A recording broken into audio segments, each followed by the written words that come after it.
After saying that, Lu Su was only awake for about 2 minutes before he once again collapsed face-first onto the ground. He had exhausted himself a bit too much earlier in outright overdraft against the mask, and now it could forcefully shut down at any moment.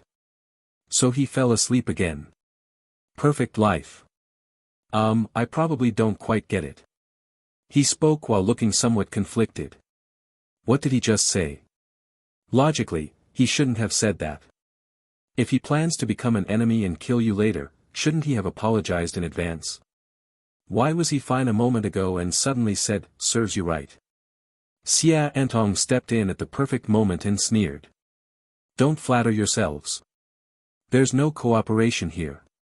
This guy will never consider anyone an ally. He's got real nerve facing a god called Despair directly and still surviving.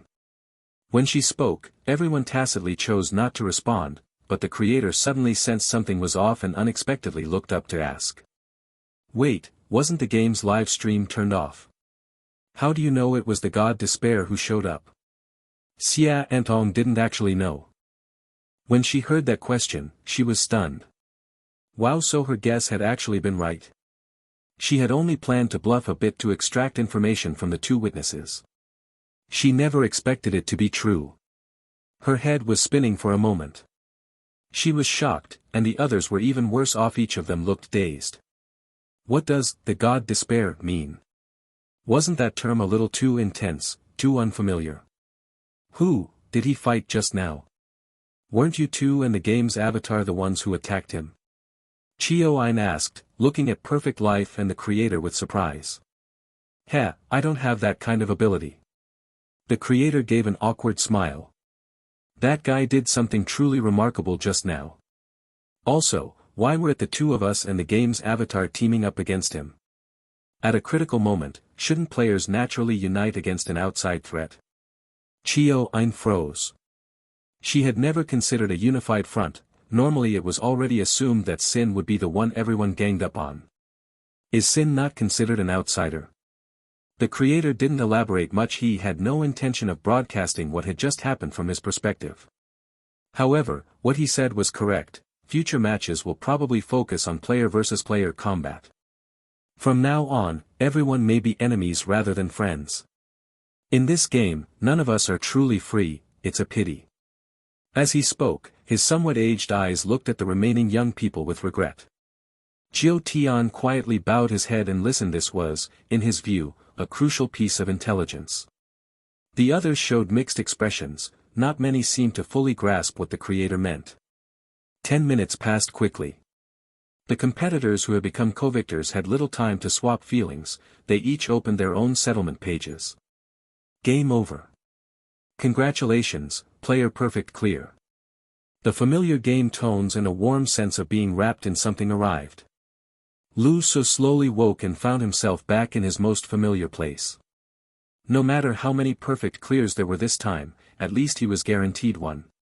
Original Sin Mask, all modes have now been unlocked. Upgrade criteria met. Hearing the voice in his ear, he instantly perked up. He had always wondered whether unlocking all modes would trigger some new evolution. That was why he had insisted on choosing laziness in the first place. Now, it seemed evolution really might happen. He tried to lift his hand but suddenly discovered his whole body was completely out of his control. Even his consciousness felt vague and insubstantial. Player is currently asleep. Forcefully wake the body. Forget it. Lu Su realized he was still asleep. The side effects of the laziness mask were just too overbearing. He thought about forcing himself up through sheer wake-up anger to reclaim his combat strength, then removing the mask afterward. Wouldn't that avoid the side effects?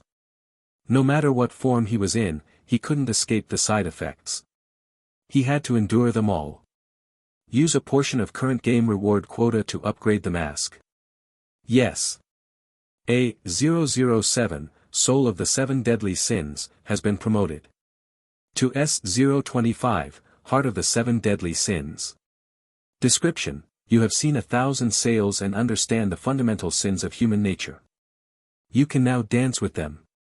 Effect: you can use the normal mode of any mask, and begin to explore the great power of overload. Currently overloaded sins: greed, wrath, currently possessing exclusive Sin weapon, Pride, weapon, Extreme Path Battle Axe. The heart of the 7 deadly sins can transform into any form for player use. Its strength and level increase together, and it is not affected by lower-tier divine pressure. All damage to the heart of the 7 deadly sins has been repaired. Let me ask, if I overload every sin form, what happens? Lu Su hurriedly asked. No comment. Please explore on your own, player. How about this exclusive weapon thing? How do you bind a weapon as your exclusive weapon? No comment. Please explore on your own, player. Lu Su. What a useless game prompt voice.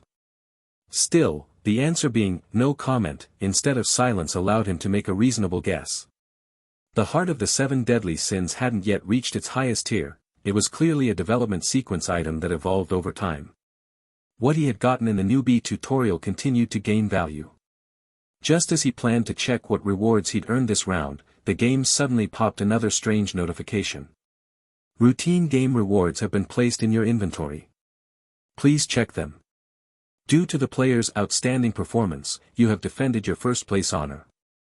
You are currently first on the leaderboards. Please pay attention to the most important part of this reward, the phase ranking reward. The most shocking reward, reaching the heavens in one step. This is the first time ranking rewards are being distributed, all players please look forward to it. Special congratulations, the world first place reward has the possibility of reaching the heavens in one step. Lu Su. Wait, is the game suddenly being this nice to me? After struggling through dungeons for so long, constantly being targeted by the game while fighting desperately, now there's actually such good fortune. How is this possible? Lu Su instinctively asked this question, but quickly realized that the last 2 sentences he heard weren't just directed at him. They were public information broadcast to all players. Opening the regular reward summary, he looked at the reward list and found this time's rewards were unusually strange. Apart from the standard items like potions, exit coins, and 1 unit of dimensional backpack space, there were actually no other items. Oh right, there was also a despair token. Pleasure, life, despair, lust, he now had 4 tokens, though he still didn't know what they were for. But things like the weapon draws, sequence item draws, and similar rewards that were usually available were all missing this time. Considering this was his first time directly confronting that level of existence, it was surprising everything was gone, leaving only 2 things. One was the sequence item upgrade, which had just upgraded his 7 deadly sins heart to S rank. The other was the peak rankings first place reward. It seems this thing should offer quite substantial benefits. Lu Su sighed with emotion, feeling slightly expectant, thinking it would be great if he could get another broken divine weapon that matched his mask. From what he currently knew, among all players worldwide, he should be the only one who possessed a broken divine weapon. Rare goods command high prices. Opening the public interface, he could see that this ranking reward announcement was indeed sent to everyone. First place reaching the heavens in one step. I just checked, the current rankings haven't been updated yet, is it still Sin? Not sure, didn't they say he and Perfect Life were in the same game? Probably between those 2 then. What does reaching the heavens in one step mean? I feel like Sin's current strength is already way beyond normal standards. Right as everyone was discussing, Perfect Life actually spoke up voluntarily in the public chat area. Perfect Life, first place is him, not me. Perfect Life, I'm completely convinced this time, we'll fight again next time, looking forward to his reward. As he spoke, he even had mentioned Lu Su. The game's chat channel immediately exploded, with everyone discussing why the previous game had suddenly cut off at the final moment. Questions about what happened in the end, what divine messengers were, came flying in like snowflakes. Lu Su was slightly surprised that Perfect Life had directly addressed him, even saying strange things like being completely convinced. Of course, he didn't choose to respond, he never had that habit. After scanning a few messages, he closed the chat channel. After this game ended, people's discussions seemed more enthusiastic and frequent compared to before. Previously when games ended, they just ended. Why was this? Because the competition between players has been completely laid bare, and it will only intensify from here. Underground, in the Dragon Group Council of Elders, looking at a set of data before them, numerous elders were discussing various issues. That was the number of participating players and completing players from this game session. The number of participating players had increased because the chosen were increasing every day. Following this pattern, it was only a matter of time before everyone could become chosen. However, the number of players who completed this game session had actually decreased. With this inverse relationship, the ratio between participants and completers showed a significant drop. Regarding this very abnormal situation, the Grand Elder offered the above explanation. How many dungeons in this game session were player versus player type? Someone asked the secretary at the door. Reporting Elder, there are too many global games, the Dragon Group hasn't completely organized everything yet. But from what we've seen so far, all games are player versus player type. Although the game's forces are still quite strong, situations where players cooperate against game NPCs no longer exist.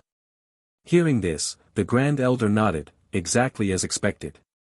That's how it is, remember what we experienced before. Back when we first learned we could enter the secret realms, meaning the games, participants worldwide had an unspoken understanding, thinking that in that world without politics and borders, everyone should help each other as much as possible. But as conflicts intensified within game missions, everyone realized mutual assistance was impossible, and more often we had to kill each other. Only this time, things have become more naked and bloody, with the Direct Game 2.0 update clearly indicating player versus player combat, then giving rewards and privileges to top-ranked players as bait. The Grand Elder's expression was very grim. In this unsolvable situation, they had no room for negotiation. The rules were set by God, essentially screening something through humans killing each other. But could you choose not to participate? Could you deliberately go easy on your opponents after joining? It was completely a deadlock. I just want to know, what exactly is that so-called first-place reward of reaching the heavens in one step?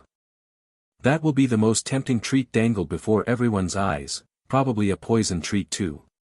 With everyone's intense discussions, current circumstances were no longer something humans could control. They could only wait for the game's results, wait for that final reward. And the game ultimately didn't make everyone wait too long. Ding ding ding, the exciting moment has arrived, our game's peak rankings have been organized. As these words appeared, the latest peak rankings appeared on everyone's game interface. Second place, Perfect Life. First place, Sin. Ultimately, the ranking between these two hadn't changed. Although the most forbidden part of the previous game had been covered up by the game system, clearly, Sin had won. What puzzled everyone slightly was why Perfect Life still achieved all perfect clearances. These weren't matters the game needed to concern itself with. After revealing the peak rankings, it continued with its announcements. Very well, next is the ranking reward segment. First, the reward content for rankings between top 10,000 and top 1,000. 1 epic weapon draw ticket, random physical enhancement draw. This initial ranking for the reward surprised many players. That the top 10,000 players would all receive it meant this range was relatively not too low.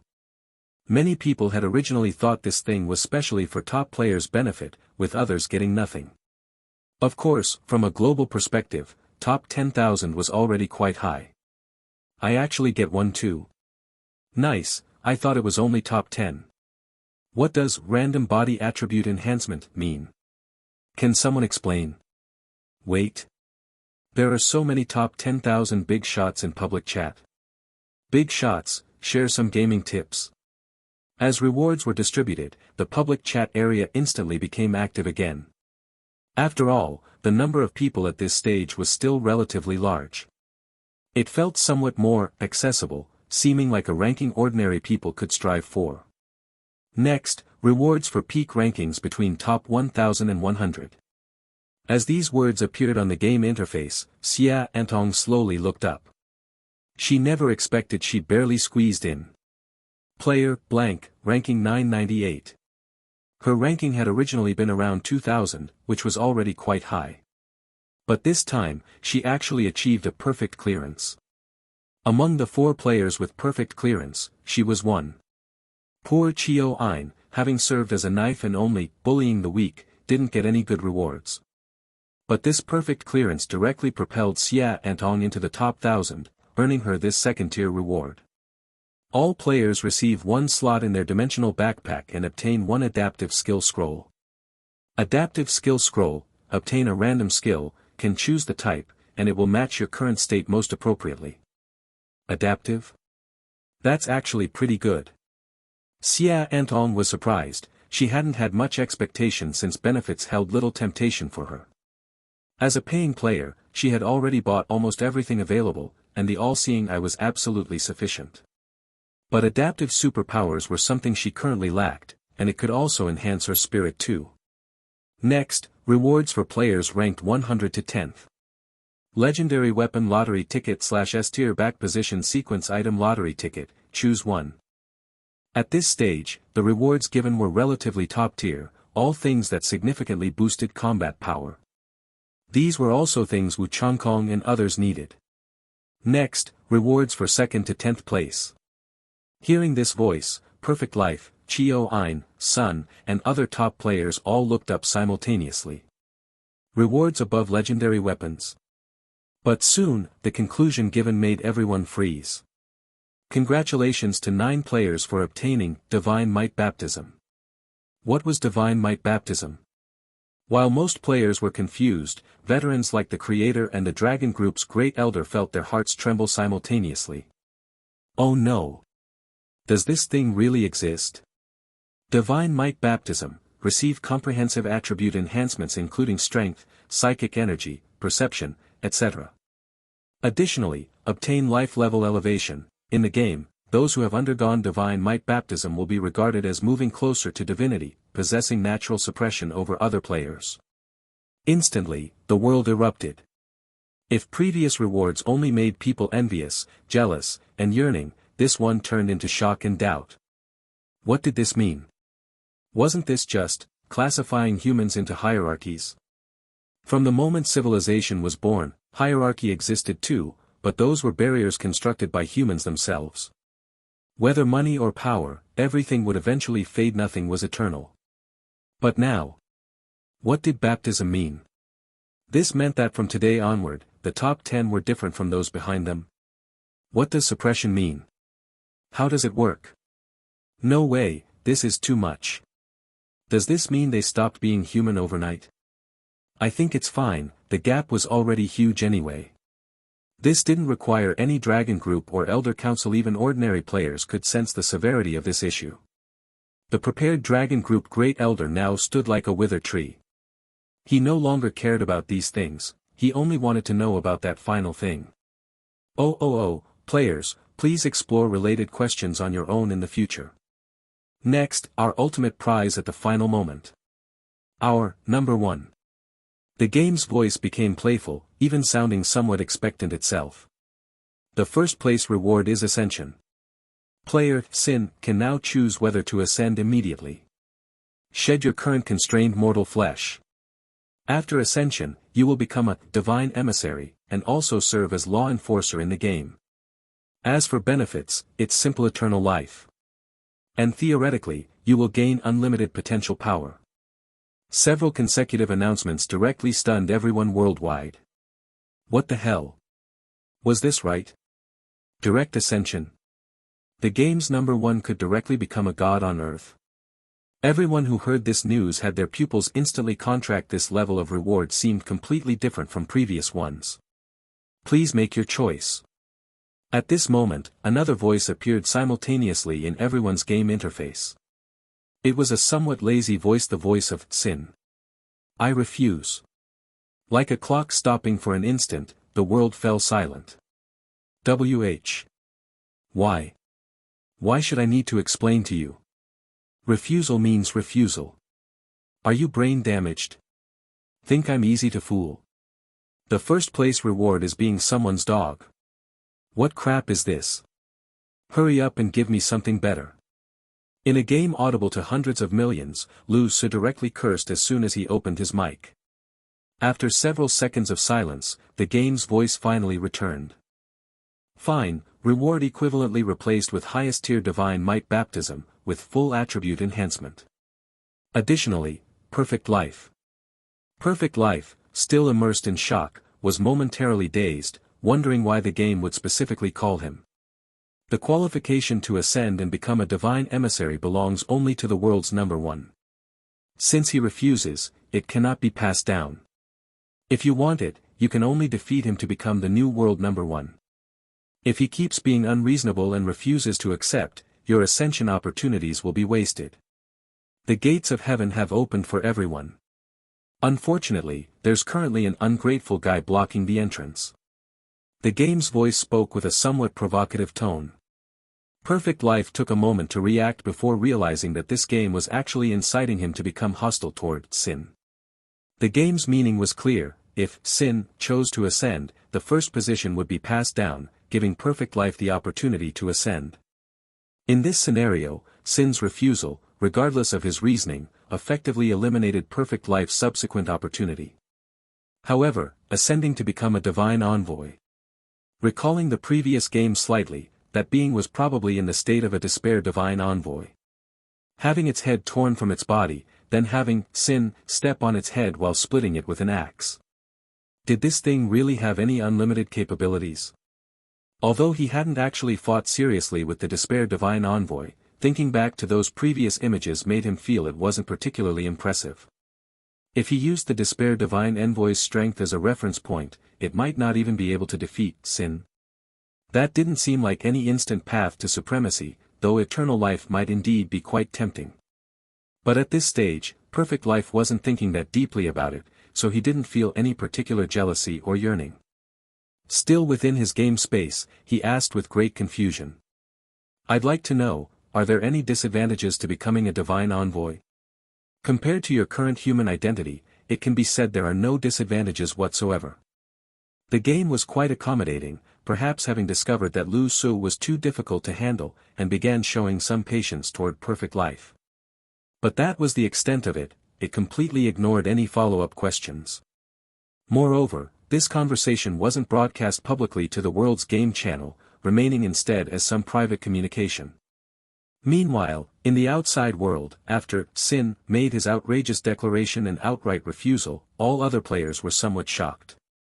What did he mean by refusal? This was a chance to ascend. Even though it was described as an exchanged reward, anyone with a clear mind could see that the rewards tier had definitely been downgraded. An opportunity to reach heaven in a single step, and he didn't even think about it. Many top-tier players felt somewhat surprised, completely failing to understand what Sin was planning.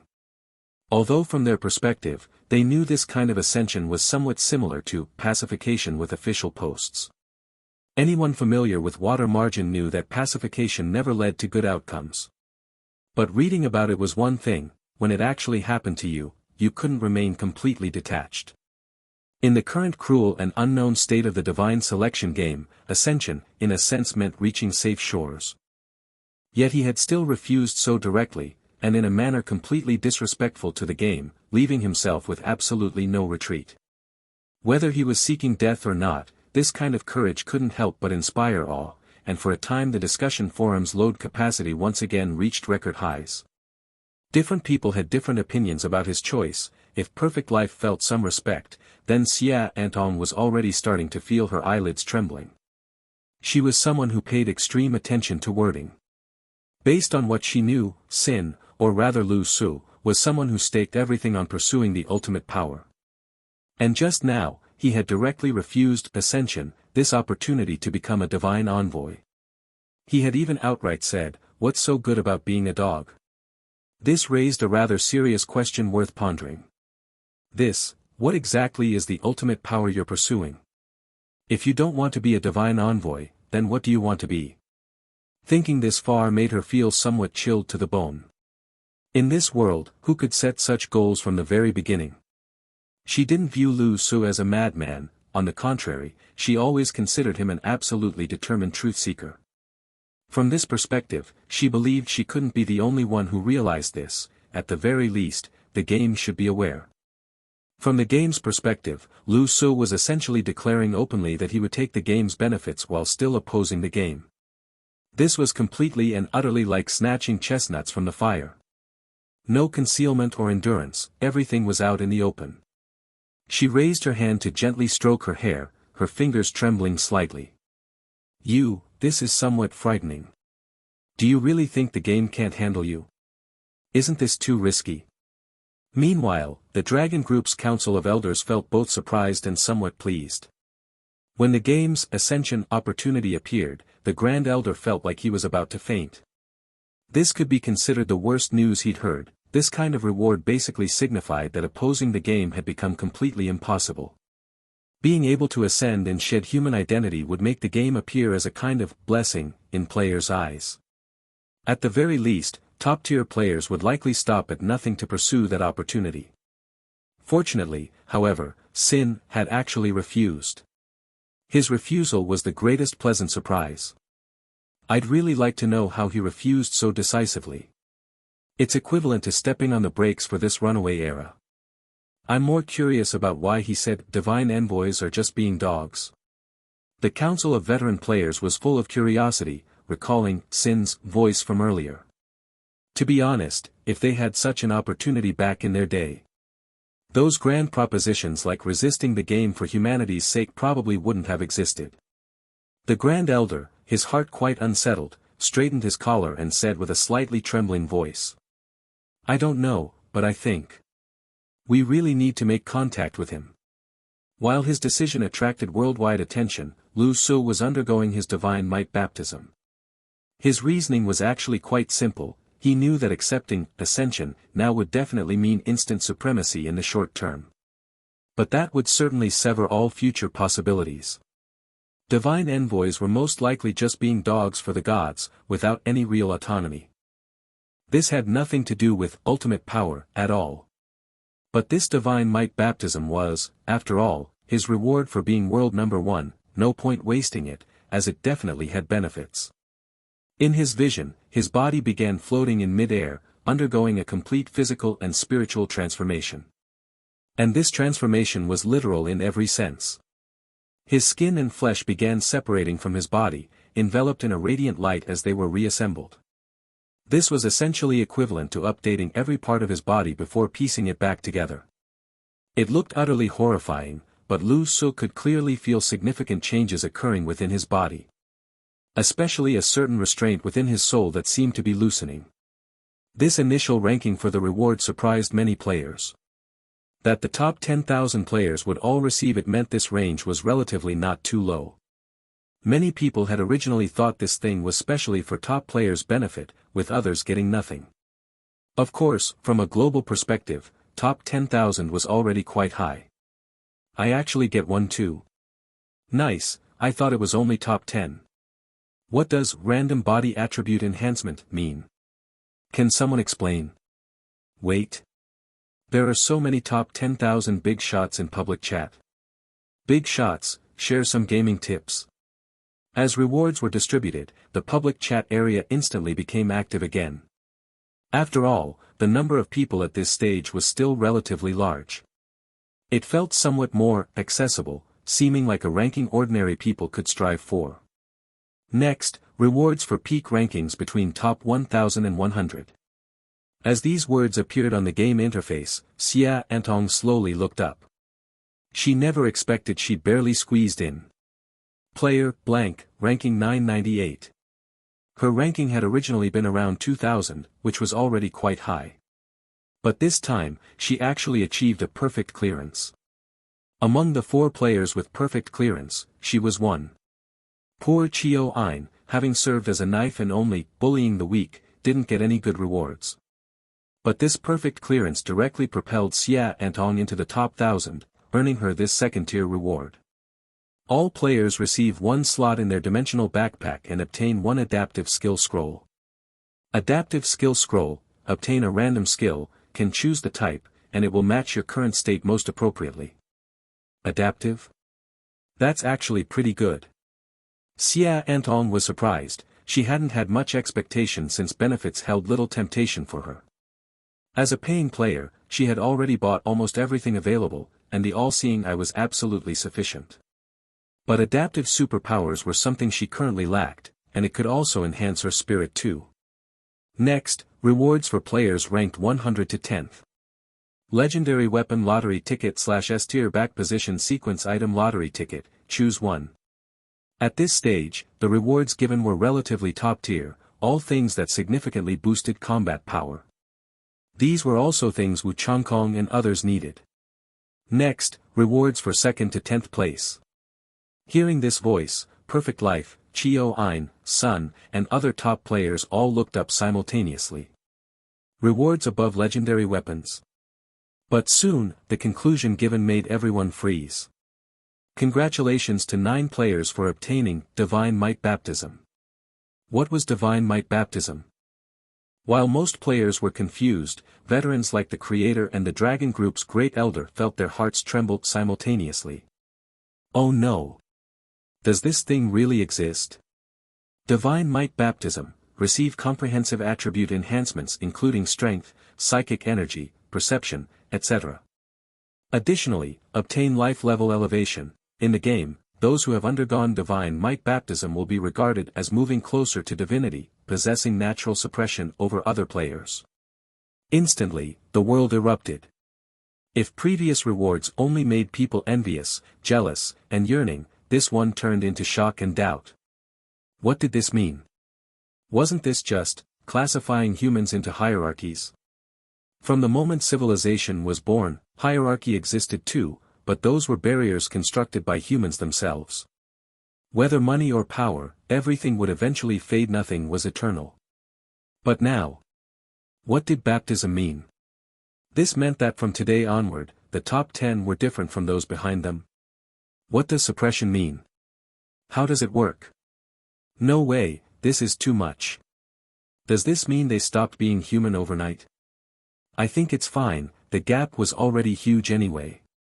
This didn't require any Dragon Group or Elder Council, even ordinary players could sense the severity of this issue. The prepared Dragon Group Great Elder now stood like a withered tree. He no longer cared about these things, he only wanted to know about that final thing.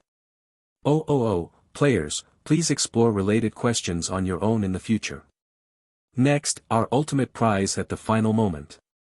Our number 1.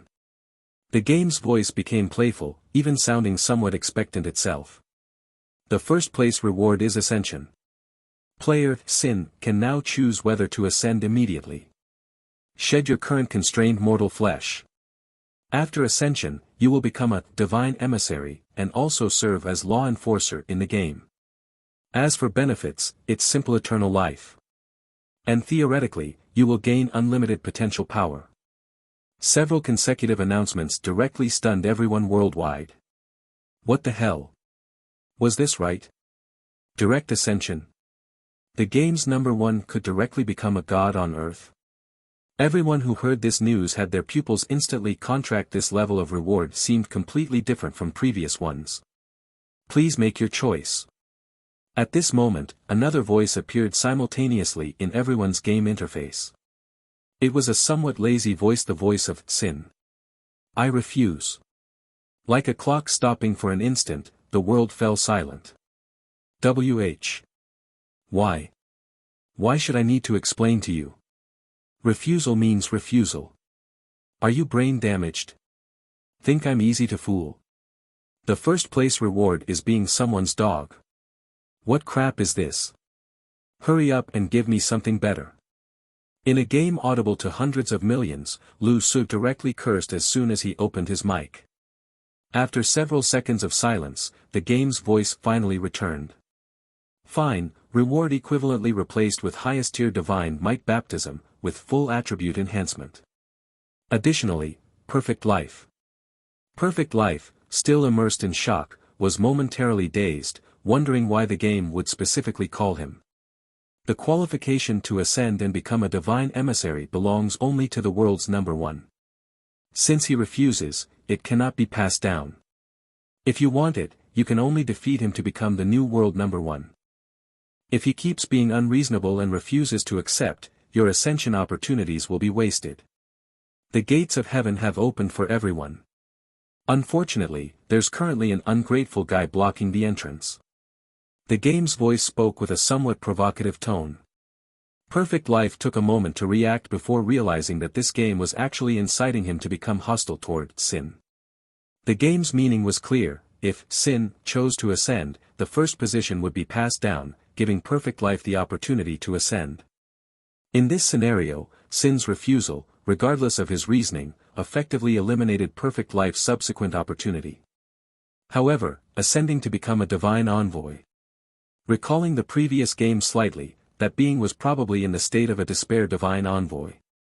Having its head torn from its body, then having Sin step on its head while splitting it with an axe. Did this thing really have any unlimited capabilities? Although he hadn't actually fought seriously with the despair divine envoy, thinking back to those previous images made him feel it wasn't particularly impressive. If he used the despair divine envoy's strength as a reference point, it might not even be able to defeat Sin. That didn't seem like any instant path to supremacy, though eternal life might indeed be quite tempting. But at this stage, Perfect Life wasn't thinking that deeply about it, so he didn't feel any particular jealousy or yearning. Still within his game space, he asked with great confusion. "I'd like to know, are there any disadvantages to becoming a divine envoy? Compared to your current human identity, it can be said there are no disadvantages whatsoever." The game was quite accommodating, perhaps having discovered that Lu Su was too difficult to handle, and began showing some patience toward Perfect Life. But that was the extent of it. It completely ignored any follow-up questions. Moreover, this conversation wasn't broadcast publicly to the world's game channel, remaining instead as some private communication.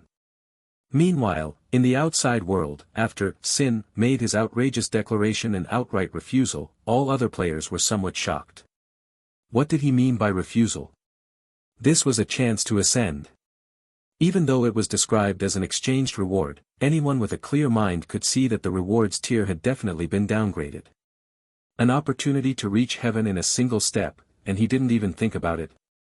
Many top-tier players felt somewhat surprised, completely failing to understand what Sin was planning.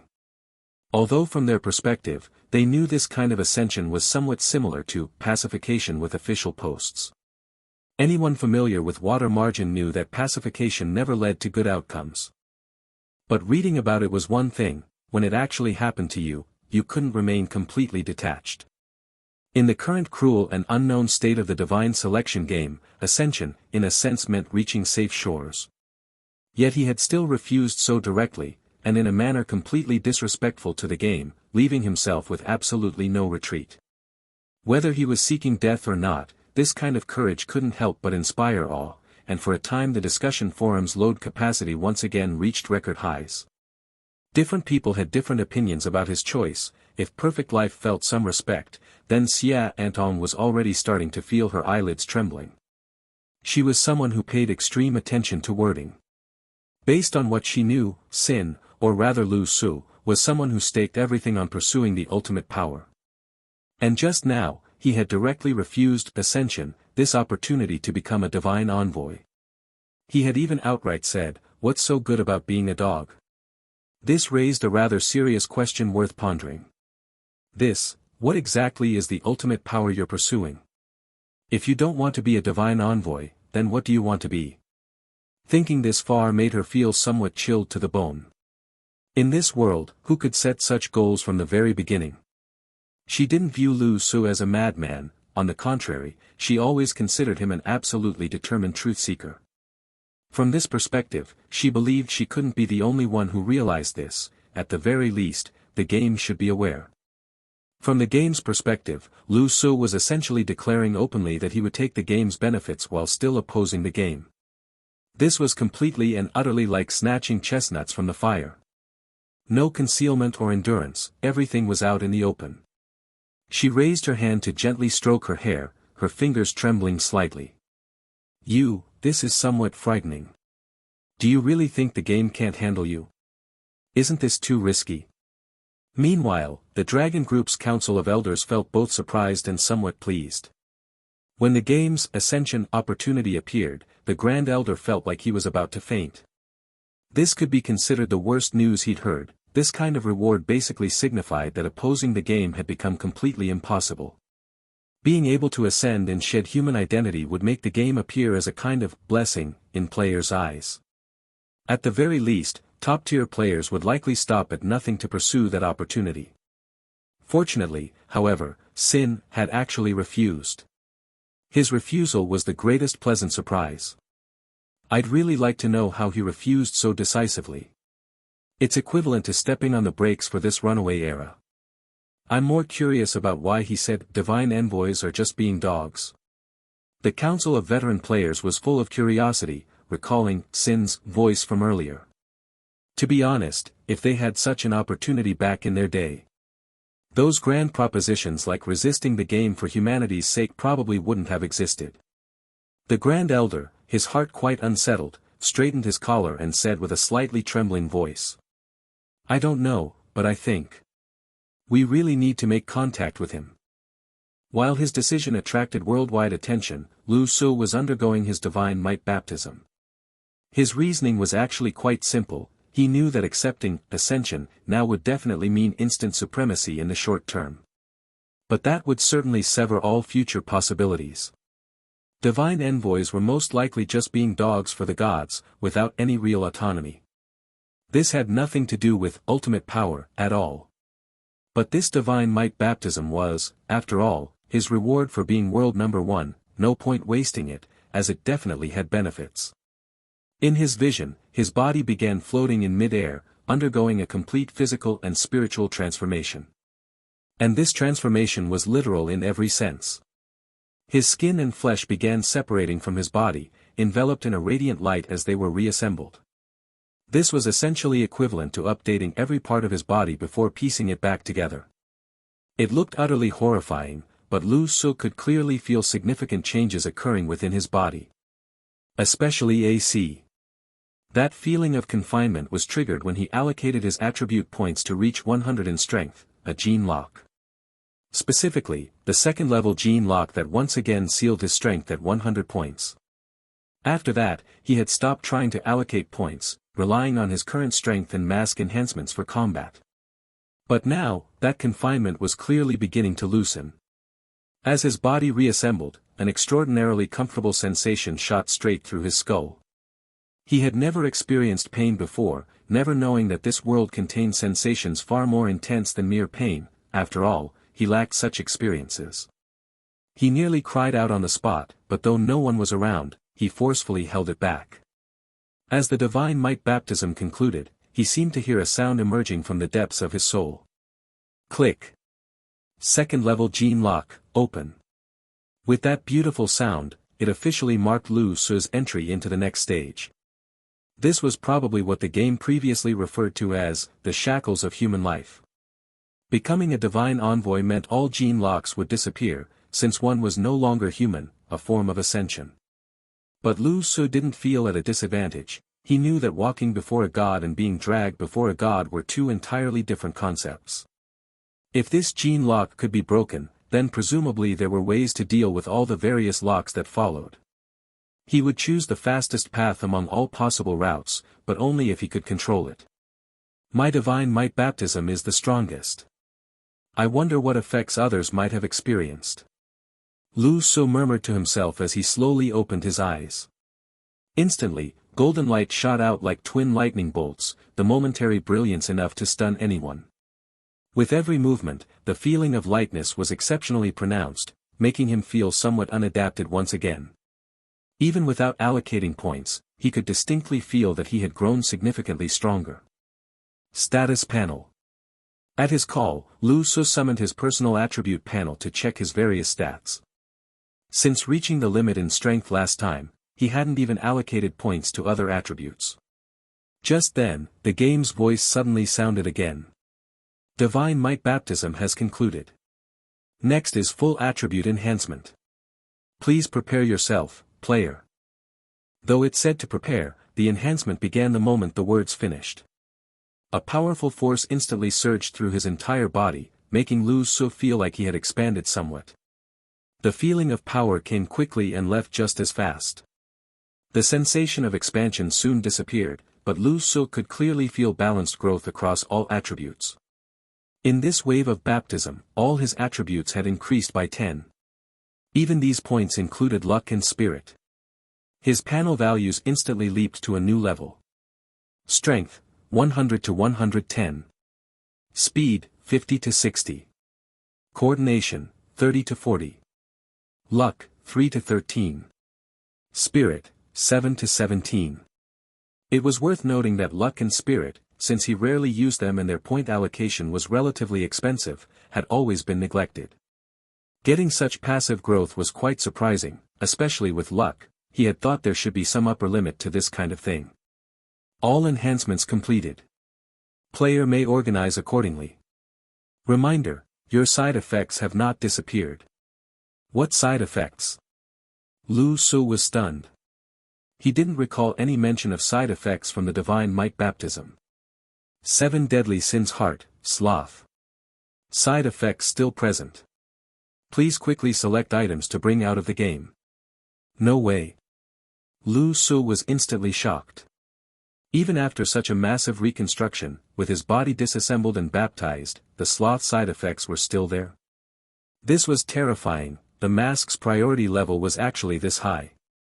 Relying on instinct, he quickly equipped himself with the Black Knight and mask. His dimensional backpack had enough slots, so he wasn't too worried. Game stay time has reached limit. As the game's voice gradually faded away, Lu Su, completely unable to resist, fell into deep sleep. Splash. Waves crashed against the beach and rocks, throwing briny seawater toward a person on shore. As the sounds in his ears gradually cleared, Lu Su slowly opened his eyes. Hiss. Feeling somewhat weak all over, Lu Su barely managed to push himself up from the ground into a sitting position. Looking at the endless ocean and the blazing sun overhead, he knew he had returned to the real world. This was a remote island somewhere in the Pacific. He didn't know where he was or what time it was. How long have I been asleep? Lu Su examined his body, finding no obvious external injuries, and muttered to himself with lingering fear. Without wearing his mask now, the advantage was no risk of exposure, but the disadvantage was potential death. After playing so many games, that previous period was probably the most dangerous time he'd experienced. He had truly learned about the domineering nature of the sloth mask. When it came to side effects, there was absolutely no escape. Black Knight, how do we get home? He casually tossed out a metal sphere. He had to bring this thing, otherwise, he'd be trapped on this island. How should I know? The Black Knight immediately began complaining upon appearance. But I roughly know the direction. Let's head back to the country first. Lu Su was too exhausted to argue, directly swinging onto the vehicle. The Black Knight slightly altered its form to appear less conspicuous before speeding across the ocean surface. Just as Lu Su was wondering when he should jump off and swim to avoid attention, he suddenly noticed something strange about the seawater ahead. The color was wrong. It was as if seawater of different densities had converged, forming some kind of pattern. Normally, color changes of this degree wouldn't attract attention, but Lu Su's current situation was special, his nerves already taut. The seawater stratification caused by different densities formed an arrow pattern. The arrow pattern appeared briefly before quickly disappearing. Just as he doubted whether he'd seen correctly. He discovered that not far ahead, the seawater churned and converged again, forming another arrow. Pointing in a specific direction. Hey boss, are you seeing this? The Black Knight instantly spoke up, sounding like it enjoyed stirring up trouble. Do you think there's any possibility this is just nature's miraculous coincidence, not someone guiding you somewhere? Lu Su looked at the arrow on the sea surface, his expression turning serious for a moment as he spoke to the Black Knight. I hope you can use your humor somewhere else. Why do I feel like you're a bit nervous? The Black Knight teased. I'm just a little surprised, that's all, Lu Su replied. This very explicit arrow guidance clearly couldn't be some natural phenomenon, someone must be looking for him. This meant that his identity had been exposed to whoever was searching for him. Although he wasn't particularly afraid of identity exposure these days, he still preferred to avoid trouble. He didn't know how long he had been sleeping, so it made sense that someone might have detected him during that time. But he hadn't worn his mask the entire time, nor displayed any characteristics of sin, and even the Black Knight had tried to appear as normal as possible, just black. However, if they had truly detected him from that time, why didn't they just come to the island and stab him while he was sleeping? Perhaps after experiencing too many battles, Lu Su's thinking had become quite direct. So what's the plan? Just pretend we didn't see it. Sigh, since we don't know the other party's capabilities, there's no shame in backing down. The Black Knight was clearly enjoying the spectacle and trying to provoke him. Shut up, you disappear first. With that, Lu Su patted the Black Knight beneath him, causing it to transform into a metal sphere. His illusion cloak shifted, forming a diving suit. Then he plunged into the ocean and started swimming. He decided to keep his movements discreet this time. Unlike the wedding crashing incident, there was no need to make a grand spectacle. But with his current physical condition, diving into the water was like launching a torpedo, creating quite a spectacular scene. Well, at this stage of the game, seeing strange things in the ocean should be considered normal, right? Following the arrow's direction, he swam forward until he could barely make out the mainland, where he encountered a reef. There was nothing on it, but he felt certain that something must be there. Without hesitation, he swam straight toward the reef. Smack! He grabbed the edge of the reef with one hand, fingers digging in as he pulled his entire body up. After steadying himself, he looked toward a particular spot where the air began to distort, and a female figure gradually materialized. The woman looked somewhat surprised, scanning Lu Su up and down before speaking. Impressive skills. No wonder they specifically sent us to pick you up. They? Who sent them? Lu Su keenly caught that word, a flicker of killing intent appearing in his eyes as he asked. Who told you to look for me? Do you even know who I am? The woman instantly shot him a disdainful look and replied. Aren't you here for the interview too? If you're ready, let's go. With that, the woman stood up. Lu Su. What interview? This seemed different from what he had expected. He thought it might be something like the Dragon Group or Illuminati that had set their sights on him. But he didn't plan to expose this misunderstanding, silently following behind the woman. There was no communication between them as they entered the sea together. Lu Su noticed that the woman seemed to have some water control ability as they walked beneath the ocean surface. A tunnel formed around them, extending straight into the distance. He wasn't particularly curious about this, and with his current confidence in his abilities, he stepped into her controlled area without any hesitation. After some time moving stealthily, the woman skillfully brought Lu Su to a coastal city using clever concealment methods. Finding a corner, they emerged looking like ordinary passers-by. The woman pointed toward a restaurant, her expression softening slightly as she said. Go on in. Perhaps we'll be colleagues in the future. Wait. Lu Su looked at the place that clearly didn't seem affordable for ordinary people and asked. Go where? She just pointed at a restaurant without any explanation. Was this some sales pitch? Why do you seem like you know nothing about this? The woman suddenly looked suspicious. Right, this is an invitation-only restaurant, especially the private rooms. Did you bring your card? Lu Su. He had no idea what she was talking about. Seeing that this man genuinely seemed clueless, the woman momentarily found it troublesome but decided not to explain further, leading him to the entrance. She showed the reception staff what appeared to be a printed card, but upon seeing the information on it, they became more respectful. They escorted Lu Su inside. Although Lu Su found this reception method rather peculiar, he asked no questions and simply followed along. This inexplicable feeling was like entering the game again, here to explore the map. Arriving before rooms on various floors, the guide raised a hand toward one particular room before silently withdrawing. Lu Su looked up at the ancient blue-gray door with the room number UEG. Placing his hand on the doorknob, countless possibilities flashed through his mind. He felt slightly nervous but ultimately pushed the door open. What greeted him was a moderately sized room with semi-transparent glass overlooking the sea view. At the reception table inside sat someone he somewhat recognized. Lu Su froze for a moment, instinctively wanting to touch the mask on his face but stopping himself. It seemed pointless now. If there was anyone in this world who would recognize him, it would be the person before him. Xie Antong's appearance today naturally differed completely from her school look, presenting a more intellectual style with a dark color scheme. She wore only light makeup at her age. Collagen could carry everything, with the only notable difference being her deeply applied eyeshadow. She looked like the behind-the-scenes big sister of some mysterious organization. Sitting on one side of the table with 2 glasses of red wine before her, she actually exuded the aura of a business elite. Lu Su stood frozen for several seconds before finally entering the Yueji room. "You're here." Xia Antong looked up, a smile playing at the corners of her mouth. Then a buzzing sound reached Lu Su's ears as a concealed all-seeing eye gradually enlarged and gently tapped his forehead. "Your swimming skills are quite good. I didn't expect you to be so athletic." Lu Su. From the look of it, this guy's all-seeing eye had been watching me since just now. I wasn't wearing a mask, so many of my senses weren't that sharp, and I didn't have the related mask bonuses either.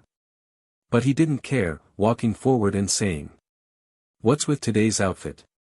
Kind of like a little white rabbit trying to play big bad wolf." His mind raced for a long time without knowing what to say, could only make conversation for the sake of it. "Oh. Does it look a bit mismatched? But even with the biggest contrast, it's not as big as someone else's contrast, don't you think? Is that so?" Lu Su pulled out a chair and sat down himself. "Who are you talking about?" "What?" Xia Antong raised her eyes. "I don't remember which of the 7 deadly sins requires someone to play dumb." Lu Su. "I don't really know what you mean."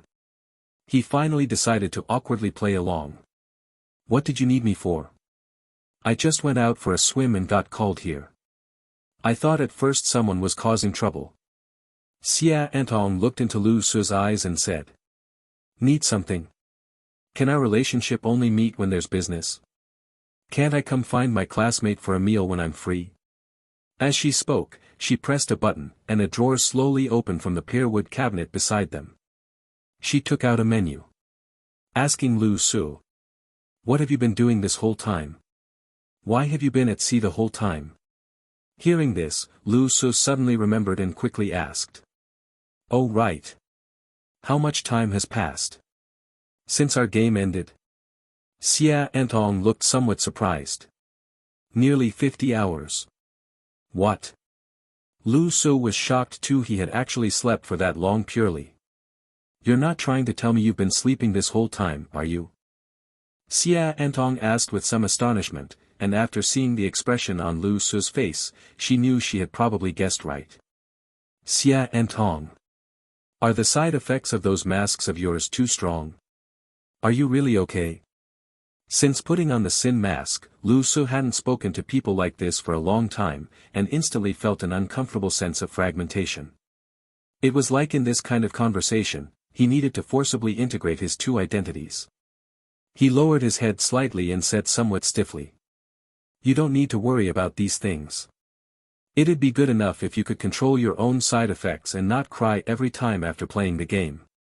Although Xia Antong felt something was off about Lu Su's tone, looking at the face before her, she still couldn't directly connect it with Sin.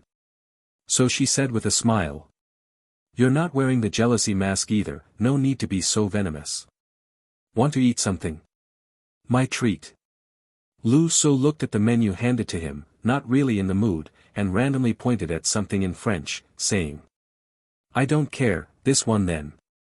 Xia Antong glanced at it and said, "You just ordered a piano piece. What? You're into music too?" As she said it herself, she could barely hold back her laughter, continuing, "And even if you order a piano piece, it'll only be played for people in the hall, you won't hear it yourself. Didn't expect you to be so kind." Lu Su. "Then you choose. I don't understand these things." The guest follows the host's lead. After this little episode, silence fell between the 2 again. Although Lu Su had considered the possibility of it being Xia Antong before coming, among all possibilities, this was the one he found hardest to handle. He felt very uncomfortable. The other's last words, "It's okay, Lu Su," had already thrown all his thoughts into disarray. Plus the previous events like crashing the wedding, shooting, faking death, things were really a bit complicated here. He felt it would be more comfortable to put on the greed mask. Sigh. Xia Antong sighed, her eyes somewhat dim. Actually, she hadn't figured out how to face this either. After wearing a mask for so long, can't you take it off to talk? Lu Su looked up. This time, his eyes refocused and grew firm.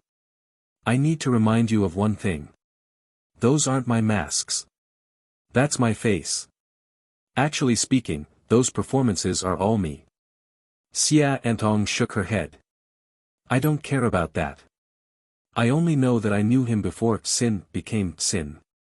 Logically speaking, I should be the enemy who almost killed you, Lu Su said with a laugh. Is that so? Then did this thing float into my heart by itself? Xia Antong flipped her hand, and a dark golden long needle appeared, placed by her on the table. Gate of Death. Then, she pushed this sequence object ranked first among A-class in front of Lu Su. Alright, let's talk about something else, Lu Su replied. What are you doing? Why did the woman who brought me here say something about an interview? Right, Xia Antong said matter-of-factly, my organization, Divine Punishment. To compete with you, my own strength isn't enough, of course. I need to gather a group of people. Coincidentally, there are quite a few people who hate you. Recruiting was surprisingly easy. Of course, most of them don't hate you, they're afraid of you. Divine Punishment has already been registered and approved by the Dragon Group. It's a legal organization now, all procedures simplified. Isn't this also executing your plan? What plan do I have again? Lu Su was suddenly speechless. Actually, I really haven't thought about some things. Maybe you're overthinking it. You go pursue the strongest, most extreme power, Xia Antong said proactively. And I pretend to become your enemy, trying to absorb all forces opposed to you. That way, in the end, the whole world will practically be under our control, one in the light and one in the shadows. As she said this, she interlocked her fingers and placed them before her eyebrows, hiding her expression from Lu Su. Her tone began to faintly reveal some excitement, as if gradually merging with that joy voice within her body. But actually, she was doing it on purpose. She deliberately said, pretend to be enemies, said us. She hid these words within grand plans, within her seemingly somewhat crazy ambitions, but in reality, she was suppressing what she truly wanted to express. Actually, after learning Lu Su's identity, she had always been very clear that Sin and Lu Su had always been the same person. He wasn't acting. But her own feelings had never been an act either. Chapter 420, I will not be your enemy. Lu Su sensed the changes in the girl across from him, clearly feeling that her pursuit of power had already begun, gazing into the abyss. It seems your self-control isn't particularly strong. Lu Su took a sip of red wine as he spoke. Is it joy? When did it approach you? Xia Antong also picked up her wine glass, but unlike Lu Su, her posture suggested she wanted to drown herself in alcohol. I don't know what that thing is, it's just a voice in my head. Thinking back, it probably existed since that time at the sea casino with the slime. During the Tokyo incident when my side effects were too severe, that voice became increasingly clear. Xia Antong recalled the thing that had been in her heart all along, speaking to Lu Su without much reservation. After all, the person who had first told her about the voice in her head was the very person before her, though he was greed at that time.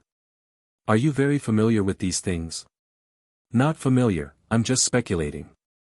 Lu Su replied, if it's truly something related to divine selection, it definitely carries both risks and opportunities. Don't let it lead you around. Xia Antong gulped down a mouthful of wine, seeming not particularly concerned with these topics as she said very directly. So, why didn't you comment on what I said earlier? Lu Su. Knock knock knock. At that moment, knocking interrupted their conversation, and the door opened in the silence. The waiter moved like a transparent person, suppressing his footsteps as he placed 2 silver-divided meal plates on the table with absolutely no presence. Then he retreated and left. Xia Antong's eyelashes lowered slightly, concealing her gaze. Perhaps it was fate, having the server knock at that exact moment interrupted her desire to continue pressing for answers. If he wouldn't answer, then he wouldn't answer. However, at this very moment, Lu Su took the initiative to speak. Are you talking about that alliance idea, ruling the world and such things? Hearing her words being brought up proactively, Xia Antong also put down her fork. I've actually never really thought about it that way. But using that as an excuse to gather a team for your use seems pretty good actually. Xia Antong didn't know what expression to make, opening her mouth slightly, feeling like the other person's words seemed to intentionally indicate no cooperation. But somehow, it felt like it might count as a form of help toward her. Yet regarding this matter, she truly didn't want to say any more. Continuing to restrain and go back and forth on this topic would make even herself feel overly fussy. This was their first time facing each other without helmets or masks, knowing each other's identities, showing their true faces. But she always felt that too many things seemed different from before, and some words couldn't be spoken. So she continued drinking. Only then did Lu Su notice that while he had been served normal food, what lay before Xia Antong was mostly alcohol. When did you start drinking heavily? After someone shot me in the head, I developed some post-traumatic stress disorder. Is that not allowed? Xia Antong said deliberately with annoyance. Forget it, let's talk about something you're interested in. After drinking herself to semi-drunkenness, Xia Antong's emotions relaxed somewhat. Actually, while Lu Su didn't know why Xia Antong had sought him out, she herself didn't really know either. Perhaps she just wanted to see him again when they weren't wearing masks, when they didn't have to be enemies. Alright, let's talk about something you might find interesting. Xia Antong placed her drink on the table. These past couple days, actually many things have happened, many indeed. But I think you probably aren't very interested. Also, thanks to you, I now have much greater say within my family. After all, I'm someone who survived under the strongest player. However, why did you give up that ascension opportunity some time ago? Lu Su had known she would likely ask something like this, so he wasn't particularly surprised. I will choose the fastest path, but it at least has to be a path I choose. That path was what they wanted me to choose, that's impossible. Additionally, I don't know what that voice in your head is, but let me remind you, divine envoys are just dogs. I'm not joking about this. Xia Antong. She swayed her wine glass with one hand, eyebrows slightly furrowed, once again at a loss for words. Lu Su's statement was too shocking. If her guess was correct, that would be truly terrifying. So, what are they referring to? Have you already confirmed that there exists such a group of omnipotent gods controlling this game? Such things, it seems no one can specifically confirm. Have you truly confirmed it? I am completely certain. Lu Su's expression became serious for the first time, without any frivolity or playfulness. Gods definitely exist. They might not be humanoid, might not be physical entities, might not even be anything. But that kind of power exists. I tend to believe that kind of power possesses consciousness. Xia Antong. After hesitating for several seconds, she expressed agreement with this statement. Your statement somewhat resembles the theology Newton endorsed in his later years, that God isn't some humanoid existence but represents some kind of supreme power embodying certain laws. But if that's the case, regarding what you have in mind, how much success rate do you think you have? There was one thing she didn't say. If God itself isn't some specific existence, then what exactly is the power you're pursuing? If you're truly determined to do something, you don't need to consider whether you'll succeed. Lu Su replied calmly. He also had something he didn't say, until death do us part. As he spoke, he looked up at this darkly dressed person before him and said with a smile. Whatever, if I fail, then won't the people opposing me get their opportunity? That would be a huge advantage for you. Bang! Xia Antong finished the wine in her glass and heavily placed the glass on the table, saying expressionlessly. That would mean sun and perfect life win. I am not your enemy. After pausing briefly, she added another sentence. I'm just using the opportunity of opposing you to strengthen myself. The two fell into some silence, then pretended nothing had happened. Lu Su thought to himself, if your alcohol tolerance is poor, why drink so much? Dragon Group approached me the day before yesterday, asking if I could meet with you. How about it? Did you sell me out? Xia Antong said coldly. Yes, sold out. Next door is the former top veteran players, the weakest among them being at the creator's level. They'll come in soon to finish you off. Lu Su. Xia Antong seemed to have told a cold joke, then stopped joking and continued. Of course I didn't say I wanted to see you. I said I don't know you at all. And expressed that I don't want to see you either. If possible, it would be best if the next time we meet face to face, it's with your corpse. As she said this, she inexplicably began feeling that heartache sensation again. Thanks to you, everyone believed these words. After all, what you did back then was indeed quite beastly in their eyes. As she spoke, she casually pushed the gate of death beside her toward Lu Su. Also, thank you for crashing the wedding last time. This thing is for you. If you don't want what I just said to actually come true, I suggest you carry it with you daily. I don't think what you're truly facing now allows you to be so fearless. Lu Su looked at the dark golden long needle suddenly pushed toward him, momentarily stunned and not quite processing it. But after thinking for a moment, he didn't refuse. He instantly decided to let greed take over and took the needle. Thanks, but your gameplay style really shouldn't be as dangerous as mine. You actually know it's dangerous? Xia Antong expressed surprise. Anyway, Dragon Group wants to thank you, saying something about appreciating you, caring about humanity, and not directly abandoning your human identity to join Paradise's side. Lu Su. Their imagination is quite rich, isn't it? Additionally, because of your refusal, you've set an example for the world's mindset. Otherwise, everyone would only think about killing other players to give themselves a chance to ascend. Wait a moment, Lu Su quickly said. If that's the case, actually, I feel whether I refuse or not doesn't really make any difference. Right, I think so too, Xia Antong similarly nodded.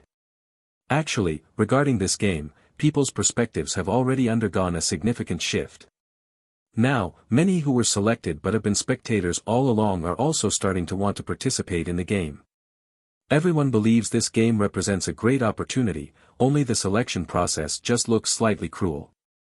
They're all very envious, the top 10 have the chance to approach godhood. Xia Antong spoke, then fell somewhat silent. Honestly, this kind of thinking doesn't seem particularly blameworthy, since currently there's no apparent downside to approaching divinity. And humans, our greatest innate dream has always been to rise above our peers. Now that this supernatural power offers such an opportunity, why would we let it pass?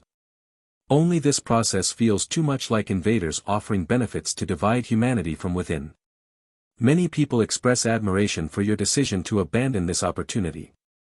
As she spoke, Xia Antong glanced up at Lu Su. But honestly, this feeling, I think it's more like being fortunate you didn't directly ascend and rise above everyone. Additionally, some people are dissatisfied with your actions. After all, this ascension opportunity was meant for first place. By not taking it, it feels like you don't want to give others a chance either. I feel this might be some kind of conspiracy. The game side deliberately designed it this way, not intending to pass it down. Now the top players might be quite hostile toward you. Those who want to ascend will definitely exert their utmost effort to defeat you. Lu Su suddenly raised his eyes, his expression appearing quite sinister as he spoke. Oh. Only some people are dissatisfied with me? Isn't that somewhat inappropriate? Xia Antong. Her face might as well have had a question mark stamped on it. What did he mean? Was he complaining that there weren't enough? Giving them some motivation, making those who dislike me desperately challenge me, wouldn't that be good for me? This is part of the game. Besides, this way, it makes the game more interesting. Lu Su's mouth corners curled up wildly, as if he'd thought of something amusing, the pressure around him gradually intensifying. Xia Antong slowly leaned back. In her daze, she felt like she was seeing sin again. What do you mean by interesting? Lu Su looked up, examining Xia Antong as he asked. So, what have you done? Did you seize this opportunity? Xia Antong. What opportunity? As the opposing side, don't you think you should do something now? After thinking for a moment, Lu Su lightly tapped the table with his fingers, speaking insidiously. I'll send you a message in the game. Perfect timing. You can issue an announcement in Divine Punishment's name to build yourself up while helping me light a fire. What do you want to do? Xia Antong immediately had a bad feeling. A few minutes later, when Blank received Sin's in-game message, Xia Antong's expression instantly darkened considerably. She said coldly. I don't intend to do this kind of thing. This is the behavior of a petty person. What do you mean, petty person behavior? Lu Su immediately questioned. This is exactly what an opponent should do. Could you really not have thought of it? And it's actually quite reasonable. Honestly, I'm surprised you didn't think of it. You're somewhat not taking me seriously enough. The awkward atmosphere around Lu Su had mostly dissipated now. He leaned forward slightly, looking at Xia Antong with considerable pressure. As someone opposing me, you actually dare to go easy on me when facing me? If my enemies don't intend to win against me from the start, then there's no meaning to it. Xia Antong leaned back in her chair, sitting with arms crossed, her expression not great but not yielding either as she looked at Lu Su. After a long moment, she slowly closed her eyes and let out a long breath. Honestly, she could have thought of it wasn't some particularly difficult or brilliant tactic. She had just overlooked it because from the beginning, she hadn't truly considered herself Lu Su's enemy. She hadn't allowed herself to think in that direction. Even when dealing with perfect life in the previous game, she had been much more sincere than this time. It's my problem. Actually, I should have thought of it earlier. This matter benefits me too. Xia Antong said softly. It seems sometimes I need to adjust my consciousness. As she spoke, she opened her eyes again. Given your strength, when I act, I don't really need to consider whether I might actually harm you, right? That's an interesting way to put it. When dealing with your enemies, do you really operate on the principle of not harming them? That's quite fascinating. Xia Antong. Looking into Lu Su's eyes, Xia Antong felt somewhat dazed. She had always imagined the face behind that mask before. But now, looking at this face, she seemed to see that mask instead. After a long silence, the corners of her mouth slowly began to curve upward. If you light this fire, when it truly burns you someday, it might exceed your expectations. When that time comes, I won't clarify things for you. I'll conveniently deny everything happening now, stepping over your corpse to reach my peak. When that day arrives, will you regret it? Lu Su sat back down and suddenly laughed. Ha ha ha. Finally getting into the groove. Isn't this inevitable? In this game, if you don't have the ambition to bury everyone else to achieve your own success, there's no point in participating. However, I don't think you have that capability. Xia Antong. She picked up her fork and stabbed it into the dessert in front of her, taking a forceful bite. With lowered eyes, not looking at the other person, she said quietly. Although you're not wearing that golden mask, I know that right now, you're being arrogant. Essentially, you don't truly believe I can pose any real threat to you. So you recklessly supply your enemy, not considering whether I might truly backstab you later. Then she raised her head and looked over with a ferocious glare. I look forward to the day when you come begging to me. Lu Su smiled, raising one hand to stroke his face, moving slowly downward from his forehead. The sun hasn't even set yet, why are you already talking in your dreams? As his hand moved, a ferocious blue mask appeared on his face, bearing the unique smile of greed. Then the mask's color began to change, light green, deep red, pale pink. It seemed like masks of 7 different colors all flashed across his face before instantly disappearing, returning to Lu Su's calm expression. This time, the terrifying aura emanating from the masks didn't frighten Xia Antong. She watched intently, witnessing this bizarre face-changing performance. It was like watching the 8 people from her memories merge into one. Interesting magic trick. Let's eat.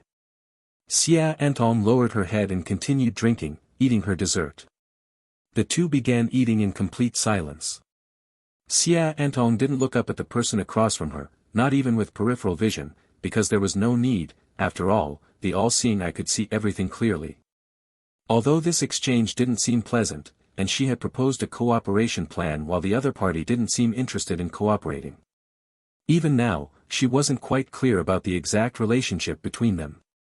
However, she felt inexplicably more comfortable inside. She just hoped this silent meal could last longer, even longer.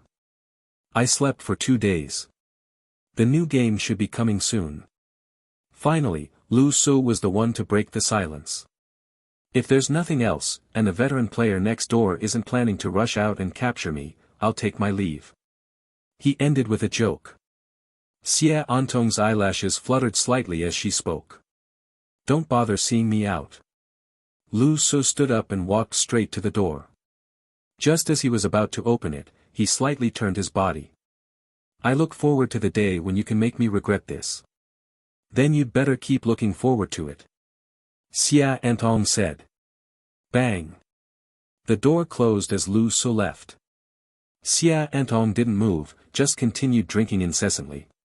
She was too clear-headed, a clear mind had always been her greatest weapon. But now, she only wished she could get drunk. Yet alcohol is strange, when you want to numb yourself, you often become more clear-headed the more you drink. Finally, she leaned back in her chair, running her hands through her thick, dark hair until it became messy. She laughed bitterly, recalling what Lu Su had sent her in the game earlier, feeling somewhat speechless. Sin. Why did you give yourself such a nickname back then? Could it be that when you named yourself Sin, you had already anticipated this day? Do you really intend to be the devil blocking the gates of heaven? Alone in the room, she began to laugh, standing up unsteadily. The light in her eyes flickered between brightness and darkness. The release of the peak rankings had been out for some time, and the rewards for peak rankings had also been fermenting for a while. Now, the discussion within the game had reached unprecedented heights. From time to time, some top-ranked players would show off their rewards with high profiles. But one thing remained consistent, the top 10 players all maintained complete silence. What everyone wanted to know most was what exactly this divine might baptism was, but precisely this topic remained unmentioned by anyone. The world's top 10 players weren't discussing this matter at all. What exactly is divine might baptism? What does it mean to become closer to God? No idea. The top-tier experts are all keeping silent, unwilling to share. After all, they're moving closer to godhood. They might not even consider themselves human anymore, creating some distance. Among the numerous discussions, there were also some sarcastic and jealous voices. Perhaps everyone wore masks representing the 7 deadly sins too. Right at this moment, whether on the game's internal forums or player forums on social media networks, a video suddenly appeared. This video carried the organization tag Divine Punishment. Divine Punishment wasn't like some secret societies, they had nothing to hide. Plus, with their connections, they had registered wherever possible. Hello everyone, I'm Blank, currently the leader of Divine Punishment. The introduction was very clear. In the video, under extremely dim lighting, stood Xie Antong in dark-themed attire, wearing her transformed all-seeing eye helmet. Behind her, several statue-like figures stood silently like bodyguards. I'm here representing Divine Punishment to greet all players. I've previously posted many analysis videos about the player, Sin, as many of you probably know. I was once his admirer, but as I became familiar with his behavior patterns, I gradually discovered a terrifying truth. I think I might know why he chose not to ascend. Out of a sense of responsibility, I want to make an announcement to everyone. In the video, Xie Antong's entire facial expression was hidden in the shadow of her helmet. People could only see her mouth opening and closing as she explained everything. The essence of Sin is that of a psychopathic sadist. The reason he doesn't ascend is that he doesn't see any need to, remaining human better serves his desires. It's simple, he wants to be the strongest in the human world and block everyone else's path to ascension. His antisocial personality gives him self-destructive tendencies, along with desires to destroy the world. That's why he can expressionlessly saw off his own leg and slaughter indiscriminately in the game without reason. He's harsh on himself and even harsher on others, all stemming from his deep-seated destructive desires. And now, what he wants most is to prevent all of humanity from entering the next stage. He won't let anyone ascend. Without the game's selection mechanism, it will completely become a meaningless meat grinder, purely consuming everyone's lives endlessly. Players will constantly fight and die, but as long as he remains, nothing will matter, no one can enter the next stage. Actually, I suspect that over time, Chosen's Paradise should offer more ascension slots, but as long as he blocks the way, no one can proceed to the next step. I don't know if the game opens the gates to heaven, but at least he is indeed the devil blocking the entrance. Xia explained everything clearly and logically in the video. Due to her enormous current influence, the video instantly captured everyone's attention. Many people became engrossed, watching intently. After all, Blank had always been recognized as the person who understood sin best. It's just that now the two had fallen out and become mortal enemies. However, because her explanation made sense and perfectly matched Sin's behavior patterns, many people immediately believed it. And they believed it wholeheartedly. Originally, everyone had been wondering why Sin would refuse such a once-in-a-lifetime opportunity like ascension. But following Blank's explanation, everything seemed to have an explanation. This is my analysis, and also the original intention behind establishing divine punishment. Everyone can judge for themselves whether I'm deliberately slandering him due to our hostility.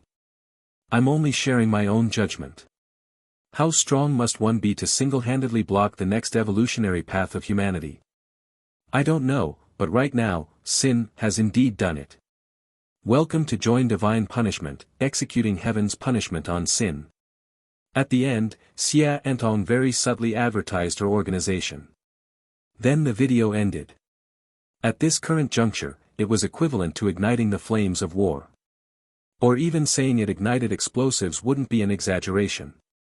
Divine punishment's announcement perfectly matched many people's imaginations, and it was itself a reasonable explanation. Self-destructive tendencies, world-destroying antisocial personality, blocking all of humanity to satisfy his pathological desires, each could explain Sin's otherwise incomprehensible personality. Is that it? I wondered why Sin would choose to give up. So he wants to end everyone's possibilities. Wow, that's so perverted. Why is someone like that number one? Then, as long as he remains in that position, no one else can ascend. We're experiencing such a cruel game, yet there will never be a day when we can escape this suffering. Many voices that had previously been dissatisfied with Lu Su instantly fermented, beginning fierce arguments. Meanwhile, within the game, divine punishment began receiving numerous applications to join. Though currently there were no experts, basically all were people ranked beyond 10,000. Many people seemed to have found an outlet, frantically venting their suppressed feelings. Too many people didn't dare participate in the game, didn't dare take risks, but seeing the stage rewards this time, how the strongest group had already begun transcending humanity, with some even able to directly ascend. That feeling was exceptionally oppressive. But now, a very good excuse had appeared, Sin. Even though without Sin, most people couldn't possibly become world number one or have any chance of ascension, they now very selectively ignored all that. It's Sin who broke everyone's path to ascension. It's because of Sin that I can't ascend. Of course, these people weren't everyone. There were still many who were quite skeptical. Especially Perfect Life and the Creator, these two who had faced despair together in the last game. Was this really why Sin didn't ascend? That seemed slightly far-fetched. No, that was too far-fetched. This was clearly divine punishment throwing mud. But Perfect Life quietly closed Xia Entong's analysis video and began recalling Sin. Exactly why didn't you ascend? I need to see you again, to ask clearly. In the small room, Lu Su lay quietly on his bed, watching the countdown to the next game on his interface. Hey, why are you still wearing that mask all the time? The metal sphere transformed from Black Knight spun around in the air, asking curiously. I want to get used to it in advance, and right now, wearing the mask makes me comfortable. Behind the blue mask, Lu Su said with a smile. He was now quite familiar with greed. He watched Xia Entong's video and read everyone's discussions, letting out an eerie laugh. Even despair gods have appeared. Do you understand? With no one else in the room, he could only ask Black Knight. Black Knight? Understand what the hell? Even if they can't do anything to me right now, I know my time won't last long. I need to overload as quickly as possible. As he spoke, he raised his hand like a storm-stirring monster, stirring the air around him. I can feel a restless taste in the air. I can smell it. Everyone seems quite restless. Restlessness is good. I always feel it's not enough yet. Is the game about to start? Let me overload. In the dim little room within the building's corridor interlayer, Lu Su's somewhat suppressed laughter occasionally surfaced alone. Has your mind gone completely off the rails, buddy? Black Knight asked with exasperation from beside him. Oh. Why would you say that? I feel like I'm in perfect condition. The voice still clearly belonged to Lu Su, but the emotional quality had undergone significant changes. You haven't even entered the game yet, and you're already trying to turn yourself into a complete lunatic first. Black Knight couldn't help but complain, though it roughly understood that Lu Su was actually raising his own threshold right now. He was acclimating to that surge of madness while wearing the mask, so he could better reach the overload level during the game. Lu Su didn't just want overload, he was greedy, unwilling to pay the price. He was arrogant, not believing he should pay any price. He wanted to maintain self-control even while in an overloaded state. So he needed to adapt. If he wanted to master loss of control, then madness needed to become somewhat normalized. Watching his condition, Black Knight spoke with grave warning. Black Knight couldn't help but comment, though it roughly understood that Lu Su was actually raising his own threshold right now. You really don't consider yourself human anymore.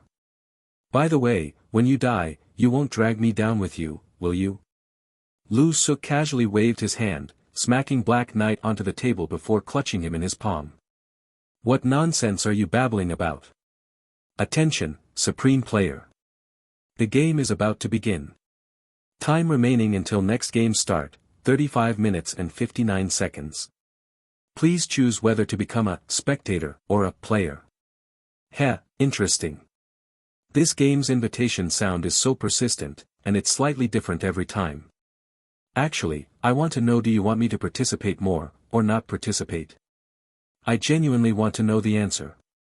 On the bed, Lu Su leaned back, his blue mask tilted upward as he stared at the ceiling. Please choose whether to become a spectator or a player. The game didn't respond with words, just continued pressing. Player. Supreme Player, welcome to Chosen's Paradise. Similar voices echoed in the ears of hundreds of millions of Chosen Ones worldwide. Some were already players, some had always been spectators, but now this choice had become fundamentally different from before. Stepping into this paradise might bring danger, but it could also be an opportunity to ascend to heaven. Undercurrents were swirling at this very moment. Just as Lu Su was preparing to enter the game's announcement actually appeared once again. This game's participant count has reached a historic high, currently undergoing game reorganization. Welcome more players to the game. Paradise welcomes players, the world belongs to players. Wishing you a pleasant game experience. As the game's voice spoke, Lu Su nearly laughed outright. Their intentions were just too transparent. Game preparation complete. Please make final preparations.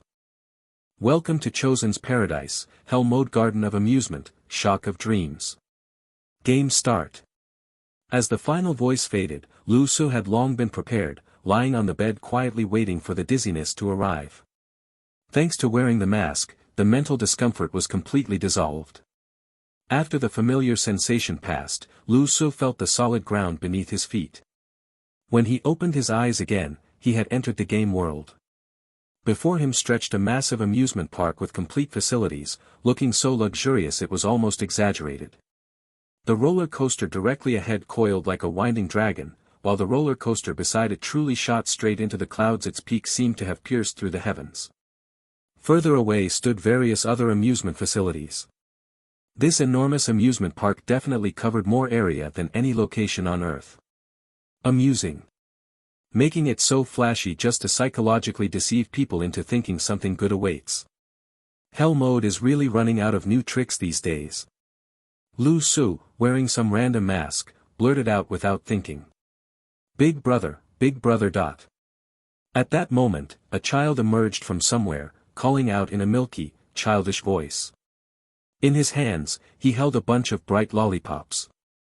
Big brother, would you like an extra-large lollipop? Lu Su looked down, casually took one, and used it like a mirror to check his mask.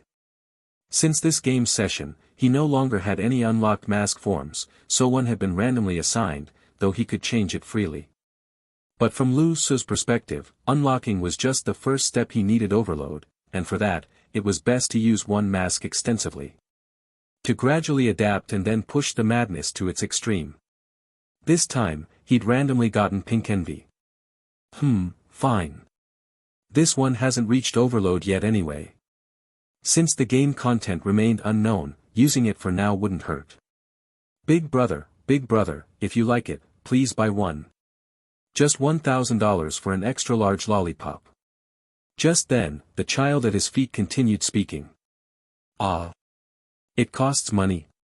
Then I don't want it. Envy glanced down and casually tossed the lollipop back. Get lost. Annoying child. Since when did lollipops cost $1,000 each? No. You already took it, so you have to buy it. The little boy steadily caught the thrown-back lollipop, his voice already carrying hints of tears. Immediately, a thought emerged in Lu Su's mind. What would happen if I just robbed him? Looking down, the pink mask displayed a benevolent smile. The child stared blankly for a moment before scampering away in a flash. Probably some bad premonition. Boring.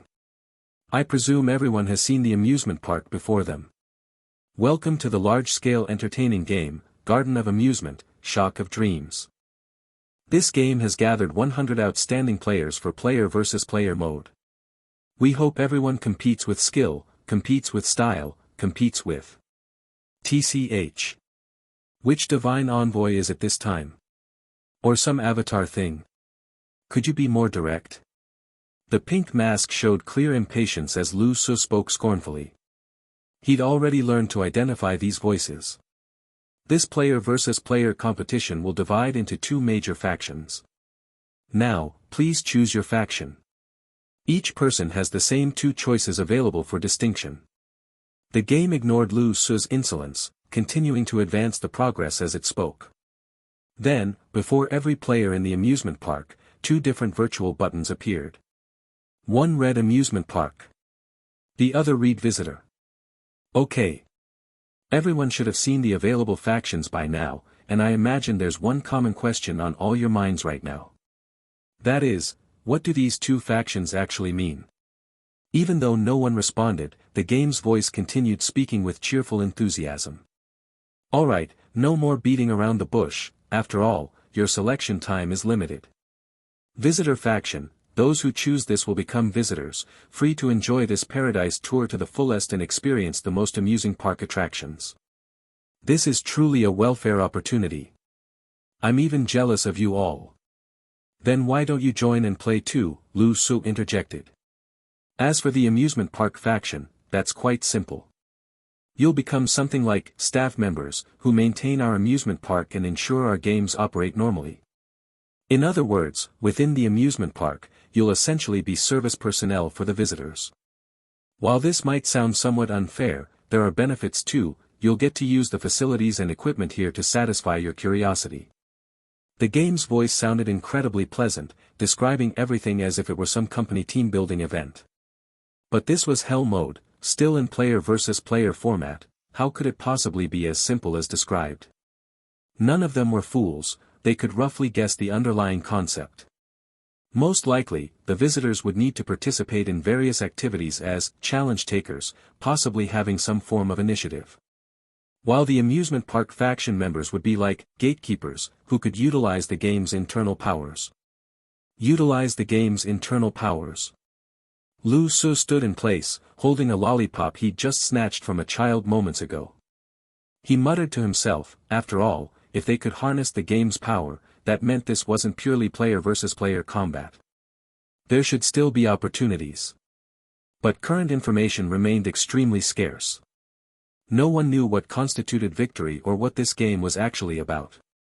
They could only take things step by step for now. Yet they had to choose their faction first while everything remained shrouded in mystery.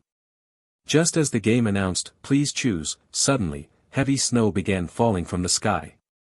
The amusement park's facilities were all in pristine, dreamlike condition. The sky had been clear and sunny moments ago, yet now snow was unexpectedly falling. The heavy snow enveloped the entire game area, with snowflakes drifting across the whole amusement park. Moreover, the snow fell rapidly. Those octagonal snowflakes seemed to have increased gravitational acceleration as they swiftly descended. Soon, they landed on the players' bodies, including Lu Su's. Lu Su gently pinched a snowflake, feeling something vaguely familiar. Really nothing new under the sun. But this time, the snowfall is quite heavy indeed. Within 2 minutes of the snow starting, a message accurately appeared in every snow-enveloped player's mind. The voice contained only 4 simple words. Choose amusement park. This was clearly a form of message transmission. Before factions were even determined, before anyone understood the game rules, someone had already made the first move, striking preemptively. Lu Su immediately understood, remarking with admiration. I won't believe this game's selection isn't manipulated if you paid me. What a coincidence.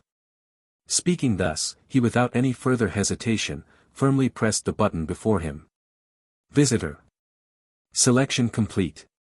He was unlikely to choose amusement park anyway, and after receiving such information, it became completely impossible. As the snow continued falling, the paradise grew silent. Lu Su stood idly holding his lollipop. Several minutes passed before the announcement sounded again. Game factions have been selected. Oh, what an unexpected situation. The faction selection ratio is quite disproportionate. Don't people want to experience the amusement park's delights? The ratio has exceeded 10 to 1, but no matter. Dear visitors, our amusement journey begins now. Where did this snow come from? How annoying. Instantly, heaven and earth flipped over.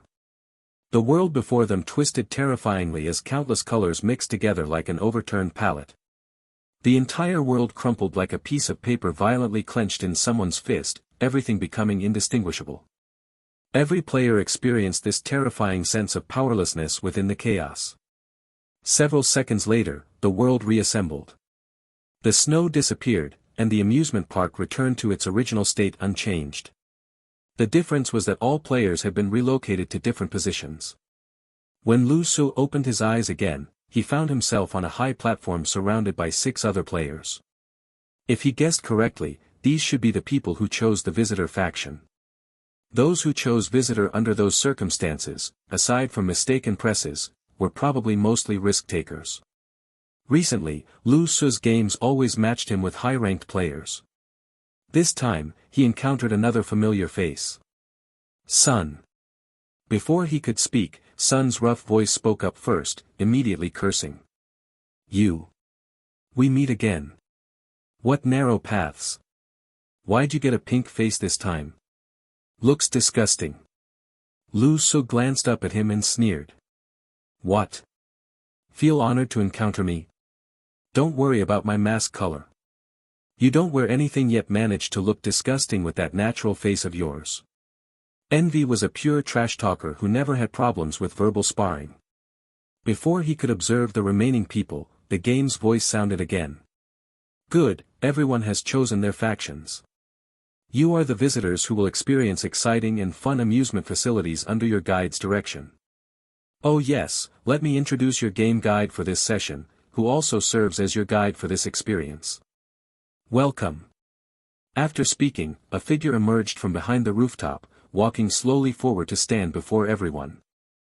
When they stood still, the group discovered with exceptional surprise that this guide was completely unexpected, beyond all imagination. Dear opposing players, I sincerely hope you all fare poorly. I am your guide for this session. You may call me tour guide, though directly using my name blank is also acceptable. Silence. After brief self-introductions came endless silence. Even with Jealousy's talkative nature, he had no idea what to say at this moment. What's going on with this game again and again? Why do we keep matching together even without teaming up? And how did she become the tour guide? With Xie Antong's appearance, all the tourists present were stunned into silence, unable to speak. Xie Antong wasn't someone who would be defeated by silence. She casually pulled out a notebook and began writing and drawing while speaking. If everyone has no questions. Wait, I have a question, Sun suddenly interrupted. Which faction are you in right now? Xia and Tong. She pushed up the blue analytical lens before her eyes, not really wanting to speak. What kind of intelligence level could possibly produce such a question? If the game's faction assignment system isn't broken, I'm in the amusement park faction, meaning the one opposing yours. Sun immediately adopted a thoughtful expression, looking somewhat shocked at Xia and Tong. Huh? Then why are you the guide? Your role seems really special. What about the others? What are they doing? Xia and Tong remained silent for a moment before speaking quietly. Maybe they don't want to talk to fools. As she spoke, she looked down to check the time. Since you're all tourists, you have 10 minutes to get familiar with each other. After 10 minutes, our amusement park journey will begin. Click-clack. Sun wanted to say something more, but was interrupted by the sound of a gun being cocked. Turning to look beside him, he saw the guy with the pink mask had actually pulled out a gun and was pointing it at blank. Lu Su, wearing the jealousy mask, raised his hell's roar in one hand while holding a lollipop in the other, speaking up. I don't think we need to go through all this trouble. How do I know this isn't all your own production? After all, you can even imitate the game's voice. Maybe you don't have any related game sounds at all. I can guarantee this matter is indeed the game's decision. Right at that moment, the game's voice sounded rather rudely, refuting Lu Su's speculation. But Sin showed no reaction at all, and after hearing this, actually became even more excited. The gun barrel tapped a few more times. Oh, really? Well, that works out perfectly then. I want to test what happens in this game if there's no tour guide. The corner of Xie Antong's mouth under her helmet curved upward slightly, showing no emotional change. After staring at the pink mask for a long moment, she finally spoke. Well then, why don't you try and find out? Everyone around was bewildered by the current situation, their brains struggling to process what was happening. The game hadn't even officially started yet, and they were already playing so dangerously without even knowing the rules clearly. Even Sun couldn't quite keep up with this pace, thinking to himself that these two had way too much killing intent. Seriously, why are these nemeses always crossing paths? This is real hatred. Just formed an organization to oppose each other, plus she was just killed by him not long ago. This is genuine pursuit killing. While most viewers enjoyed this entertaining scene with light-hearted jokes, many were also secretly sweating with nervousness. After all, comparatively, people were more affected by the divine punishment announcement. In the Garden of Amusement, Shock of Dreams, Lu Su's gun barrel remained raised for a long time before slowly lowering, as if he was hesitating about something. But immediately afterward, he instantly raised his hand and fired an extremely quick shot. The shot was fired with a flick of the wrist, making it difficult for anyone except Lu Su himself to predict where exactly he was aiming. Under the powerful control of Scholar's right hand, his gun barrel lifted slightly upward. This shot would miss even if the target wasn't prepared. Rip. A sound like cloth tearing echoed as Hell's Roar's energy bullet dissipated before Xia Antong, consumed by an even more powerful force. A layer of energy membrane appeared in front of Xia Antong, blocking the attack. Ha, bodyguards, ha. I knew it. Also, a bit of someone relying on their dog's power.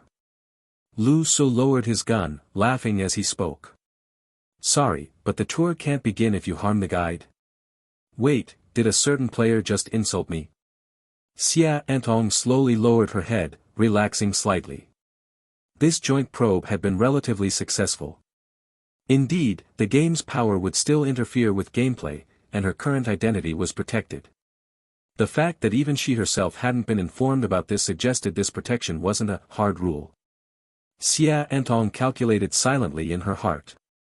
As for Lu Su's side, he appeared quite casual, as if he'd just randomly fired a shot without any thought behind it.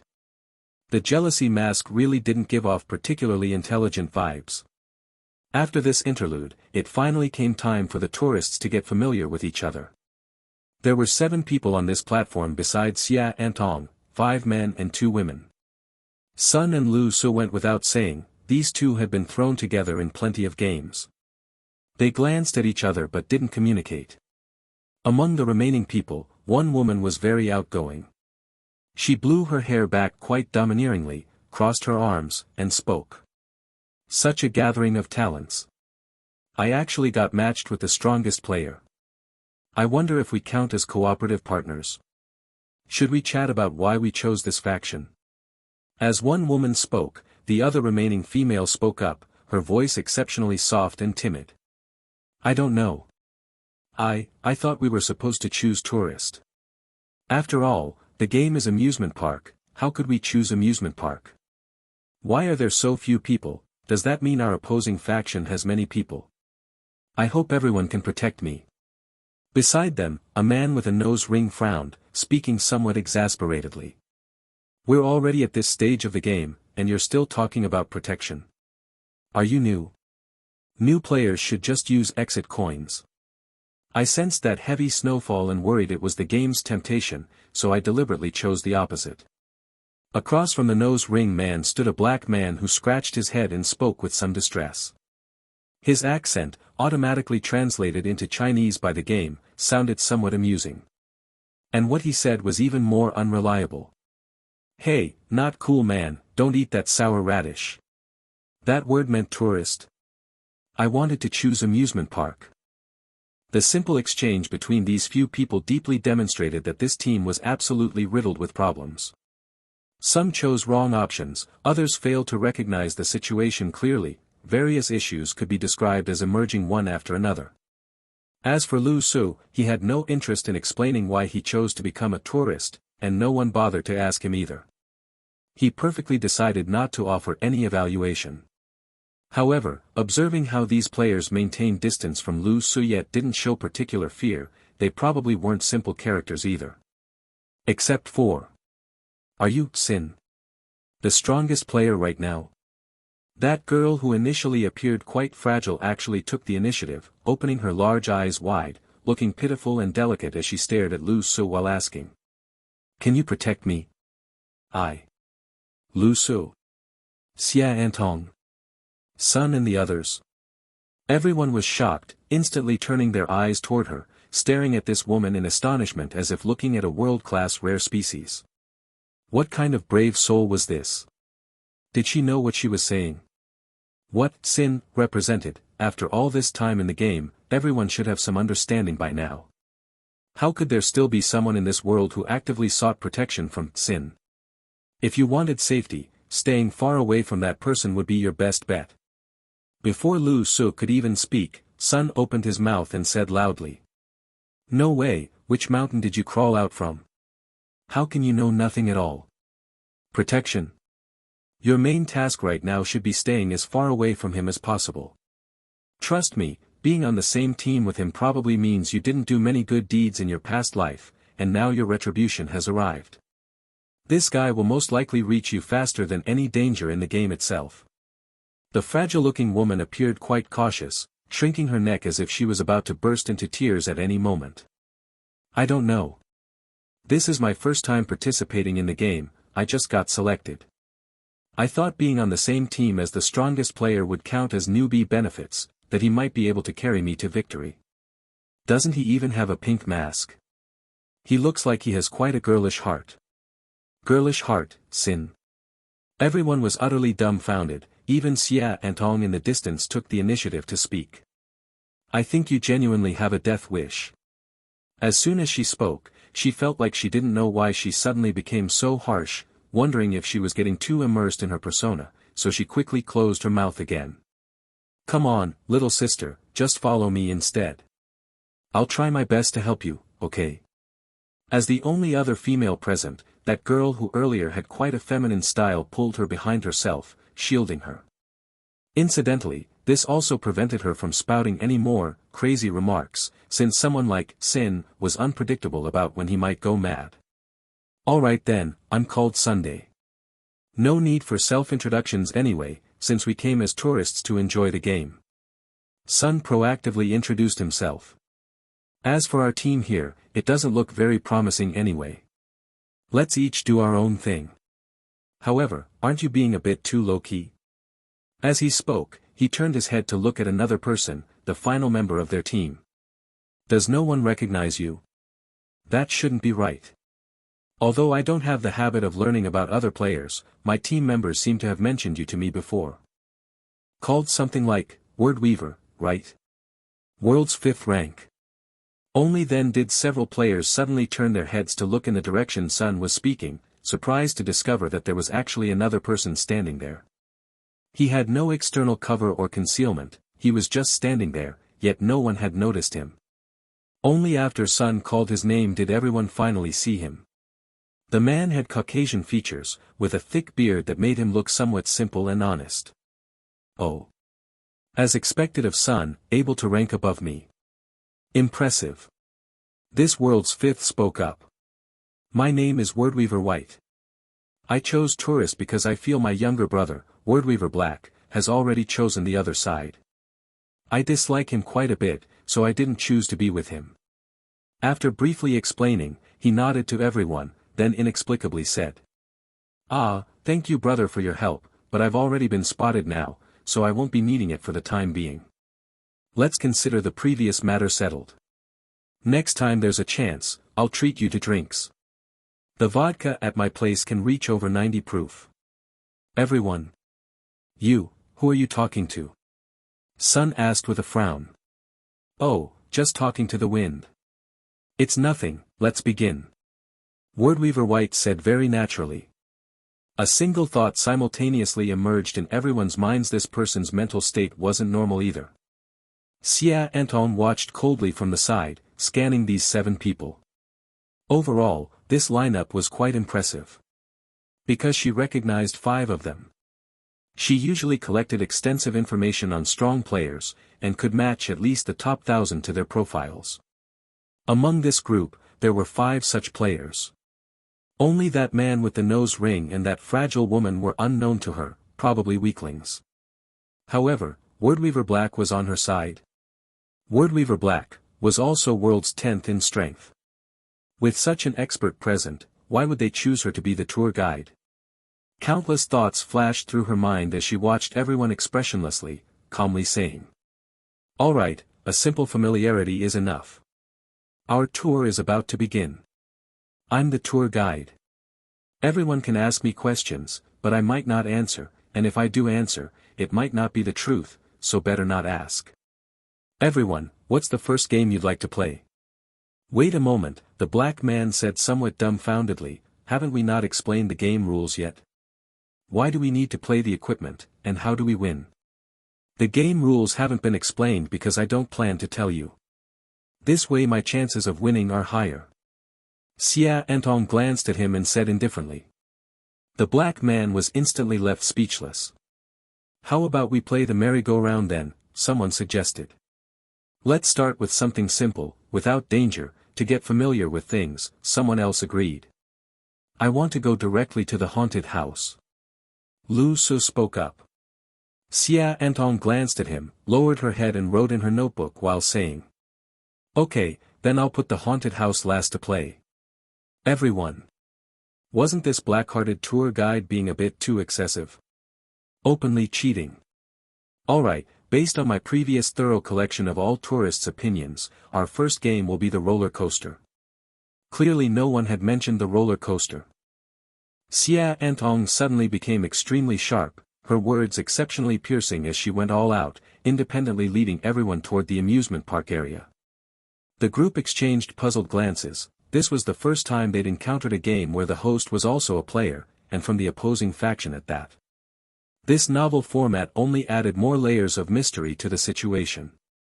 The group quietly followed the woman ahead, with even Sin remaining unusually well-behaved at this moment. They genuinely couldn't identify any particular weaknesses to exploit. However, Wordweaver White appeared particularly cautious, watching blank ahead with a suspicious gaze. He felt this tour guide was highly deceptive. Her ranking wasn't that high, so everyone instinctively didn't fear her much. But in reality, a tour guide? And one with such high permissions, what did that actually mean? It meant their entire group was essentially being led by the nose through this hell difficulty game by an opponent from the rival faction. Moreover, while his younger brother was annoying, he still had some capability. If this woman was chosen as the tour guide from their opposing camp, she definitely wasn't someone to underestimate. Plus, he'd heard she used to be Sin's collaborator and had even managed to escape with her life when they turned against each other. This definitely didn't feel right. As they approached the roller coaster, the bearded Wordweaver White spoke up in his deep, resonant voice, "You really don't intend to explain the specific rules? This game is completely bewildering for us visitors. I don't believe the game actually grants you such high permissions that you could use them to lead us toward failure. Otherwise what?" Xia Antong replied without turning back. "I am leading you toward failure. We're from opposing factions. How to achieve your victory, shouldn't that be something you figure out yourselves?" Wordweaver White frowned. He wanted to say they definitely wouldn't follow her to the roller coaster game then, but realized it would be meaningless. After all, if they didn't participate in these amusement park facilities, there would be even less to do, they wouldn't know what step to take next. So, under the confused gazes of everyone who couldn't understand what was happening, he began talking to thin air again. "Good brother, I'm a bit confused right now and need to ask you some questions. Help as much as you can. My energy is limited, so use it sparingly. Can you roughly sense what schemes that woman ahead might have?" As he spoke, his hands waved through the air like some mystical dance. Sun looked strangely at this world's fifth-ranked player. There wasn't the slightest trace of spiritual energy around him, but this seemed like some kind of spellcasting chant.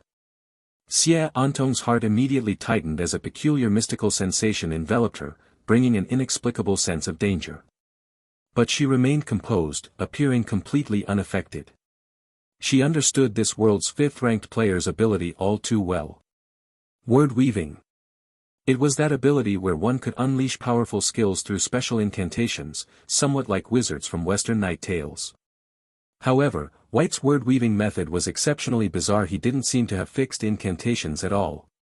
His speech was unusually casual, completely lacking in gravitas, as if he was just having an ordinary conversation. Xia Antong had watched his gameplay videos before. Wordweaver White's speaking style was something like, "Brother Fire God, could you please conjure a fireball in my hand? I want to throw it at the enemy." And then an actual fireball would appear in his hand. It was utterly bizarre. The group quickly arrived beside the dragon-like roller coaster. Xia Antong turned back to look at them, especially focusing her gaze on Wordweaver White. "Did you sense anything?" Wordweaver White frowned deeply and slowly said, "This woman seems to have deep schemes. Her thoughts are constantly operating in bizarre patterns. But what she's doing now complies with game rules. It seems like we really need to participate in these games one by one." As he spoke, he looked at the remaining visitors. "As for the specific rules and how to win, we'll probably have to figure that out as we play." Before anyone could respond, Lu Su suddenly sneered, turning to look at Wordweaver White as he said, "Are you brainless or something? She asks, and you just answer." Wordweaver White. He froze momentarily, completely unprepared for why Sin would suddenly target him at this moment. He opened his mouth but didn't know what to say. "All right, never mind." The pink mask turned away again. "Seems like you were telling the truth. With your level of brain development, probably any little trick from her side would seem like some grand conspiracy to you." After Xia Antong's sharp words, this side's jealousy also began fully demonstrating his toxic attributes, launching into wild mockery. He left Wordweaver White completely bewildered. Why was he being targeted so aggressively before the game even started? He wasn't someone with a particularly good temper, but would starting conflict with Sin now be unwise? Plus, he probably couldn't win against him anyway. "Alright, if there are no other questions, let's begin our roller coaster journey. We've had enough pointless talk already." Xia Antong spoke up, her gaze sweeping over the 7 people before the roller coaster before inadvertently glancing at that timid-looking girl. She suddenly asked, "Miss, what's your name?" "Ah. Me?" The always timid girl seemed startled. "My surname is Yu, you can call me Little Yu." "Miss Yu, don't you have an exit coin?" "Ah." Little Yu seemed completely unprepared for this question. The moment she heard it, a ferocious smile instantly appeared on Jealousy's pink mask. If you want to exit but don't have an exit coin, I can give you one. Semi-Invincible said with apparent kindness. After all, this game isn't a joke, you're risking your life here. The fact that the leader of the opposing faction would say such things felt rather strange to the visitors. Was she really that kind of person? By comparison, Sin seemed even more beastly. Little Yu also seemed completely unprepared, just looking very embarrassed as she whispered. This isn't appropriate, right? Besides, this is only my first time participating in a game. Semi-Invincible ignored her, just lowering her head to write and draw in her notebook. This woman surnamed you, she is not the weakness. After writing it down, she looked up again and gazed at the 7 people. Aside from that Little Yu, only one player ranked beyond the 1000th place remained. That person wearing a nose ring, who looked extremely flamboyant and seemed afraid of no one. And coincidentally, at that moment, the nose ring man also spoke up. Stop dawdling around, it's just a roller coaster. How will we know what's really going on if we don't ride it? Let's get ready to start. Saying this, he strode forward toward the roller coaster ahead that could almost be described as towering. Semi-Invincible looked at him, raised an eyebrow, her eyes seeming somewhat amused. Amusing. Does he need to rely on external bravado to fill his heart with courage?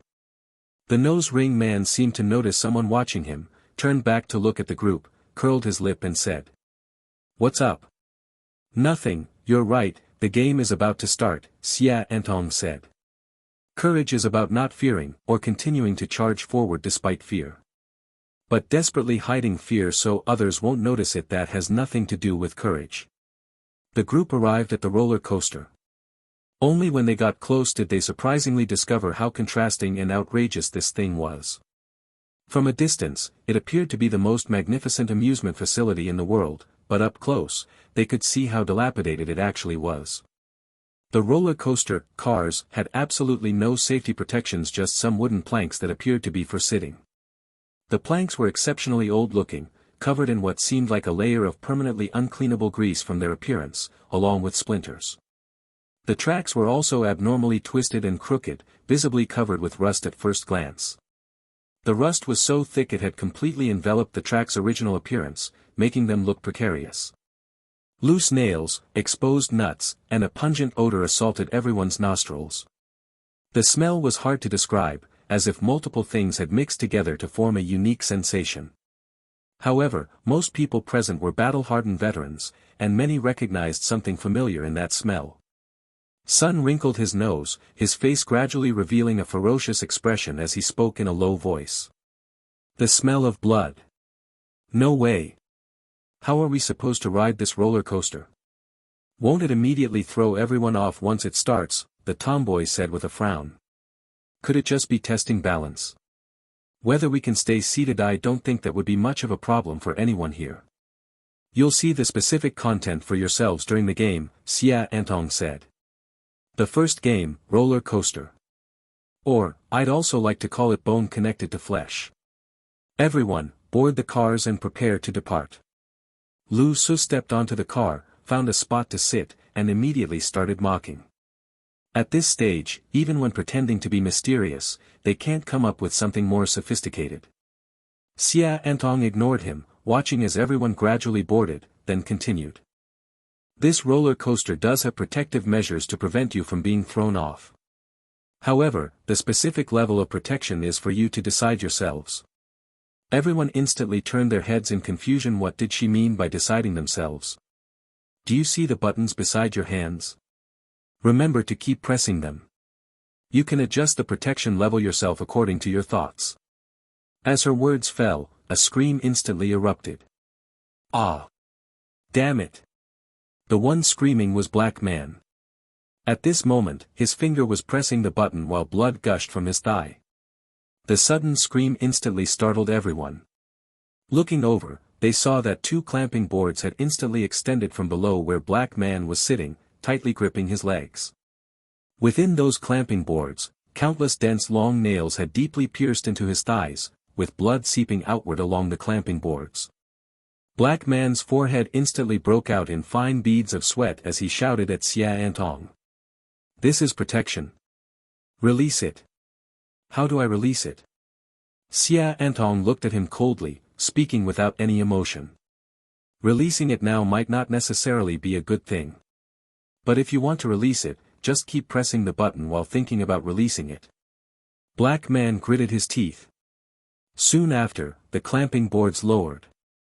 He took out a bottle of basic potion and drank it. Nothing had even happened yet, and he was already injured. Everyone looked up with some fear at this winding giant, this exceptionally massive roller coaster. The mottled rust, the strange smell, they instantly had an explanation. Blood. This enormous roller coaster was as if it had been soaked in blood. Almost instantly, the atmosphere of this amusement park was shrouded in a layer of terror. How many people's blood had been required to drench it like this? Ha ha ha ha. So this is what bone connected to flesh means. That's actually quite interesting. Suddenly, Sin's arrogant laughter rang out. Jealousy's voice was unpleasant to hear, making people feel chilled in their hearts. The pink mask turned to look at Black Man. After hearing you scream so miserably, I thought something serious had happened, but it's just a scratch. Are you a baby? You're really embarrassing black people. Then he turned to look at Xia Antong and said. May I ask, these protections are to prevent us from being thrown off, right? That means choosing this kind of protection is forced by this game. Xia Antong looked at him, remained silent for a moment, then nodded. Yes, it's forced. Crack. As her words fell, there was instantly a loud noise. The clamping boards on both sides of Lu Su's thighs instantly closed, tightly gripping his legs in between. Unlike Black Man's situation, the sound was clearly more intense. The nails had directly pierced through his thighs. Chosen of agony, agony value +3. Ah, it really works, just a casual thing. Crack. More successive sounds rang out as layers of metal protection appeared out of nowhere. Chest, arms, shoulder blades like a cage full of spikes, nailing him firmly to the seat. Well, this should prevent me from being thrown out, right? These nails aren't very good quality. They've already deformed. They're not as hard as my bones. Xia Antong's eyelid instantly twitched, the corner of her mouth moved, but she turned her head away without speaking. The people around who hadn't boarded yet were instantly somewhat shocked. Is this how the strongest players play the game? No wonder we can't become the strongest players. This is pure insanity. Hurry up, Lu Su said impatiently from his seat. The intensity is too low. So far, he couldn't see any signs of himself overloading. Chapter 430, Double Fog, the unknown purpose of the game. Watching Sin pin himself inside the steel thorn cage, blood continuously seeping out through the clamping boards, everyone couldn't help but take several steps back. This kind of operation was truly frightening and offered absolutely no benefits. It was equivalent to stabbing himself before the confrontation even began. That Miss Yu, who had initially attempted to seek Lu Su's protection, immediately turned pale and shrank backward, hiding behind another girl. This was truly eye-opening. It seemed she now understood why everyone had been so shocked when she mentioned seeking Sin's protection. Word Casterby was seeing this kind of operation for the first time, making him quite unable to understand since this was his first game with Lu Su. To be honest, what are you doing? He furrowed his brow, looking at Lu Su who was pinned to the seat. Competing in ruthlessness? This is really unnecessary. Showing your ferocity through self-mutilation doesn't seem like the behavior of a true powerhouse. If I say you're brainless, you really have to prove it. Lu Su sat in his chair, twisting his neck. Isn't the purpose obvious? This way, no matter what happens, I won't be thrown from my seat or flung off the ride. Word Casterby. Even if this were meant to fool an idiot, he felt even an idiot wouldn't believe it. He refused to believe that the strongest player would genuinely have no way to ensure he wouldn't be thrown from the roller coaster. Regardless, this method was just too clumsy. Who cares about him? He's mentally unstable. If you understand him, doesn't that mean you're unstable too? Sun spoke bluntly from the side, then looked toward Lu Su on the seat. However, given your current condition, shouldn't I make my move now? Seems like a pretty good opportunity. Lu Su's pink mask instantly broke into loud laughter, speaking without even turning his head. Even if I die right now, my corpse would still have some nerve reflexes, and you still wouldn't be my match. Sun. Flames began gradually igniting across Sun's body. Is that so? Everyone is welcome to make their moves now, settle old scores. If you all kill each other off, that would actually be convenient for me, Semi-Invincible said indifferently. Sun clenched his fist. He wasn't truly stupid, he knew these superficial injuries would have limited effect on Sin. He immediately looked at Blank and said. Humph, you'd like us to fight each other that much, wouldn't you? Actually, while people say the rules aren't clear, they seem pretty obvious to me. It's basically having visitors participate in various games, like clearing stages, while you amusement park faction members act as stage guardians. Who wins or loses just depends on whether we can pass through these games one by one. If we all die, you win. Humph, pretty boring stuff. Sun spoke as if it were all very casual, seeming to look down on this game's format. Oh. Semi-Invincible nodded without any expression. If you figured it out, then get on the ride. Seeing that expression, Sun immediately knew he probably hadn't gotten the reaction he wanted. TCH, so the game rules aren't like that. Not getting the answer he wanted, he silently boarded the ride. Such a hassle. Can't we just have this park's owner come out so we can kill him and be done with it? In his daily life, Sun had never followed game rules so obediently to clear stages, making him thoroughly displeased. What surprised him somewhat was why Sin appeared to be following the rules so properly this time. They say unusual occurrences must have hidden reasons, but in his view, Sin acting normal was the biggest abnormality of all. Everyone ended their arguments and boarded the ride one by one. The two girls sat at the very back, keeping away from most people. Sun, Black Man, and Wordcasterby took the middle seats. Notably, whether intentional or not, Sin sat quite close to the man with the nose ring. Both were in the frontmost positions, and Sin quite coincidentally took the seat right next to Nose Ring Man. When Lu Su had locked himself in the iron cage earlier, his blood had splattered onto the man. He had already been scared enough to want to move away, but felt that actively avoiding would be unnecessary and might even provoke Sin, so he pretended not to care and stayed put. But who could have expected that while he wanted to avoid Lu Su seemed to actively seek him out. Hey, move closer. I have something to tell you. Nose Ring Man nearly trembled all over. Hearing Sin's voice at this moment was practically like a death summons, but he steeled himself and leaned over slightly. What is it? Swish. Lu Su's arm, which wasn't completely pinned down, suddenly shot out at a speed no one could possibly notice, instantly tearing off the ring from the other man's nose. Only after he already held the golden ring in his hand did the pain reach the man's face, causing him to cry out in agony immediately. What are you doing? This thing was annoying me, so I removed it, Lu Su said as if it were completely justified. The people behind them all expressed speechlessness at Sin's bullying behavior, pretending they hadn't seen anything. Nose Ring Man was furious but dared not speak up had this lunatic's condition worsened. At this moment, the roller coaster began moving with creaking sounds, starting its journey along the tracks. Meanwhile, Semi-Invincible, who had been coldly observing from below, furrowed her brow slightly. Although everyone was already accustomed to this guy being mentally unstable, she still felt this behavior was just too deliberate. Something's not right. The roller coaster began its slow ascent up the slope. The massive drop that shot straight toward the clouds soon made it impossible to clearly see the people on the ride. Semi-Invincible stood in place, beginning to talk to herself. If anyone had been near her, they would surely have been shocked by what she was muttering. Sun's guess seems the most straightforward, but it feels like it shouldn't be that simple. What exactly are this game's rules? Semi-Invincible looked at the notebook in her hand, her brow tightly furrowed. She didn't know either. She had just been putting on a mysterious act earlier. Regarding the game rules and the victory conditions for both factions, nobody actually knew. The fog surrounding this game was double-layered. Up to this point, not a single person actually understood. Visitors didn't know why they were playing, and amusement park didn't know what they were supposed to do either. Everyone in both factions only knew one thing: they were enemies. Amid all this confusion, the game had already begun. Before them, the dragon-like bone-connected to flesh roller coaster had slowly climbed to its highest point.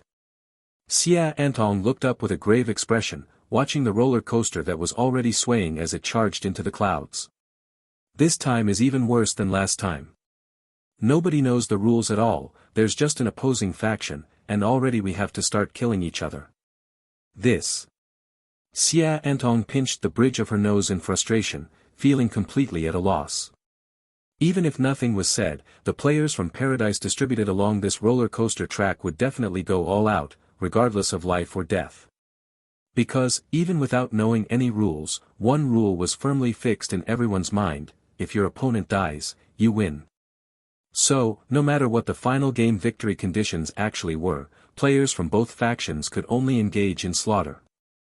Everyone thought she understood everything, but in reality, she understood nothing. She was pretending, and could only keep pretending. You, have any leads? Her mind unconsciously began thinking about that pink mask, considering what his possible strategies might be. You definitely wouldn't be willing to be led by the nose, right? Meanwhile, the roller coaster had climbed high enough that looking down created a sense of height that had nothing to do with roller coasters. It was pure bungee jumping. And not just any bungee jumping, but extreme height, unprotected freefall. Everyone here was already extraordinary, but even so, cold sweat couldn't help but break out in their hearts. Ah, my dear brother Wind. On the worn-out seat, Wordweaver White spoke up first. He felt that no matter what, if he fell directly from here, he'd probably die. No matter what happens later, please help secure me to this seat so I don't fall off. After pausing briefly, he continued. Also, if someone attacks me later, please let me know. It would be great if you could protect me too. Thanks, we're all buddies here. As his words faded, a gentle breeze arrived, bringing with it a powerful pushing force that secured him firmly to the seat. What kind of skill is this exactly? Although Sun had seen strange things before, he still couldn't help but comment. He couldn't feel any spiritual energy fluctuation at all. How was this skill being activated? Flames erupted from his body too, directly binding to the surrounding tracks, baking the rust-covered rails until they glowed red. He couldn't secure himself to the seats were wooden and might set the entire car on fire. The other players also began showing their unique abilities, each demonstrating their special skills to avoid being thrown off. As for Sin, his approach was simple: he was the only one using proper safety measures to secure himself. And he was secured so firmly that even if the car fell apart, he wouldn't be thrown off. He was already humming a tune. The next moment, the train suddenly accelerated. The instantaneous acceleration made everyone's facial muscles tremble violently as it began madly rushing along the tracks. Simultaneously, a mountain of corpses and sea of blood appeared before everyone's eyes. Countless ghosts, corpses, and the darkest fears in everyone's hearts began flooding into their minds all at once. The sound echoing in their ears was no longer the creaking of tracks, but endless crying and wailing. Almost instantly, most people's mental defenses nearly collapsed, almost falling off directly from this psychic assault. In the back row, Miss Yu was thrown from her seat but was pulled back by another girl beside her, who forcefully secured her to the seat. Damn it! Sun cursed. It's starting, isn't it? This probably wasn't the roller coaster's natural feature, this was definitely other players from the Paradise faction beginning their interference. Shit! Where are these bastards? Naturally, Sun didn't feel any psychic impact. With his temperament, even a real mountain of corpses and sea of blood meant nothing to him. But this feeling of being attacked without being able to fight back directly made him extremely uncomfortable. Given his usual temper, he would have already wanted to explode and blow up this roller coaster. But he didn't know the victory conditions, and most importantly, Sin, in front, was still sitting there obediently. This made him feel that the other party must be planning something, so he decided to endure for now. Meanwhile, things began continuously falling from the roller coaster tracks. Various long swords, daggers, and hooked chains began mercilessly attacking the 7 people on the car. The roller coaster's turbulence wasn't just from the route anymore, even the tracks themselves had various protrusions constantly appearing, making the bumps more violent. This wasn't a roller coaster at all, this was clearly a fighter jet in combat simulation mode. To everyone in the back rows, the two people in front formed a striking contrast. Sin sat quietly in his position, secured by various long nails as if this game had nothing to do with him at all. Meanwhile, Nose Ring Man was breakdancing like, holding onto the wooden board beneath him, twisting and turning to avoid falling off while also dodging the massive amount of attacks around him. The roller coaster sped up faster and faster, until everything before their eyes became blurry. The several people no longer had attention to spare for anything else. Wordweaver White kept chanting scriptures continuously, while Sun merely focused on not falling off for now, not taking action yet. Screech. Amidst the ear-piercing friction sounds, the roller coaster slowly came to a stop. This terrifying ride had finally ended. The girl beside Miss Yu looked terrible, dry heaving repeatedly, while the black man's complexion had already begun turning pale. You could say he'd achieved class elevation. Everyone settled their emotions and looked closely, only Sin remained properly secured in the front row seat, while Nose Ring Man beside him had disappeared. On his seat, you could even see fresh bloodstains and indentations from fingernail scratching. So, we've lost someone. Everyone's heart sank as they staggered off the ride. Suddenly, Miss Yu screamed and pointed at Sin in the front seat. Everyone's gaze instinctively shifted, then they froze. The person in that seat wasn't the pink-masked guy, but Nose Ring Man. Now, his body was pierced through like a blood gourd by nails that should have secured Sin, his whole body convulsing in agony, unable to even make a sound. Xie Antong's brows tightened as she slowly looked up. The sound of howling wind reached her ears as if something had fallen from 10,000 meters high, crashing heavily right before her. A voice came from above, so close she could feel the scorching breath on her eyebrows. He was the easiest weak point. What, did you think you could see what I couldn't? Boom! The ground in front of her feet was shattered by the figure descending from the sky, yet not a single flying fragment landed on her body. She didn't retreat, watching the figure now standing right before her. That face was exactly the Nose Ring Man. But clearly, it couldn't possibly be him. The face gradually twisted, transformed, and reassembled, slowly morphing into that pink mask. When the roller coaster reached its peak speed, Lu Su had used his fastest possible speed to forcibly swap positions with the Nose Ring Man. The reason he had nailed himself to the seat with spikes was partly to make everyone believe he had securely fastened himself to the chair. Then, by forcibly removing the other's nose ring, that most distinctive feature, he made his subsequent position swap much more convenient.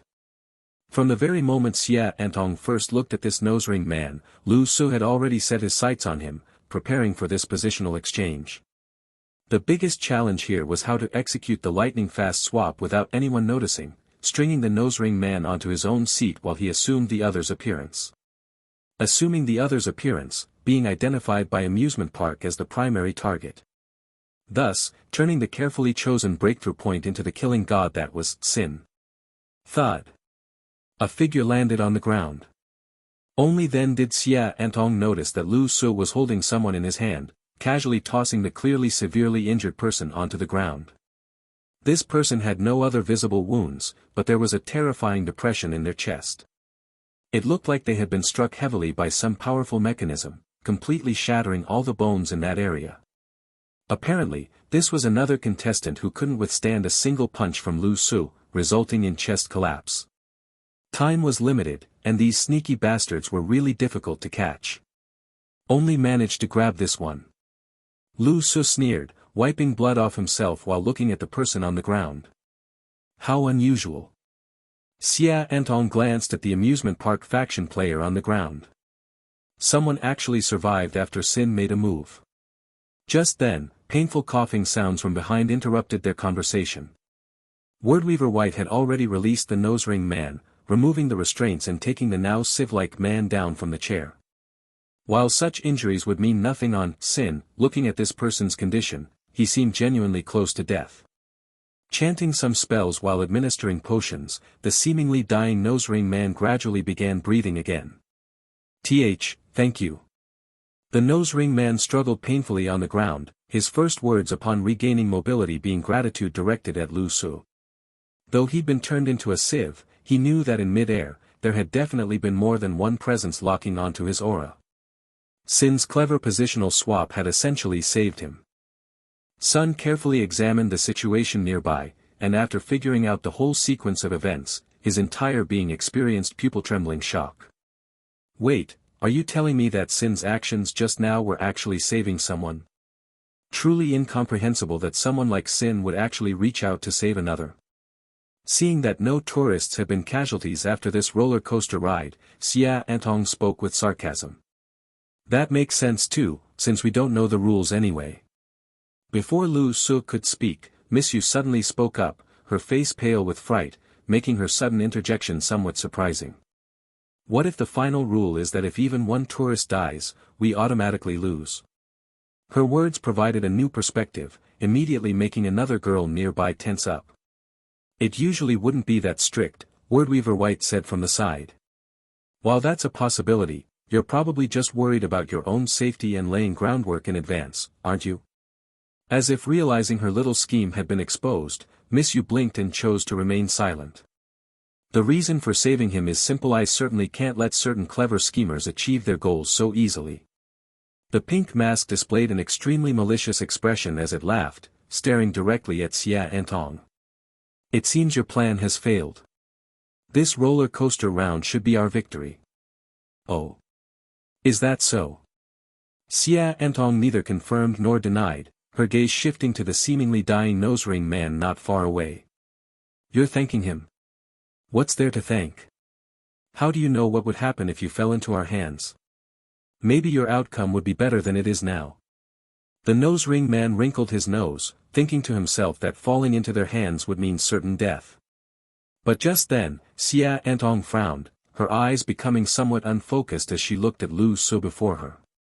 His right hand was rising at an extremely slow pace, then gradually came to rest on her shoulder.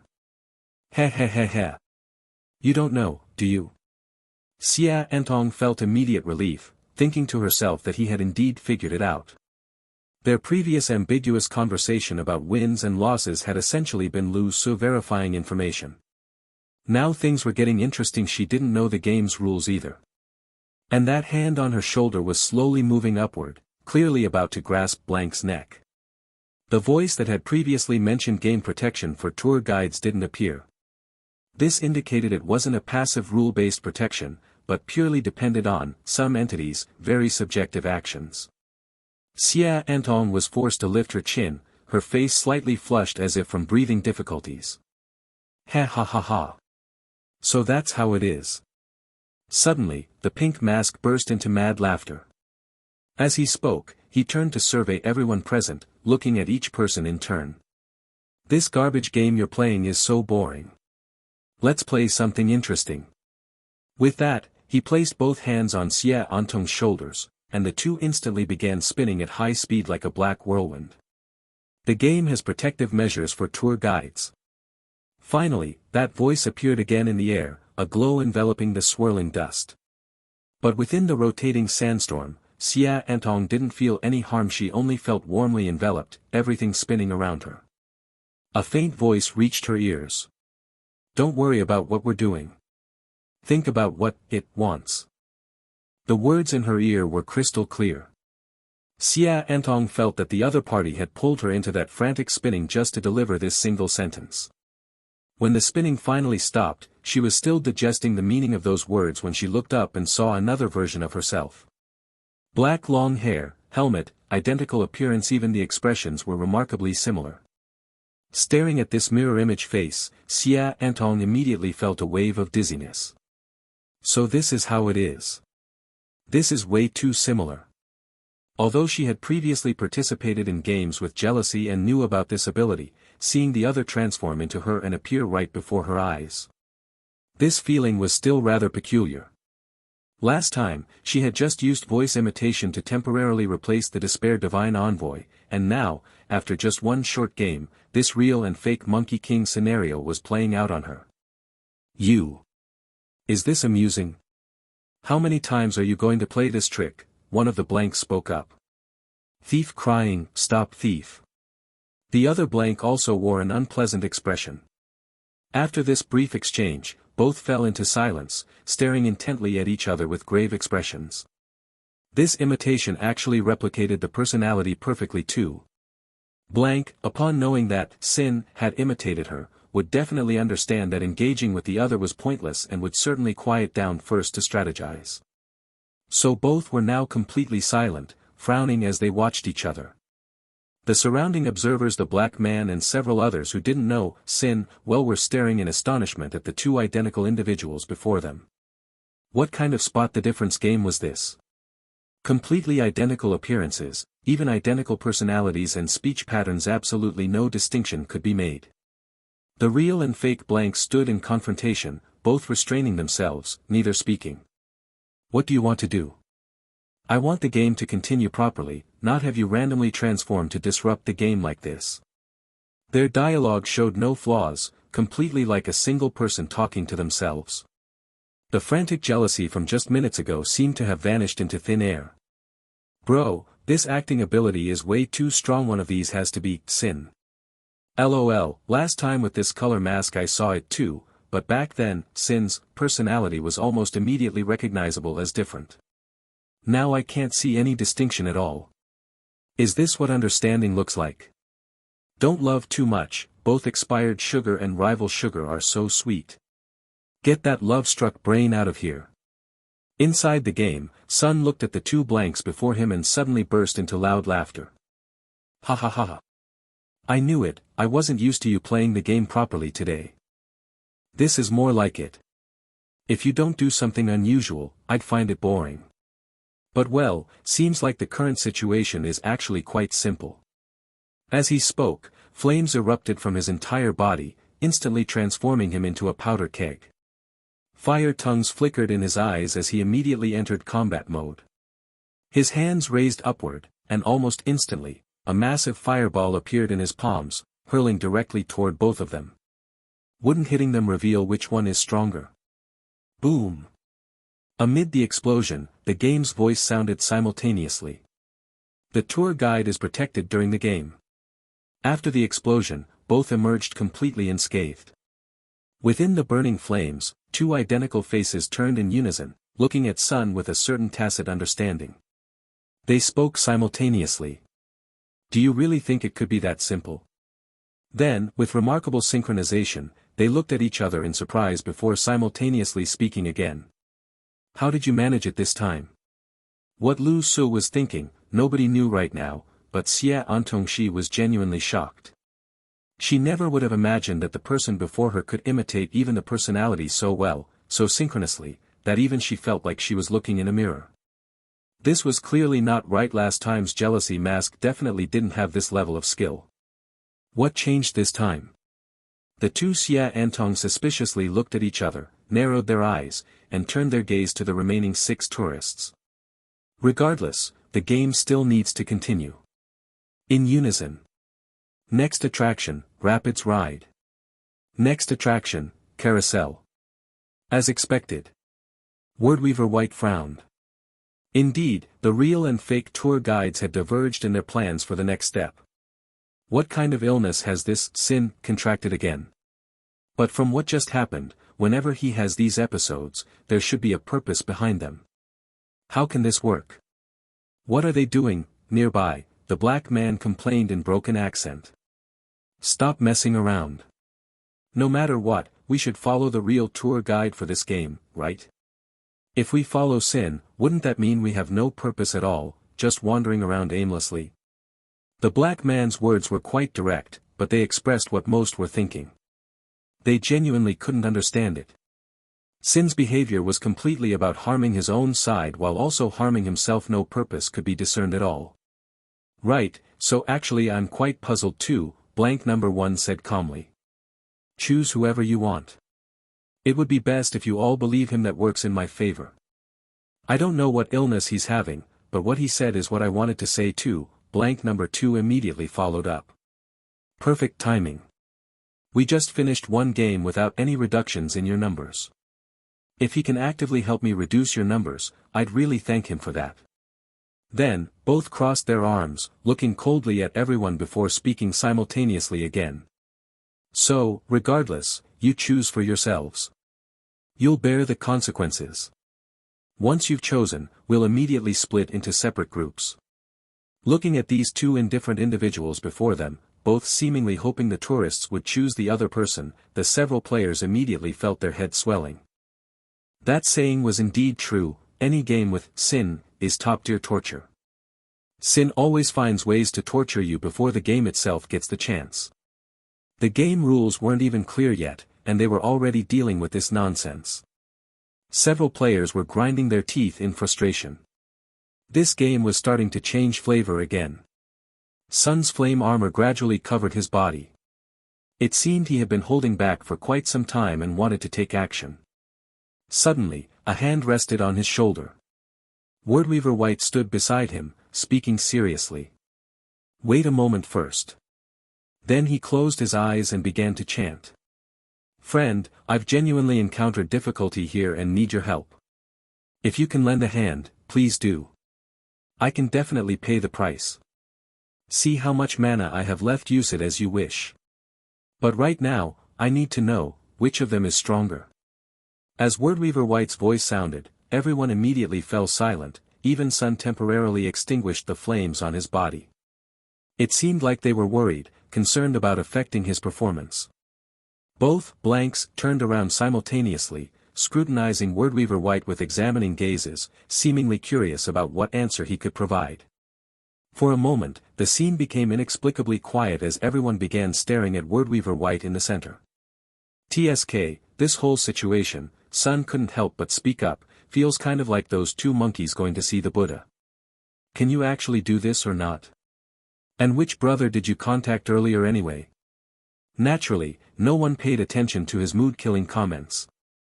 Everyone watched as Wordweaver White closed his eyes tightly, as if meditating on something, while sweat began appearing on his forehead. Within moments, he was practically sweating profusely. Who knew what kind of strain he was currently experiencing? It clearly wasn't easy for him. His frown grew increasingly deeper, his expression becoming somewhat frightening to watch, even making others feel tense just by looking at him. Hey brother, are you constipated or something? Maybe find a bathroom first. Sun grew impatient watching him drag things out. As his voice sounded this time, it seemed to trigger some switch. Wordweaver White's eyes snapped open suddenly, the abruptness startling everyone around them. Cough, cough, cough. After opening his eyes, he first coughed violently, then Wordweaver White frowned deeply, his already profound eye sockets looking even stranger, appearing quite puzzled. After hesitating for a good while, he looked at the two blanks before him, pointed at one of them, and said. Then I'll follow this one. Wait, hold on, let me confirm something first. Sun beside him truly couldn't hold back anymore. You struggled for so long just to give me this. What did your fortune-telling actually reveal? Weren't you supposed to determine who's stronger? What did you figure out? Who's who? Wordweaver White frowned deeply and slowly replied. It's hard for me to explain. The answer I received was a feeling, very vague, something that can't be put into words. This feeling is too strange, but anyway, I choose to follow this one. What you choose has nothing to do with me. I haven't given any suggestions. Wordweaver White spoke to himself as he quietly walked toward that blank. Everyone was somewhat dumbfounded. They had been counting on him to distinguish between them, but it ended so anticlimactically. However, after giving it some thought, Sun surprisingly didn't erupt angrily this time but quietly followed Wordweaver White toward this blank. Can I ask something? The woman with efficient attire spoke up now. In your mind, who do you think you've chosen? Wordweaver White. I chose the person I believe to be stronger. Stronger? Everyone was instantly shocked. Doesn't that mean you want to choose Sin? Have you lost your mind too? The remaining people felt somewhat uncertain. After Wordweaver's calculations, everything seemed to have returned to square one, as if nothing had happened at all. Still no clues. According to Wordweaver's implication, he actually wanted to choose Sin, but this clearly didn't make logical sense. Sister, let's choose the other one, Miss Yu spoke up. Her eyes had been wandering between the two blanks for quite some time before she finally tugged at the tough woman beside her and whispered. What? What's your plan, the woman asked curiously. I think it's better to go on the merry-go-round. This amusement park's rapid ride looks too dangerous, Miss Yu murmured softly. The other woman. So you're purely following game instincts? How reckless. Eventually, the game had to continue. The remaining visitors spontaneously chose sides, resulting in a perfectly standard split 3 people in each group. Wordweaver White, Sun, and the man with the nose ring chose one side, while the 2 women and the black man chose the other. Such an even distribution surprised everyone. On paper, this meant half the people had already taken the wrong path. Good luck to you, the tough woman waved at the people on this side before the 2 groups went their separate ways toward different games. The real Xia Antong walked quietly along the road, her mind already wandering far away. She was still thinking about what Lu Su had said to her earlier. What does it want? Who is it? The divine envoy? Xia Antong wondered silently. Besides this interpretation, there probably wasn't another choice. Then the meaning of this sentence is: don't focus on what we need to do, but think about what it wants, because these kinds of games always have a purpose. Like in the previous game, the Chosen of Despair, it wanted people's despair, so it constantly psychologically tortured and destroyed players. Now, assuming there's similarly a divine envoy manipulating everything in this game, it must also have its own purpose. There's something it wants in this game. Therefore, what it wants is the key to breaking the situation. The only way to discover this game's true rules. And to know what it wants, we need to see who it is. Xia Antong briefly reviewed this game and, comparing it to the previous one, quickly understood what Lu Su had been trying to express earlier. Moreover, this idea had high certainty. After all, from Lu Su's previous active attacks against her to touching her shoulder, he was clearly testing the forces at work in this game. That protective force acting on her wasn't just some rigid rule, it had some subjectivity to it. At the same time, she also knew that Lu Su probably didn't care about specific rules at all. His goal was likely very clear. He still wanted to take action against the divine envoy in this game. And from his sudden restlessness and shift to independent action just now, he had already begun wanting to make his move. As she thought this, beneath her helmet, Xia Antong's lips slowly curved upward, her eyes flashing with mocking pity. No matter what being was behind this game. What a pity. From the moment Lu Su entered this game, everything had already stepped onto another strange track, beyond any entity's control. As for choosing me as this tour guide, Xia Antong's gaze gradually sharpened. You chose well. The 2 teams split up to act, and soon, one team had already arrived at their destination location. The flume ride. The water area before them stretched so far it was hard to see the other end at a glance. This didn't look like a pool at all, but more like a large artificial lake, or saying it was a reservoir would be even more reasonable. Overall it appeared bottomlessly deep, with calm dark waters that seemed to hide something terrifying within. Above it was the flume ride track with its dramatic elevation drop. There were no fancy decorations, just a perfectly straight slanted line that plunged directly into the water. Given the height difference, it almost looked like some kind of torture device. The track was similarly covered in rust, with hard plastic guardrails lining both sides that were also full of holes and damage. But after the previous roller coaster experience, everyone had become somewhat accustomed to this, with more psychological preparation this time. For Sun and Wordweaver White, the game's difficulty hadn't presented much pressure so far. It was purely about whether there were any expert players on the opposing side. The only known expert on the other side was Wordweaver Black. The remaining challenges were not knowing the rules, not knowing if the current blank was actually sin, and simply being outnumbered by the opposing team. The nose ring guy who had lost his nose ring had become much more subdued now, without his previous boisterous attitude. He even walked like someone with their tail between their legs. On one hand, he knew both players on his team were top-tier experts ranked 4th and 5th in the world, so there was no point putting on airs in front of them. And on the other hand, the previous experience had been too traumatic. Before he could even react, he'd suddenly been pierced by countless arrows. That speed and power left him completely helpless. Almost before a thought could flash through his mind, he'd already been pinned to the chair by Sin. He was absolutely certain that if Sin wanted to kill him, he'd have no chance to escape or survive. After experiencing that hellish torture, he was actually considering backing out now. Looking at this flume ride, his face turned slightly pale. "We're here." Blank stopped walking and turned to look at the three of them. "Fewer people is good. This game is the flume ride. How to play it specifically?" Just as she was halfway through her sentence, another voice suddenly interrupted her. Sun's very restless voice rang out. "Is it fun pretending to be a woman talking?" As soon as he spoke, the remaining three people present immediately froze. Sun grinned, looking up at Blank as he said. "You're Sin, right? You chose the flume ride, one of the most conspicuous structures in this amusement park. You casually mentioned it and brought us here. Because you don't actually know this game's map. This amusement park is too big, and you couldn't possibly know where something like the carousel is. That carousel would only be known by a real tour guide." The nose ring guy's eyes lit up as he listened to Sun's words, thinking this actually made sense. Someone pretending to be a guide isn't a real guide, so the routes they suggest couldn't be the same as a real guide's. But then his face turned ashen again. Didn't this mean he had chosen wrong? "Heh, I suggest you stop pretending to be a fool all the time.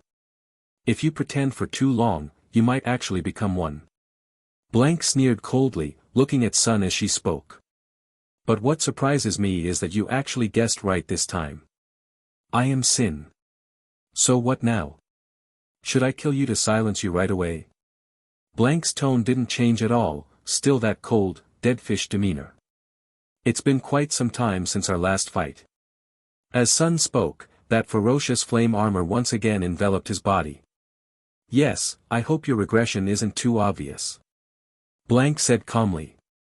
"Also, fighting is actually a good thing. This way you can find out whether I withstood your attack myself, or if the game blocked your attack. After all, based on past situations, if it's game protection, there should be that notification sound." Wordweaver White beside them suddenly froze, looking at Blank with surprise since this was indeed a loophole. Why would she say it so directly? Immediately, he quickly turned to Sun and said. "Wait, let me find my brother first." But it was too late. Sun didn't care about any of that nonsense. The 3-meter-tall flame giant radiated terrifying flames all around, and the fire dragon it condensed carried an impact that could destroy everything as it charged toward Blank. Boom! A mushroom cloud formed by flames bloomed in the air.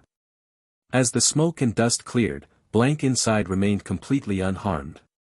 And that tour guide protected by game notification voice did not appear.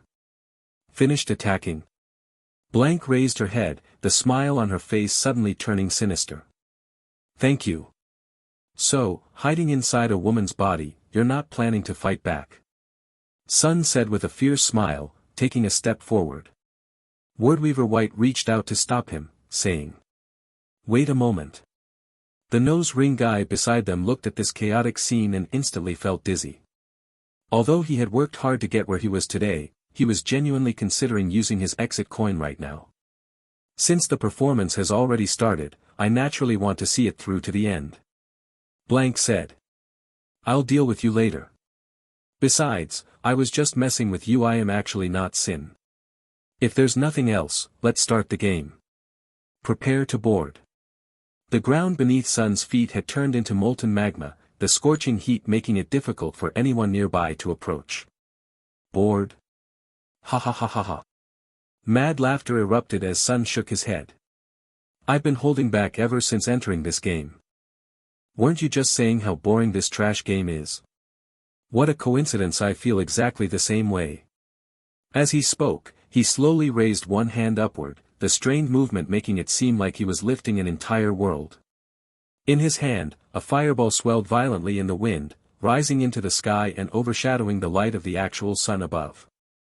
Instantly, a blazing sun appeared within the entire amusement park.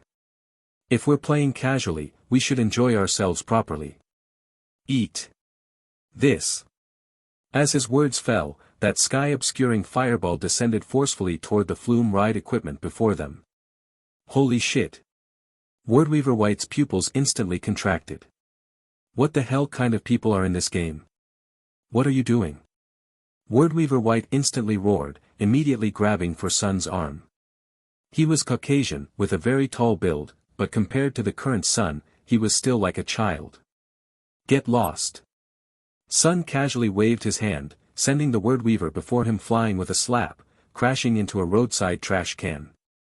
Guardian deity of the earth, my friend needs your help. Whatever the cost, lend a hand, block this fireball, don't let this amusement ride get damaged. Wordweaver White lay on the ground, shouting loudly. As his words fell, the entire amusement park instantly began to shake, as if an earthquake had suddenly struck. The lake-like pool before them rippled with waves, the entire ground bulged upward like a rising dragon's backbone, sand and stones gathered, forming a solid barrier that protected the log flume ride. Boom! A dull yet deafening sound echoed as the massive fireball smashed into the earthen dragon beneath it, sending fragments flying everywhere.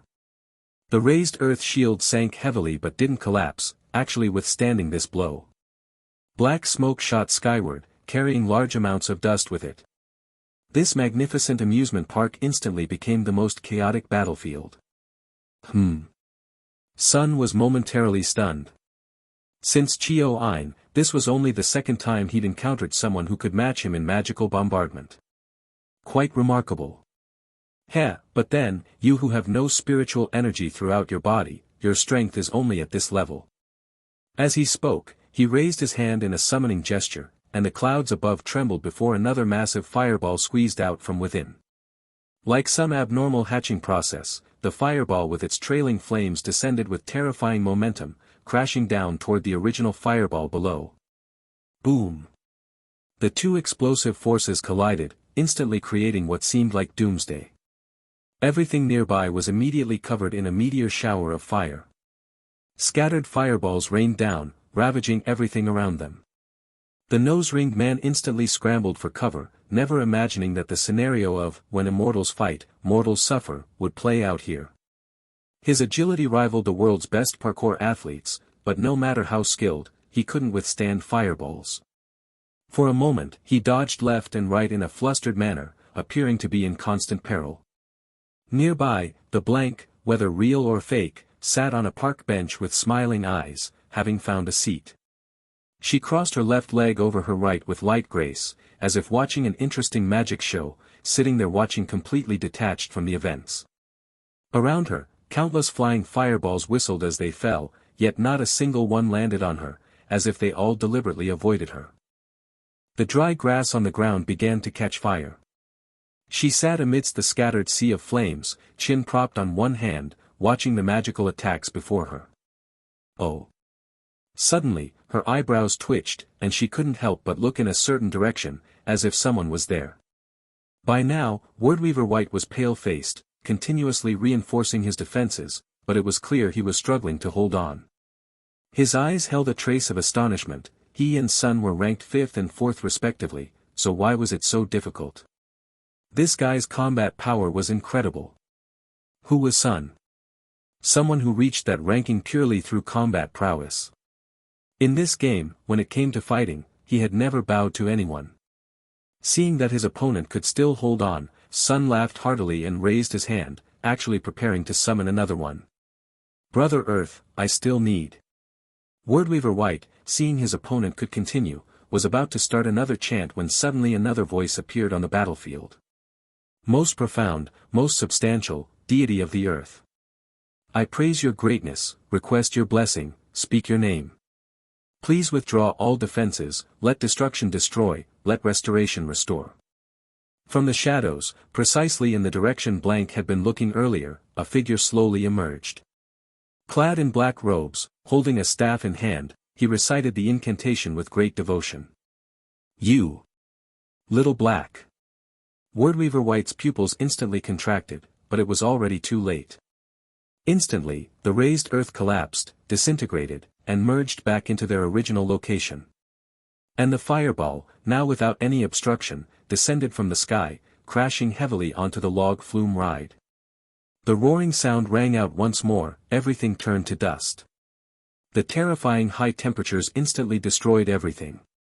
After this pure young object fell, even some ghostly screams could be heard. Some black shadows scattered and fled, like souls peeled away from the tracks.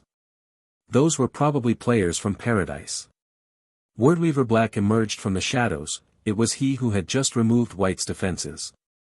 Most agile, most profound, deity who nurtures all things.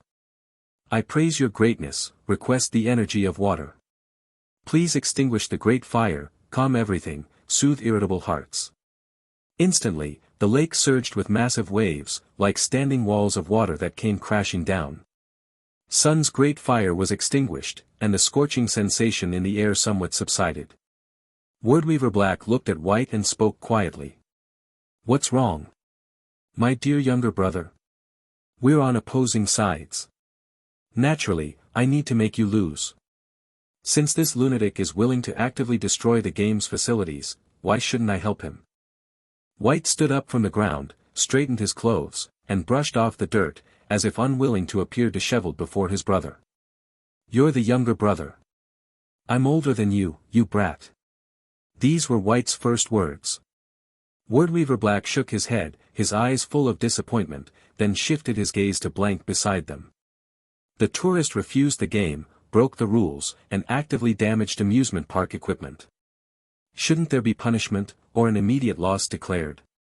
Not sure, maybe. Wait to see if there's any announcement. Blank smiled and spoke casually. Wordweaver Black.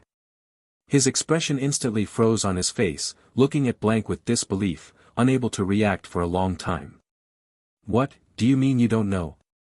Don't you know the consequences? What are the tourists' game rules? The corners of Blank's mouth slowly curved upward as she stood up from the chair. If I said I don't know, would you believe me? Wordweaver Black. His brain felt as if it had been violated, showing the bewildered expression of an honest person who had been deceived, tilting his head as he looked at Blank. No, what are you talking about? Wordweaver Black suddenly furrowed his brow tightly. Aren't you also from the amusement park faction? And you have the tour guide identity too, why do you feel like you don't want to contribute at all? This is a chance to eliminate the world's 4th rank. No penalties whatsoever. He just smashes it and that's it. Blank spread his hands, looking quite helpless. Then that's probably how it is. If you have questions, ask the game system, why come to me? As he spoke, he turned his gaze towards Sun and said. Do you have any penalty prompts on your side? Ha ha ha ha ha. I've been waiting for his penalty all along. Sun said with a vicious laugh. Well, nothing to be done then, let's play it like this. Blank shook his head and continued. If this game can't be played, then next one, roller coaster. If no objections, prepare to depart. No. Wait a moment. Wordweaver Black said sharply. He now seriously wondered if he had fallen under some illusion spell. Looking at Blank before him, that crucial tour guide from his own faction, he was somewhat speechless. What's going on? They come to play games, we hide in the equipment, trying to damage them as much as possible, preventing them from smoothly completing all games. Isn't that the win condition of this game? Why does he face no consequences for such destruction? Maybe that's just how it is. Blank shrugged very irresponsibly as he spoke. How exactly is this game supposed to be played? Black was starting to break down. Just play however you want.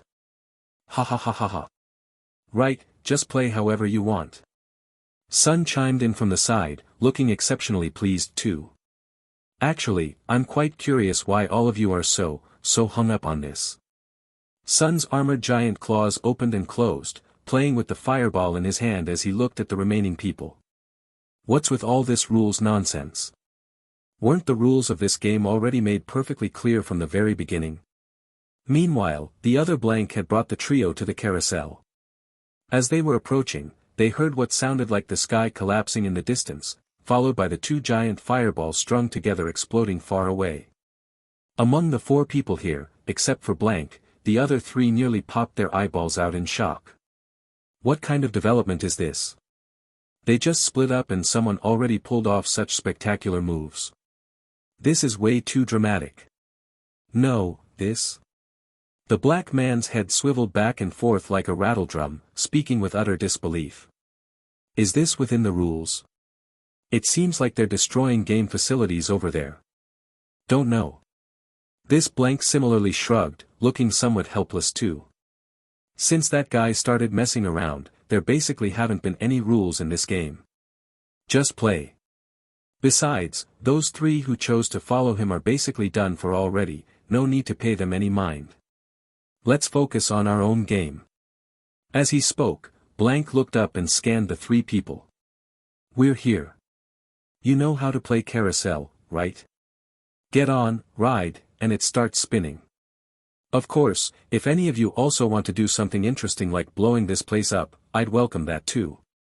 Looking at Blank's completely indifferent expression, these three lacked the courage of a reckless fool like Sun and remained relatively well-behaved. The girl who had been protecting Miss Yu all along, who seemed somewhat tomboyish, was examining Blank warily. They had to remember, one of the two tour guides was Sin. Along the way, because this person before them had acted so normally, so reasonably, they had almost defaulted to thinking they were following the right one. No one would associate this aloof, arrogant girl before them with that psychopath. Hello, you're Xia Antong, right? I'm Qingxuan. The tomboy spoke. You're the leader of Divine Punishment. May I join Divine Punishment? My world ranking is currently 759th. Blank glanced at her, seeming somewhat surprised too. Why would someone suddenly apply for a job at a time like this? As for Qingxuan, her thinking was straightforward. If she could directly join Divine Punishment, then she could confirm that this person before her was the real Blank. Strangely enough, although they were in opposing factions with Blank, everyone now unanimously believed that following Blank would yield better outcomes than following Sin. Are there any conditions or tests to join? Qingxuan continued asking. Yes, write a short essay discussing 100 reasons why Sin deserves to die, and send it to me. Blank said. Qingxuan. Right now. First survive this game, then we'll talk. Why make it sound so frightening, all this life and death talk? Miss Yu suddenly spoke up. This carousel looks much better than the previous games, it appears clean and safe. I just knew you were the real one. This is much better. Miss Yu practically had the words, naive and innocent, written on her face as she looked at Blank. Is that so? Then get on and start playing. Blank said. Don't you want to play together? Blank? Hearing Miss Yu's words, the three fell silent. She's the tour guide from the opposing faction. This game doesn't look dangerous at all, let's play together. Blank, have you ever ridden a carousel with a boy you like? The helmet of the all-seeing eye flashed several times, then the corners of her mouth curved into a somewhat mischievous smile. Heh, you're quite interesting. Then, let's play together. Under Qingxuan and the black man's incomprehensible gazes, all four of them actually ended up riding the carousel together. Moreover, Miss Yu proactively sat next to Blank, making Qingxuan quite upset. Blank, you're the real one, right? But why does he imitate you so perfectly? You're enemies, aren't you? And he's even cross-dressing as a man. The carousel began to turn, like a dreamlike zoetrope, modeled and shifting, carrying everyone's thoughts. Blank's expression also seemed somewhat distracted. I don't know either. Because, all things that overload must reach their extreme. The prerequisite for immersion is, forgetting oneself. The merry-go-round began to rotate, swaying up and down as it moved forward, with melodious music playing simultaneously. The tune was soothing, almost like a requiem, bringing peace and tranquility to people's hearts, as if lulling them to sleep. Each horse had different saddles, soft and lightweight, making the entire merry-go-round appear completely harmless, seemingly offering a purely spiritual enjoyment. However, both Qingxuan and the black man remained highly vigilant, showing no signs of relaxation. Both of them gripped the vertical poles in front of them tightly, their knuckles white, faces tense, waiting for the impending crisis. No one believed this attraction was genuinely meant for fun. Hidden beneath this game must be deeper, concealed killing intent. This gave them even more psychological pressure than the previous roller coaster, keeping them constantly on edge. Shuang's eyes remained locked on the two figures ahead, focusing on Blank and Miss Yu, though primarily watching Miss Yu. "Hey, miss." The black man beside her couldn't hold back any longer and spoke up. "Why do you seem so determined to protect that woman called Miss Yu? Do you know each other?" Shuang gripped the horizontal bar with one hand while steadying herself on the horse beneath her with the other, as if ready to spring into action at any moment. "No, we don't." "Then what are you doing?" "Just helping another woman out of solidarity." The black man instantly looked puzzled. "No, you wouldn't understand." Shuang continued speaking without even turning her head. "Black man." He was starting to feel exasperated. Seeing no other option, he quickly continued trying to persuade her. "Look, I'm saying, can't you be more clear-headed? There are no ordinary people in this game. Don't you think this woman is suspicious? Especially during the roller coaster earlier, she was completely fine. Did you even see how she got through it?" "That's because I protected her," Shuang said calmly. "Black man, seriously, sis. Can you just say what you mean directly?" Shuang frowned slightly as she spoke. By now, the merry-go-round had completed its second rotation. The soothing music continued, the rotation remained steady, and that sense of peace and tranquility made people unconsciously lower their guard. "What I'm trying to say is, this game is so sinister, with life-threatening danger at any moment. Why waste time on some strange woman? I think we should work together and find a way to clear this game. Who knows if that Miss Yu is just pretending to be weak to catch us off guard? Why are you so focused on her?" Shuang remained silent for a long moment before finally speaking. "You don't understand. This is part of my ability. I can see a person's true nature, their deepest inner self. Miss Yu is a very pure person. She truly seems untouched by this world's corruption, which proves she's not some schemer hiding ulterior motives." Hearing this, the black man immediately made an exaggerated expression. "What? You're saying she's genuinely just this weak? That's not the point." Shuang frowned. "The point is, she's too close to that Blank right now. It's too dangerous.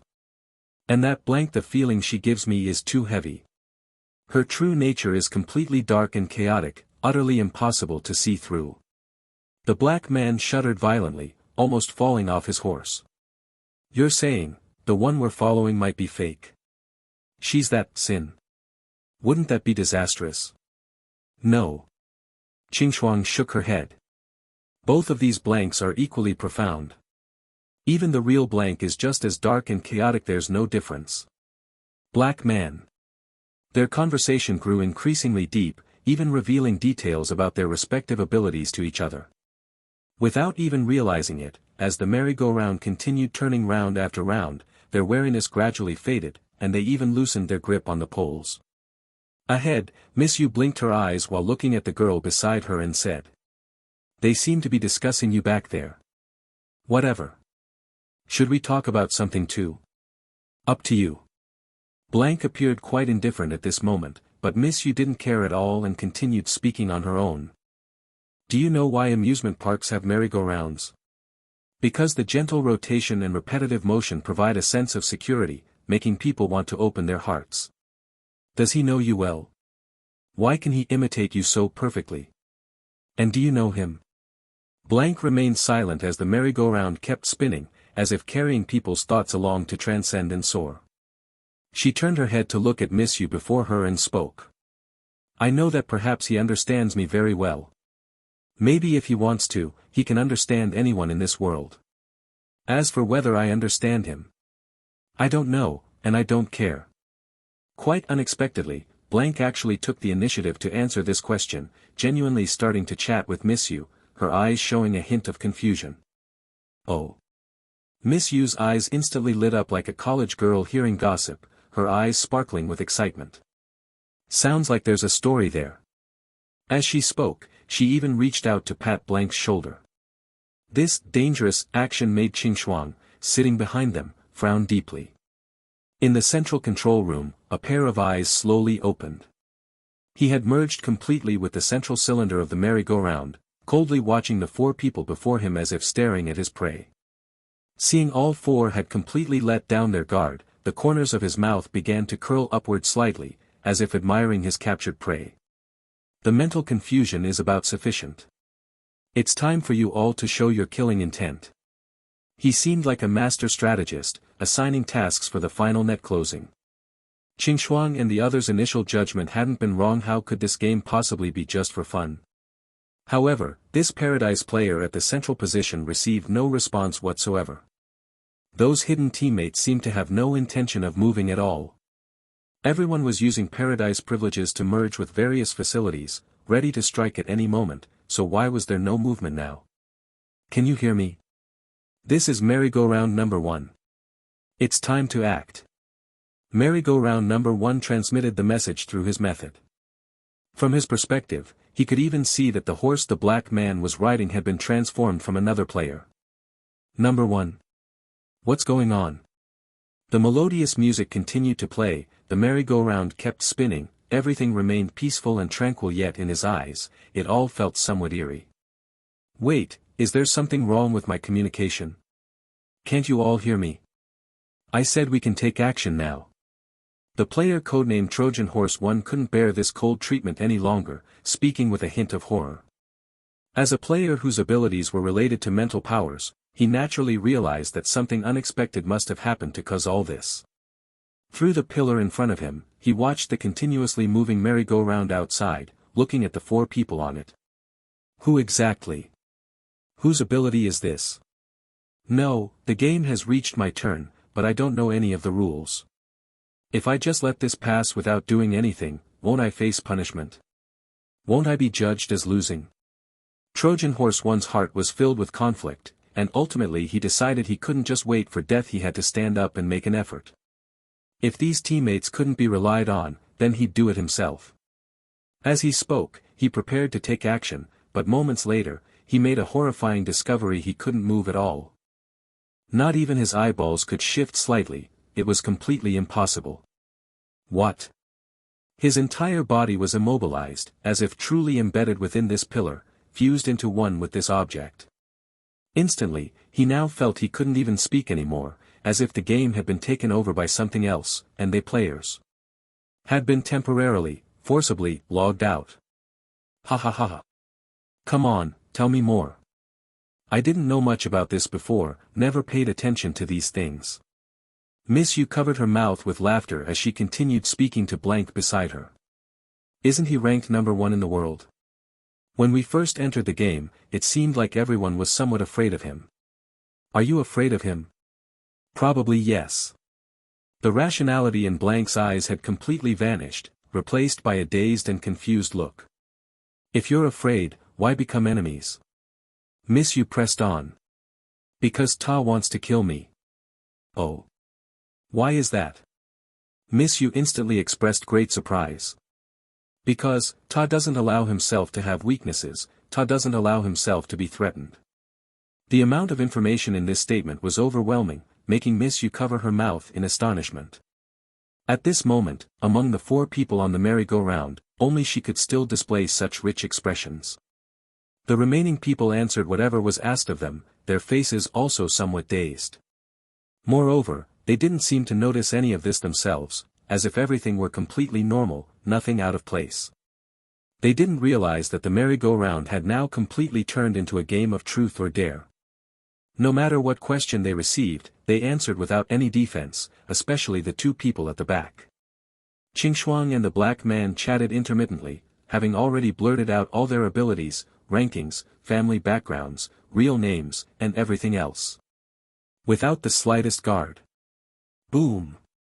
A roaring sound came from the distance, terrifying fireballs exploding far away as if some major blast had occurred. Clearly, Sun had started his crazy bombardment again, wreaking destruction over there.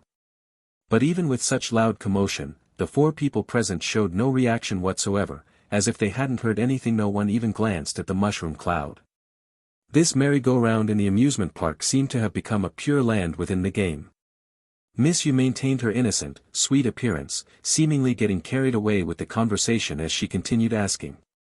It seems there's quite a story between you two. Not planning to share.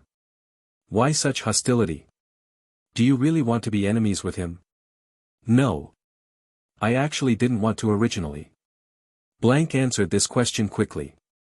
But after a moment of silence, she added another sentence. In my original intention, I never had any thought of making enemies with anyone. How special this person means so much to you. Of course special, indeed, special. My mind is already imagining a tragic love story. I never expected such gossip to exist. Miss You seemed to have discovered new territory, laughing so hard she rocked back and forth, as if no one cared when this merry-go-round would finally stop. Did you ever like him? Don't know, but we were married once. Blank responded like a robot, now question and answer, answering whatever was asked, giving all viewers quite a show. Wait, how did this turn into truth or dare? But it's pretty good. I want to hear even juicier stuff. Miss You, keep asking more questions. Wait, doesn't anyone find this creepy? Except for this Miss You, everyone else has become bots. Miss You's laughter continued amidst the audience's doubts as she spoke again. Then what's the thing you most want to do to him right now? Most want to do? In her dazed gaze, Blank's mouth slowly curved upward. Of course, kill Ta. Miss You. She froze for a moment, as if not expecting this answer. Only this way can I repay our shared past. Ta must die. If Ta's truly invincible, then Ta should die by my hand. Are you satisfied with this answer? Miss You blinked, seeming somewhat unable to process this. Miss You, you've been asking me, your tour guide, so many questions. Can I ask you something now? Blank's eyes remained empty, but her expression carried a hint of smile. For example, what do you think the rules of this game are? Miss You blinked her eyes, and as Blank posed this question, the two dazed players behind them also turned their gaze over. Shouldn't you know that? You're the tour guide. Miss You said. Oh, right, you make a good point. Blank smiled, then turned to look at Miss You before her. I want to know, Miss You, what is your real name? We've been chatting for so long, always calling you Miss You doesn't seem quite right, does it? Under her gaze, Miss You paused for a moment, then broke into a bright smile. Oh, my name is Yu Huan. Yu Huan. Yu Huan, ha ha ha ha ha. Blank's face was still that stunned expression, but she had already started laughing loudly. As her laughter rang out, the entire carousel began to sway slowly, making everyone seated on it feel unsteady. Amid the jolting, the man labeled Black and Qingxuang in the back row both had their gazes wobble slightly. Beside them, Yu Huan kept staring at Blank, her own expression shifted subtly, as if a struggle and confusion had crept into her eyes. Yu Huan. Yu Huan, what does it sound like when you say it backwards? Blank continued, looking straight into Yu Huan's eyes. Don't you think that's a little too obvious? Yu Huan's face flickered with doubt as she asked. Obvious what? Blank smiled, and the previous numbness and haze in her eyes disappeared in an instant, replaced by a teasing, almost mischievous look. The pupils hid something like the sharpest blade. Never mind. Then can you tell me, do you have any wishes? Or rather, tell me, what do you want? Caught by Blank's gaze, Yu Huan's face changed immediately, the earlier indecision and haze vanished at once, and she returned to that naive, sweet persona. She blinked with pure, innocent eyes, wearing a look of complete innocence as she stared at the all-seeing eye's coldly gleaming lens, and said timidly, What do you mean by what I want? I don't understand. My name was given to me by my mother Yu Huan. She hopes that I will spend the rest of my life in joy. Well, your mom sure was thoughtful, Blank sneered, then turned her head away without looking at Yu Huan again. Spend the rest of your life in joy, huh? Who would have thought that such a brand name? Do you think that makes it more fun? Yu Huan blinked, she was completely at a loss now.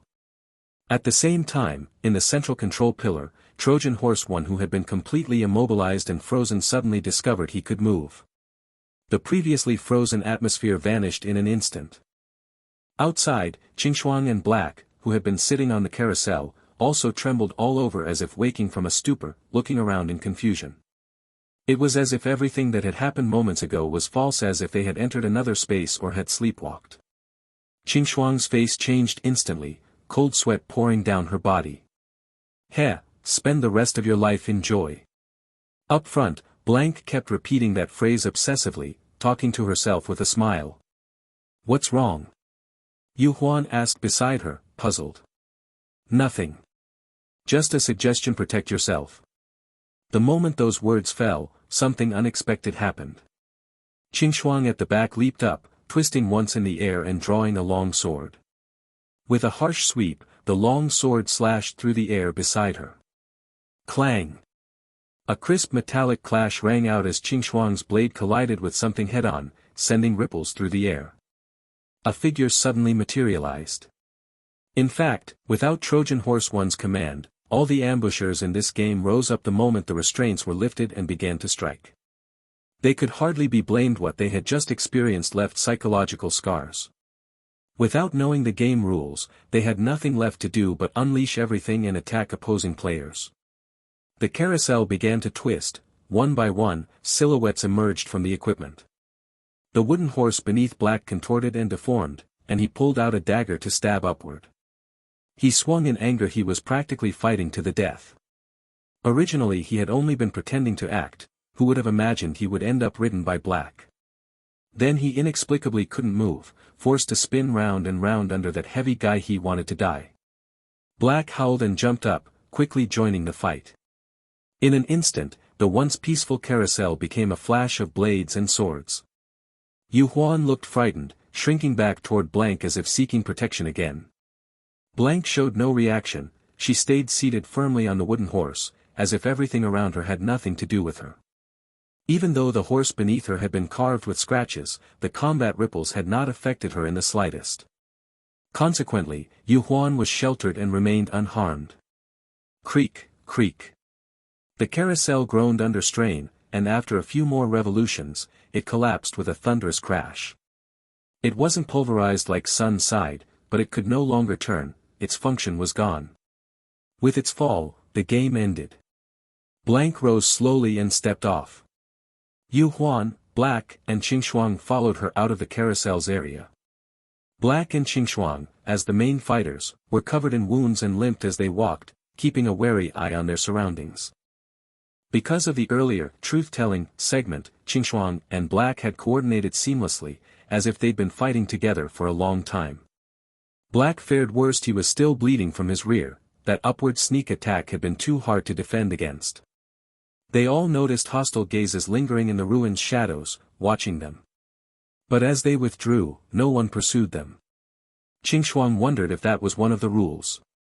She immediately asked Blank in front of her, after the game ends, can players from your amusement park faction no longer attack us? Blank, spotless and composed, turned back and smiled without answering. Actually, no one knew. When carousel players saw the equipment collapse and a few people leave the area, they didn't know whether they were allowed to keep fighting or whether acting would violate the rules.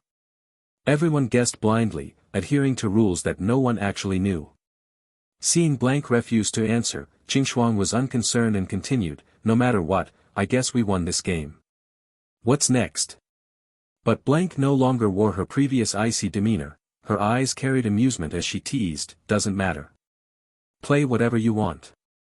Spend the rest of your life in joy. Yu Huan, what would you like to play? Pick anything. She said that and looked at Yu Huan. Qing Shuang. Black. Ah. I can choose. Are there options to choose from? Yu Huan was pleasantly surprised when the topic turned to her. Whatever, play whatever you want, Blank said with complete indifference. Even if the equipment isn't in this amusement park, if you want to play it, we might be able to make it happen somehow. Really? Yu Huan's eyes sparkled. Wait. The black man couldn't hold back anymore and quickly spoke up. His butt was still bleeding profusely, but there was no time to apply medicine now. Is this right? What do you mean by, choose whatever? Qing Shuang beside him also looked grim, stepping forward and pulling Yu Huan to her side, watching Blank warily. Does this comply with the rules? This doesn't seem quite right. How the next game should be chosen should be up to you as the tour guide, right? Why has it suddenly changed? Blank shook her head with a smile and responded. What? Have your lives all been so miserable? Before, in your daily lives, haven't you been to amusement parks? Have you ever seen tour guides in amusement parks? Needing a tour guide to tell you which rides to play and which not to. The black man immediately exclaimed exaggeratedly. Oh my God! That's completely different, this is a game now. Exactly. Blank also seemed somewhat excited, even showing a canine tooth when she smiled. This is a game, having fun is what matters most. Qingxuang and the black man. The game they were talking about didn't seem to be the same thing. Moreover, from the looks of it, the other party genuinely seemed to be letting them choose the game themselves, not like they were joking. Immediately, the atmosphere became deadlocked, falling into a brief silence. Blank appeared completely unhurried, and seeing that the people before her couldn't make a decision, she looked around and found a common park bench to sit on. You can think about it first, or discuss and come up with a plan among yourselves, then just tell me. Which one do you want to play? Boom! At that moment, the sound of a fiery explosion came from the distance clearly. Sun was still operating over there. Oh, listen to that, they seem to be having quite a lot of fun over there. Hearing Blank's somewhat delirious words, the black man and Qingxuang exchanged glances. They both saw doubt and gravity in each other's eyes. This person before them. Could it be Sin? After all, if that side was Sin, he probably wouldn't let Sun act so recklessly. Are we done for? What's wrong? Beside them, Yu Huan looked very worried as she watched the two. Isn't it a good thing that we get to choose the game ourselves? Qingxuang sighed. This innocent girl didn't seem to realize what kind of world she had entered at all. You discuss it first. Before the three of them, Blank slowly raised her left leg. Before Sun and the nose ring man, Blank slowly lowered her left leg, crossing it over her right leg. Why are you just standing there watching? After crossing her legs, Blank looked at the nose ring man standing nearby with a smile. He could no longer maintain his composure. His legs trembled uncontrollably, as if he were experiencing extraordinary fear. Then, what can I do? His spirit was on the verge of collapse. Since entering this game, his mind had endured far too much torment. Before him, a 3-meter-tall flame giant was laughing maniacally while bombarding everything in sight. Sun was like a super-aggressive berserker, swinging fire rings and fireballs, destroying the amusement park facilities before him. Since the second game started, Sun seemed to have gone completely mad, blowing up everything he saw without caring about anything else. The nose ring man didn't have the courage to stop him, nor the ability to do so, and this Blank before him also didn't care at all, letting Sun blow things up as he pleased. After blowing up one, they moved to the next, like a demolition team. It was endless, and the only person who might have been able to stop them, Wordweaver White, was no longer here. After the log flume ended, he had been intercepted by Wordweaver Black, and they started fighting. In Black's view, what Sun was doing might actually benefit their side, so as long as he kept White occupied, that was enough. Thus, only 3 people remained in this team. One was Sun, the super-aggressive destroyer. The nose ring man had no idea what consequences Sun's destruction would bring and could only fear helplessly. One was Blank, who needn't even be mentioned truly from the enemy camp, and falsely, Sin. The last was himself. What the hell could he do? Since entering this game, he felt like he hadn't seen a single normal person. He stood there confused, feeling like an outsider. Now he deeply regretted following Sun and the Wordweaver, thinking this team was clearly stronger and he might be able to ride along to victory. Now it seemed he should have chosen the other Blank. Things seemed much quieter over there, the carousel, probably a safer, more relaxed game. Regret, so much regret. All right. That's about enough. Sun's rough voice came from the distance as he approached, laughing heartily. He had genuinely enjoyed himself. The feeling of no rules and no restrictions made him very comfortable. Which side should we blow up next? Is there anything else fun to play? The 3-meter-tall giant radiated blazing heat with traces of gunpowder, making the nose ring man instinctively step back. Blank now showed a somewhat sinister smile, casually pointing and saying. Just look for yourself, go wherever you want, pick one you like. Nose ring man. Wait, now we can even choose ourselves. Does this mean we're already done for? Can you at least let me die knowing the truth? What are the rules exactly? What are the consequences of him destroying the game facilities like this? The nose ring man asked Blank. Who knows?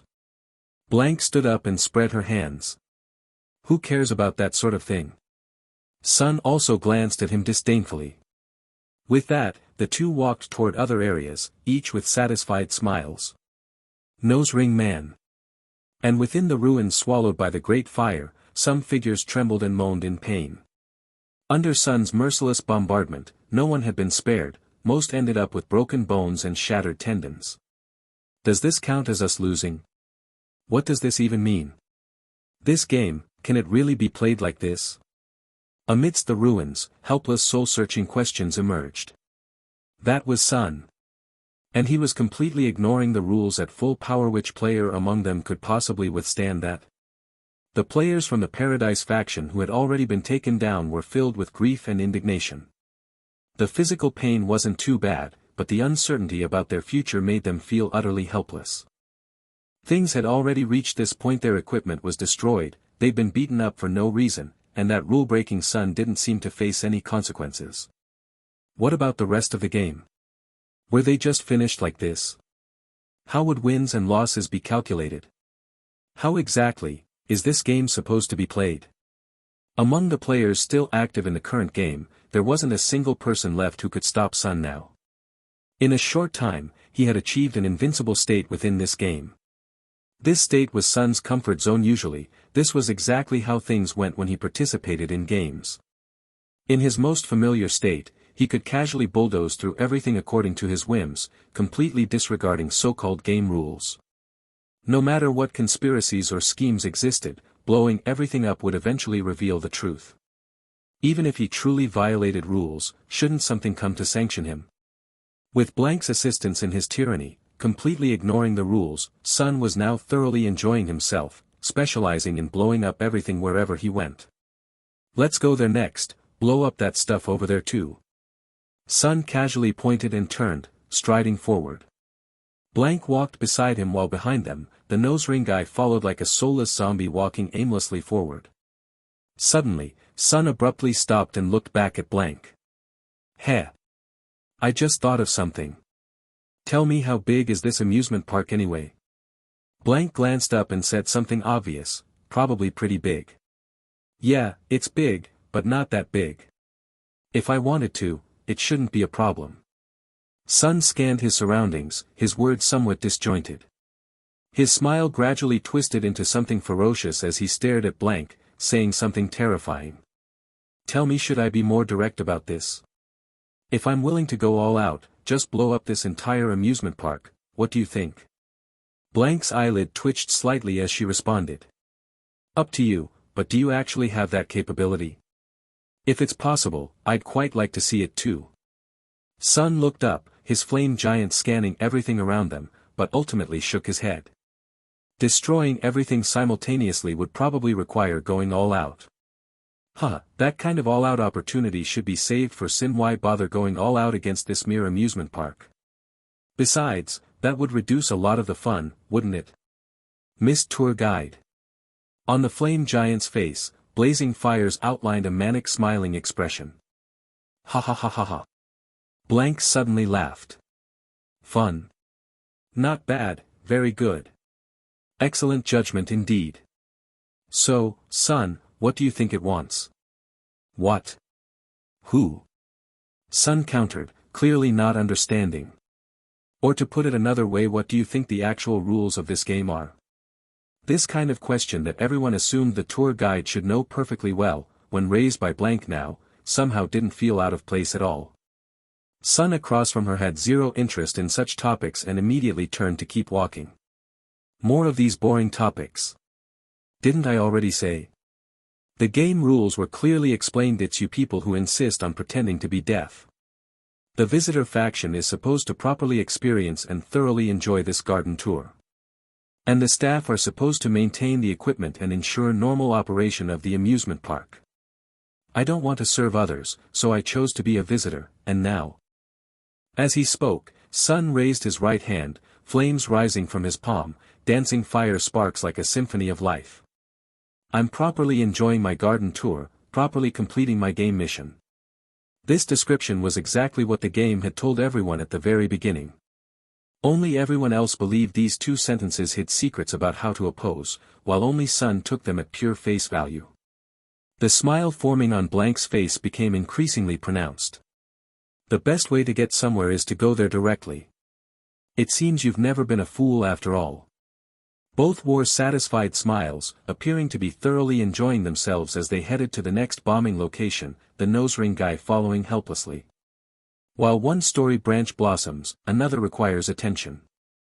Blank and Yuhuan walked ahead, followed by a dark-faced Qingxuang and a dark-skinned black man. For Qingxuang and the black man, they now deeply regretted participating in this game. Though they couldn't regret choosing the wrong team, since the situation on Sun's side sounded equally outrageous. These two gloomy individuals formed stark contrast with the pair walking ahead. Yuhuan was completely here to play. She seemed carefree, quickly forgetting all dangers after experiencing them and wholeheartedly throwing herself into the next game. Tour guide Blank, I want to play this. Okay. Later I want to play that shaky cup over there. Sure, we'll go later. What does ants climbing trees mean? Where's this equipment? We can look for it later. Yuhuan chattered away while Blank responded occasionally. Given her appearance, Blank should be the youngest, but guiding Yuhuan felt like taking care of a little sister. They experienced basically everything along the way: roadside shooting games, nesting dolls, and clowns selling candied hawthorns. Yuhuan found everything fascinating. Worth mentioning was that these extra items like candied hawthorns didn't cost anything, seemingly complimentary gifts from paradise. Qingxuang and the black man could only follow helplessly, having lost all say in the matter, now completely at the mercy of whatever the two ahead wanted to play. Both remained mentally tense, expressions grave, carefully watching for any potential surprises or traps that might emerge around them. Currently, almost everyone in the entire amusement park wore downward-turned smiles, completely lacking any mood for amusement. The Paradise faction members similarly believed their futures remained uncertain. Their current moods perfectly reflected this game's title: Garden Tour Nightmare. In this vast space, only two pairs seemed to be in high spirits. Yuhuan and Blank, Sun and Blank were the two happiest groups. Here it is, here it is. This is the spinning teacup ride. Let's play quickly. Yuhuan finally reached her destination and saw the thing she had been longing for since earlier. She immediately got excited and ran toward it. Blank didn't stop her either. She now even skipped reading the rules and didn't say anything about safety precautions, she just followed along. That's right, this tour guide was also playing along. Come on up quickly. Yuhuan and Blank sat in the same teacup, waving at Qingxuang and the black man outside. The black man tilted his head and whispered quietly, "Friend, don't you think there's something wrong here? If you're only realizing there's a problem now, you might as well not play this game at all. Go home, okay?" Qingxuang said coldly. Black man. The two had no choice but to follow into the venue and sit in the same teacup. A few minutes later, the equipment started up. As the rotation began, Yuhuan's delighted voice could already be heard, while Qingxuang on her side gripped her weapon tightly. Actually, it wasn't just their group feeling mentally tense, the Paradise faction felt like cursing too. They completely didn't understand why they suddenly couldn't move at all. Forget attacking, even their breathing was affected. Don't you think the games we've been encountering lately often have no killing intent for long periods, and no other players attacking us? Our previous games seemed like nothing happened at all, it was purely just playing. I'm really nervous. The black man's voice trembled slightly as he asked Qingxuang across from him. He had no choice now, everyone around him was unreliable, so he could only discuss things with Qingxuang. I don't know. Qingxuang didn't look at the black man. In this situation, she had been constantly scanning her surroundings. Maybe she randomly chose amusement facilities that aren't on the normal route, so they didn't have time to ambush players. After all, the opposing faction only has so few people. But we still need to stay vigilant at all times. Vigilant? Why not relax and enjoy yourself properly? Such a rare opportunity. The voice coming from across sounded somewhat off. Qingxuan whipped her head around and instantly panicked. The person sitting across from her was no longer the black man, but Blank. When did they switch? You. Qingxuan's heart instantly filled with terror as she abruptly drew a long sword, staring at Blank before her. Why so serious? Blank frowned slightly. Weren't you just saying you wanted to join divine punishment? Now you won't even talk to me? Qingxuan. Beads of sweat had already appeared on her forehead. Although based on surface judgment, Blank's combat power might not even match hers, right now she felt an extreme sense of pressure. After all, we're not in the same faction. Who knows what intentions you really have? Whether if I'm not careful enough, I'll already be finished. When it's time to be finished, no amount of caution will help. Blank smiled, showing her what she thought was a very friendly expression. Coming to the amusement park should be fun. Do it for Yu Huan, that girl you've always wanted to protect. Qingxuan's face remained tense as she stared intently at Blank. The more the other party spoke like this, the less confident she felt. Sigh. Blank helplessly waved her hand, apparently giving up. When the next rotation change occurred, she left this teacup. Watching the black man return to sit across from her, both of them felt somewhat dazed. How the other party had done it, they didn't know. They only knew they needed to be careful of the coming attack. And then, the attack never came. The four of them descended from the equipment completely unharmed. After regaining their footing on solid ground, even though nothing had happened, both Qingxuan and the black man felt completely exhausted. Meanwhile, Yu Huan was extremely happy, full of energy and clamoring to go play at the next place. This really tortured Qingxuan and the black man. This isn't working. You're smart, think about it. The black man said helplessly to Qingxuan beside him. This is just too bizarre. The mental pressure is enormous, it's pure torture. What happened to that Blank?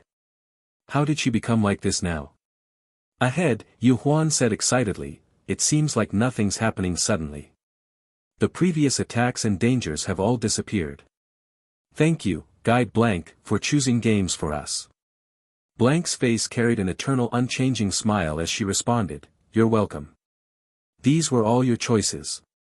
Thanks to you, perhaps you moved heaven itself, making all attacks stop.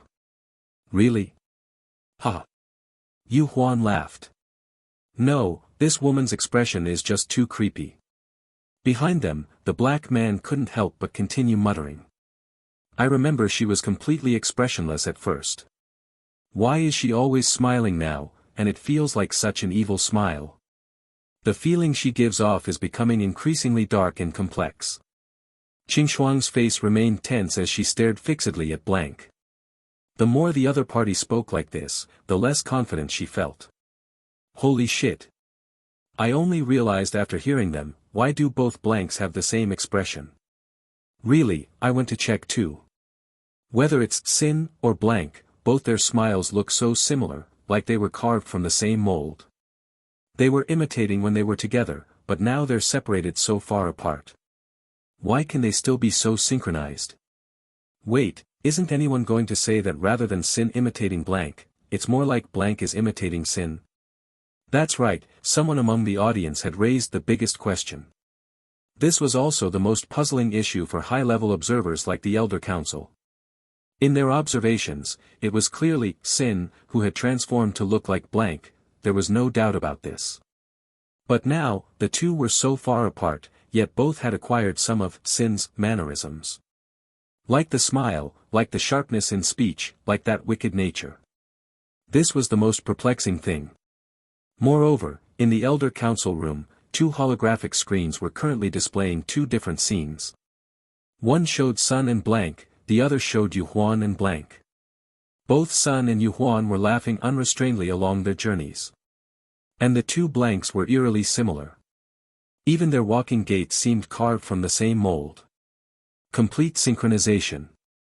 The Grand Elder's eyes kept moving left and right. Throughout the entire Elder Council basement, it was so quiet you could hear a pin drop. In the Elder Council, the elders were no longer paying attention to other players' game perspectives. Everyone's focus was on this real and fake blank situation. Watching their gaits and expressions, they all felt a chill in their hearts. If we hadn't been extracting their action perspectives frame by frame from the very beginning, from a third-person viewpoint, I really wouldn't be able to tell who is who. This is too similar. What grade is that mask of sin anyway? Its functions are excessively complex and powerful. Additionally, why does it feel like Blank's current personality and demeanor are transforming to resemble sin? Several elders responsible for recording and analysis also began discussing among themselves, murmuring in amazement. Suddenly, one of the elders spoke up and asked the Grand Elder. Speaking of which, what do you think the final rules of this game are? What's the winning criteria? The Grand Elder's eyes remained firmly fixed on the video, as if completely unaffected by the outside voices. Only after a long moment did he slowly speak. I estimate that the rule of this game might be that there are no rules. As for the final winning criteria, I'm not clear about that yet. Just. The Grand Elder's expression was very puzzled at this moment. They say bystanders see clearly, but he had been thinking for too long and still couldn't come up with a reasonable explanation. The problems between these two people are just too great, there are too many coincidences. So coincidentally they split into two teams, and these two teams perfectly separated the high-level combatant Sun from that Yuhuan. Ultimately, one team engages in frenzied bombardment and destruction, while the other freely enjoys playing. This kind of grouping completely feels like testing the possibilities of this game. Among the elders, the one with somewhat gloomy features slowly frowned and asked. Are you saying that Sin and Blank use their own methods to make people suitable for their side actively follow them? Are these two different paths they chose? Two different paths that might lead them to victory? The Grand Elder frowned deeply, softly murmuring. Are they really different paths? For some reason, perhaps his long years had given him many intuitions. Although the two were diametrically opposed, made completely different choices, and were playing in completely different ways at this moment, he just had this feeling. A feeling that they seemed to be cooperating. But this feeling was somewhat difficult to convince himself, so he didn't voice it. I really want to know what's going on in that guy's head. A rough voice sounded. Why would he suddenly, at that moment, think of transforming into Blank's appearance? What exactly does he plan to do? Actually, what Blank herself is thinking is equally unclear in intention. I always feel that if she really wanted to prove her identity, she has ways to do so, the Grand Elder said calmly. This real and fake Monkey King situation, it seems the real Monkey King doesn't have any objections either. Why did Sin specifically bring Yuhuan with him? Had he already recognized that as Joy at that time?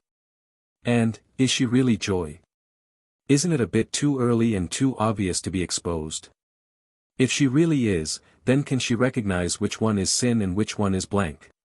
Even further, we can't even be completely sure what that guy's son is thinking in his heart. The Grand Elder's brow remained tightly locked as he raised question after question, yet not a single one could be answered by anyone present. In the dimly lit basement, golden tables and chairs were scattered about, and all the elders sitting there resembled sculptures. As time passed and the game changed, the games that Sin participated in were becoming increasingly incomprehensible to them. Now, all their doubts condensed into one question: how to win. All the players in the game were frowning with worried expressions, with one core reason: they didn't know how to win. But those four people with smiles on their faces were exceptions, as if bringing some brightness to the gray paradise above. Setting aside Yuhuan, who was highly suspicious, there were Blank, Sin, and Sun. Did they know how to win? On the main amusement park avenue, Sun's slowly moving flame giant walked while looking down at the Blank beside him. Hee, little girl, although you've been saying for me to choose freely. But when it comes down to it, it seems you still carry some kind of guidance, as if leading me in this direction. What do you mean? Blank smiled slightly, showing a seemingly somewhat surprised expression, and responded. Oh, you noticed? That's good, Your brain hasn't degenerated too badly. The nose ring guy who had been following along just going through the motions, just scraping by, now walked with heavy steps, as if dragging his shoes along the road. Hearing what Sun said, he couldn't help but tremble all over. Something didn't feel right. Clearly this Sun had said from the beginning that the person before them was Sin in disguise.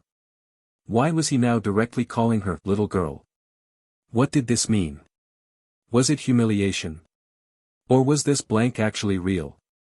Of course, no one answered the doubts in his heart at this moment. Sun laughed heartily. So what are your plans? Where are we going? Haunted house. The word slipped from Blank's lips.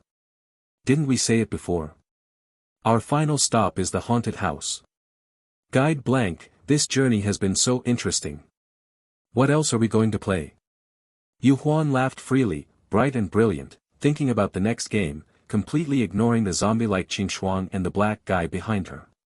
Along the way, no more hostile players charged out, but the internal consumption between the two had almost killed them. Hee, what do you want to play? The Blank beside her asked with narrowed eyes. How about we go play in the haunted house?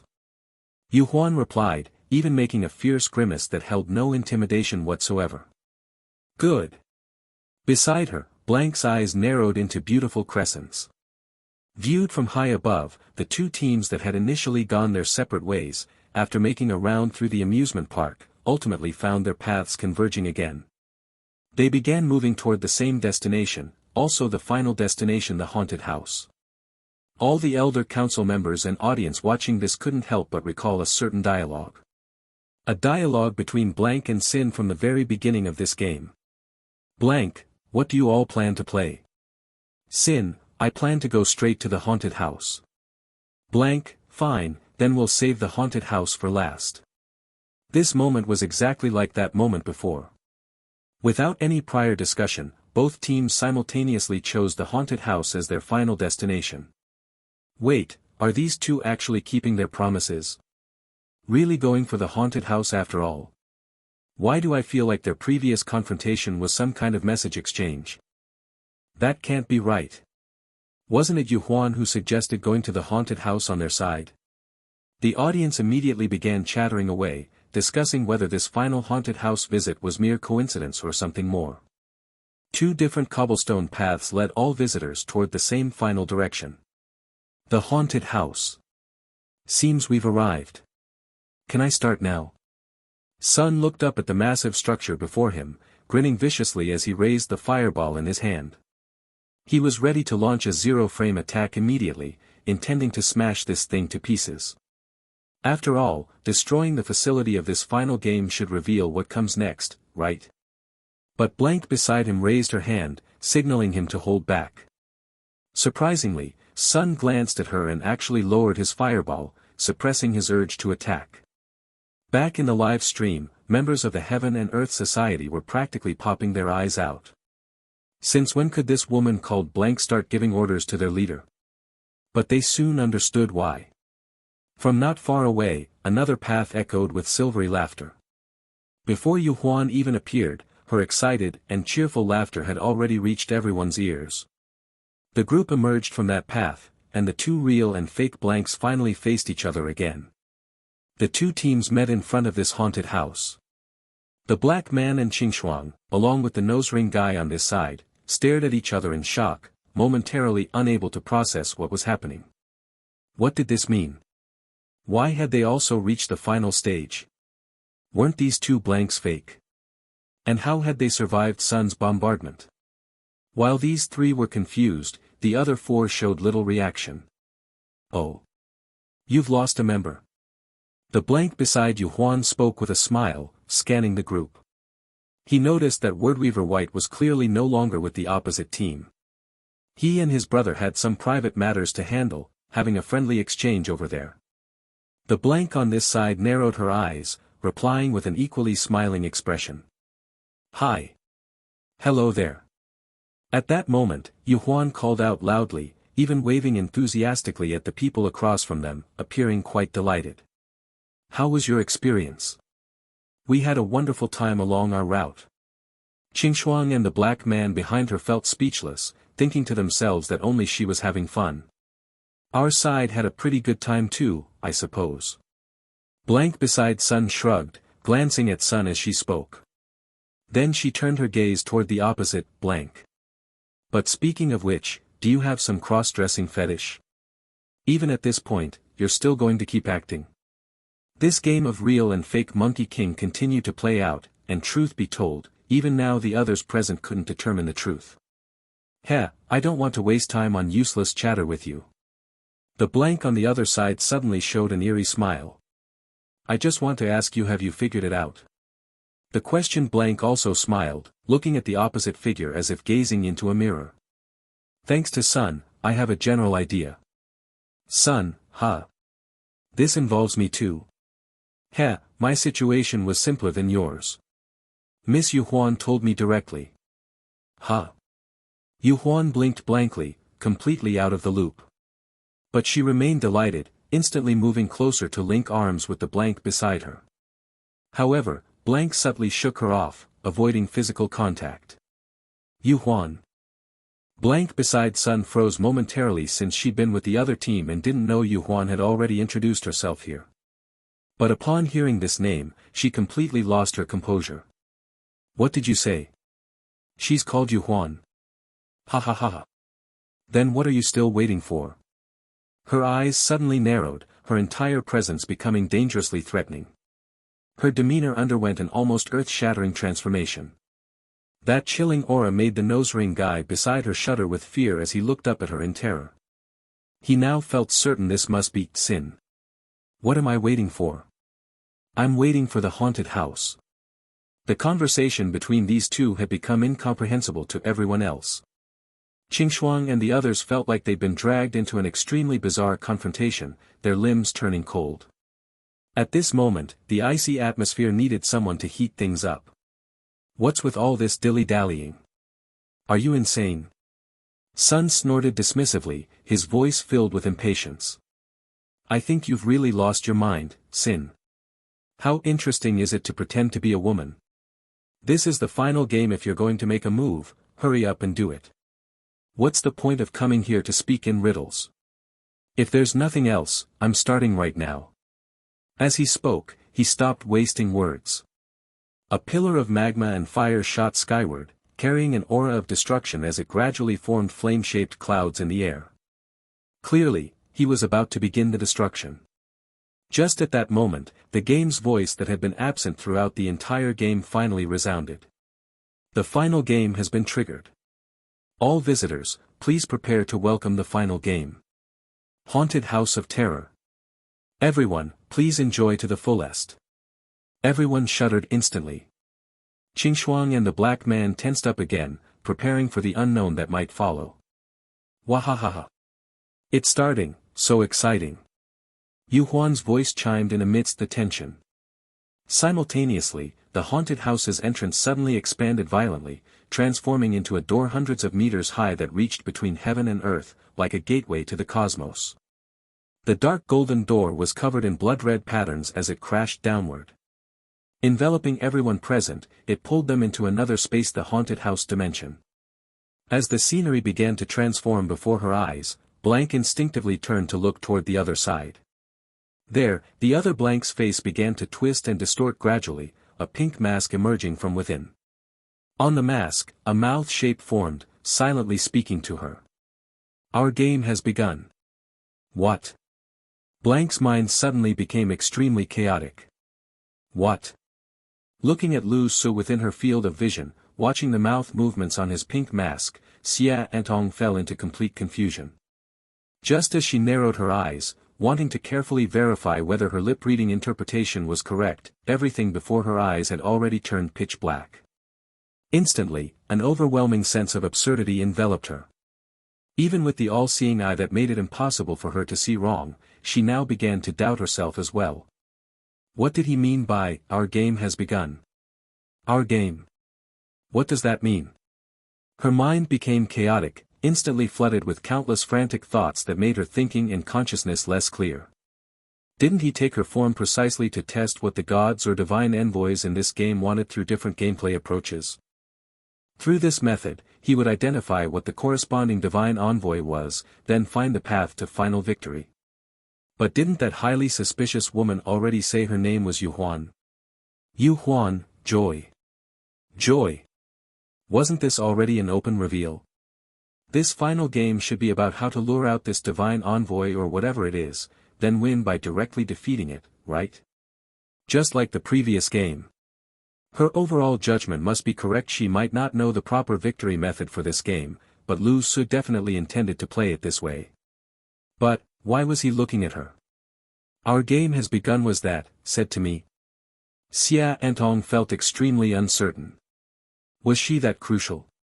When it really came time to confront beings at the God level, it didn't seem like her turn yet, right? What did he mean? Did he need some assistance from her? She seemed to completely not understand. No. What exactly is your plan? If you need my participation this time. I didn't notice anything. Are you about to fail spectacularly? Before sinking into darkness, Xia Antong experienced the greatest passivity and confusion she had felt since entering the game. However, what she couldn't see herself was. She thought she was wearing a worried expression, but in reality, her face currently showed the most standard, sin-mode ferocious grin. Our game has begun. After the gate collapsed, there was only pitch darkness. In Qingshuang's memory, the previous moment she had been standing before that gate, watching something mountain-like crashing straight down toward her, filled with terror. Facing the unknown again, the psychological torment along this journey still wasn't enough. This final haunted house absolutely couldn't be that simple. She had even prepared herself to die in battle.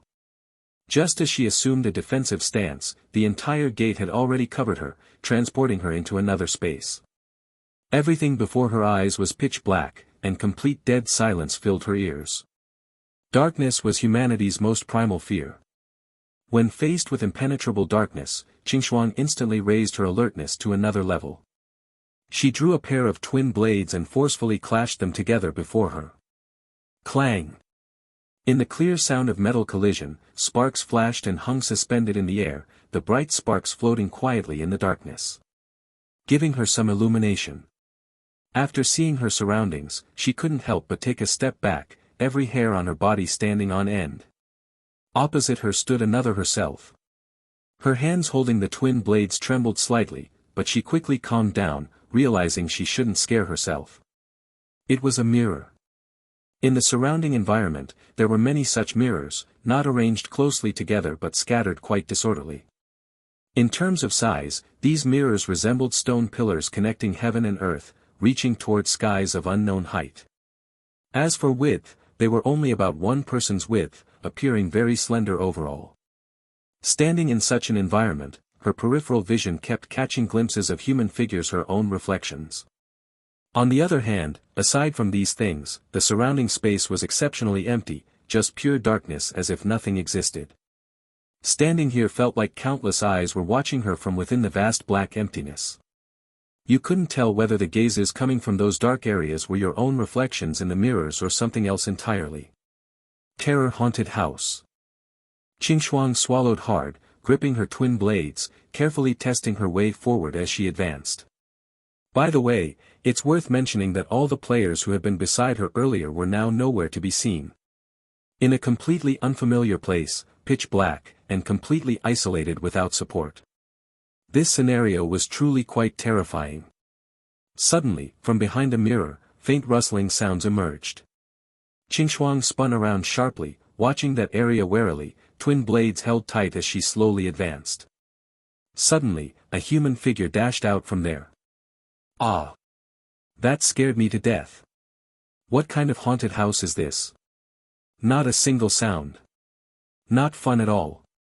Sister Qingshuang, you're here. Where did everyone else go? Yu Huan.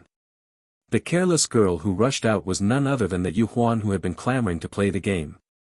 Seeing it was this person, Qingshuang instantly breathed a sigh of relief, finally meeting someone familiar. She quickly stepped forward. Be careful, I feel something's not right here. How did you get here? Have you seen anyone else? Nope. Yu Huan blinked innocently, appearing frightened as she rushed toward Qingshuang. Suddenly, a cold glint reflected in Qing Shuang's eyes, and excruciating pain instantly shot through her abdomen. Looking down, she saw Yu Huan's hand tightly gripping a dagger that was buried deep in her stomach. Qing Shuang's eyes instantly erupted with savage killing intent, her twin blades sweeping horizontally toward Yu Huan's throat. The Yu Huan before her quickly retreated, creating distance as she vanished into the shadows. Huff! Huff!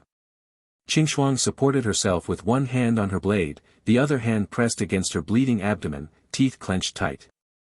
What just happened? Qing Shuang. Suddenly, another somewhat familiar voice came from behind her.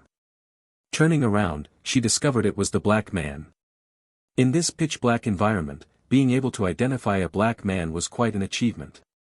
Why are you here? The black man exclaimed in shock. Weren't we just meeting over there a moment ago? This place is strange. I suspect the people we see might not be the real versions of each other. Qing Shuang said, enduring the pain. Qing Shuang finished speaking, only then realizing something seemed off. But it was already too late. Black man had walked right up to her and raised his hand to fire a shot. Where did this firearm come from? But she didn't have time to think too much. Having reacted instantly earlier, she immediately raised the knife in her hand to block in front of herself. At the same time, she sharply tilted her head, avoiding the most dangerous position in front of her, preventing herself from actually falling for it. A sharp pain scraped across her face, but she had no time to think. Her combat instincts made her swing her knife fiercely. Her other hand, also holding a knife, waved through the air, weaving into a large net that enveloped everything before her. In the blink of an eye, the black man in front of her also disappeared. No one knew where he had fled to. Looking down at the twin knives in her hands, she could clearly see the bloodstains on them. It should be a physical entity, not a ghost. She had struck someone, but who exactly had she struck? Qing Shuang felt somewhat hesitant, unable to come up with a reasonable explanation. However, the intense movement just now had instantly worsened the wound on her abdomen, which was now bleeding profusely, completely soaking through her outer clothing. There was no other way. She could only start taking medicine, begin to calm herself down, and carefully think about what was really going on. How come you're here? What's wrong? Not playing anymore? A voice sounded, and from the other side, Blank's figure emerged from behind. Qing Shuang. Actually, the scenes all visitors were facing at this moment were quite similar. Black man's but started bleeding profusely again. He didn't know why, but the enemies suddenly appearing around him all emerged from behind. Moreover, their attack methods always managed to strike his rear, as if they had some special preference. Nose Ring Man's situation was quite similar. From the moment he entered the haunted house and discovered Sun and Blank weren't by his side, he had initially relaxed quite a bit. But soon, he realized something was wrong. This ghostly, sinister place was truly too difficult to understand, with people suddenly appearing from time to time. Plus, since he was the weakest, whoever he encountered, he couldn't defeat. And he still hadn't realized what was wrong with the current situation. No. Why suddenly attack? What do you mean? Aren't we on the same team? Nose Ring Man had been suffering miserably since the game started, to the point of being rather pitiful. The area where Sun was located was as bright as daytime. What haunted house or not, darkness or not, it held absolutely no meaning. Everything was burning in the great fire. Is this it? There's nothing here at all. Where are the people? No one coming out to fight. The open space around Sun had been cleared by him in a large area, and now he stood there all alone. All the mirrors within a 100-meter radius had been completely shattered by his bombardment, with nothing left remaining. What's the meaning of this? Wasn't this supposed to be a haunted house? At least come out with one ghost. Sun roared frustratedly in the empty space, looking everywhere for someone to fight, but no one paid him any attention. Damn! Just as he was about to say something more, another person appeared. What, are you already this impatient to die right now? From the shadows, a figure wearing a pink mask slowly emerged. Wearing the signature sinister grin belonging to Sin, he looked at Sun before him. Heh heh. Sun looked at the guy in front of him, stared for a long moment, then suddenly laughed contemptuously. Really daring to pretend, kid? Tired of living? You're not him, he's not as weak as you. Do you think I wouldn't know what his aura feels like? On the other side, Blank's situation was quite similar. Before her stood another guy wearing a pink mask. Just moments before, she had injected herself with a dose of medicine. She had thought she wouldn't need to take drugs for this game, but what Lu Su said to her before entering the haunted house had frightened her. Worried she might make some mistake, she still brought herself to peak condition. After all, from what he implied, she would still be needed for this final game. Hey, how come you're here? Alone? The Lu Su with the pink mask across from her spoke to her. Xia Antong stared at his face for a long time, finally speaking calmly. You're not him.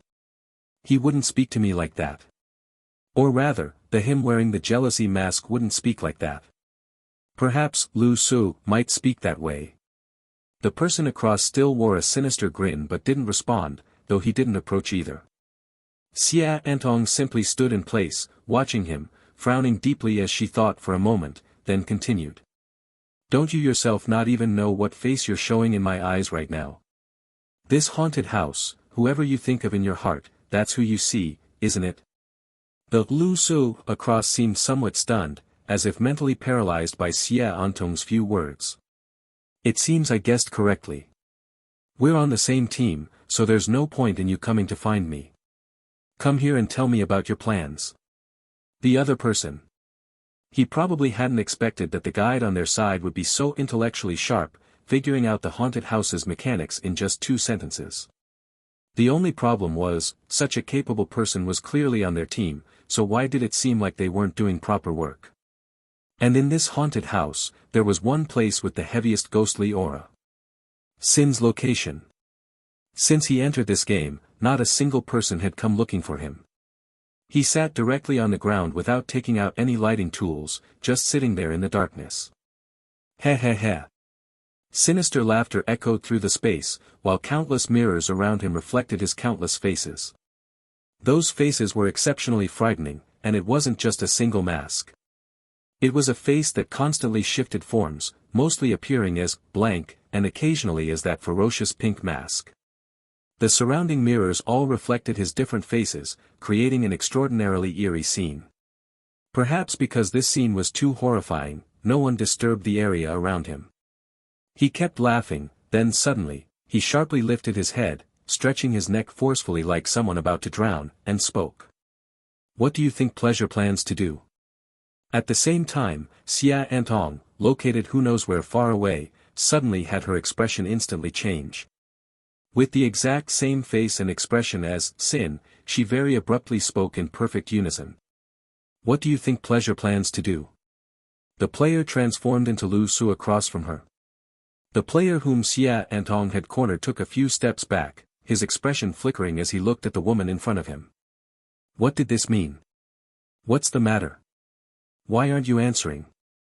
Xia Antong's expression instantly snapped back to the calm demeanor from before, as if the previous act had been nothing but an illusion. Not dash. The shape-shifting player suddenly couldn't hold himself together, swallowing and still looking a little dazed. How does this game work, exactly? What did they tell you? Xia Antong repeated the question she'd asked earlier. The player across from her looked a little dumbfounded. After steadying his thoughts, he replied in a low voice. They just told us the traits of this haunted house, that if we appear beside the visitors we don't need to worry about being discovered, and that our appearances will change. Also, the game's voice said, this is the last chance for you to win. Aren't you the tour guide? Didn't they tell you any of this? Xia Antong waved her hand casually and said. What last chance? That kind of ambiguous line is basically just to let people fill in the blanks themselves. It was clear enough, this was Joy's doing. The strange part was, that line really hadn't been told to her. Why had someone from the playground faction like her been skipped over? And she lifted her head and stared intently at the player opposite, as though she was engraving every detail of him into her memory. Just now, why did you suddenly look scared for a moment? The player across. You tell me. He was about to say something when the tour guide in front of him suddenly shifted into an even stranger mood, smiling as she said to him. Joy seeks amusement, so when it gives a game, there are never concrete rules. It uses this kind of faction split to make people guess and attack one another. It revels in the sensation of doing nothing and yet making two sides begin their own clever slaughter like a god toying with subjects it completely controls. The player across from her saw this change in temperament and broke into a sweat on his forehead, instinctively wanting to step back and escape. Snap! A crisp finger snap echoed in the pitch-black haunted house, sounding unusually sharp. It startled him so badly he trembled and was rooted to the spot. The snap had come from Xia Antong. Her gaze returned to its previous state, the lenses before her eyes reflecting a cold light like an ice surface. He dared not face such a look. If the earlier sickly blank was like a tiger ready to devour, this instant felt like a venomous snake hiding in the shadows. Frame skip. Xia Antong stared hard at the man before her, frowning, muttering to herself. That was also why she had been watching him with her all-seeing eye. If the world were a continuous film with a fixed frame rate, the feeling she'd just had was that a few frames had been pulled out. Because the skin texture, the folds and angles of his clothes, even the shape of his muscles all underwent a transient change. Such a transient shift either meant the haunted house's spacetime had just glitched, or she had overlooked something. What happened just now? Xia Antong asked the player across, each word deliberate and slow. Did I turn into something else just now? In the quiet haunted house, with darkness enveloping everything and reflective surfaces around, combined with Blank's words, the shape-shifting player felt as if his entire back had been drenched in sweat. Was he truly part of the playground faction, representing staff? Wasn't this supposed to be entering a haunted house? This was terrifying. No, sis, don't scare me. Although he stammered and hadn't answered directly, judging by his appearance, Xia Antong roughly knew the answer. She slowly closed her eyes. If her mind had been somewhat muddled before, it now snapped into razor-sharp clarity. What jealousy? What is the pinnacle of jealousy? Why am I the tour guide this time? She muttered to herself while rhythmically snapping her fingers every 3 seconds, as if anchoring herself to a steady beat. Her odd behavior genuinely terrified the nearby player. He hurriedly spoke from the side. Just now, the way you spoke and your expression suddenly changed a lot. It was like you turned into a different person. He said it cautiously, but the careful tone made Xia Antong, who had been standing with her eyes shut, suddenly open them wide. A different person? Only a different person? The other player? Could you not jump like that, sister? A little casting wind-up would be nice. I'm drenched in cold sweat here. I am about to catch a cold, okay? Heh. Xia Antong's gaze burned into his eyes, stars of iciness in her stare. Under that cold look, however, a faint, almost imperceptible smile slowly appeared. This is lively, she said, then produced a syringe. Holding it beside her head, she seemed about to inject herself, but then hesitated as if considering something and set it back down. She did not inject it. Well, I didn't expect this. Saying that, Xia Antong put down all her defenses and weapons, then stretched her body. In this darkness where no one could see clearly, she flexed and displayed her graceful form. Our game has begun. Who are we? Is it you, is it me, or is it? It's me. Seeing her relapse again, the player who'd been beside her was truly frightened now. He didn't know why he had to come out and provoke this person. He must be out of his mind. That chilled, fearful feeling made him think his side was the real haunted house. Their tour guide here clearly had gone mad. Seeing that she wasn't looking at him, he took the chance to flee, his silhouette swallowed by the darkness. Once more, only Xia Antong remained in the dark, as if living in her own world. On the other side, Lu Su was still staring at Xia Antong's face, growing even crazier. Since entering the haunted house, no one had dared approach him. In this space, only his own mad laughter and eerie soliloquies could be heard. Now, at last, he quieted and looked toward a dark corner. Isn't it about time for someone to appear? As the words fell, a surprised voice sounded from the dark corner. Ah. Blank tour guide. What are you doing here? Yu Huan's delighted voice rang out in that darkness, then she came bouncing out from within. Huh? Why have you been sitting here all this time? Isn't the ground dirty? Watching Yu Huan appear, Lu Su's constantly shifting face finally stabilized, transforming into a kind female countenance. Oh, because I wanted to sit, sitting is more comfortable. In my impression, she shouldn't be someone who cares much about these things. Ah. Yu Huan instantly looked somewhat confused. What are you talking about? Not important, hee. The Xia Antong before her slowly stood up and gradually walked over to stand before Yu Huan. Where did you go just now? I don't know either. Yu Huan's eyes instantly became somewhat dazed, not seeming fake. I just felt like everything around me was pitch black, nothing at all. I'm quite afraid of the dark, so I started wandering around randomly, but couldn't see anything. But now, I happen to see you.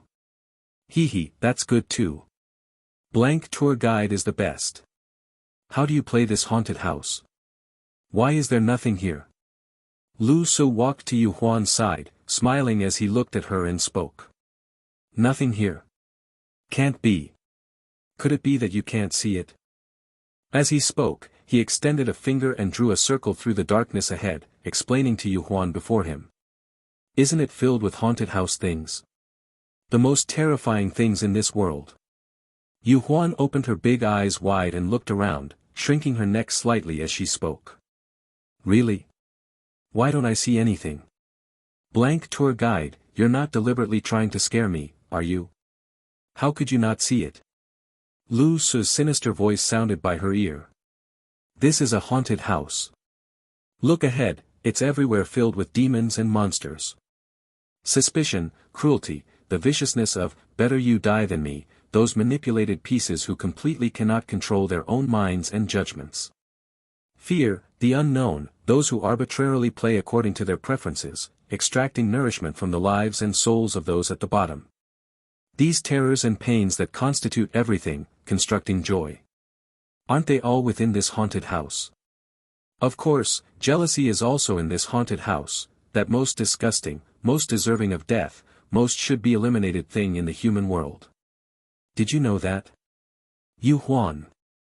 The originally excited, expectant look in Yu Huan's eyes as she watched the haunted house gradually faded, seeming somewhat unsettled.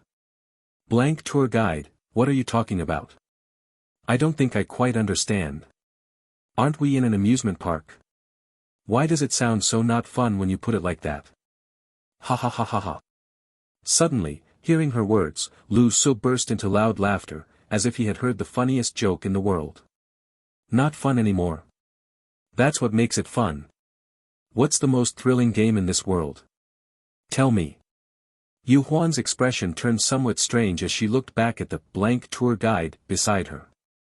At this moment, that originally beautiful face now looked eerily somewhat frightening. What is it? It's the unknown. Games with cheat codes activated, no matter how satisfying, no matter how invincible, will eventually become boring one day. Lu Su said with a smile, staring straight at Yu Huan. Especially if one could enter electronic games personally to experience that thrill firsthand, that would be interesting. Of course, entering one's own designed game isn't about becoming cannon fodder. So one needs the best equipment, the highest priority, to enjoy oneself thoroughly without consequences, able to patch and update modifications whenever one wants to do anything. Tell me, wouldn't such a game be more interesting? Did you have fun today, Miss Yu Huan? Yu Huan's expression now shifted uncertainly as she turned to look at the sin before her. At this moment, Lu Su also stopped pretending, wearing on his face that pink mask that had almost merged with his own features, smiling face to face. Why do I feel like there's meaning behind your words? Yu Huan spoke. Oh. Why aren't you calling me blank tour guide anymore? Lu Su said with a smile. Because that mask of yours is obviously ugly and doesn't match her. Yu Huan mocked. Her face once again showed that happy smile as she looked at Lu Su and said. You're right, I actually did have quite a good time. People are truly interesting. Clearly knowing nothing, yet for their own benefit, they can easily turn swords against each other. And when confirming danger exists, even if nothing happens, they still fear and remain vigilant. There are even inexplicable fools who, while unable to protect themselves, actually think about protecting others. Don't you find it interesting? Lu Su similarly laughed, nodding in strong agreement. Yes. I also find it extremely interesting.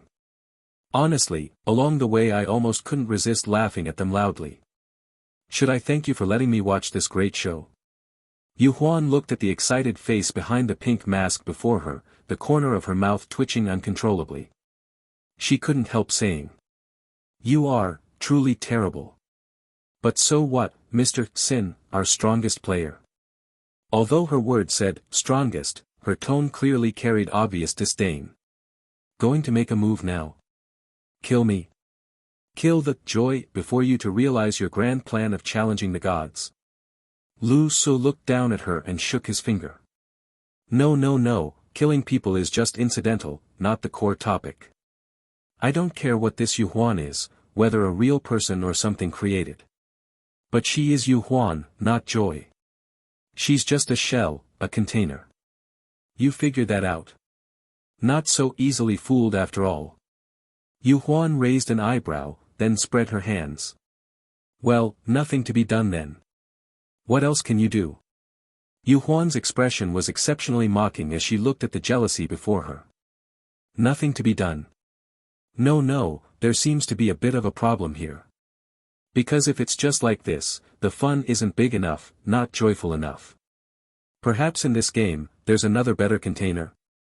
That could provide better fun. As the words fell, the corner of Yu Huan's eye trembled almost imperceptibly, but immediately after, the voice coming from behind her was what truly made her expression change. It seems I'm quite popular. As that voice sounded behind her, Yu Huan's expression turned somewhat stunned. The previous air of naive sweetness completely vanished as she whirled around sharply. Xia Antong's face appeared directly within her pupils as if out of thin air, leaving her momentarily unable to process what she was seeing. Through the light blue lenses, Xia Antong could clearly see every nuance of Yu Huan's expression, causing her lips to curl upward involuntarily. What's wrong, Miss Yu Huan? Don't you think you might be mistaken? Perhaps you're just projecting Blank's image in your mind. Yu Huan didn't respond to her teasing, simply staring at her intently. Why are you here? Ah, perhaps not every vessel is so obedient. Xia Antong spread her hands and laughed. Then she slightly composed herself, looking at Yu Huan as she said. Because when you're completely focused on seeking amusement, you overlook the system's precision. You see whatever you think of. But how did people from the Paradise faction suddenly appear beside you? Similar systems, aren't they? Besides, have you forgotten that I originally belonged to the Paradise faction? Isn't it perfectly normal for me to be here? Yu Huan looked at Xia Antong before her with an unpleasant expression. She wasn't particularly interested in hearing how the other had solved the puzzle, she simply felt the current situation was slightly beyond her control. This feeling of losing control was extremely unpleasant. What's wrong? Suddenly, Lu Su's voice sounded from behind Yu Huan, carrying a hint of mockery. Yu Huan turned around but immediately froze. The person before her was another Xia Antong. The jealousy mask had once again transformed into Xia Antong's appearance. Now, Yu Huan found herself sandwiched between two Xia Antongs, from front and back, creating an exceptionally eerie scene. Not seeking amusement. Not looking for fun. Lu Su laughed with a twisted expression. Could you not make that kind of expression with my face? The other Xia Antong said somewhat helplessly. Lu Su naturally ignored her for the moment, continuing to stare into Yu Huan's eyes as if trying to extract something from them. Doesn't this make things more entertaining now? Why do you seem to lack a sense of humor? Not enough fun. Yu Huan. Just as she was about to say something, suddenly, the surrounding air became scorching hot.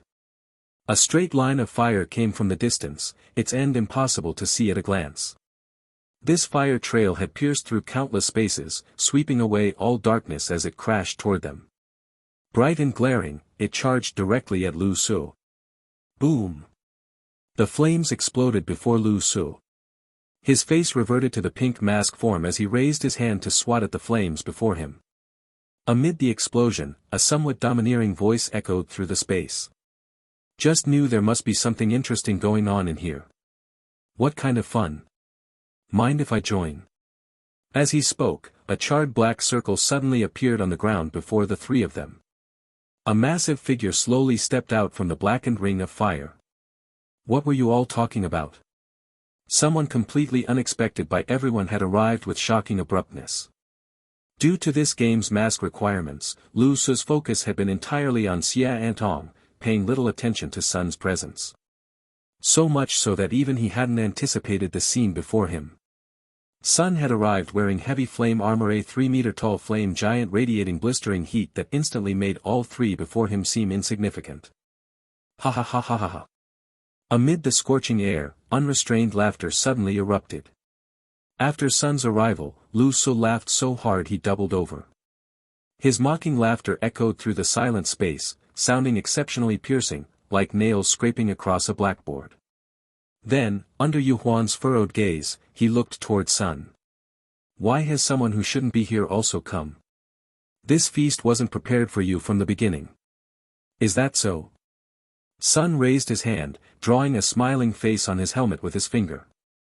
But I want to join this feast and eat at this table anyway. What will you do about it? How did you get here? Yu Huan looked at Sun with genuine shock. She was truly surprised this time. If Xia Antong's presence could be explained by faction issues and exploiting rule loopholes, then what about Sun? In her haunted house design, people from the visitor faction weren't supposed to meet. The so-called haunted houses were different dimensions. Weren't they supposed to be assigned to separate spaces? From the very beginning, the auras from you three have been completely consistent. Honestly, your spiritual presence is basically naked before me. Everyone should have their own special skills. There are plenty of things you don't understand. Sun spoke with some disdain. These words were truly turning things upside down. The god, Joy, was actually being told by Sun, a mere player, that there were many things she didn't understand. For a moment, she couldn't quite process what she was hearing. But this wasn't a moment that required her comprehension anyway, as Xia Antong on the other side also smiled and said. It seems everyone is pretty much assembled now. Doesn't this scene feel somewhat familiar to you? Ah. Sun glanced at her. How did you know I would come? Well, because I actually also felt that you knew it was me all along during our journey earlier. Three people, each with their own hidden agendas, had somehow managed not to communicate throughout their journey yet still schemed against each other, forcibly gathering together in this final game. Players in other corners of the haunted house still didn't even know what they were supposed to be playing. Besides, Xia Antong smiled, didn't I actively ask you what you thought his purpose was? Although you pretended not to understand, once words are spoken, you can't simply treat them as meaningless. The three formed a triangular formation, surrounding Yu Huan in the center, all wearing identical smiles. And now, the smile had disappeared from Yu Huan's face, replaced by an expression cold as frost. Actually, in my opinion, the current amusement is indeed quite top tier, Lu Su said, looking at Yu Huan before him. Why aren't you laughing? Yu Huan lowered her head, hearing these words. The corners of her mouth lifted, and her eyes suddenly turned an eerie emerald green. Aren't you being somewhat too arrogant? What constitutes amusement, when to laugh, when not to laugh? These are decisions for me to make, aren't they? The four who had maintained smiles in the game, thoroughly enjoying their experience, now gathered together in this pitch-black haunted house, staring at each other in silence. Yu Huan looked around in a circle, observing the three players before her, suddenly feeling somewhat absurd. How could her game have so many variables this time? She had just wanted to come in and play together. Sin was an expected variable, something she had anticipated. That's why Yu Huan had been following Sin all along, from initially seeking protection to her choice after the inexplicable grouping. She had been keeping an eye on this most restless fellow, watching for any possible changes from him. Moreover, she had made complete preparations with backup plans. At worst, she could just avoid this guy and extract herself at any time. This was her game. Her paradise. But how did two new variables appear this time? And clearly, one looked utterly unintelligent while the other appeared very weak, completely at the level where she could use them as vessels. Had she miscalculated with these two? Don't misunderstand, girl. Suddenly, Sun spoke up boldly, looking at Yu Huan before him. Don't judge by our current positioning, actually, I'm not with them. Especially him. As he spoke, he casually pointed toward Lu Su. I'm just here to enjoy something interesting while clearing the level. Right now it seems like I need to kill you to clear it, but no problem, if you can give me a proper reason, I'm willing to fight him right now. Yu Huan. Yu Huan was completely baffled by his words, looking at this reckless fool with disbelief.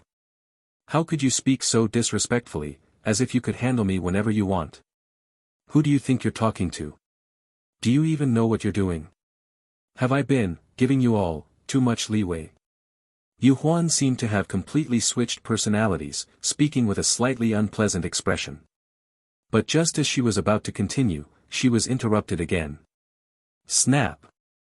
Xia Antong snapped her fingers.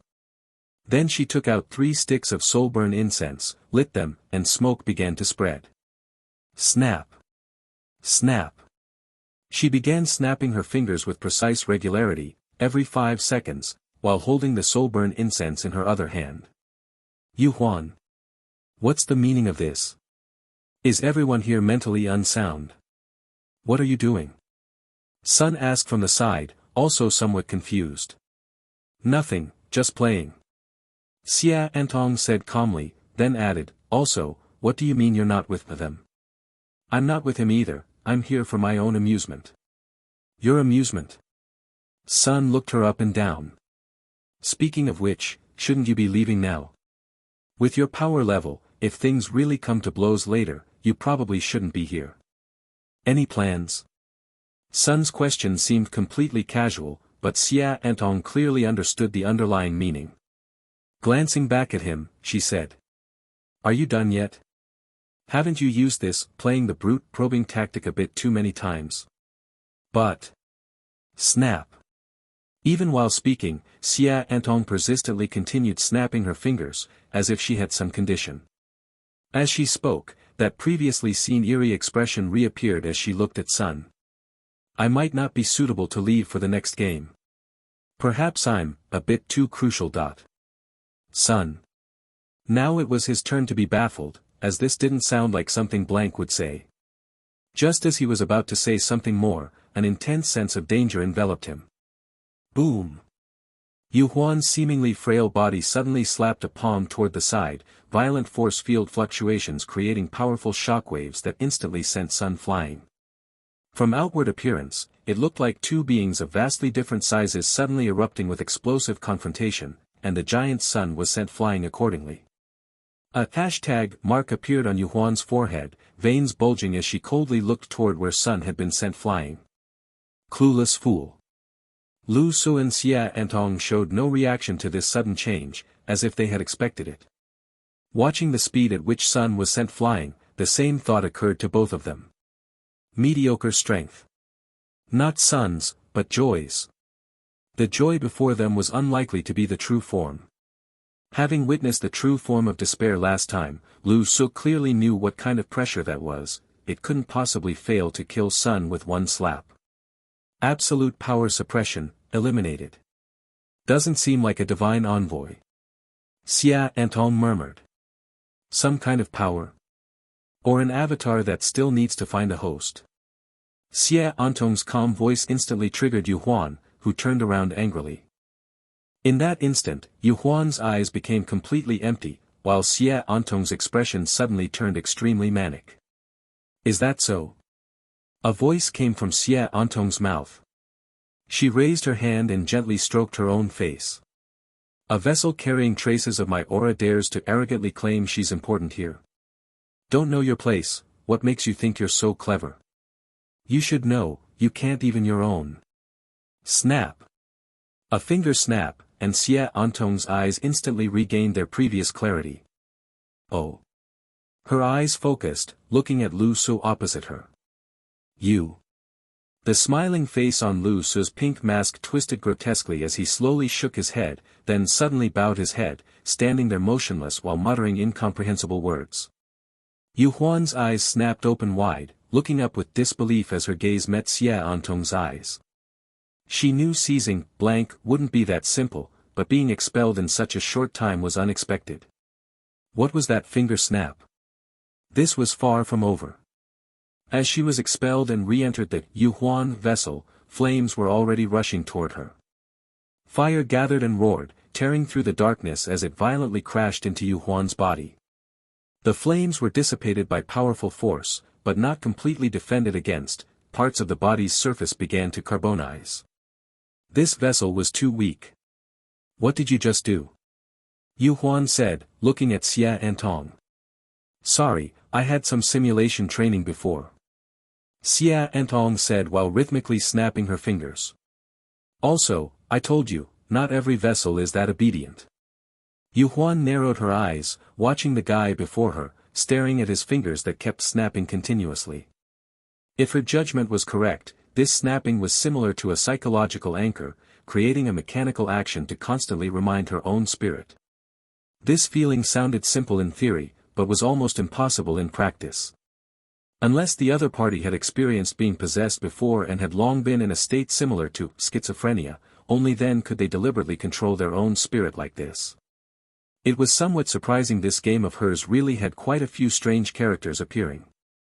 Thinking about it now, these three people in front of her probably hadn't truly entered her game from the very beginning. I didn't notice you before. Then again, someone with our aura shouldn't be this weak. I'm just a bit curious about why you're constantly in a state of mental instability.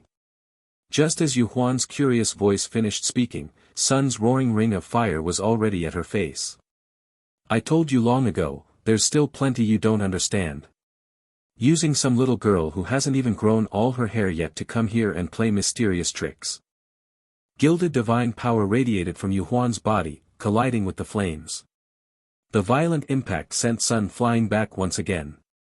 But this time, he wasn't directly blown away. Compared to his previous state, he actually seemed to be getting stronger the more they fought. Meanwhile, Yu Huan's slender body had flames rolling back at her sleeves, burning her clothes to ashes and revealing her arms beneath. From the looks of it, it was actually somewhat evenly matched. From beneath Sun's flaming armor came the triumphant laughter of someone whose scheme had succeeded. He knew it. He knew that encountering Sin's game meant there was a high probability of running into God-chosen types of beings. He didn't know much about gods yet, but he knew that his blasphemer's mettle required him to seek them out, to blaspheme and humiliate them to gain power. Hee hee ha ha ha. How did your clothes get burned? Not very good quality, huh? If they burn off completely later, won't that be quite a sight? The foul language from his mouth never stopped. As a blasphemer, he actually felt he had too much of a bottom line. He should be playing even dirtier. He temporarily had no mind to care about why Sin had suddenly collapsed like a lost soul. Right now, he needed to seize the opportunity to increase his strength. And so, for the moment, Sun and Yu Huan fought like this. Yu Huan was getting somewhat irritated by Sun's foul-mouthed provocations. Enraged, she struck out, divine power surging forth like a tide that temporarily extinguished the great fire before her. Why are you somewhat weak? Suddenly, Xia Antong spoke to Yu Huan. It's a bit unexpected. Is there some reason? Yu Huan. What are you talking about? Yu Huan almost felt like laughing in anger. What are you saying? That I'm weak? Do you know that crushing you would require almost no effort from me? If you say that, then you're even weaker. Xia Antong frowned. Crushing me doesn't require much power at all. And if you use such words to demonstrate your superiority, it really shows that you're not very superior. Moreover, you said earlier that I have your aura, meaning. You're not Joy, are you? Are you her divine envoy? Or an avatar? Or part of her? Or some other situation? Xia Antong completely ignored whether Yu Huan was still fighting Sun, just asking her own questions without regard for anything else. Yu Huan fell silent for a moment before suddenly laughing. With a playful look in her eyes, she gazed at Xia Antong. From the haunted house until now, she had finally once again revealed the expression belonging to joy. Interesting, little one. Do you want to join? Join what? Tell me in detail. If I were to say. Before Yu Huan's words could land, suddenly, Xie Antong's pupils turned pink once again. This body, not bad. Clearly, the power belonging to joy had changed containers again, seizing control of Xie Antong's consciousness.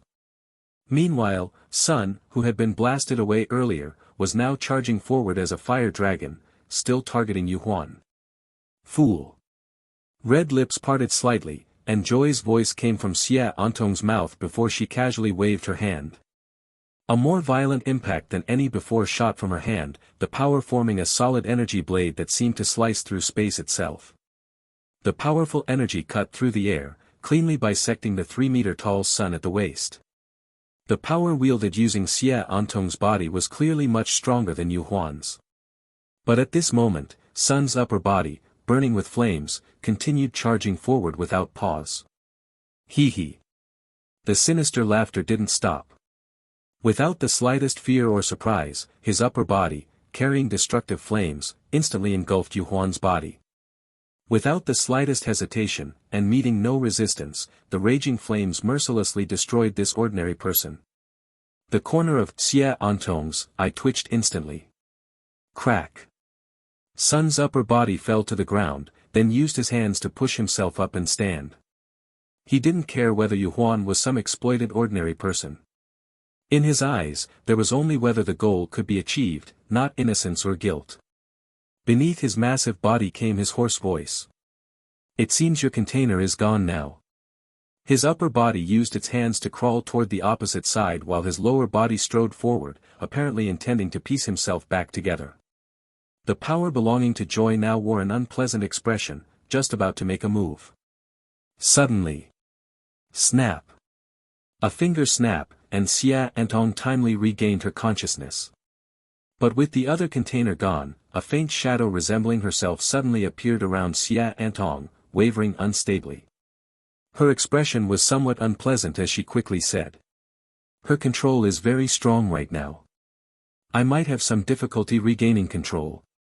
It didn't take long at all, just a breath's time before her expression changed again. Ha ha ha. She supported her forehead with one hand, gripping the all-seeing eye helmet tightly as she shook her head. Who do you think you are? You think with your little tricks you can pin me down and render me helpless? Hee hee, you. Just at that moment, another voice before her suddenly interrupted. Miss Joy, we meet again. This seems to be our third meeting, but why do I always feel like you never learn your lesson? The pink mask that had been acting mysteriously and seemingly lost its sanity earlier suddenly appeared to regain its senses. It stopped randomly transforming into others' appearances, remaining simply as the pink jealousy mask.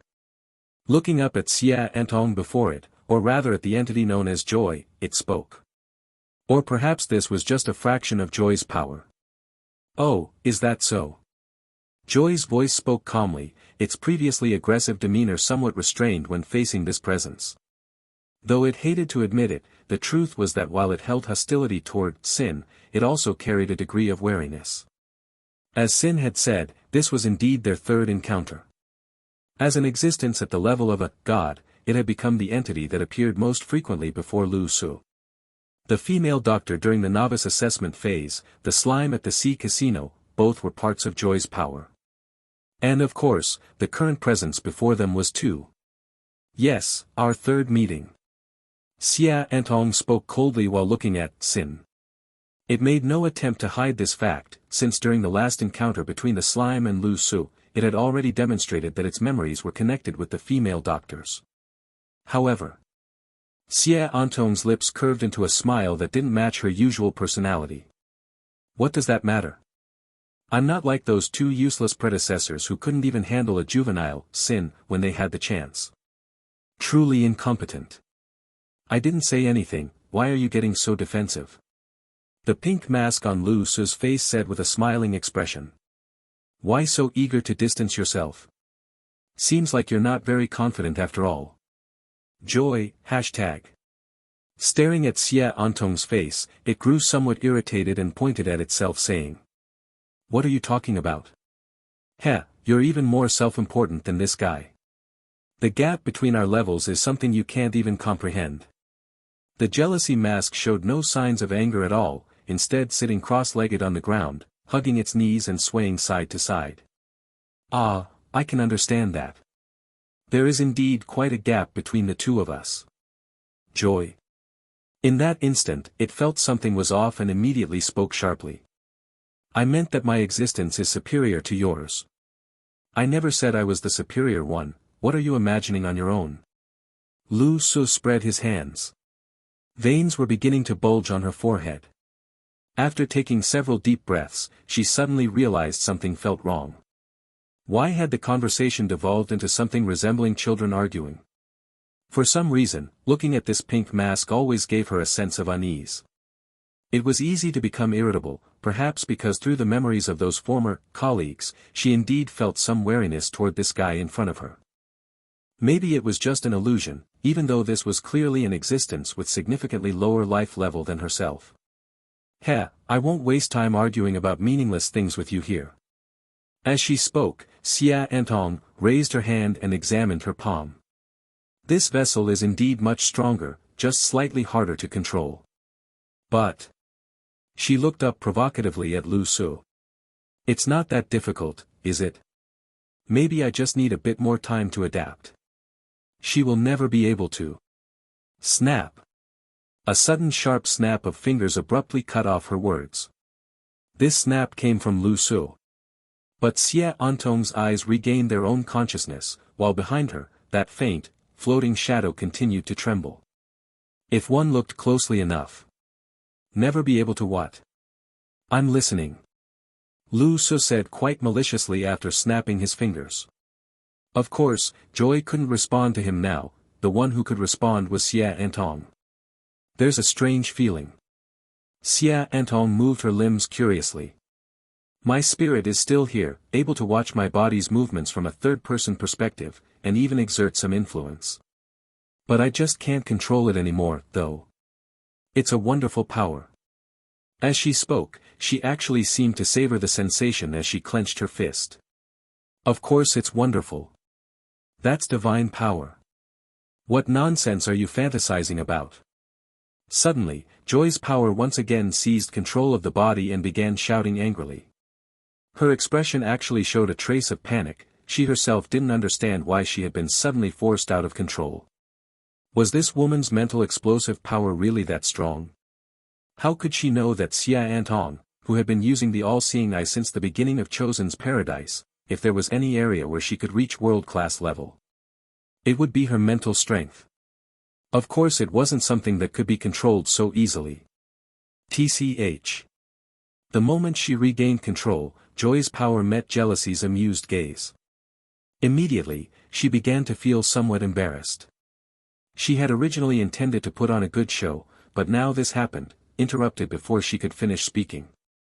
This made her, a high-level existence, lose face before these people. Damn it. She hadn't paid enough attention back then, letting that low-intelligence brute destroy her most useful vessel. Now she found herself in a somewhat passive position. With a forceful wave of her hand, a beam of light erupted from her palm, firing a laser cannon shot directly at Sun. Sun had already reassembled his upper and lower body and, bathed in flames, had been reborn through fire. Facing this sudden attack, he raised a massive flame tower shield, holding his ground while gradually retreating. Xia Antong watched as Sun struggled against her power, a gradually maddening smile appearing on her face that soon turned into loud laughter. Ha ha ha ha ha. I admit, you three have accidentally given me many surprises through sheer coincidence, making my gaming experience somewhat troublesome. But what does that matter? This vessel is somewhat interesting, but what does that matter? I can quit anytime, leave whenever I want. At most, I can just disconnect from this game and watch your reactions. That would still be entertainment for me. You're right that interesting games require personal participation, but only if I'm guaranteed to win. Xia Antong said as she forcefully blasted Sun away, her body slowly rising to look down on Lu Su from above. You're really foolish. Haven't you realized what determination your current vessel possesses? Lu Su listened to this trump card revealing provocation and shook his head. Oh. Joy's voice showed no sense of crisis. She never intended to be your vessel. She is your prison. The moment these words fell, Lu Su suddenly looked up, the pink mask beginning to liquefy, starting to merge with his face. Becoming one. Inside the pitch-black haunted house, it felt as if the base color had been swapped out, a pink glow seeped through everything. The way that color washed over the place was eerie. There was nowhere for light to reflect off, and nothing seemed to be casting it. It was just that the moment Lu Su finished speaking, the entire backdrop of the world suddenly changed hue. Xia Antong, whose words had just been interrupted, looked at the drastic change in her surroundings and surprise flashed across her eyes. Clearly, this shift in color wasn't from her, it had to be related to Sin. This guy, how many tricks does he have? Sun's body slid along the ground, one hand digging hard into the earth and gouging a long furrow. The soil had been blackened into scorched earth by intense heat. He also noticed that, among the places where flames hadn't burned the ground he was holding, everything was mysteriously pink. Sun. At first he thought he must be seeing things, but when he straightened and scanned the area, his gaze landed on Sin. In his impression, Sin's only real weakness might be his relatively low spiritual power. But now, the man kneeling on the ground with a twisted face was suddenly surging with spiritual energy. It wasn't just rising, it was violently agitated, shooting up and plunging down at high speed with zero stability. Spiritual energy is an intrinsic attribute of a person, like height or weight. It shouldn't wildly fluctuate in a short period. To someone like Sun, who had keen spiritual perception, Sin looked like a lump of putty, constantly swelling and shrinking, deforming at will. You mean, spiritual energy can act like the stock market now? Aside from Sun's ill-timed remark, Lu Su's laughter echoed through the pale pink space, a sound that was part agony and part exhilaration. Heh. Ha. Heh. Under that pink face came fragmented, strange noises. Like an old rusted disc skipping, offering meaningless sounds. He forced one hand to press against his face, judging by the bony knuckles, it seemed like he wanted to crush his own face. But his face no longer had the boundaries of a mask and flesh. It was a lump of pink rotten mud. Lu Su's hands began to claw at his own face wildly, pinching and kneading it as if molding his own features. Heh. Ha ha ha ha ha. While casually pinching his face, he emitted all kinds of unintelligible laughter that made onlookers' sanity dip. It felt like he was the only real specter in the entire haunted house. His current image left the viewers watching the game hesitant to comment, many felt a bit unsettled. This is, way too Cthulhu-esque. Sin is looking less human, what the hell is that?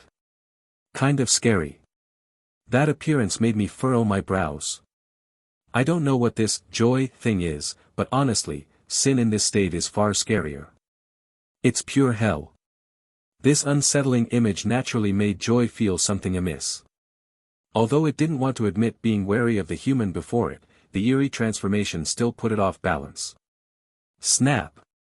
While Joy was slightly distracted and not fully focused on the soul inside its body, Xia Antong, a single finger snap suddenly sounded. Xia Antong's eyes cleared in an instant, and she looked at Sin with a grave expression. To be honest, Lu Su's current state worried her as well. She knew that, based on previous patterns, he was attempting a special state of temporarily skyrocketing power. But, wasn't that mask a tad too terrifying? What level of mental chaos was he carrying into battle each time? After frowning briefly, she spoke to herself aloud. In the last special ranking reward, I obtained a unique skill. It's called mana amplification. I can create positive feedback to amplify my own or others' abilities. In simple terms, if someone throws a fireball, I can magnify it, if someone is weakened, I can make them weaker. Sun. Sun glanced left and right, looked at Xia Antong speaking to no one in particular, then at Sin who seemed deranged and out of his mind, and felt dumbfounded. Not to be rude, who are you talking to? Is there anyone else here? Why are you giving a self-introduction, who asked you? Xia Antong shot him a look but said nothing. The next second, her gaze suddenly hardened and she began to scream hysterically. Damn it! Damn it! Then she grabbed at her own throat, Xia Antong's throat, hard. Just be a container and behave like one. She squeezed the neck forcefully, but after a moment she slowly released, leaving a bluish-purple mark. Joy really wanted to destroy this body, but for now it was stuck inside it. It was truly vexing that someone it had never paid attention to could repeatedly resist its corruption. This was too strange. After this is over, I will completely annihilate your insect mind. Joy's voice came through Xia Antong's mouth, grinding with hatred. You sure know how to say the least pleasing things.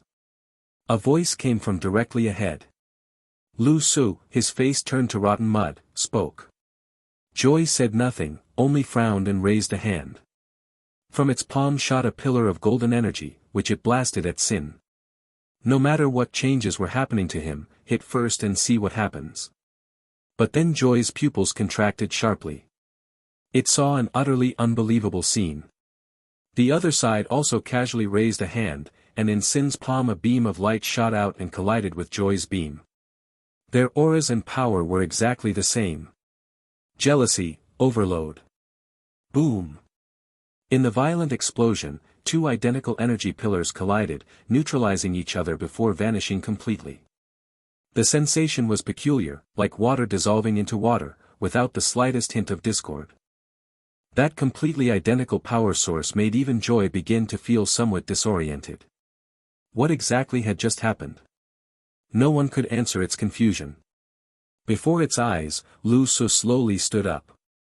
At this moment, he wore a pink face with clearly defined skin texture, exaggerated expressions, and features that radiated sheer pettiness from his eyes and lips.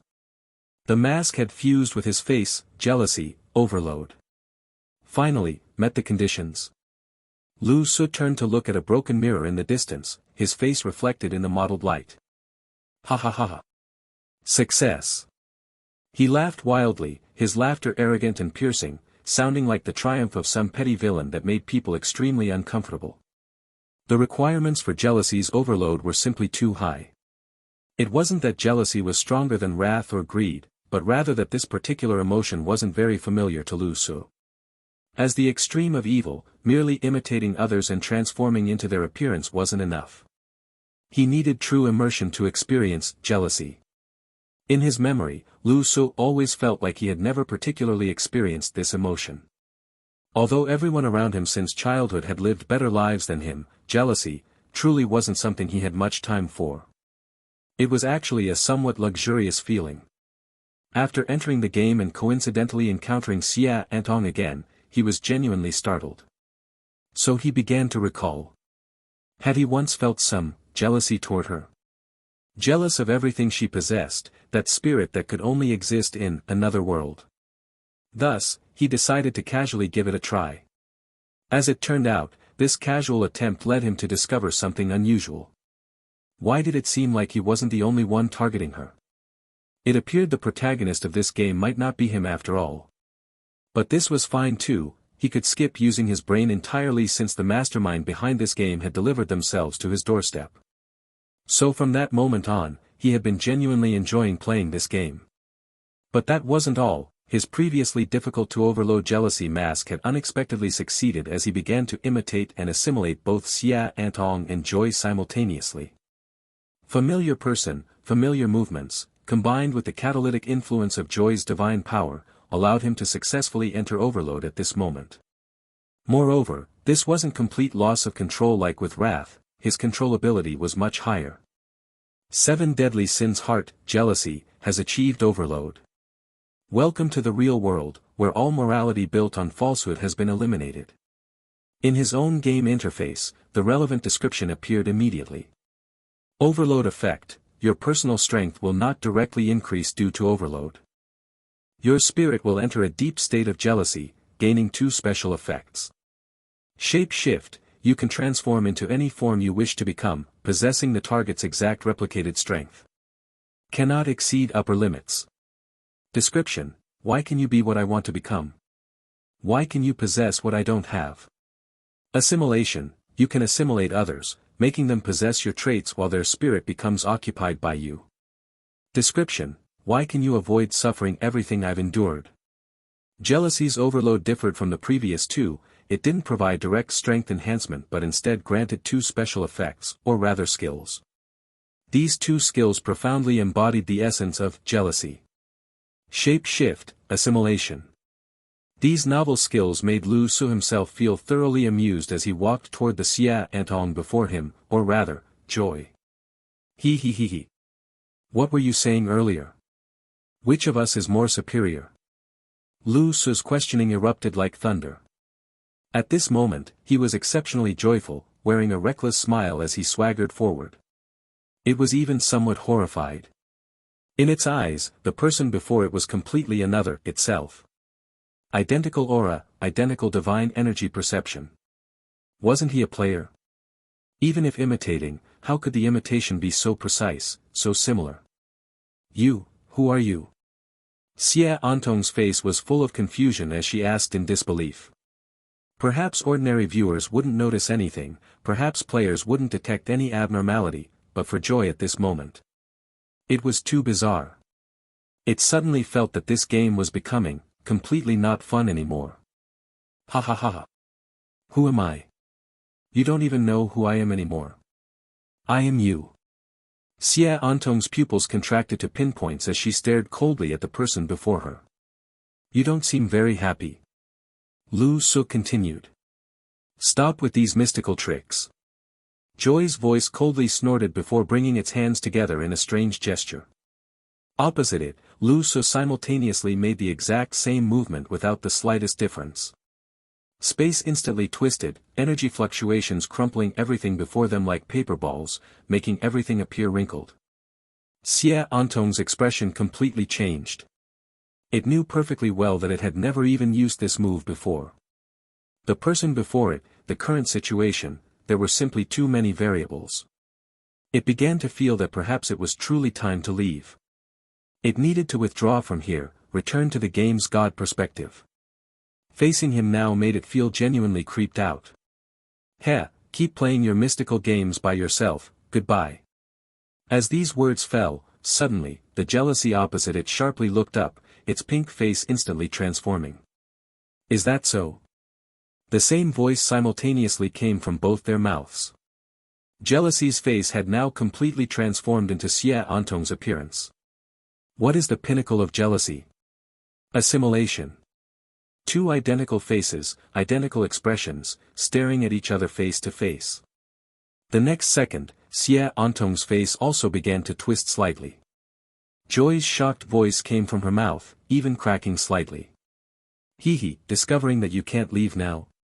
Who exactly entered the game? The two stared at each other, speaking in unison. From their appearance, it was impossible to tell who was speaking to whom. Xia Antong looked through her own eyes at Lu Su opposite her, that Lu Su who looked exactly like herself. The puzzle you presented, I've solved it. At this moment, Xia Antong's expression began to slowly change, appearing somewhat eerie. Half of her face was laughing maniacally, while the other half was filled with shock. The same face displayed two completely different emotions, as if conducting a self-controlled experiment. What's wrong? Did you discover an unexpected surprise? How could this be? What did you do? Whose ability is this? It seems I'm really in high demand. Different voices rapidly emerged from Xia Antong's mouth, three completely distinct voices that made anyone listening feel like they were going insane. In this multi-threaded server, it seemed like some kind of lag was occurring. Sometimes her mouth would half open and close without any words coming out at all. This variable's level of strangeness was no less than Lu Su's mud-like face from earlier. This was genuine schizophrenia in the truest sense, with multiple consciousnesses simultaneously emerging and fighting for control. From the very beginning of the game, Lu Su's jealousy had imitated more than just Xia Antong alone. And now, this assimilation naturally wasn't targeting only her. Although given Lu Su's current condition, he couldn't truly fully control spiritual power at the god level yet. With his involvement, Xia Antong had truly become pleasure's prison. He couldn't leave anymore. The flawless game design he had prepared for himself actually developed a bug at this moment. Pleasure's expression turned extremely ugly, lamenting his own carelessness. Among the players, someone like this had already emerged and gained influence. How could anyone think to attack from the game's most fundamental design level, plotting against him instead of properly playing the game? Just as Lu Su had said, he designed a game without rules to make players stumble around like headless flies. He personally entered it through an avatar to experience the fun firsthand, enjoying the ridiculous struggles of these ants. Even if something unexpected really happened, he had prepared an escape route: simply leave the vessel and return to the game's main body, staying above the fray. For him, this was originally really just a game.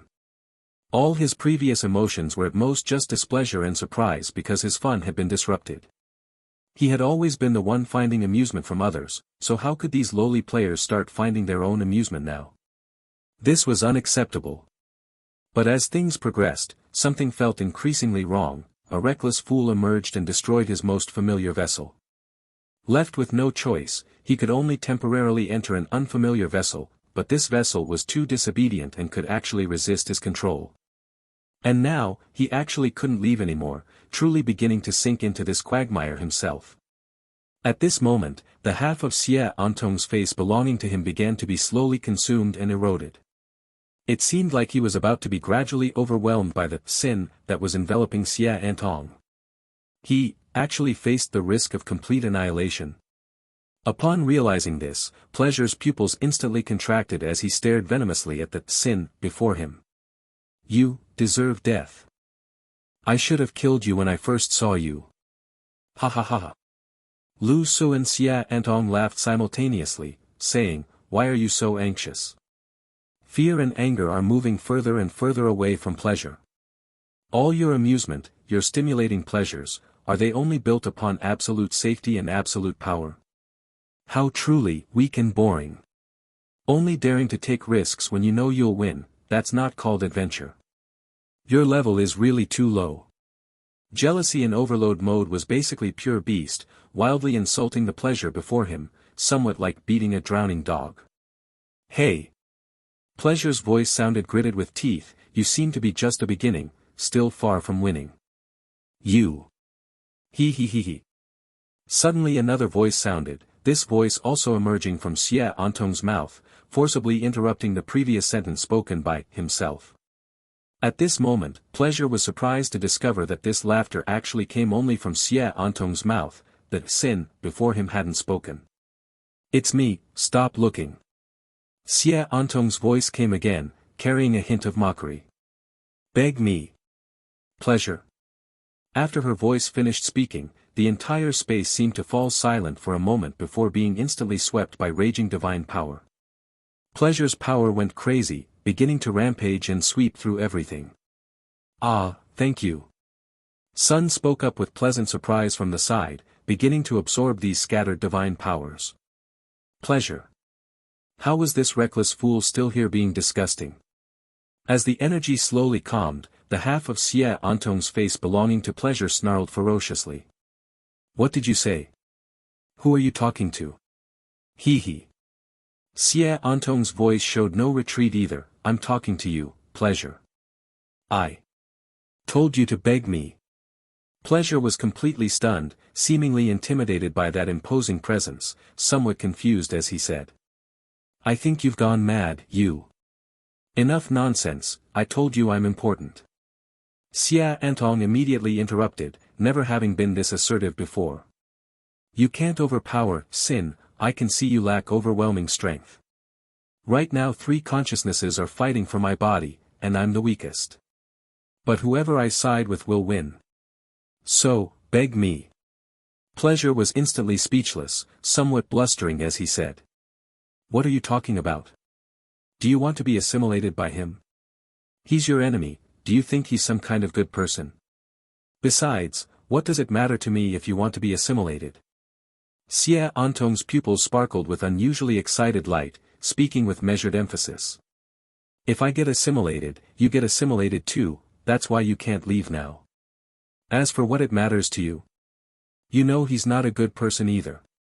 After I get assimilated, he'll probably kill me directly, hee hee." What will happen to you then? What do you mean what will happen to me? Pleasure's voice turned extremely sharp. If you want to die then die. What does that have to do with me? Fine. Semi-Invincible immediately agreed, flipping her right wrist to produce a gun that she pressed against her own chin. Pleasure. Semi-Invisible's gun-wielding hand lifted without the slightest hint of bluffing. The moment the muzzle pressed against her chin, the gun had already fired. This posture was the most straightforward method of suicide, and also the most certain choice with zero chance of survival. If Lu Su weren't currently overloaded, even in a normal state he would probably feel his heart skip a beat. This girl, she's starting to show her true nature a bit. Bang! What are you doing? The moment the gun fired, a scream instantly erupted. Semi-Invisible's right hand held the gun while her left hand suddenly shot up, forcefully slapping the right hand away, even grabbing directly at the muzzle. In that instant, the bullet's trajectory was deflected by divine power. On Semi-Invisible's left hand remained a long mark scraped by the bullet. It was charred flesh scorched by high temperatures, even carrying a somewhat carbonized smell. Hee, looks like you're not completely indifferent after all. The other half of Semi-Invisible's face, the corner of her mouth curling up wildly, spoke with full sarcasm. At this moment, she too looked completely insane. Pleasure was utterly shocked, thinking to herself, are all the current players these kinds of freaks? What the hell is this? Ha ha ha ha. Honestly speaking, I think she's more pleasurable than you, Pleasure. At this moment, the overloaded jealousy added insult to injury with mocking commentary. As one of the ultimate evils, of course he had to come out occasionally to be disgusting. But Pleasure currently had little time to deal with him, only speaking sharply. Have you lost your mind? What are you doing?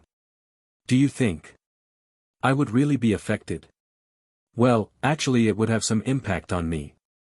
Perhaps feeling that this was too unreasonable even to herself, he still admitted it. But, very limited. This is like you're using your life to make me lose a sliver of health. Your fantasy of mutual destruction or similar notions doesn't exist. But Semi-Invincible didn't care. I know, she said. When gods possess everything, their greatest weakness is fear. They always consider themselves sufficiently superior, sufficiently looking down upon all living beings. So even if my death only causes you the loss of a single hair, you would still be unwilling. Because you would consider that single hair more valuable than my life. Semi-Invincible said this while smiling, yet the other half of her face was unusually solemn. He found himself unable to refute anything. The most damaging aspect of Semi-Invisible's words was their honesty. She didn't disgust you like sun, nor did she sharply pierce your heart like sin.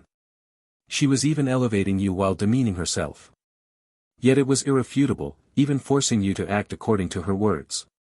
Not speaking. Seems like silent agreement. Moreover, I don't think your loss here would only amount to a single hair. Besides, there's another person waiting to skin you alive. As she spoke, Semi-Invincible glanced at Lu Su, and incidentally picked up the gun again. Put it down. The other hand of the body suddenly slapped again, knocking the gun she held flying away to land on the distant ground. Oh. Missing a gun? Lu Su's malicious voice sounded again as he raised his hand and produced Hell's roar. Third gear. Boom. Hell issued its own roar. Pleasure hurriedly raised a hand to block, using his own divine power glow to barely withstand this blow. What should have been a completely insignificant attack at this level became somewhat difficult due to his incomplete control over the body. Oh. Should I thank you? Semi-Invincible spoke somewhat crazily to Pleasure. Enough. Pleasure's voice began to sound irritated. State your conditions. There's no need to keep threatening death. We can cooperate. The word cooperate was spoken through gritted teeth. He had probably never imagined having to cooperate with his own vessel. If he truly had his own expression, it would probably look like he had eaten shit at this moment. Good. I want to ask, what is the real Pleasure doing? What exactly are you to Pleasure? Semi-Invincible took the opportunity to step down, or perhaps had been trained, she always found some balance between madness and reason. Without continuing to demand that the other beg her, she directly pursued her objective. Hearing this question, the voice from that side instantly fell silent, the half-face becoming unusually gloomy. Why do you want to know this? Stop with the bullshit. Just answer when you're asked. Lu Su interjected. Yeah, and it seems you haven't begged her yet, isn't that inappropriate? Sun added. The two hecklers played off each other, fiercely beating the drowning dog, not missing any opportunity to humiliate the opponent. Pleasure suspected he might be having a heart attack, and could only suppress his anger to say. I am part of Pleasure's power. Pleasure dispersed most of his power to develop and strengthen independently. In fact, I essentially am Pleasure. Really? Similar to Lust's Chosen? Xia Antong asked. You know about Lust's Chosen? Pleasure said surprised. Different. That guy completely disintegrated, transforming into countless clones. Pleasure's main body still exists, only having divided his power. Why are they doing this? Xia Antong continued pressing. That's not for you to ask. Pleasure's voice instantly turned cold. While he could be quite casual when speaking of other gods, this question clearly crossed a line. Xia Antong herself knew this was unlikely to be answered and didn't press further, instead changing the question. Do all gods have similar practices? I think you can answer this question because, who knows, there might be some fun in it. Xia Antong's words even began to tempt, gently guiding Pleasure. But Pleasure's face was dark at this moment. He was gradually realizing the vessel he chose had major problems. This was nothing like a normal, easily controlled individual. Beneath her pure white exterior, her core was absolutely black. He said coldly. Don't go too far. Aren't you asking too many questions? And this has nothing to do with our future cooperation. I still need to deal with that guy who doesn't know his place. Or rather, he could be considered our common enemy. As he spoke, he pointed at Lu Su. Son.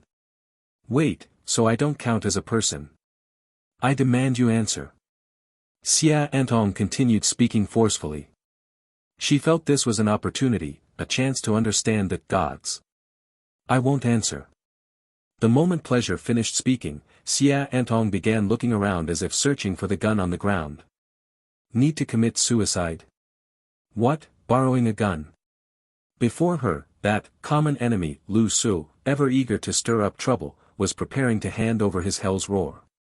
As Lu Su handed over Hell's Roar in his hand, Pleasure fell completely silent.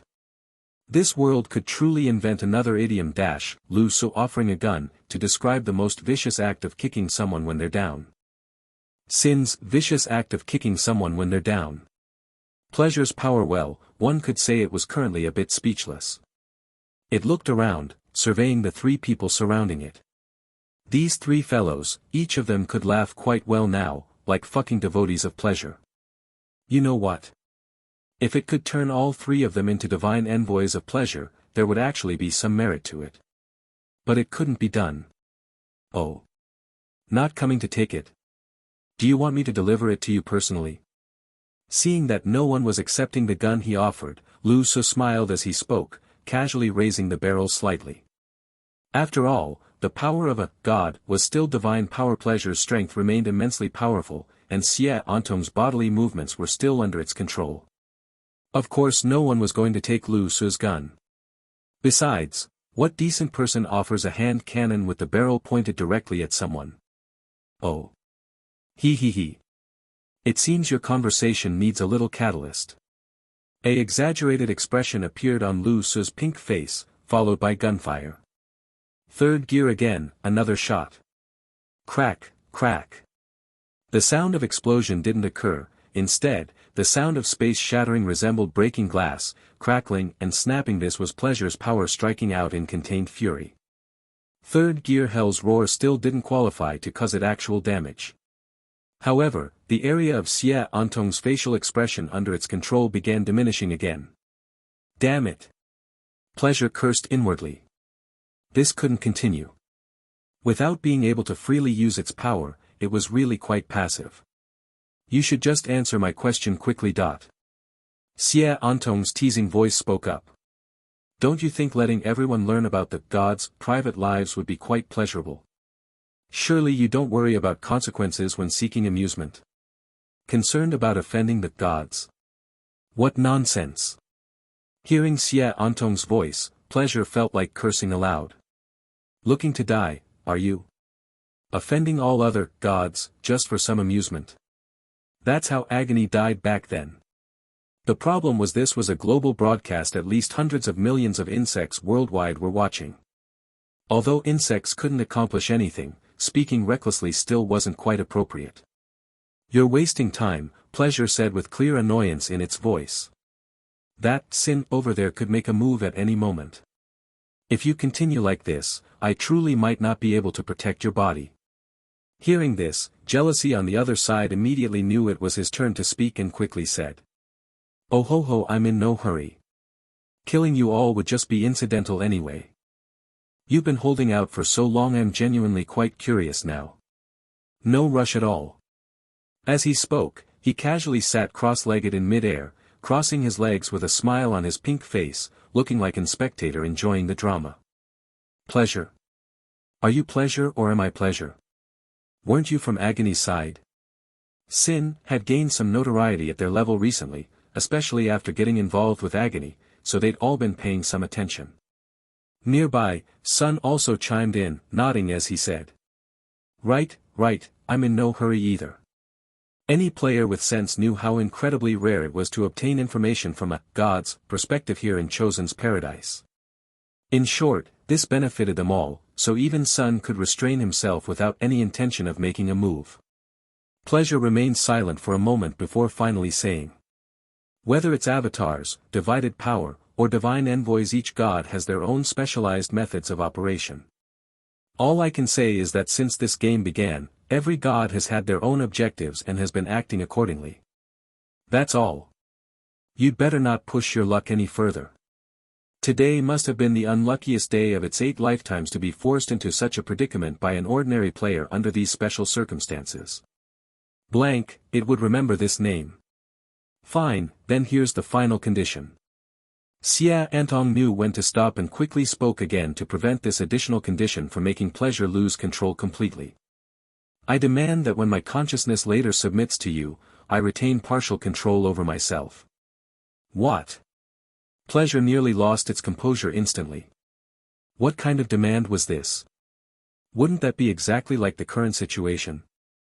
It had been thinking earlier that it would temporarily yield, then once it formally took control, it would immediately erase this blank consciousness and use the fully controlled vessel to deal with this sin. Well, and incidentally kill this guy called Sun too. Of course, this is a reasonable demand and the foundation of our cooperation. Xie Antong said, otherwise, what if you're thinking of temporarily yielding now, then erasing me once you formally take control? Pleasure. I demand to retain autonomy for critical moments when I might choose suicide. If you exceed boundaries, I will immediately initiate self-destruction. Wait, what? Hearing this, Sun couldn't help but stand up. For the first time, his expression turned serious. Blank, was she really going to choose this? Was she truly going to defect to the god side? Although he'd never gotten along with Sin, he'd always believed that when it came down to serious combat, the gods should be the top priority. After all, he had the blasphemer's medal. This. Honestly, Blank's current choice somewhat exceeded both Sun's expectations and his understanding of her. Hee. Jealousy didn't waste words. Having heard what he wanted to hear, he immediately manifested power belonging to Pleasure's Chosen in his hand. Instantly, a pillar of energy blasted forth. Fine, agreed. Xie Antong similarly unleashed her power while also stimulating activation, and simultaneously, Pleasure's voice quickly agreed to Xie Antong's demand. Suddenly, wind began to blow. The pink light that had filled the entire haunted house instantly faded away, replaced by another peculiar sensation. Xie Antong's body instantly straightened and floated into the air, suspended by the tremendous power within her. In the center of the swirling energy vortex in the air, Xie Antong's face began rapidly shifting toward Pleasure's aspect. Her eyes shone with brilliant light as she lifted her head and glanced at Lu Su before her. "Our game begins now." After saying these words, Xia Antong seemed to have her last shred of consciousness completely devoured. Whether it was her own feelings or those of jealousy, everything began to rapidly dissipate, merging swiftly with the power of pleasure within her body. Of course, in Sun's eyes, this wasn't much different from being possessed by the power of pleasure. After all, in the eyes of high-ranking players, this form of power wasn't something they were particularly willing to accept. To actually, such high spiritual energy. Looking at Xia Antong before him, who seemed to be undergoing ascension, Sun couldn't help but feel emotional at that powerful aura. Casually, he also glanced at the nearby Sin and mockingly said, "How much must she hate you? She's really trying every possible method, huh? Never thought the first person to deeply contact that kind of power would actually be her. This is the woman you provoked back then. Never expected it, did you? You didn't finish her off, and now she's come back to cause you trouble. Ha ha ha ha ha." Amid Sun's arrogant laughter, Sin's pink face showed complete indifference. Instead, that ferocious smiling expression on his face expanded even further. Indeed, she wasn't a docile person either. She had similarly chosen the steeper path. "Our game has begun." When he said those words back then, he never specified who we referred to. It was Lu Su and Xia Antong. But it was also jealousy and pleasure. Sneering as he watched the energy vortex before him, he wasn't in any hurry to take action. But after hearing Sun's words, his entire expression underwent an instant transformation, becoming sharp and impatient. "Blabbering nonsense, what does it have to do with you? Don't you feel completely redundant here right now? Like someone crashing a party without an invitation? Flaming clown." Jealousy's mouth remained as venomous as ever, capable of insulting anyone. After speaking, he stomped hard with his foot, causing energy tides to surge outward like waves. The surging energy crashed toward Sunday. The 3-meter-tall giant firmly planted his legs deep into the ground, but was still violently pushed backward by this energy. Scraping across the ground for dozens of meters, Sun stubbornly refused to bend his waist. When fighting against Sin, he seemed even more resolute and focused compared to when he fought Yu Huan earlier. This had already become his habitual action after multiple battles. Additionally, after the enhancement from the Divine Might baptism, his strength had reached another level. From the very beginning, he had planned to properly fight once to test his condition. Meanwhile, Lu Su didn't have much time to observe him at the moment. Right now, he was tilting his chin up, watching the ritual before him. That violent divine power fluctuation had gradually begun to disperse, slowly turning inward, converging into a single point. At the center of that point, Xia Antong's figure slowly descended, landing on the ground. Ding! Her toes touched the ground. Though it was just a light step, it sounded like a silver vase shattering. The shoes on her feet shattered piece by piece. That not yet fully stable state made ordinary shoes unable to withstand this body's power, turning them to dust. Standing barefoot on the ground, her previously closed eyes slowly opened, divine light retracting within. From her appearance, Xia Antong seemed to have grown slightly taller, her figure appearing more slender and taller than before. The massive external divine power had nourished her body, warmed her bones and blood, and stimulated her to undergo a second complete development. The clothes on her body originally couldn't withstand this body's energy either, but just as they were about to crack and turn to dust, the divine power reversed course, stabilizing the external garments. Her eyebrows raised slightly as she locked eyes with Lu Su before her. Raising her hand, she reached for the all-seeing eye helmet on her head. As her fingers brushed over it, the helmet instantly turned holographic, contracting and folding to become minimized. Only a light blue lens remained before her left eye, one end fixed near her ear root, with data streams rapidly flashing across it. Gently shaking her head, she let her waist-length hair free from the helmet's restraint, cascading wantonly through the air like a waterfall. Though she was still the same person, her appearance gave people the feeling that she had become someone completely different. The expression between her hair strands carried strong aggressiveness. She glanced around, a slight upward curve at the corner of her mouth. In that instant, the player with the lowest combat power in high-level matches seemed to become the focus of this entire realm. Moreover, due to the foundation of her powerful strength, her beauty at this moment was filled with aggressiveness. This brand new transformation left some people in the outside world utterly stunned. Chio-Ein had just finished her game and, casually, opened Blank's game page, wanting to see if her game was still ongoing. Coincidentally, she happened to witness this very scene, and her eyes immediately went wide. Chio-Ji, who had teamed up with her and emerged at the same time, was somewhat speechless. Sis. You seem to be drooling. Anyway, what just happened to this Blank? Why does she suddenly feel so powerful? Shut up. Chio-Ein frowned, directly reaching out to mute him. This should all be within her expectations. And the impact of her transformation at this moment was enormous on a global scale. If the game's viewer count had a backend, then across all player streams worldwide, audiences were rapidly decreasing, madly flooding into Xia-Antong's screen. Because her transformation seemed to completely validate a theory that had emerged not long ago, one that everyone anticipated but ultimately never got to see. Ascension. Comment, holy crap. She looks so strong just from appearance. What changes happened?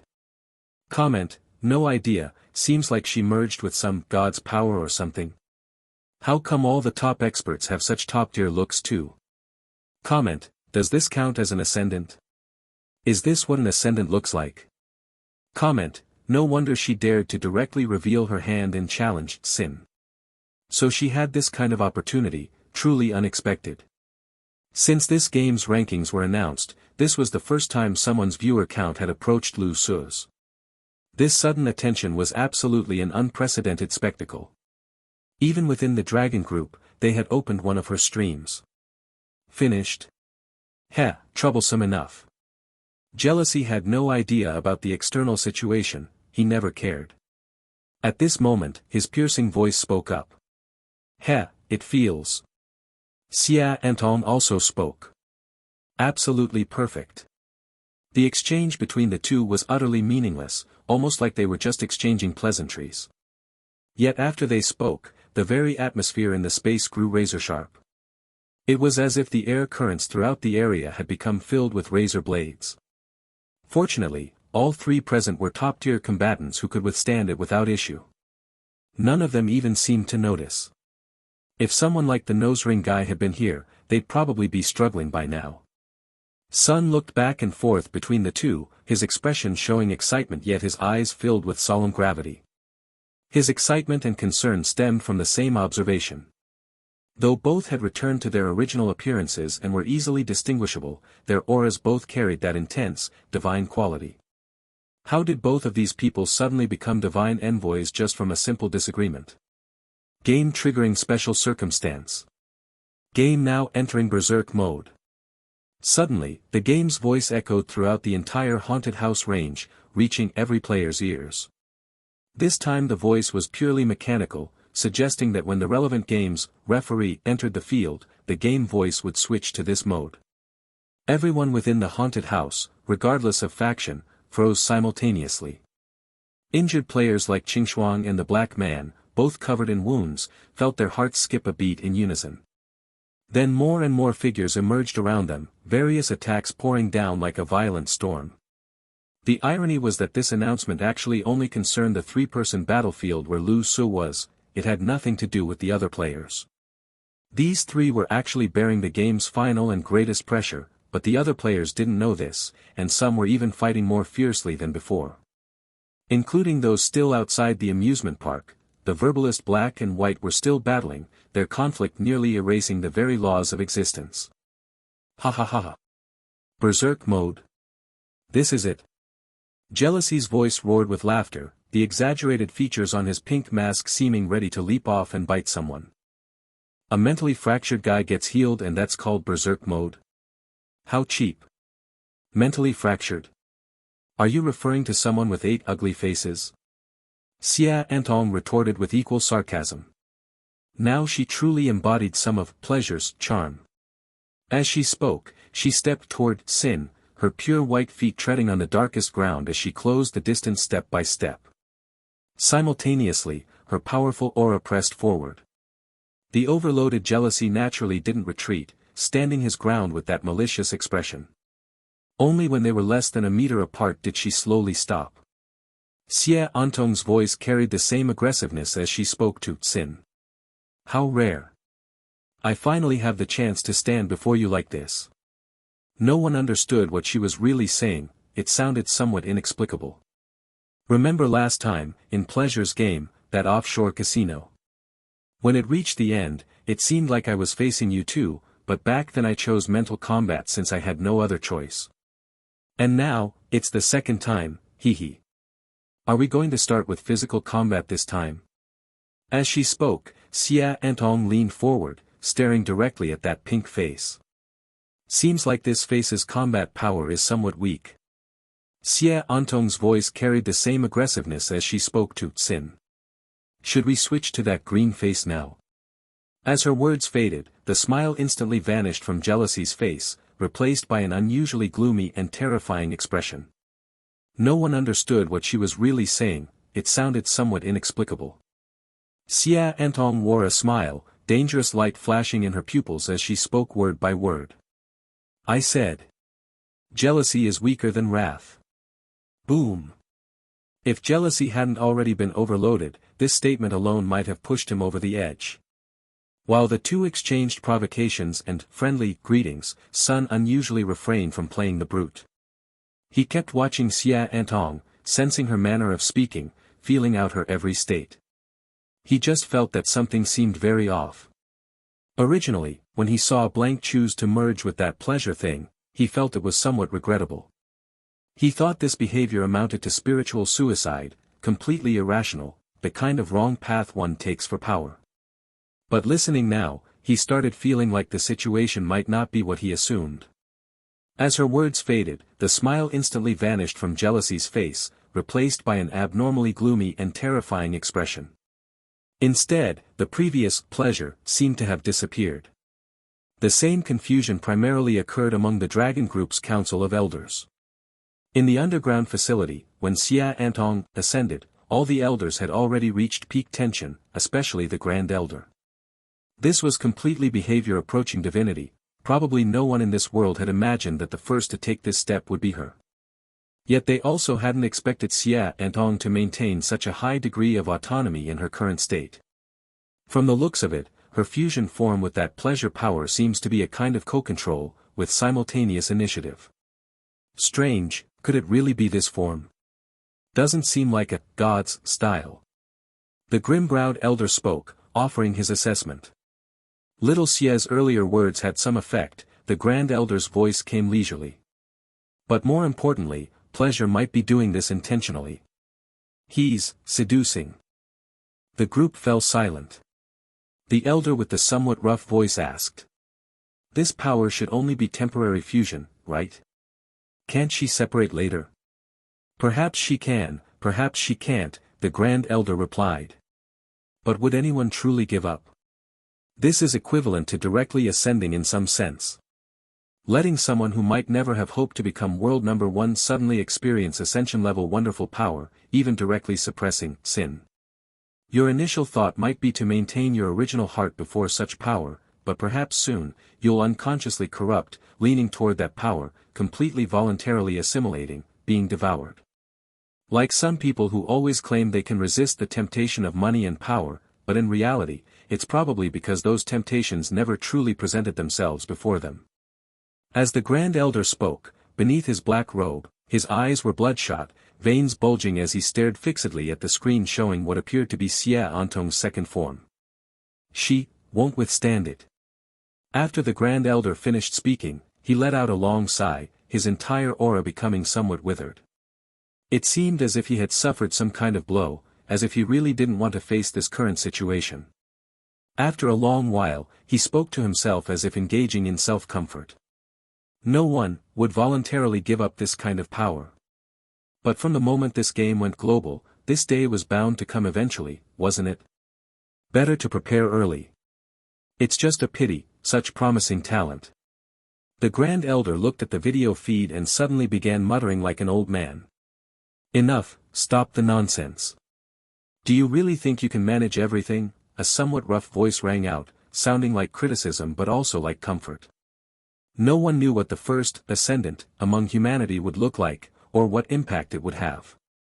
If Sin truly wasn't her match, then people worldwide would probably go crazy, desperately begging to become dogs for Chosen's paradise. Actually, we don't know what state Sin is in beneath that mask, do we? If we assume it's someone relatively mentally stable, then wouldn't his condition be somewhat similar to Blank's current state in some way? Everyone listening felt somewhat perplexed by this seemingly random statement. What are you trying to say? Another perceptive elder sensed something peculiar in these words. I'm saying, if we make this assumption, then isn't Blank's current state a kind of imitation? Or a form of reference, borrowing the other party's method of controlling power? The council chamber's basement suddenly became exceptionally quiet. Meanwhile, amid the ongoing discussions in the outside world, the conversation between Lu Su and Xia Antong had grown increasingly tense with hostility. Heh, you seem to be talking quite a lot of nonsense today. Jealousy's already twisted face looked so unstable it seemed about to disintegrate. Is it this sudden and temporary power that's given you this inexplicable confidence? I wonder if you can sustain this temporary power. Xia Antong replied with a smile. No one knew whether she was more herself at this moment or more pleasure. The next second, the two staring at each other suddenly took action. Without any preliminary discussion. They moved like mirror images of each other, simultaneously striking out with palm strikes as if pushing something heavy. There were no external light changes, no dazzling energy fluctuations, but it felt like two objects with gravitational force were twisting the surrounding magnetic field. Boom!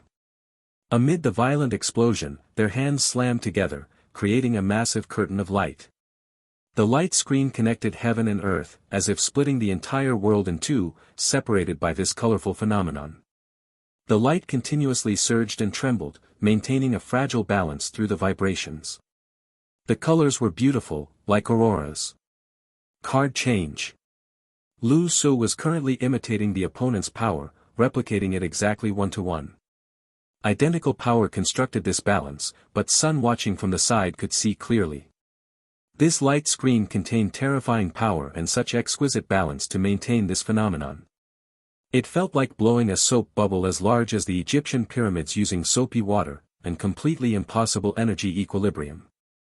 In this fragile balance, the two stood palm to palm, staring at each other across this terrifying energy membrane. Suddenly, Xia Antong smiled brightly and shook her head at the jealousy opposite her. The next moment, the balance shattered. Mana activation. Xia Antong used her own amplification skill, instantly giving her side the advantage as overwhelming power pressed toward her opponent. Before Jealousy's face could even register astonishment, the terrifying force swept him away, launching him backward as if teleporting. Boom! The sound traveled through space even slower than Lu Su's flying backward speed. The terrifying energy impact instantly created a vacuum in this area of space. Sun immediately armored up, stabilizing himself on the ground. Without his level of strength, one probably wouldn't even qualify as a spectator for that move.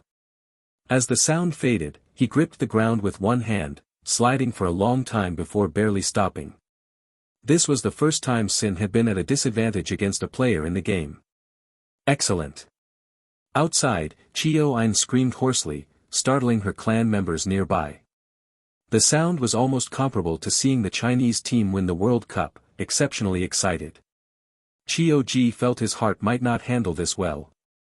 He felt his older sister might have gone mad too, constantly muttering something about divine punishment's victory, and, finally, and other incomprehensible phrases. Actually, her excitement represented not just one person but a significant portion of people. Everyone was exceptionally excited about this battle. Beyond some previous emotional gossip, more importantly, they believed they were witnessing the power of an ascendant. Is this the power of an ascendant? Too strong. It's really reaching heaven in a single step. This is the first person to make Sin suffer losses, right? Doesn't this count as a battle between a human player and an ascendant? Go Ascendant. A significant portion of people began screaming wildly. Beyond previous dislike for sin, many people began indulging in fantasy. What if I could also be chosen by divine power? What if through some lucky circumstance, I could also become an ascendant? Would that mean I could also suppress sin overnight? Although this was completely impossible, even fantastical thinking they had no knowledge of the details and dangers between Xia Antong and pleasure, this fantasy still emerged. And it began growing wildly. After all, fantasy is the simplest way to achieve mental satisfaction. Xia Antong looked at her palm, somewhat surprised. Really, didn't expect this. Didn't expect that week you would suddenly gain this kind of power. Suddenly, a savage voice and aura sounded above her head. Broken divine weapon, extreme path battle axe. Lu Su's figure had already appeared above her head, and with his voice came a crushing momentum like Mount Tai pressing down, descending towards Xia Antong's head. That was the power of the broken divine weapon. Jealousy was not pride, but at this moment, jealousy was imitating pleasure's divine power.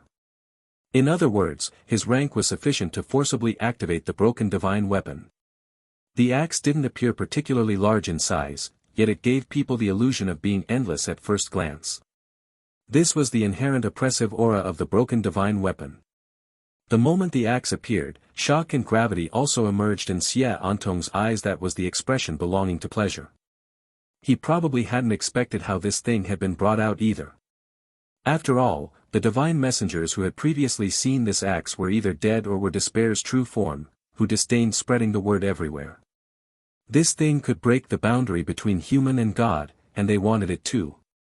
But of course, she had no time to ask questions. Things like, "Where did you get something like this?" would be somewhat redundant. Under the oppressive force of the giant axe that seemed capable of splitting heaven and earth, the terrifying power left no room for thought. Xia Antong instantly pulled up a large curtain, transforming it into cover. Placing it in front of her, she wanted to withstand this blow. Boom! Golden light scattered in all directions. Under the same divine power conditions, Xia Antong used stimulation. Yet, that terrifying axe still carried its unmatched power, pressing into the protective shield.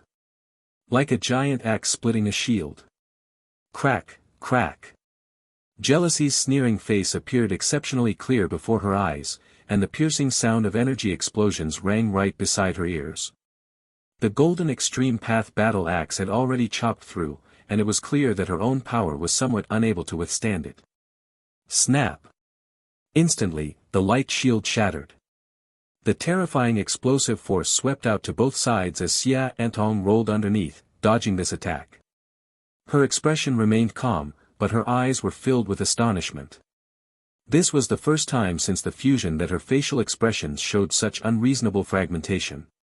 Clearly, Xia Antong found this normal, but pleasure didn't share this awareness. Thud. It sounded like trees being chopped, but this time, what was being split was the earth.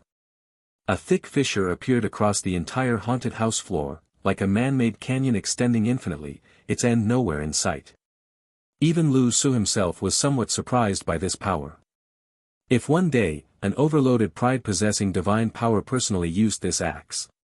But now wasn't the time for fantasies. The moment Xia Antong dodged, jealousy's infuriated sneering laughter had already reached everyone's ears. Jia jia jia. You're not getting a bit carried away, are you?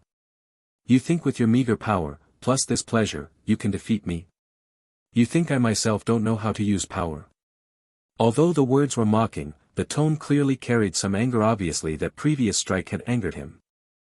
Before Xia Antong could say anything, jealousy spun around. Holding the axe with one hand, his powerfully muscular arms swelling astonishingly, he moved as if swinging an entire mountain, the golden giant axe following his motion. His entire body pivoted like a compass, using himself as the center as he swung the axe in a massive circle. The axe blade flashed with cold golden light, sweeping horizontally towards Xia Antong's waist. Speak! An extremely arrogant roar echoed throughout the entire space. In that instant, the win-loss ratio between the two instantly reversed. Simultaneously, outside, Chio Ein and the others' voices seemed to abruptly stutter, as if doused with cold water. No matter what combat level they encountered, it seemed Sin's existence always managed to shatter everyone's understanding. But obviously, this world still had quite a few of Sin's followers. These people were either pure strength admirers or those with some criminal tendencies. Damn. How did he suddenly seem capable of fighting again? I always knew his power was like a bottomless pit, you could never probe how deep it truly was. No wonder he directly refused ascension back then. Turns out he can directly defeat ascendance himself. The game channels had already begun extensive discussions, with plenty of people even attacking each other, along with some meme users spouting internet phrases like ascension. Simple, I'll just directly defeat ascendance myself, won't that work? Organizations like the Illuminati had even publicly opened betting pools, wagering on the outcome between the two. Even at a time like this, their money-making methods remained so low-level, it was hard to comprehend. Xia Antong's waist was exceptionally soft yet powerful at this moment, executing an iron bridge pose as she leaned backward, letting the giant axe skim past her body like a hurricane passing by. This choice of action was filled with Xia Antong's own style. Judging by the previous behaviors of various divine messengers, if pleasure were choosing, he'd most likely choose to withstand it head-on for some inexplicable sense of face. There had been many instances before where divine messengers chose to withstand attacks directly, only to suffer increasingly greater losses. The current pleasure was also inwardly cursing. This shared control situation was troublesome, with the container's original consciousness constantly influencing him. At the same time, while astonished by the power Sin could display, he also felt somewhat secretly pleased. Because the stronger the opponent became, the faster his speed of assimilating this container would be. He understood too well, he knew these lowly humans' weaknesses all too well. The more Xia Antong was outmatched, the more she would want greater power, the more she would lean toward him, truly becoming part of him, becoming nourishment. Just like those gamblers, the more they lost, the more they wanted to win, the fewer chips they had, the more they wanted to borrow new ones, until they were swallowed by desire. She wouldn't be any different. I've seen plenty of dogs relying on their master's power, but this is the first time I've seen someone relying on an axe's power. Oh. Then whose power are you relying on? Their battle was filled with afterimages, interspersed with roaring sounds. Since this was between pleasure and jealousy, their mouths weren't idle either, constantly exchanging insults. Attacking both physically and mentally. Seeing his body at a disadvantage, pleasure felt it was about time and began seeking more initiative, starting to further devour and assimilate. After all, the higher his control level and the more complete the fusion, the greater the power he could unleash. But after several consecutive attempts, he began to feel somewhat surprised. Why was the resistance so strong? Why couldn't he assimilate? Deep within this container's spirit, there seemed to be a defense. All his temptations, those seductions of power, were like river water washing against an embankment. Utterly unmoving. This feeling seemed somewhat strange. Pleasure's thoughts circulated within, observing the body of this vessel from a third-person perspective. To prevent Xia Antong from making any drastic moves, like suicide or something, the control over the body even felt somewhat like Xia Antong was taking the lead. It didn't mind, and to some extent, even actively yielded control. The purpose was to coldly observe and witness Blank's mental state. Suddenly gaining power without any prior foundation, plus falling into a disadvantageous position, this should be the stage where she most desires to seize power. But now, even when the opponent pulled out the extreme path battle axe, a broken divine weapon, and started gaining the upper hand to some extent, this Xia Antong didn't seem anxious at all. Why? It found this somewhat difficult to understand. Its previous feelings clearly hadn't been wrong. This woman should be the type who craves power intensely. And also the adventurous type, willing to make deals with tigers, even ready to risk her life in many situations. But now, she didn't seem to care at all, fighting with extraordinary patience. It even felt somewhat intentional.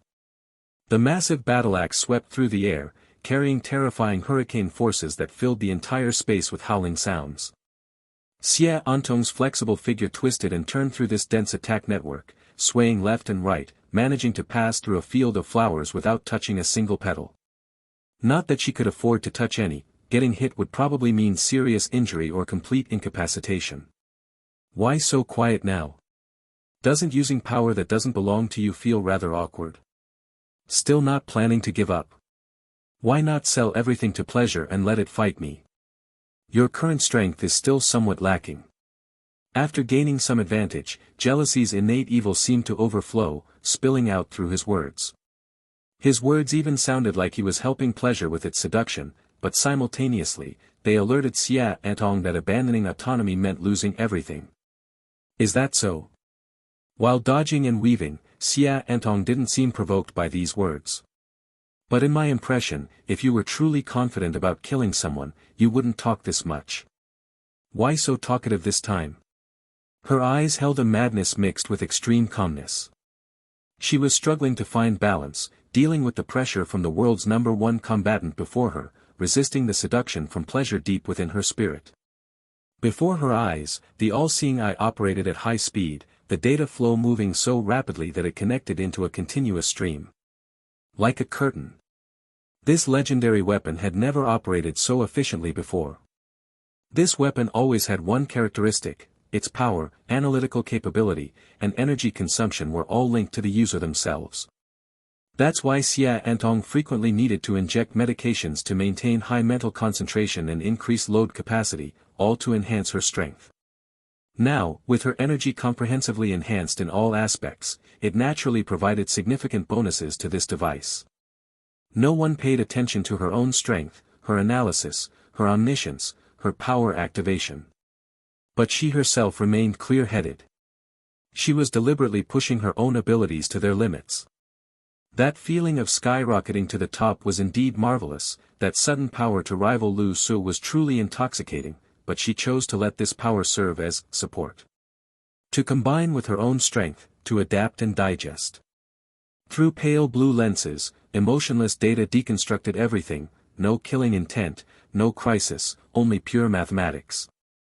Everything before her eyes had completely decomposed into geometric shapes, a symbolic world jumping within her vision, allowing her to dodge every one of Lu Su's attacks. Every single one. Those seemingly perilous maneuvers were all results of the all-seeing eye pushed to its limits, and she always accurately found every weakness in the Lu Su before her. The exhaustion points after techniques were executed, the gaps between various movements, these were all her opportunities. The activated divine power struck jealousy's body repeatedly during such openings, executing her counterattacks. Although the battlefield situation had changed and she appeared to be at a layered disadvantage, so far, all actual damage had been dealt by her. The longer this battle continued, the more confused pleasure became. What was she actually doing? Did she really think she could win like this? But it didn't know that Xia Antong's current actions were completely about snatching victory from the jaws of defeat. She was honing her abilities, adapting to pleasure's power. Her greatest advantage was that no one knew she never saw sin before her as an enemy. Her target, from beginning to now to future, had always been pleasure. Always this God's power. Being enemies with sin was false, a facade they presented to the world together, something silently acknowledged between them. At least, that's what she believed. So she wasn't merging with pleasure to fight sin, she was also dealing with pleasure. She wanted to maximize her own benefits. To say something rather arrogant, pleasure might see her as a vessel, but wasn't she equally coveting pleasure's power? This ascendant-like power growth was indeed tempting. Pleasure had always wanted to assimilate her, she knew that. She had even nearly fallen into that seductive abyss herself, she knew that too. Like a robot, she examined her own desires, scrutinized all possibilities. Last time, when jealousy first appeared, he directly imitated life, a higher god. What was called the snake trying to swallow an elephant. But Xia Antong's appetite wasn't small either, this elephant, she also wanted to try swallowing. In that lightning-fast moment, a crazy light suddenly burst forth in Xia Antong's eyes, she'd gamble. Instantly, her entire body seemed to exhaust its strength. That should have been flowing movement hesitated for just a moment. That golden axe blade capable of splitting mountains and cracking stones, carrying an aura of cutting through anything, came chopping down toward her shoulder. In that instant, the sharp wind cut through skin and flesh, revealing white bone within the crimson. What's going on? None of the external spectators could understand the intricacies of what was happening. In their eyes, it was very simple and direct. Xia Antong was continuously performing high-risk dodges when she suddenly failed to react in time and got caught. Crack! The axe showed no mercy whatsoever, chopping directly into her shoulder, causing blood to instantly spray out. The sneer on Jealousy's pink mask remained unchanged, but unusually, he refrained from mocking her this time. This sudden scene made many viewers clench their teeth and gasp in shock. It wasn't about who they supported, it was simply that the scene was too brutal. Lu Su, after overloading, had an exceptionally ferocious pink face, a tall stature, and overwhelming presence. In contrast, Xia Antong's figure was much more slender, appearing exceptionally fragile by comparison. She was a beautiful woman who clearly looked delicate and vulnerable. Although the power level both possessed was the same both at the level of divine emissary combat capability. But everyone is superficial by nature, and instinctively, they felt nervous for Xia Antong, who aroused stronger protective instincts. Not to mention, the extreme path battle axe itself was exceptionally huge, the blade alone looked about half the size of Xia Antong's body. If this axe struck down, wouldn't it split her directly in two? Now she'd become 5 strips of blank. People like Chio Ein even instinctively closed their eyes. However, a sudden change occurred.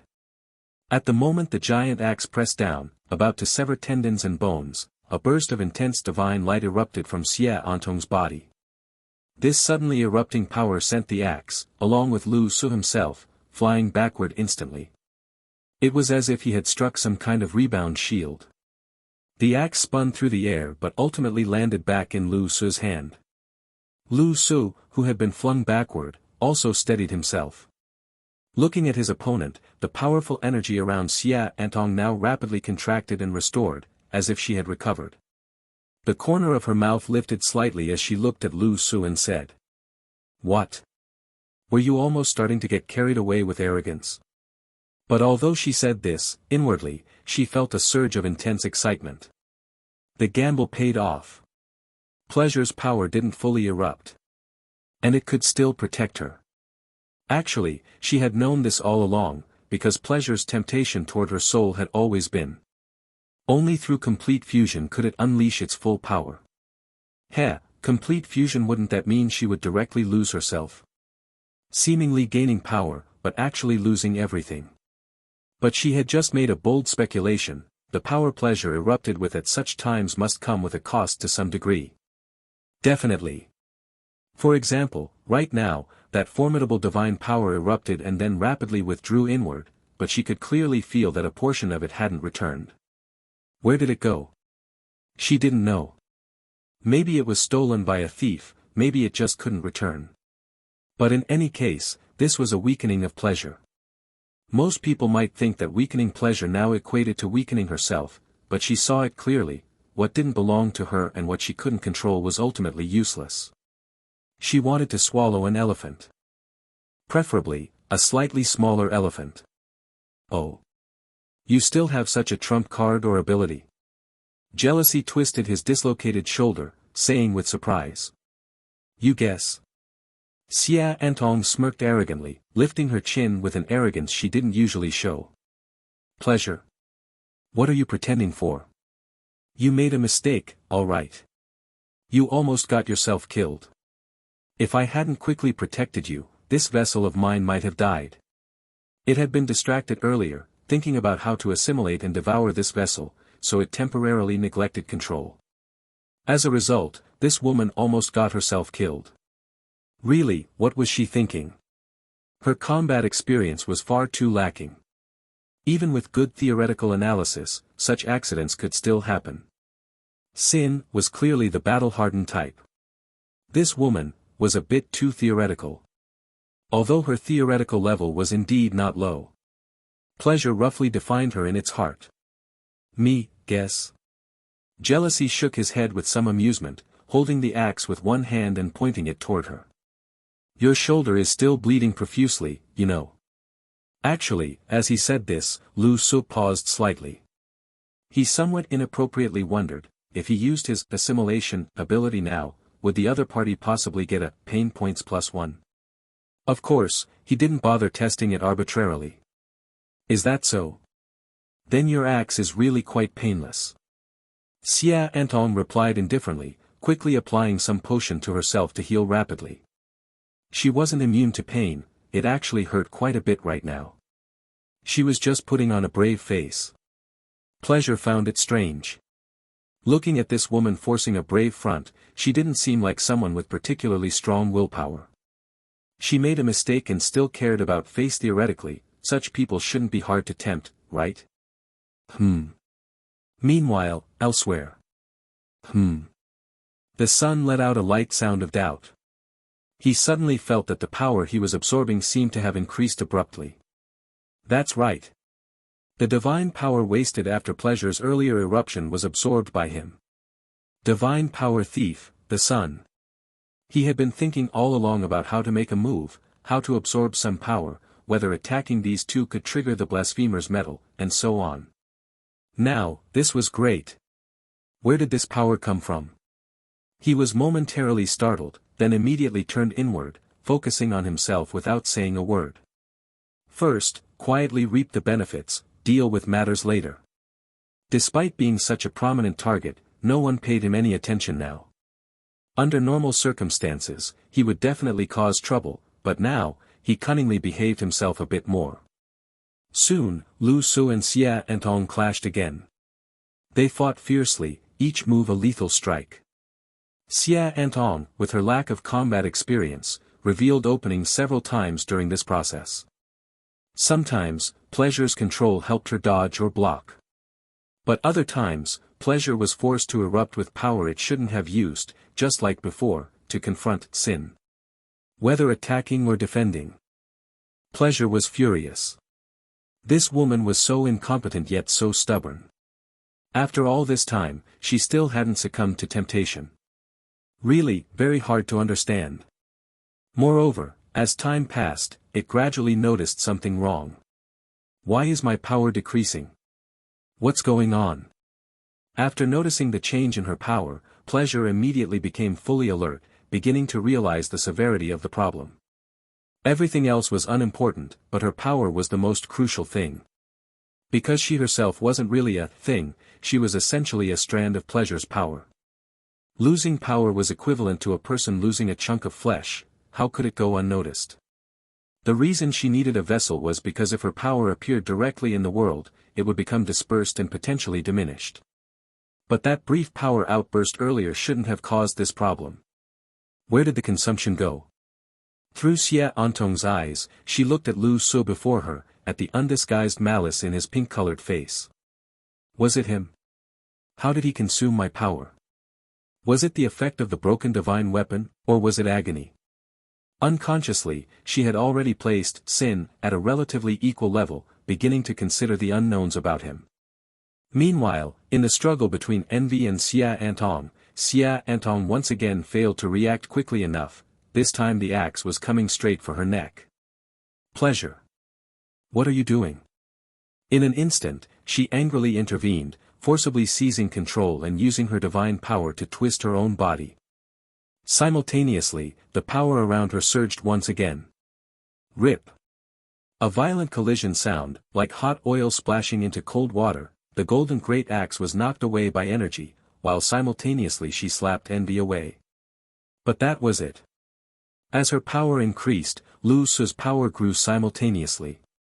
Envy's overload ability seemed exceptionally overpowered at this moment. Card change, the opponent's 100% replication meant no matter how much power Pleasure used, it would only match his. Their figures clashed and flew apart, then simultaneously turned back to charge at each other. Pleasure was now extremely furious, this disobedient vessel was truly useless. She had to do it herself. Boom! The moment their energies collided, she sobered up. It seemed she couldn't do anything about this bug-like guy either. Divine power exploded in the air, the shockwave pushing both apart. They both slid backward with identical movements, one hand gripping the ground, before simultaneously looking at each other after sliding for a distance. What kind of power is this exactly? Pleasure asked, unable to comprehend. Could it be that in this state, he could fight anyone to a standstill? If that were true, wouldn't that be overly overpowered? Is this power that humans can master? Or does it belong to some god? Agony back in the day didn't seem to have this ability, as far as I've heard. This is your own power, don't you recognize it? Getting a bit senile, aren't you? Envy's current principle was to respond to everything and talk nonsense deliberately, completely making things up. The corner of Pleasure's mouth twitched, but soon she suddenly realized a problem. Why were we evenly matched just now? In the pure energy collision earlier, wasn't I supposed to have the advantage? Wasn't it only by relying on this broken divine weapon plus combat experience surpassing this woman that he could manage? Wait. Why didn't you use your awakened ability earlier? Pleasure said with an unpleasant expression, clearly speaking to Xia Antong this time. Because you seized my control, I couldn't use my own ability. Xia Antong said as if it were completely natural. Bullshit. Pleasure almost wanted to curse immediately. They were already fused, wasn't this excuse too stupid? But she couldn't say much now since she couldn't disprove it temporarily. This wasn't something she understood well either, after all, she had always directly taken over possessions before, never trying something as humiliating as co-controlling with an ordinary human. Meanwhile, she suddenly discovered that during her brief outburst earlier, her energy had decreased again. Having already noticed before, she wouldn't be careless this time. And like a dull knife cutting flesh, the accumulated missing energy was becoming quite significant. Following the energy flow path like a dog tracking scent, her gaze turned toward another direction. In a dark corner stood a tall figure. Sun. Hi. Seeing the two in the arena suddenly stop fighting and look at him, Sun grinned and even raised his hand in greeting. You. Pleasure's voice carried shock. Since Sun hadn't made a move yet, and the pressure from Sin was indeed great. She hadn't paid much attention to this person. Never thought Sun would one day be completely ignored. Was it you who stole my power? Yep. Sun nodded, his voice completely unapologetic. What about it? Pleasure was speechless. After all, they were in a hostile state, so whatever the other did could be considered reasonable. However, after looking Sun up and down, she sneered and said. Ha, you think anyone is qualified to use my power? Be careful not to burst from overeating. Burst from overeating? From you? Sun's face showed equal disdain. Your level isn't even as good as that love whatever desire from before. Why can't you see yourself clearly? I think you guys having power is useless anyway. Better give it all to me, I'll put it to good use. Sun said shamelessly, his laughter carrying a sinister edge. This was part of his side effect after all. The power of devouring would naturally cause backlash on him. But the next moment, nameless flames instantly swept through everything, engulfing the entire haunted house space. Everything in sight became a sea of fire. Perfect. Sun's body began to expand, amidst thick fiery red mixed with seven-colored divine light. He took a step forward, heavily stomping on the ground before him. Since I've been discovered, let's play together then. Actually, I've been barely holding back for a while now.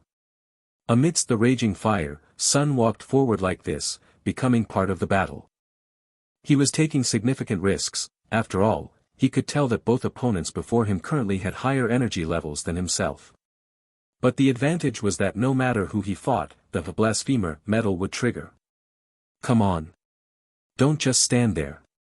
In the raging fire, battle reignited. At this moment, Pleasure suddenly felt something was very wrong. On the field, everyone had their own objectives, a three-way melee. But one was copying her power, fighting her. One vessel was disobedient, constantly looking for trouble for her. Another newly joined guy could somehow absorb her power. This game, am I the only one being set up? The moment she realized this, she was completely stunned. These three people seemed completely uncoordinated, purely attacking each other, and this definitely wasn't an act. Just moments ago, when Sun first entered the battlefield, the axe came straight at him, shattering his armor and almost instantly drawing blood. But no matter how these three fought, it seemed she would suffer losses in the process. Originally, she wanted to be the tempter, devour this vessel, watch the show with amusement, and profit as the third party. But how did it come to this? She was the one being played. For the moment, she didn't have any particularly good solutions. Sin wasn't easy to deal with, she still had to fight. Regardless of truth, to enable this vessel called blank to use her awakened ability, she once again relinquished some control. Both sides were now roughly evenly matched, each holding a certain degree of control. But continuing like this definitely wouldn't work. For the first time, Pleasure began feeling a sense of crisis. She had spent too long positioning herself as a god, facing only players, helpless players whom she treated like playthings. So she had never feared before. Pleasure itself didn't allow for such emotions. She thought this game would be no exception, she even felt she had been somewhat cautious, giving Sin some face. She thought other players were easy to manipulate, that this new vessel was no different from previous ones. But she was wrong. She had misjudged too many things. It wasn't that she had never misjudged before, but due to her superior power, she never suffered any consequences. So what if she was wrong? No one could make her pay the price. But now things were different. She had a bad feeling. Starting to regret it now, aren't you? Suddenly, Envy, who was swinging the great axe, spoke up, looking fiercely at Xia Antong before him. It was unclear who he was speaking to, but Pleasure, who was pondering matters, clearly felt her heart skip a beat. Starting to feel like you've misjudged too many things, aren't you? Starting to think, if only I had done that earlier? Starting to have some bad premonitions, aren't you? Lu Su mocked while simultaneously knocking away Sun, who had suddenly pounced. He was like a precise psychologist, knowing exactly when to say what for maximum impact. What nonsense are you talking about? Pleasure's voice spoke up, but it sounded somewhat lacking in confidence now. Suddenly, Xia Antong's body lagged again, such mistakes were too obvious before experts. The golden extreme path battle axe came chopping the next moment. Instantly, Pleasure's power erupted again, blocking this strike. And as expected, the overflowing power was once again absorbed by Sun. Ha ha ha ha ha ha. Sun laughed heartily, purely because gaining power felt good, but at this moment it sounded exceptionally grating. He was the one with the simplest objective now, to devour divine power. What are you doing? Pleasure questioned Xia Antong angrily. Seems like it wasn't me. Xia Antong responded. Weren't you in control just now? The same person, same mouth, once again producing two different voices, that distinct sense of split personality reappeared. The more split, the worse the fusion effect, the less power Pleasure could exert. Pleasure? Really? Hearing Xia Antong's response, she herself was becoming confused now. Xia Antong immediately followed up, coaxingly saying. Actually, many of my earlier mistakes were for the same reason. Two consciousnesses controlling one body simply can't adapt perfectly. Under normal circumstances, my all-seeing eye would never fail. I can see through all his attacks, it's just that body control tends to lag behind. Pleasure. Is that so? She wasn't sure. After realizing she might genuinely be in danger now, and having her defenses broken by Sin's taunts, she was becoming mentally confused. While they were confused, Sun and Lu Su certainly wouldn't go easy on them. The golden great axe accompanied by roaring fire dragons charged at her. Xia Antong's figure seemed quite strained facing such an attack. Forcibly using Pleasure's power for protection, barely managing to withstand it, Xia Antong's expression now also looked unpleasant. Or rather, fluctuating between unstable moods was more appropriate. Just going on like this isn't a solution either. To avoid such control conflicts, Pleasure temporarily gave up body control, beginning to communicate directly with Xia Antong mentally. She was clearly becoming impatient now. This is no joke, you've seen it yourself. Co-control simply doesn't work. So. Xia Antong abruptly cut her off, speaking directly aloud since she was more straightforward. So, why don't you stop competing with me and just hand over all control to me, or rather, return it to me. That way, once I get familiar, I can fight sin better. Pleasure. This caught her completely off guard. What, just based on you? Have you forgotten the gap between you and him? Right, that's why I said you should give all the power to me, but don't control it. Hand all thought processes to me. Xia Antong said quickly. Let's discuss merging after this is over. I might choose to fuse with you directly then. Xia Antong's words made Pleasure fall silent, while making Lu Su and Sun before them somewhat bewildered. What was she doing? Was this reverse psychological manipulation on Pleasure? Could she actually do this? Wasn't this completely upside down? What nonsense are you spouting? Pleasure certainly couldn't be coaxed by such words, she wasn't crazy yet. Have you lost your mind? It seems I've been too indulgent with you. Then why don't you hand your body over to me? What's wrong with embracing godhood? While maneuvering in battle, Xia Antong calmly replied. Doesn't Sin have that complete power imitation ability? If I completely hand over to you, I can't use awakening, and you'll just be evenly matched with him. Wouldn't that be the same outcome? Pleasure was instantly speechless, unsure how to respond. Xia Antong's seductive voice continued. So you should fuse with me, hand your power over to me. Only in this way can our power be truly maximized, allowing us to quickly resolve sin completely, and only by doing this can we avoid complications from long delays. Complications from long delays?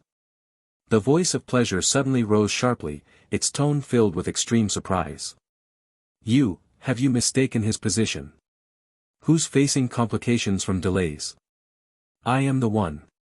Pleasure's words were abruptly cut off before finishing. No, you simply don't understand anything. Xia Antong's tone was exceptionally resolute, her meaning actually sounding like she was scolding a child. After all, she knew that she needed to be sufficiently confident and reasonable to grip the other's heart, making Pleasure temporarily enter her speaking rhythm. These were all negotiation and debate techniques she had absorbed as much knowledge as possible about before. Perhaps in your view, you're the one with higher status, but precisely because of this, you're always unwilling to face the current reality, refusing to let go of that arrogant heart that considers itself divine. But actually, if you face him like this, you'll definitely suffer great losses. Many people have thought like you before, and I'm afraid there will be even more in the future. Pleasure didn't notice the problem in her words at this moment. What future? If he has a future, doesn't that mean I have no future? I understand him. You don't know what other abilities he has or what unexpected things he might do, and these surprises could all make you fall into eternal doom. I could still face eternal doom. Hearing Xia Antong's rapid-fire series of questions, Pleasure immediately wanted to retort. But thinking about what Sin had done before, remembering former colleagues who had failed, it became somewhat quiet, still harboring apprehension. After all, it had also been trapped in this situation, and it truly hadn't anticipated the current circumstances before. Moreover, it actually had no confidence left about dealing with this pink-faced guy. This forced 50-50 ability was truly somewhat frightening. Among numerous divine positions, similar abilities were quite rare, and if they existed, they should be very unusual. After all, regardless of what god it was, everyone had their own power, who would imitate whom. The reason it was so urgently wanting to assimilate Xia Antong was partly because assimilation would maximize its power, and on the other hand, if assimilation truly succeeded, without constraints, it should be able to withdraw from this game anytime. At least it would be in an invincible position, preventing it from experiencing the worst scenario, actually failing here. You should know, although they casually toyed with and suppressed players, once they truly failed, the price would be equally severe. After all, eternal life abilities and supreme authority could disappear overnight.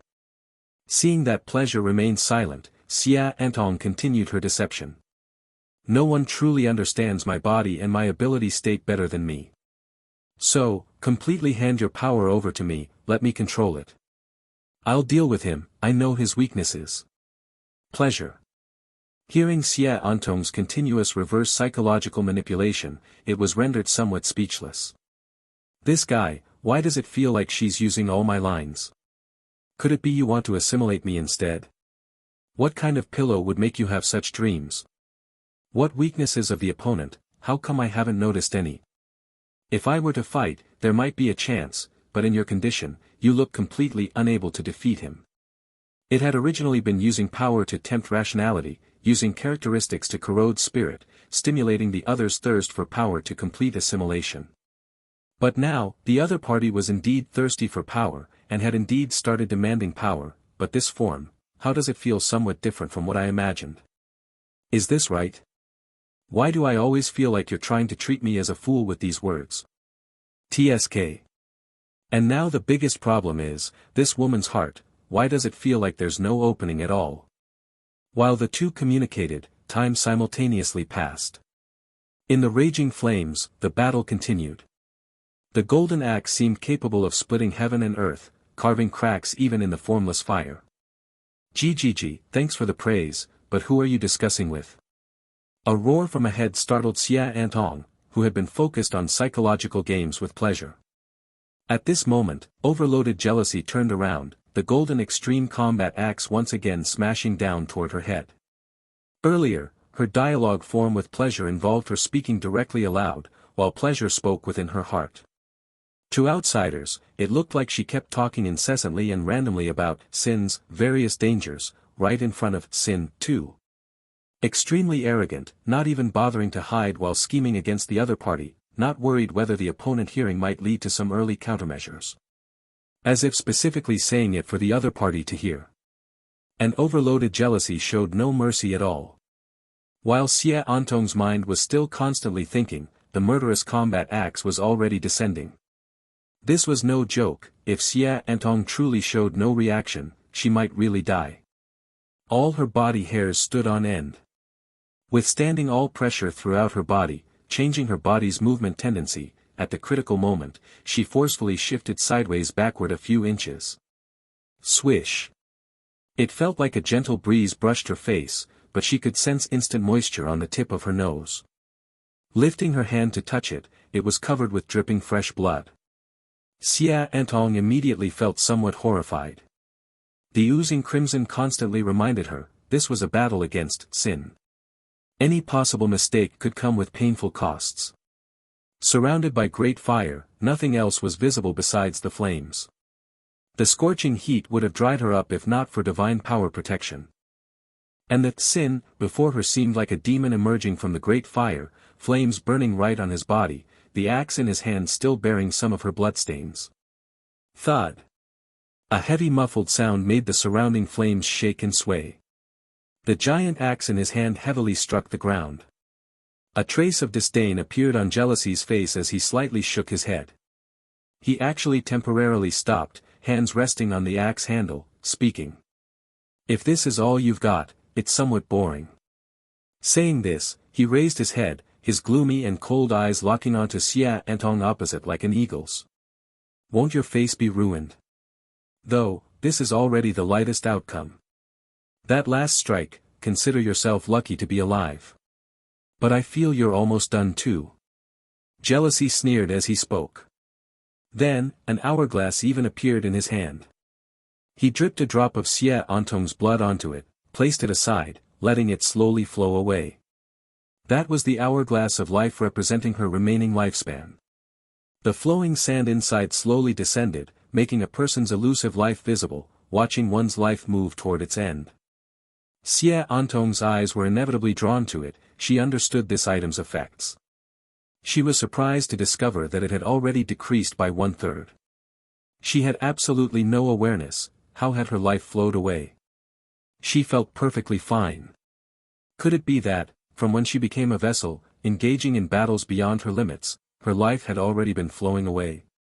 Moreover, every previous intentional exposure of weaknesses, enduring strikes to weaken pleasure, actually, she had been injured too. The feeling of life flowing away. See. This is your life, so fragile, like flowing sand. Understand your situation now. No one can help you. When you need to truly solve problems yourself, don't you lack the capability? How about just handing yourself over to that so-called pleasure? You're far too lacking. Or, enjoy watching your life flow away. Saying this, Sin slowly squatted down, forcefully planting the hourglass in his hand upright on the ground nearby, like a demon playing with others' life and death. The fire's glow illuminated that hourglass, as if burning her very life. Squatting on the ground, he raised his head, looking at Semi-Invincible with a sinister smile. If things continue like this, you don't have much time left. This oppressive and terrifying feeling was heart-wrenching. The large live-stream audience also fell somewhat silent. Comment, seriously, he's not holding back at all. Sigh, feels like blank is really in grave danger. Comment, too ruthless. And fighting is one thing, but why keep mocking? Not willing to let go mentally either. After all, they once fought side by side. Comment, even at the ascender level, still not enough. Such a hopeless feeling of power. Comment, it shouldn't be that bad, seems like blank still has trump cards unused. The intense battle on the field stirred the emotions of many flashing bullet comments. Moreover, in external betting pools, the victory stakes between the two had completely tilted in Sin's favor. Even with the opponent's divine power boost, even with the opponent suspected of being an ascender, even with rumors of abilities not fully used, people habitually started believing Sin would still achieve victory. Just like he'd done countless times before. Just as the scene was tense and ready to explode, with intense external discussions, something unexpected suddenly happened. Go to hell. You mystical fake bastard, seeing you can't speak properly pisses me off. Suddenly, a figure rushed to Lu Su's side, like taking a penalty kick, forcefully kicking the hourglass away with a flying kick. The axisymmetric object spun and flew through the air, going far away until it left everyone's sight, falling into the great fire. The newcomer was none other than Sun. Jealousy. Lu Su was also stunned, looking up bewildered. Instantly, veins bulged on the pink face. He didn't even want to speak, directly raising his axe for a violent chop. Sun's hand armor instantly enlarged massively, a flame gauntlet appearing on his right hand, as large as a millstone, directly clashing with Lu Su's axe without any evasion. Clang! Amid the loud noise, he started fighting with Lu Su again, which could be considered persisting despite repeated defeats. After all, he wasn't seeking victory, just wanting to absorb energy was enough. Semi-Invincible watched the hourglass disappear from her sight, took a deep breath, calming her most turbulent heart. She knew jealousy wasn't joking, this was the pressure he gave her, also, the coercion between life and death. Moreover, she knew Lu Su wouldn't speak randomly. At times like this, when others couldn't understand, when audiences couldn't understand, she comprehended all the numerous metaphors in his words. Time is running out. Your life is flowing away. No one can help you, this time you must solve the problem yourself. After several deep breaths, her eyes opened again, those pupils now beginning to shimmer with the determination of burning bridges. She had to find the real solution herself. Relying on psychological manipulation of pleasure to successfully gain control, making herself devour and assimilate pleasure, was really somewhat overly wishful thinking. She had to find another method, had to start gambling with her life. There's no time to prepare. This world never waits for you to be completely ready before everything begins. She was accustomed to planning before acting, accustomed to the pattern of gathering information, analyzing problems, and then solving them. But today, that wouldn't work. There was no opportunity for that anymore. This was no longer a time when she could justifiably shrink back, act as the strategist, and let others handle the most critical problems. In reality, pleasure had always found it impossible to completely corrupt her. The direction of her heart was partly because she was acting. She had no intention of making an enemy of Lu Su, her enemy was pleasure. And on the other hand, it was also because the pressure on her was simply too immense. Absolutely taut nerves brought terrifying focus, making her someone constantly dancing on the edge of a blade. The more focused she was, the less likely she was to fall. She needed to face the strongest being she had ever encountered. Sin, fight him, and survive under his hand, not die. She needed to resist being completely forced into assimilation under pleasure's influence, to constantly control her own heart, not to be carried away by power. Furthermore, there was Sun nearby. Under normal circumstances, his attacks were lethal moves that could kill her. His attacks were also unpredictable. However, his ability to absorb divine power was actually beneficial to her. Weakening pleasure's divine power. This really came at the perfect time. Clearly, with her power weakened, pleasure's mind began to grow somewhat chaotic, her temptation over her diminished, and she was starting to panic too. Really, Sun was practically helping. The Sun before her briefly fought against jealousy, giving her a few moments of breathing space to examine herself. Ever since pleasure chose her to be this vessel, she knew she was important. Sin had already done the most he could. He said he couldn't help directly, but starting from the assimilation and the face changing, he had already done a great deal. Drawing pleasure into the game, making it impossible for her to casually escape the vessel and leave this game. Including the reminder earlier, even taking out an hourglass, reminding her of her life's countdown. For him to maintain autonomy and rationality even in that masked form must have been very difficult, right? But if she really messed up this time, this challenge against the God might truly be impossible. Moreover, this clearly should also be a huge opportunity for herself. She forced her eyes away from the direction of the kicked hourglass. When she turned back again, the armor on Sun's exterior was almost shattered by sin. Overload plus imitating pleasure's divine power. Lu Su at this moment was much stronger than in his normal state. It was quite impressive that Sun had held out for so long. Coincidentally, Sun had just kicked that hourglass away. Sun, well done. She wouldn't look at her own life anymore. For the first time, she abandoned any thought of using the exit coin, choosing to truly fight with everything she had. It was time to risk her life. If she succeeded, if not. Give me your power, now. I know what to do now. Golden light erupted from her eyes as if she had suddenly become a different person. Her entire body shot out like lightning, charging toward Lu Su's direction. Pleasure seemed not to have reacted in that instant either, directly handing over most of the control to this woman. What did she mean, know what to do? It seemed like pleasure herself didn't know yet. But since pleasure herself didn't know what to do either, for now, she let her have her way, temporarily sensing the flow of energy, trying as much as possible not to be too affected. She also wanted to find out what kind of method this woman was talking about.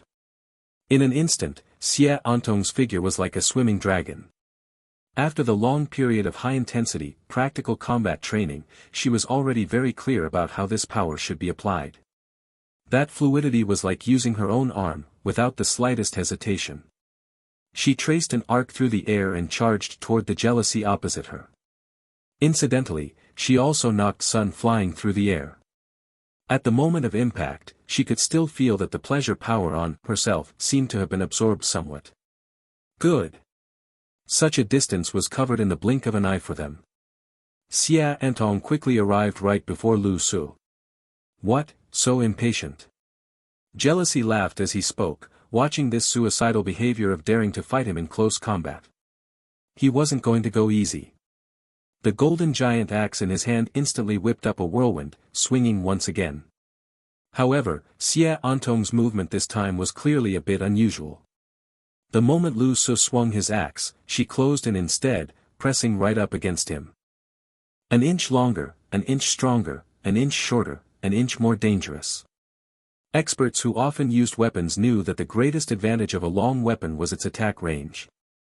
But once an opponent entered within the range of one's own swing, the original length became a hindrance. Lu Su was in a similar state now. Xie Antong's body was almost completely pressed against him. This made it difficult for him to bring his axe down, the distance was a bit too close. Their faces were almost touching. Lu Su could even feel the sound of her breathing. The all-seeing eye could clearly see every pore and fine texture on the pink face before him. This made jealousy pause slightly in surprise. But the next second, Xie Antong curled her lips into a strange smile, her body folding violently as she leaned backward, kicking upward with one foot toward the sky. Boom! A kick infused with pleasure's divine power slammed fiercely into jealousy's neck, sending him flying with the impact. You said, whose time is running out? Lu Su naturally had top-tier resistance to damage. Though caught off guard, he still twisted his body in mid-air, gripping his axe and readying himself to re-enter combat. Protect me. What comes next is the key. Seeing that her strike had succeeded, Xia Antong immediately began to bluff pleasure. There was no time to explain. The two instantly entered the most intense close-quarters combat, a fight to the death. In this close-quarters brawl, Xia Antong used every skill she had, starting to trade injury for injury. In almost a few breaths, blood began to fly. She seemed to have suddenly gone berserk, not caring for her life, but similarly, it did achieve some effect. However, to avoid those excessively violent fatal injuries, pleasure's divine power had to burst forth from time to time. Her power was draining rapidly. Are you sure this will work? What exactly is your method? Heh. Xia Antong, her eyes bloodshot with killing intent, now had madness gradually flashing in her eyes. This was her true goal. The final moment was approaching. To maximize her chances of success, she needed to consume as much of pleasure's original power as possible before pleasure could react. My method is. I am your prison. Pleasure. Wait, what did you just say? Pleasure was momentarily stunned, wondering if it had misheard. What did this woman mean by what she just said? But Xia Antong didn't respond to it, acting as if she hadn't heard anything at all. The close-quarters combat before them looked extremely perilous, making it seem like she was too focused on fighting to have time for conversation. At this moment, to neutralize Sin's most powerful weapon, Xia Antong had been deliberately maintaining an extremely close distance between the two of them. Specifically, she needed to reduce the distance to within the axe's length as much as possible to launch her attacks. Given this combat strategy, it indeed appeared she had no time to be distracted by other matters. Even Sun, who had been blasted away earlier, had just barely stabilized himself and recovered from his injuries, feeling somewhat unable to intervene. Amidst the flickering afterimages, it was impossible to track them with the naked eye. It was as if their two bodies had merged into one. Their figures flashed and moved, completely overlapping like two entangled electrons. Cough.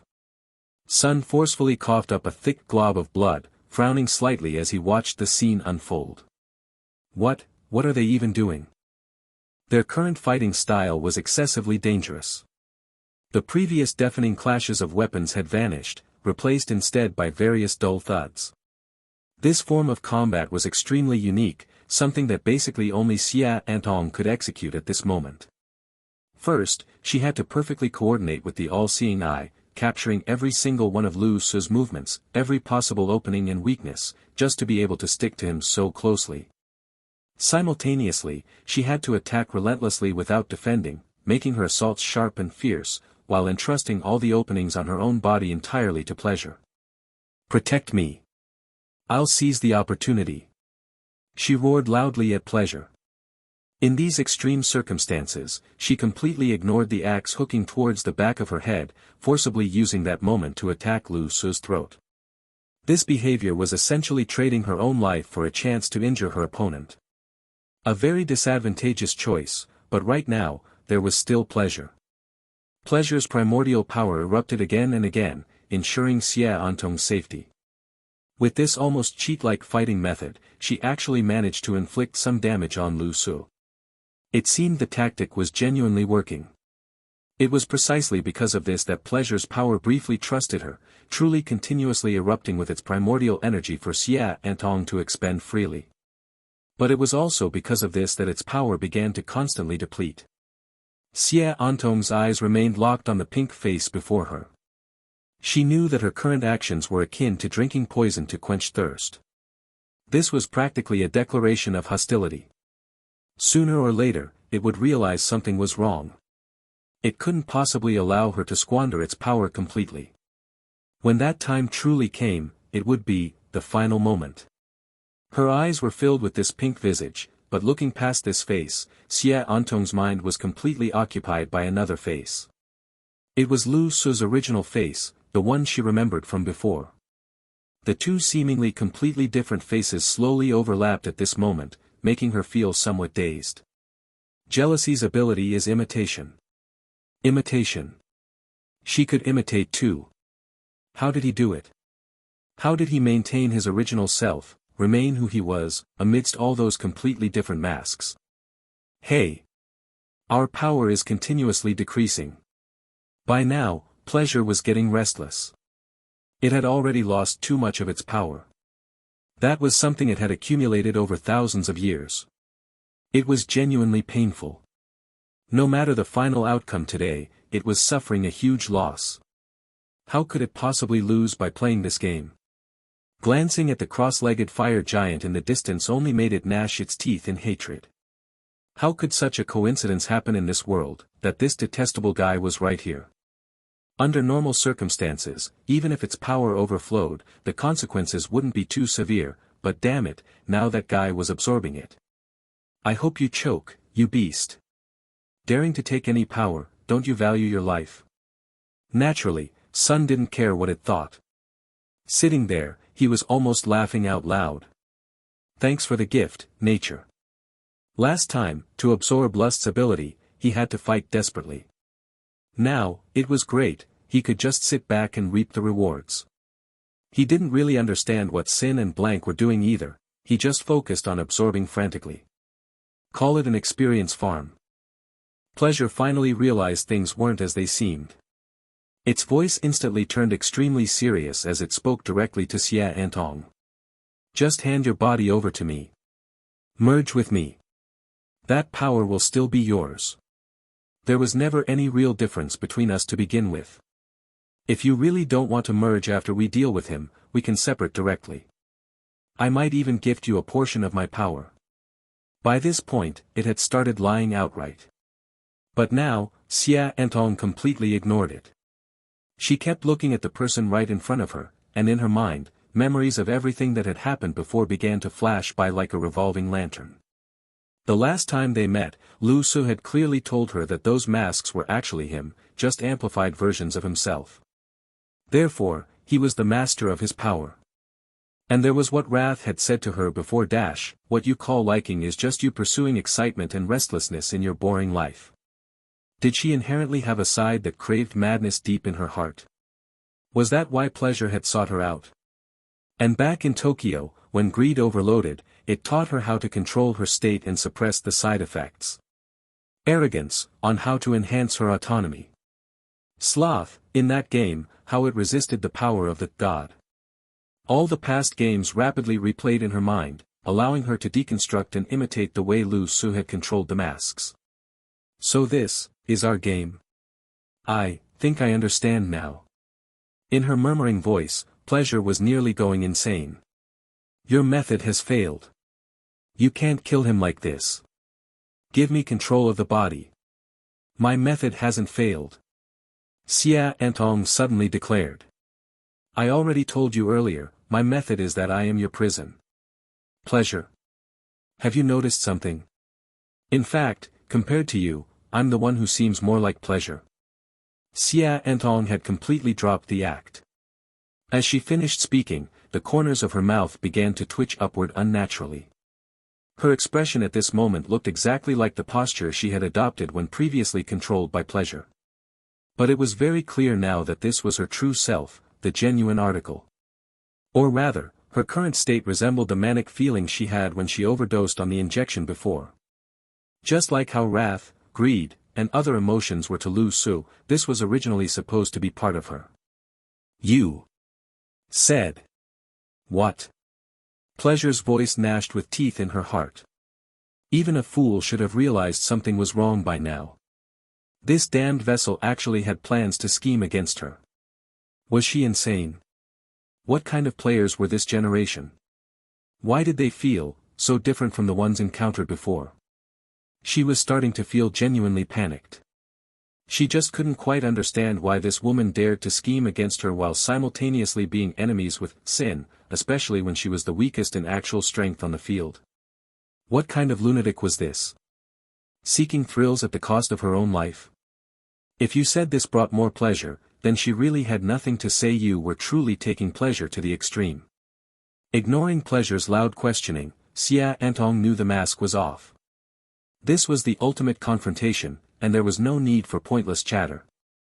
Standing in place like a scarecrow, she wore a bizarre smile on her face and closed her eyes. She had already begun brainwashing herself. I am more like Pleasure. This is my body, and that power rightfully belongs to me. I can dive into the most tense and dangerous situations, even when my own safety is uncertain, just to find fun.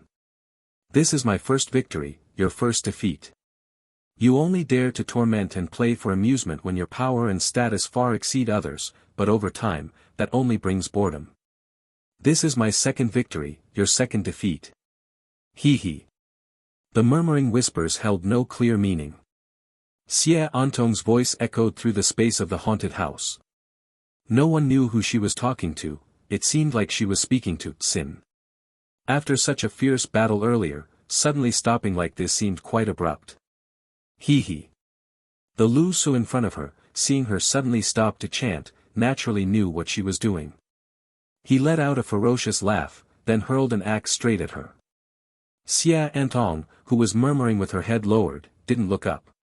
As if guided by some muscle reflex, she tilted her head slightly to the side. The axe swept past her, barely missing, and flew toward the back. Crack. With a loud crash, the heavy axe embedded itself into the ground, as if stuck directly into a cutting board.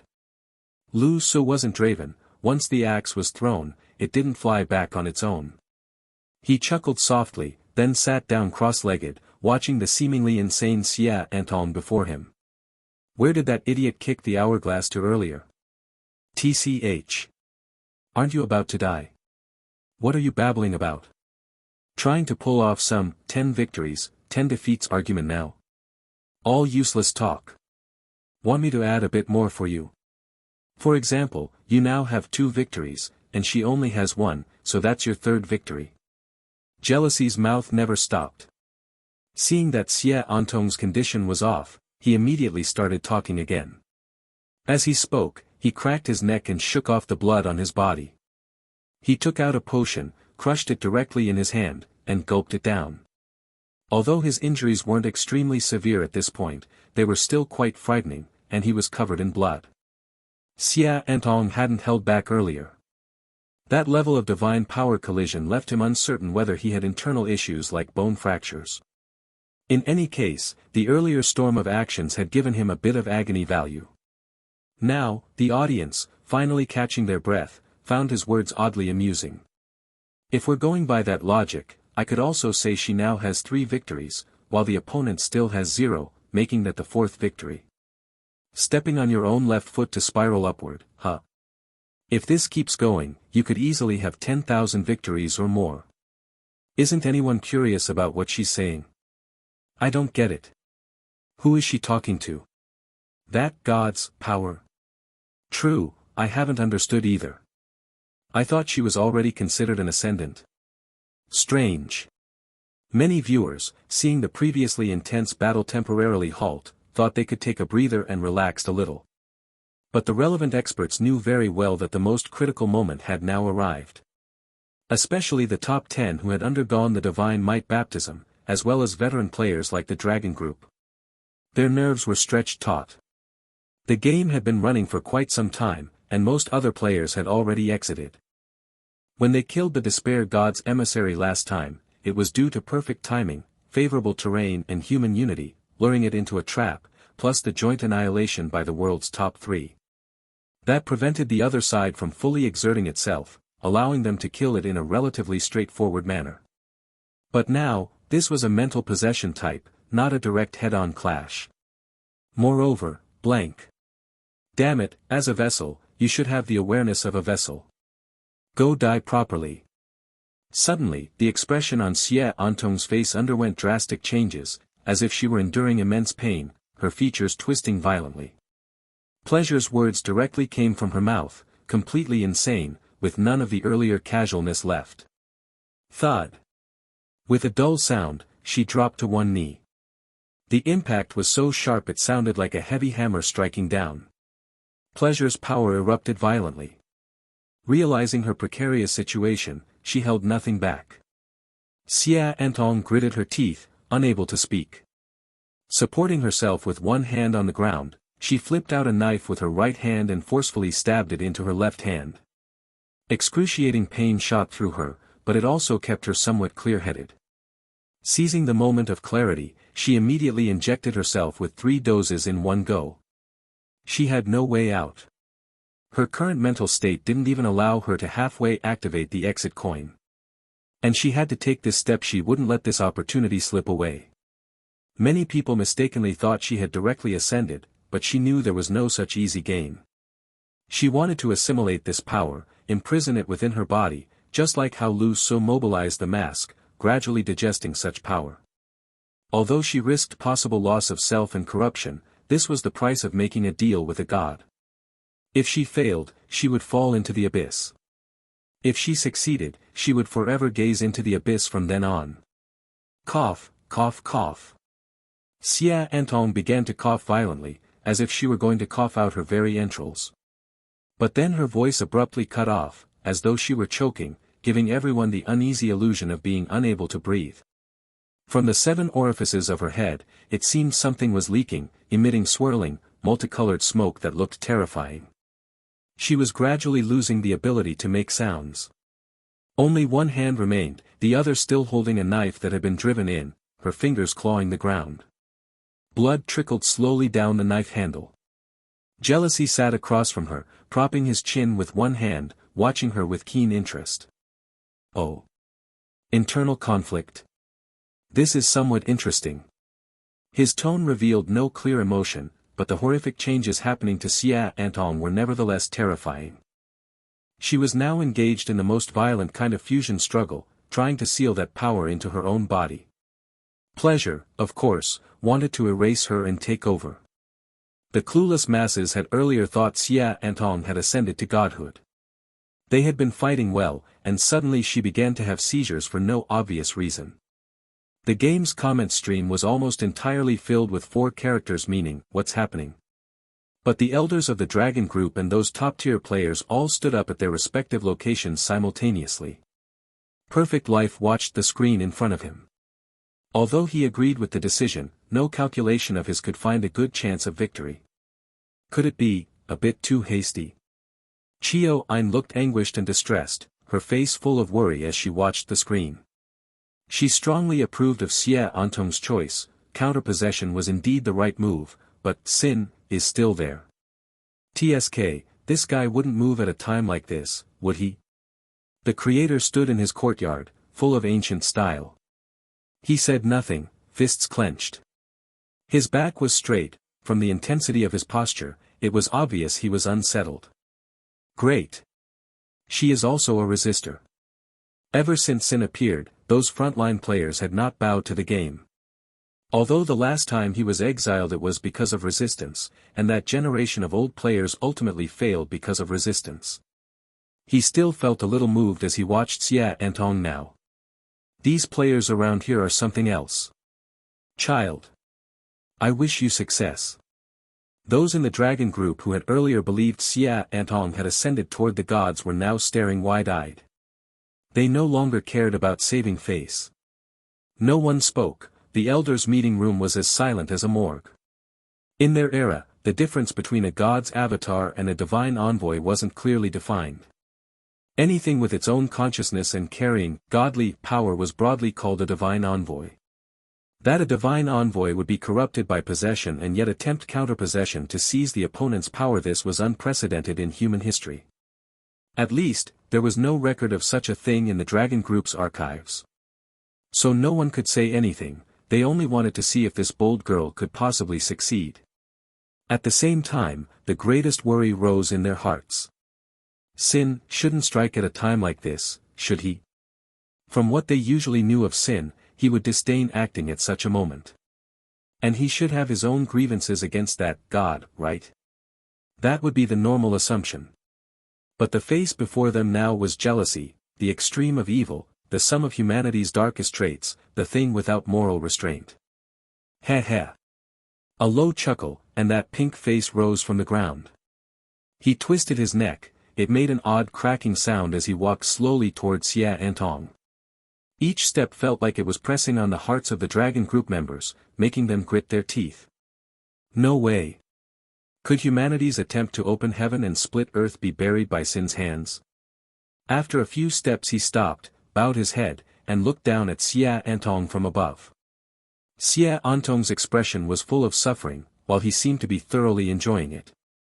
Are you about to die? Speaking, he slowly raised his right hand under the breath-held gaze of over 100 million viewers.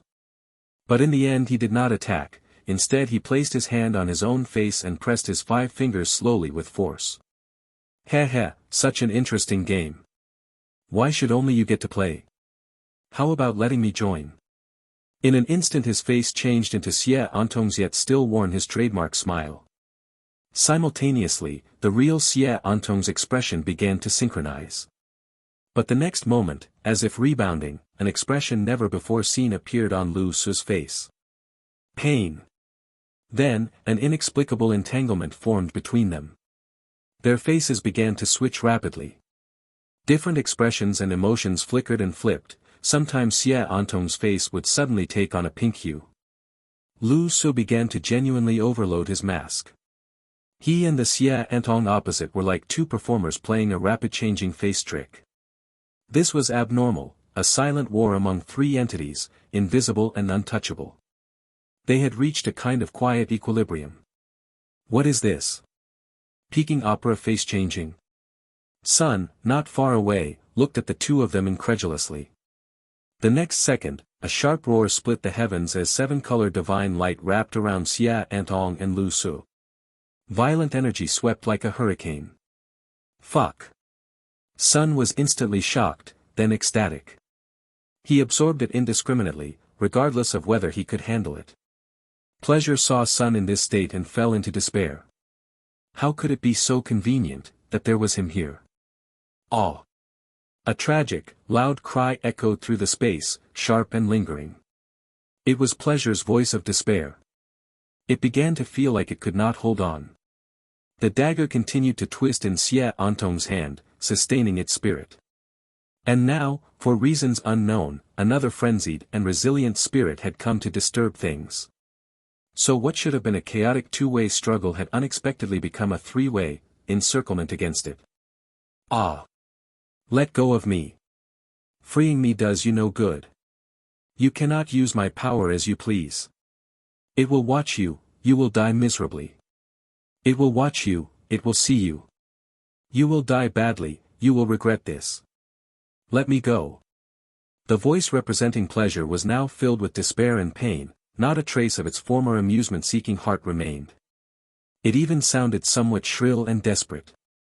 Unexplained explosive sounds echoed in the air, clearly Pleasure's violent struggles.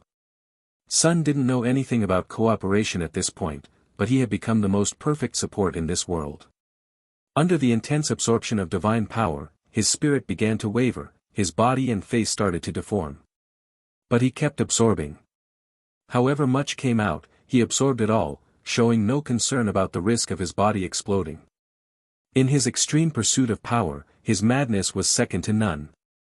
Pleasure was truly unlucky. The 3 people it encountered in this game were likely the most insane participants in this entire game. Lu Su and Xia Antong were even more extreme, their entire bodies deforming while their spirits suffered the most direct impacts. At one point, Xia Antong's face transformed into the pink visage of jealousy, and simultaneously, a handprint bulged out from her cheek. It was as if someone lived inside her body, desperately trying to break out. This final assimilation had been building up for so long, yet the decisive battle only lasted a few short minutes. Its cries received no response, as neither of them could open their mouths to speak. You are wasting opportunities, you're crippling your own martial arts. Assimilating me won't directly give you my power, my strength will merely reside within your body. Every time you want to use it, it'll be a gamble. You could become me at any moment. We weren't that different to begin with. How about? Its voice had shifted from its previous condescending tone to madness, even beginning to sound pleading. Wait, which one of you is which? Who is it? Pleasure was already becoming confused. It will watch you. It can see each of us bears its soul mark.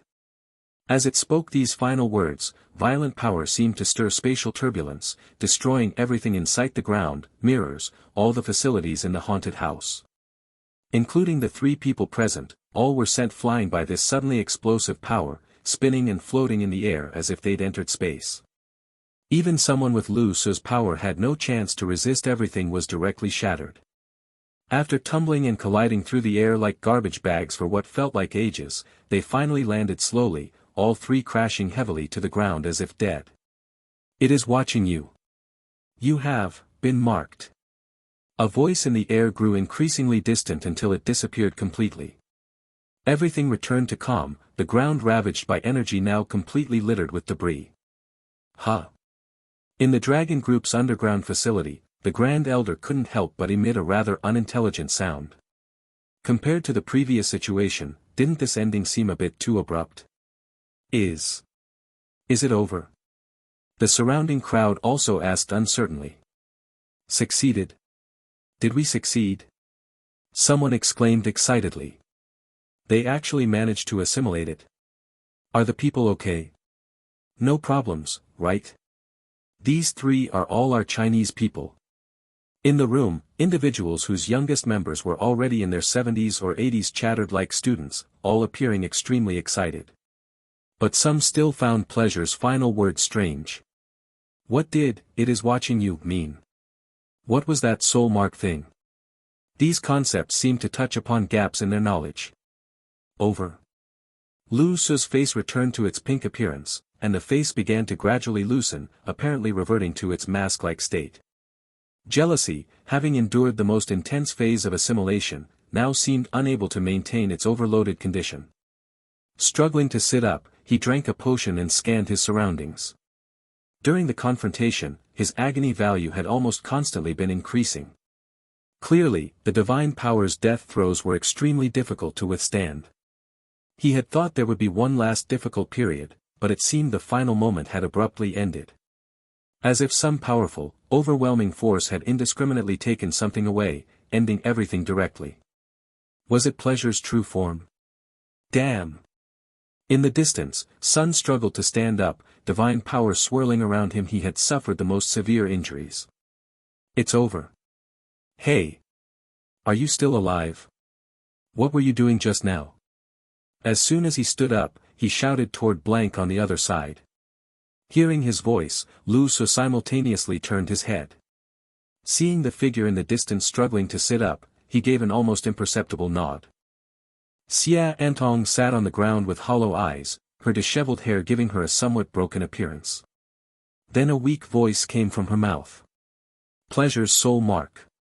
Pleasure God marked all its dispersed power with its own soul imprint as a label. She had returned to her most familiar self, calm and peaceful. The aura around her had also returned to its previous frail state, as if nothing had just happened. Sitting in the ruins, enduring the pain, she applied medicine to her hands. "Due to special circumstances, the game has ended." Suddenly, a game announcement sounded, the cold mechanical voice replacing Pleasure's to declare the game's conclusion. "All participating players, except for one, have cleared the game. You may exit for settlement voluntarily, or automatically exit for settlement after half an hour." The game's voice calmly announced, declaring this sudden end to the game. All players, including those outside the amusement park who had been bombed by Sun, now received this message. "Huh? The game ended? And I won? How did I win?" This sudden joy was utterly unexpected. The verbalists Black and White stared at each other in confusion, not understanding why both of them could simultaneously win. Only one person lost. "It's me," a voice suddenly said, coming from Xia Antong, who was drinking her medicine. "I'm the one who lost." After pausing for 2 seconds, she slightly raised her eyes, revealing an unprecedented, unrestrained smile. Blood trickled from the corner of her mouth, even dyeing her teeth red, but her voice still couldn't conceal its trembling joy. "But I won. Lu Su." "Huh?" Looking at Xia Antong, who was clearly not in her right mind at the moment, Lu Su, who had exited his overload state, fell slightly silent. In his memory, she had never been this discomposed before. That mouthful of blood even gave her a somewhat ghostly aura. He raised his hand and beckoned, a subtle whooshing sound cutting through the air. Moments later, an hourglass flew into his hand. Smack! He caught it, lifted it for inspection, and discovered the hourglass still had half its sand remaining. The sand in the lower portion was even flowing backwards against its natural course. This counterintuitive situation made Lu Su pause briefly, then he flipped the hourglass over, only to find it indicated he was holding it incorrectly. His previous orientation had actually been right. Which meant Xia Antong's current condition was actually quite good, in a process where her life force was gradually recovering as the medicine took effect. After glancing at it a couple times, he put away his hourglass. Watching Lu Su's movements, her heart trembled slightly, then she smoothed back her hair and said with a laugh. What? What does this mean? I'm just checking which of you two won. From the looks of it now, it really does seem to be you. The lines forming the expression on the pink mask danced mockingly as it spoke in a sarcastic tone. Seeing your condition earlier, you looked quite like her. I thought you'd kicked the bucket. What a pity. The corner of Xia Antong's mouth twitched, the excited expression on her face slowly fading away as she calmed down again. Thanks for taking time out of your busy schedule to curse me. For this game, she had indeed been judged the loser. Probably because she had forcibly dragged pleasure into the game earlier, effectively merging with pleasure. When pleasure lost, everyone else won, but she counted as losing along with pleasure. But regardless of how wins and losses were judged here, she was absolutely ecstatic because her objective had been achieved. That will of the pleasure power had now disappeared. Yet the power she wanted to seal had been successfully contained. That massive pleasure power was now imprisoned within her body like a special kind of prisoner. If she wanted to use it, she would have to endure the power's erosion of her spirit. What that pleasure said earlier was correct, this power still didn't belong to her. Perhaps she would indeed gradually lose herself without even realizing it. But this was her admission ticket to the top-tier player battlefield. From now on, when facing major events, she would finally have the qualification to choose whether she could truly participate. Looking at her right hand, the flesh had already begun healing rapidly, and she couldn't feel any pain. The dried blood coagulated around it resembled a blooming plum blossom. What's going on? Did it just suddenly end? Didn't we barely do anything yet? Sun's voice came from the side, sounding like he had something stuffed in his mouth, that satisfied tone of someone who had eaten their fill. At this moment, if ordinary people looked at him, they might wonder if their eyesight was failing. The man's entire body was beginning to show double images. Powerful energy was swelling his body, that surging power urgently needing to be released. But now, there didn't seem to be anything left to fight. Don't you know why it ended? Lu Su's icy voice immediately followed, his head tilted as he looked at the distorted sun. Saying it too many times becomes aesthetically fatiguing. You should have gained quite a bit, right? If you don't want to fight, then keep your mouth shut. Gained? Ha ha ha ha. Sun laughed heartily. I think snatched would be more appropriate. Otherwise, why do you think I came here? Did you expect me to be polite with you? The eyes on Lu Su's pink mask narrowed slightly as he gazed distantly at the energy-swollen sun. The two looked ready to add an extra battle to their schedule. But the next second, Sun's body vanished into thin air on the spot. He had directly left the game, unexpectedly choosing not to pick a fight. If there's a common objective, Sun actually makes a decent cooperative partner. Only Xia Antong and Lu Su remained in the entire space now, and Xia Antong's voice sounded at just the right moment. This game doesn't allow for cooperation, they will definitely block all possible paths. The expression on the pink mask spoke disdainfully, then turned to look at Xia Antong. You say you succeeded. Really? Yes. The next instant, a golden giant axe swept through space with a momentum that could tear reality apart, chopping towards Xia Antong before them. With her current restored normal combat capability, she had absolutely no ability to resist or evade. But she didn't move either. The axe stopped a hair's breadth from her neck, raising goosebumps on her skin. Xia Antong's neck felt somewhat stiff, not daring to move either, as she spoke. What are you doing? Game time is over. There are no spectators watching anymore, so stop acting. Do you think I've been performing for you all along? Jealousy's voice came from the mask. But the axe was lowered. This reaction should be fine. If it were pleasure pretending, or if she were still lurking, she should have erupted to fight him just now. She definitely wouldn't have dared to actually let him press the axe against her. About what happened earlier, thank you. Xie Antong's vitality seemed to drain away in an instant, her entire aura wilting as she revealed a profound exhaustion. She offered her thanks. Unnecessary. I needed to kill her anyway. Lu Su's voice remained calm. Ever since killing the Despair God's emissary last time, he had discovered that his Godslayer metal wasn't joking around. It seemed like every time he killed one, a wisp of energy would enter the metal. It had been the same just now. So his objectives in the game had been relatively clear recently. Can you, take off your mask?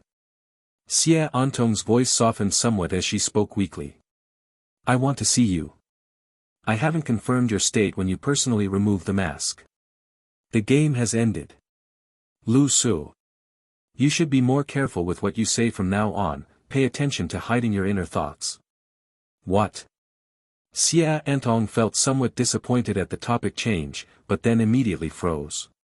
The person before her raised a hand, slowly removing the mask from his face, revealing that familiar countenance. That face opened its mouth and spoke. Because, she is watching you. The mask in his hand peeled off and then vanished into thin air, entering his backpack. Xie Antong's mouth opened slightly as she watched Sin remove his mask and transform into Lu Su, feeling a strange sense of peculiarity. Her face even turned somewhat red. She didn't know why she was blushing. It seemed, for someone who wore a mask year-round, taking it off in front of you alone felt like undressing directly, carrying a certain sensual quality. It was quite strange. Wait, what kind of nonsense is this? She shook her head vigorously, as if trying to shake off all those messy thoughts from her mind. She felt that the backlash from the pleasure power might have already begun affecting her, filling her head with who knows what kind of stuff. Meanwhile, Lu Su wasn't in very good condition.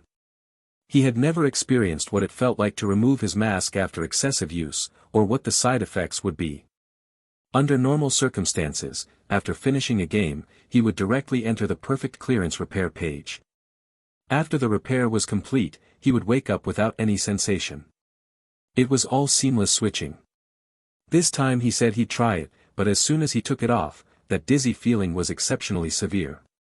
His body swayed slightly, momentarily unable to stand steadily. It felt like forcibly peeling another cell from his own body. That dizziness was exceptionally uncomfortable, making it difficult to walk or stand. His brows furrowed tightly, appearing extremely irritable. Under the strong emotional impact, it took him quite a while to recover. Xie Antong watched his condition and waited until he seemed somewhat better before speaking. Are you, okay? Very not okay. Lu Su said coldly, but what about you? Are you about to enter that emotional breakdown state soon? Xie Antong stared at him blankly, then pursed her lips as if holding back laughter and said. Are you sure your condition isn't still problematic? It looks like you're still leaning toward jealousy's side. Lu Su immediately froze, touched his face. He seemed to have already fully immersed himself earlier, and just after removing the mask, he had somewhat forgotten. The two looked at each other, both feeling inexplicably awkward. Lu Su cleared his throat lightly and spoke. Is there something? What's the issue with your condition? After all, he had never experienced Xie Antong's current state either. Xie Antong originally wanted to say she just wanted to see your face without the mask, but when she opened her mouth, she used her brain and asked. You said earlier to be careful with words, that he might be watching you. What did that mean? When Lu Su got to serious matters, his demeanor became much more proper as he spoke. That previous meaning from pleasure, plus your feelings, I think. Possibly now, in the true pleasure's eyes, you are part of the power he distributed, although probably the less controllable part. But he might still be paying attention to you. Be cautious with words and actions. Things you don't want him to know, don't say even when you're alone. After Lu Su's reminder, Xie Antong felt that if this were true, the atmosphere seemed somewhat terrifying. She looked at Lu Su and asked. Then, you should have dealt with God power before too, right? The one watching you is. The one watching me, according to their claims, should be dead. There might be some bizarre story behind this. Lu Su replied. Actually, he had always wanted to know what hidden circumstances lay behind the statement, agony is dead.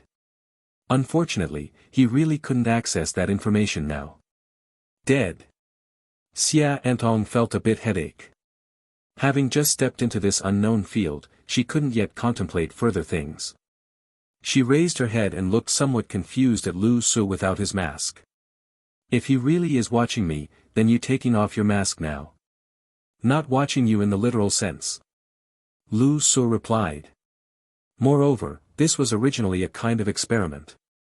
What my real face looks like, it doesn't matter if they know. I want to clarify what relationship exactly exists between the game and the gods. Right now in the game, pleasure was just driven away, and it's still the reorganization time after the game ends. If there's no clear hierarchical relationship, maybe pleasure can't even see you right now.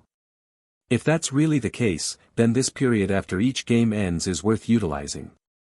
Xia Antong nodded thoughtfully, then looked at Lu Su somewhat teasingly and said. It seems you've already set your sights on the game and gods levels, no longer considering other players worthy of attention. Indeed, it seems arrogance was originally part of you. Xia Antong said this teasingly, but Lu Su didn't take it as a joke at all. Instead, he narrowed his eyes and spoke very seriously. Of course. After pausing briefly, he continued, and I suggest you'd better be like this too. I'm not in this game to be a slave in the Colosseum, fighting other slaves to entertain nobles. Actually, many times, they can also be utilized and deceived. It's already so clearly indicated that this game wants everyone to kill each other. So any cooperative relationships between players are unreliable. Xia Antong's mouth hung half open as she blinked. After attempting to devour pleasure today, her horizons had truly opened. So, that time they became enemies during the broken engagement wasn't just to deceive the other players in the world. So in this game, relationships where we're enemies, where we oppose each other, are actually more reliable. Lu Su raised an eyebrow at her, neither confirming nor denying. Since we've said that in the game, even gods have purposes, why not speculate more? You should have a better brain than me. After speaking, the forced logout time reached its limit. Both their bodies flickered simultaneously and vanished from the spot, leaving only darkness behind. Game over, congratulations player, perfect clearance. The one watching me, according to their account, should be dead. There might be some bizarre story behind this. So I still achieved perfect clearance. 7 Deadly Sins: Heart, Jealousy, Overload state unlocked. Currently unlocked modes, Greed, Wrath, Jealousy. Ding! A sharp sound rang out, startling Lu Su even in his perfect repair state. Where did this alarm come from? Detected abnormal divine power fluctuations. Lu Su struggled to open his eyes as he listened to the constant sounds echoing in his ears. For some reason, his condition was particularly poor after this game session. Even the perfect clearance recovery and baptism hadn't allowed his body to recover quickly. Like right now, he felt somewhat drowsy. Detecting abnormal divine energy fluctuations. The game's voice continued, endlessly repeating the same message. It's fluctuating, so what? Should all be cleared? Or only the negative effects? Lu Su. A question mark formed in Lu Su's mind. For some reason, these words sounded slightly familiar to him. If his memory wasn't playing tricks on him, hadn't this same voice appeared when he used the jealousy mask last time? That time, it seemed to be contamination from life. Back then, it had said it could clear all the contamination, but doing so would completely remove the related powers as well. So he had refused. Since it hadn't really affected him, and no issues appeared during this usage, he had completely forgotten about it. First, clear only part of the negative effects. Also, last time. Before Lu Su could finish speaking, he was instantly interrupted as the game's voice quickly said. Ding! Detected mimetic contamination from two different divine energies. Life, pleasure. Completely different divine energy contaminations may conflict and corrupt each other. Recommended to clear. Hearing this, Lu Su felt somewhat surprised. After all, the game's voice had never given suggestions like this before. Most of the time, it only provided choices. Can you extract them, but preserve them in some form instead of clearing them completely? Lu Su frowned and asked. He always felt that things related to God should be preserved somehow rather than removed too hastily. The game's voice fell silent, then after a long pause said. Possible, requires substantial points. Extracting both powers requires 20,000 points. Fine. Extracting now. Processing reward settlement. Instantly, Lu Su felt his condition had improved significantly. The previous drowsiness had disappeared along with it. It seemed the divine energy extraction had taken effect. Current participant count, 10,256,341. Completion count, 3,465,841. Perfect clearance count, 3,012. Your clearance rating, SSS grade, perfect clearance. Current consecutive perfect clearances, 10. Rewards being settled. Points 8,000, reduced by 20,000 due to ability extraction. Perfect clearance reward, for excellent performance, reward of 1 unit of dimensional backpack slot. Current reward items, high-grade recovery potion *5, game exit coin *1, pleasure sequence artifact, special divine energy ring. Unconsciously, Lu Su's consecutive perfect clearances had reached 10 games. He was becoming somewhat numb to his achievements, so he quickly checked the effects of the divine energy ring. They were two very simple-looking rings without any decoration or carved patterns, one green, the other multicolored. They seemed to represent the two gods that had once contaminated him. Divine energy ring, condensed from special divine energy, no effects, extremely high rank. Note, insufficient energy. If enough divine energy accumulates, may have chance to transform into powerful weapon. Currently no effects. Lu Su couldn't help but raise an eyebrow. If the condensed divine energy of two gods wasn't enough, then this item's future potential must be quite high. Could he get something like a ruined divine weapon? After briefly fantasizing about it, Lu Su laughed self-mockingly. Ever since discovering how useful the Extreme Path Battle Axe was, he'd been constantly thinking about whether he could get more divine weapon level items. Conventional level weapons were practically useless against those existences. As for the pleasure sequence artifact, it was relatively easier to understand. All sequence artifacts were strongly related to gods. Because they carried the characteristics of the related god, they were more powerful but also had greater side effects. This sequence item was something related to pleasure. After opening the description, Lu Su looked at the sequence artifact's details. He was quite lucky, it was actually an S-grade item. Visually, it appeared as two collars with invisible energy connecting them in the middle. Sequence artifact, S-135, Frenzied Chain. Effect, connects two individuals for random effect drawing, including buffs, penalties, and various other effects. Both individuals must draw simultaneously. This product requires only one person's agreement to initiate the link, but requires both individuals' simultaneous agreement to remove. Description: if you feel your life is a bit boring, come play a game with me. After reading the description, an image of a game appeared in Lu Su's mind, two people each wearing a collar around their necks, with 3 slot machine-like images above their head starting to spin for prizes. One person got 3 skulls above their head, and the next second, their entire body exploded.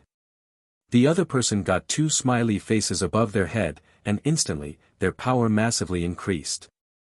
Completely random. Lu Su looked at it and felt that from this pattern perspective, it was indeed quite pleasurable. Especially the usage requirements, only one person needs to agree to link, but both must agree simultaneously to remove it. Somewhat perverted, but indeed quite interesting, hee. After chuckling, Lu Su took stock of his current possessions, then closed his eyes again to enjoy the comfort after perfect clearance. He probably had the most dimensional backpack slots in the entire world, making him the person who least needed to think about what to carry. So, he directly fell asleep, planning to return to the real world after waking up and prepare for the next game. However, after he fell asleep, Chosen's Paradise issued an announcement to all players. Attention to all players. Due to special performances within the game will undergo further updates for better gaming experience. Update content will be announced shortly. Please look forward to it. This is really too frequent. Humph. Seems like they're getting desperate. Within Dragon Group, hearing the game's announcement immediately made them feel somewhat speechless. Now, this game practically introduces something new after every game session ends. Listening to everyone's discussion, the Grand Elder turned back to look at the game screen. On it was the last image they could see after Lu Su's game ended. Lu Su struggled to open his eyes as he listened to the constant sounds echoing in his ears. For some reason, his condition was particularly poor after this game session. Even the perfect clearance recovery and baptism hadn't allowed his body to recover quickly. Like right now, he felt somewhat drowsy. Detecting abnormal divine energy fluctuations. The game's voice continued, endlessly repeating the same message. It's fluctuating, so what? Should all be cleared? Or only the negative effects? Lu Su. A question mark formed in Lu Su's mind. For some reason, these words sounded slightly familiar to him. If his memory wasn't playing tricks on him, hadn't this same voice appeared when he used the jealousy mask last time? That time, it seemed to be contamination from life. Back then, it had said it could clear all the contamination, but doing so would completely remove the related powers as well. So he had refused. Since it hadn't really affected him, and no issues appeared during this usage, he had completely forgotten about it. First, clear only part of the negative effects. Also, last time. Before Lu Su could finish speaking, he was instantly interrupted as the game's voice quickly said. Ding! Detected mimetic contamination from 2 different divine energies. Life, pleasure. Completely different divine energy contaminations may conflict and corrupt each other. Recommended to clear. Hearing this, Lu Su felt somewhat surprised.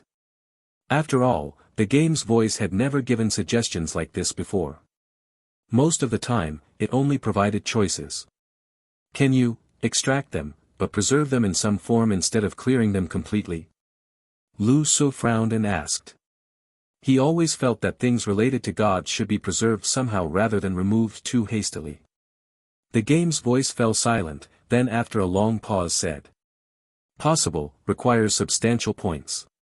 Extracting both powers requires 20,000 points.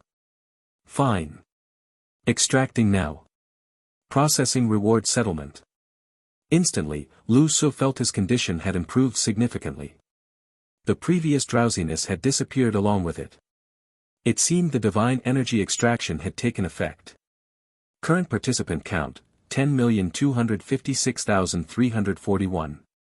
Completion count, 3,465,841. Perfect clearance count, 3,012. Your clearance rating, SSS grade, perfect clearance. Current consecutive perfect clearances, 10. Rewards being settled. Points 8,000, reduced by 20,000 due to ability extraction. Perfect clearance reward, for excellent performance, reward of 1 unit of dimensional backpack slot. Current reward items, high-grade recovery potion *5, game exit coin *1, pleasure sequence artifact, special divine energy ring. Unconsciously, Lu Su's consecutive perfect clearances had reached 10 games. He was becoming somewhat numb to his achievements, so he quickly checked the effects of the divine energy ring. They were 2 very simple-looking rings without any decoration or carved patterns, one green, the other multicolored. They seemed to represent the 2 gods that had once contaminated him. Divine energy ring, condensed from special divine energy, no effects, extremely high rank. Note, insufficient energy. If enough divine energy accumulates, may have chance to transform into powerful weapon. Currently no effects. Lu Su couldn't help but raise an eyebrow.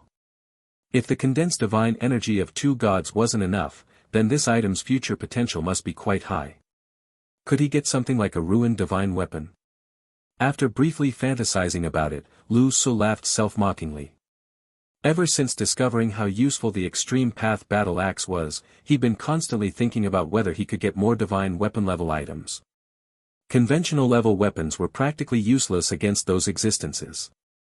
As for the pleasure sequence artifact, it was relatively easier to understand. All sequence artifacts were strongly related to gods.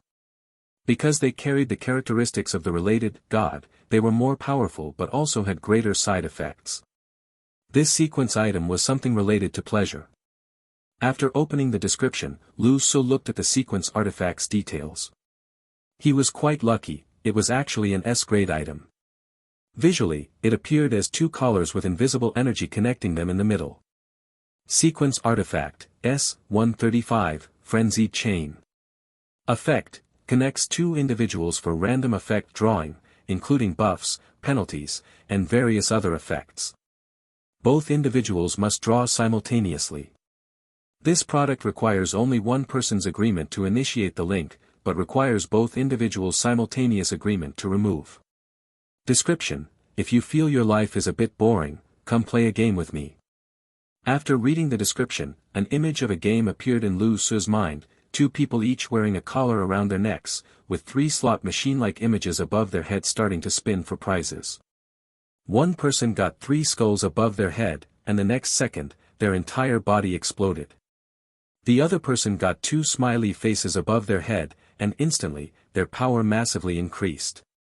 Completely random. Lu Su looked at it and felt that from this pattern perspective, it was indeed quite pleasurable. Especially the usage requirements, only one person needs to agree to link, but both must agree simultaneously to remove it. Somewhat perverted, but indeed quite interesting, hee. After chuckling, Lu Su took stock of his current possessions, then closed his eyes again to enjoy the comfort after perfect clearance. He probably had the most dimensional backpack slots in the entire world, making him the person who least needed to think about what to carry. So, he directly fell asleep, planning to return to the real world after waking up and prepare for the next game. However, after he fell asleep, Chosen's Paradise issued an announcement to all players. Attention to all players. Due to special performances within the game will undergo further updates for better gaming experience. Update content will be announced shortly. Please look forward to it. This is really too frequent. Seems like they're getting desperate.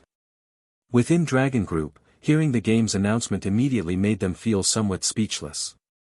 Now, this game practically introduces something new after every game session ends. Listening to everyone's discussion, the Grand Elder turned back to look at the game screen.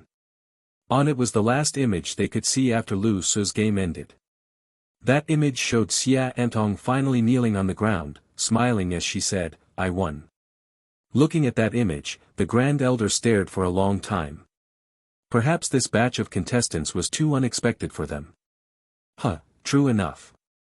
Selecting people worldwide to enter the game will always produce some existences that no one could predict.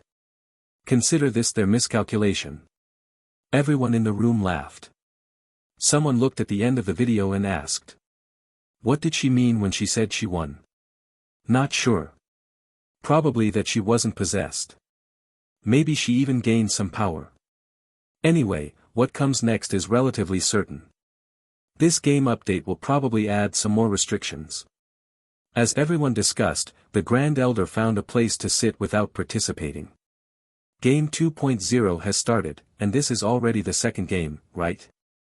It seems like in Sin's games, both times haven't gone according to the gods' wishes. Instead, they suffered setbacks, allowing most players to clear the game completely. This situation is definitely something those existences don't want. Sin has probably almost become a thorn in their side, a pain in the flesh. Who knows what will happen with this update? I hope you can all withstand it.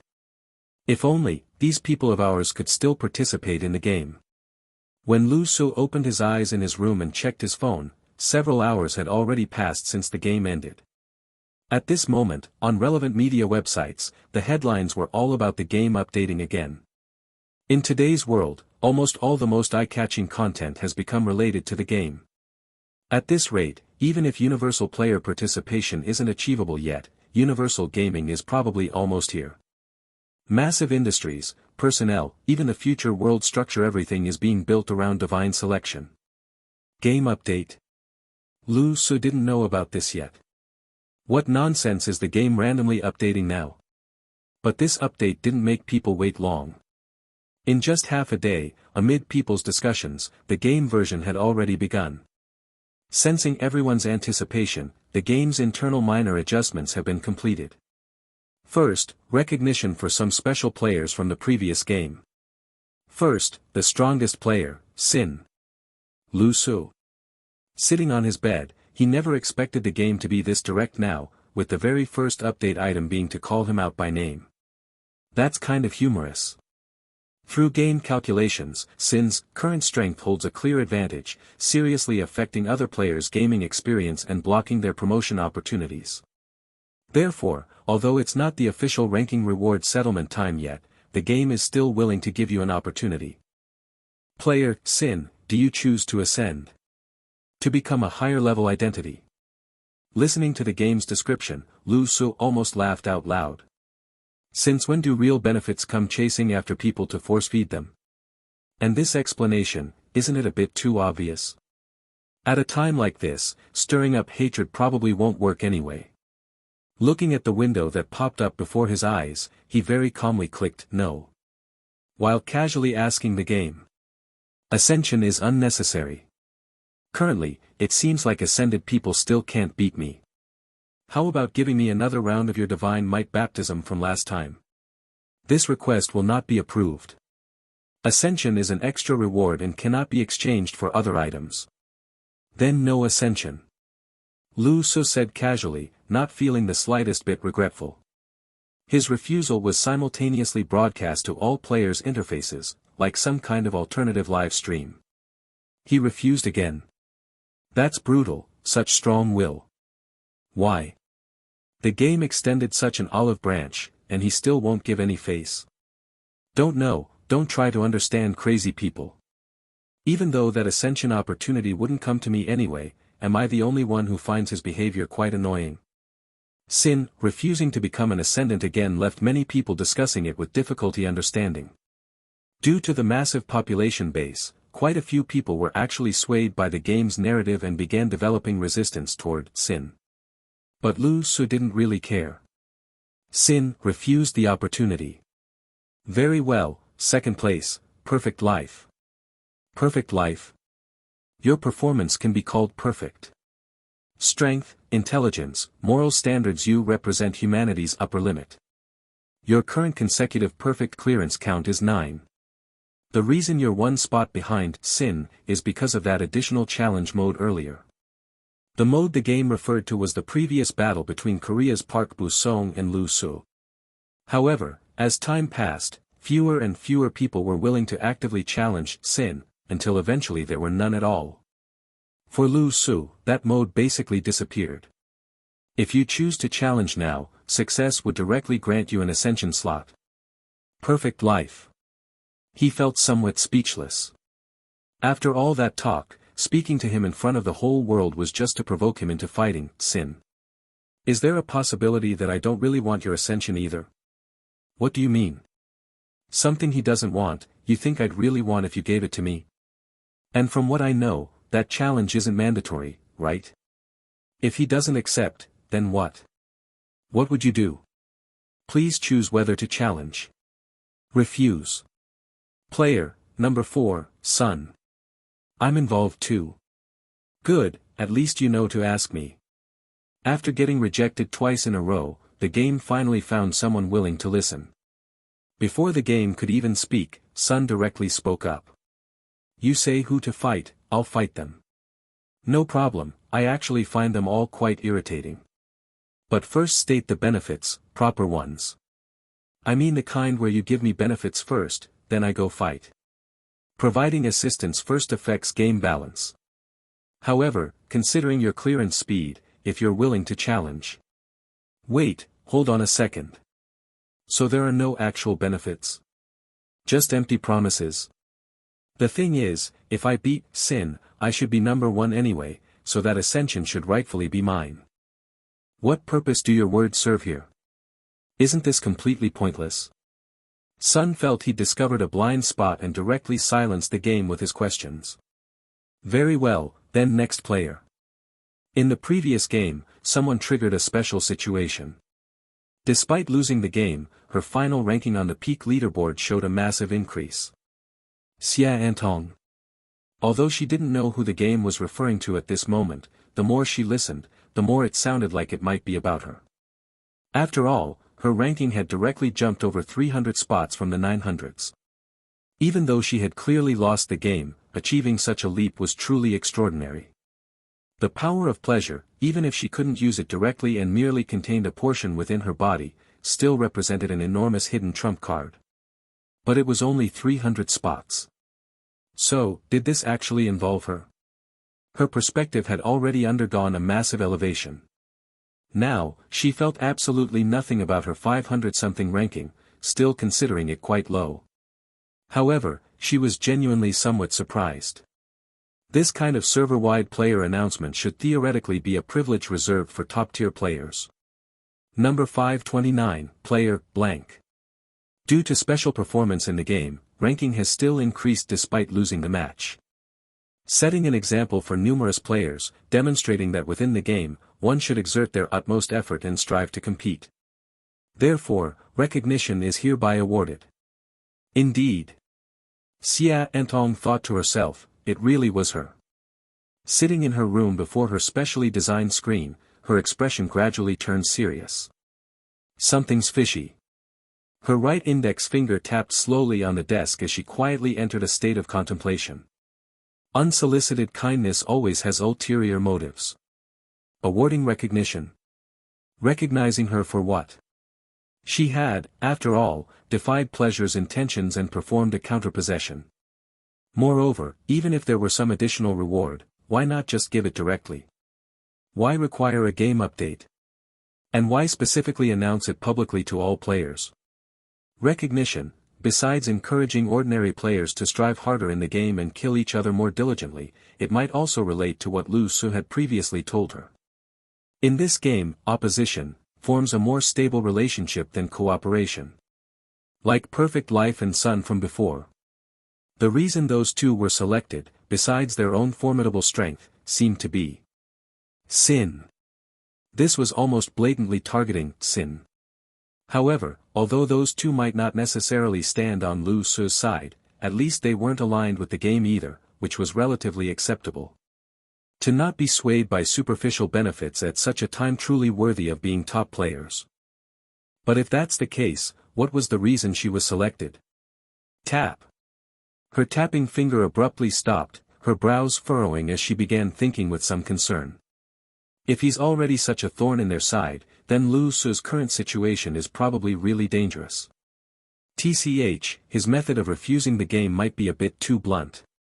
According to what he himself said earlier, the key in this game now is to deceive them. To deceive those existences. When advising others, he was so articulate and persuasive. Couldn't he himself be slightly more indirect? Player, blank, you may choose a unique reward. Please state a type of reward yourself. Her thoughts raced. Within minutes, she had mentally reviewed many conversations with Lu Su.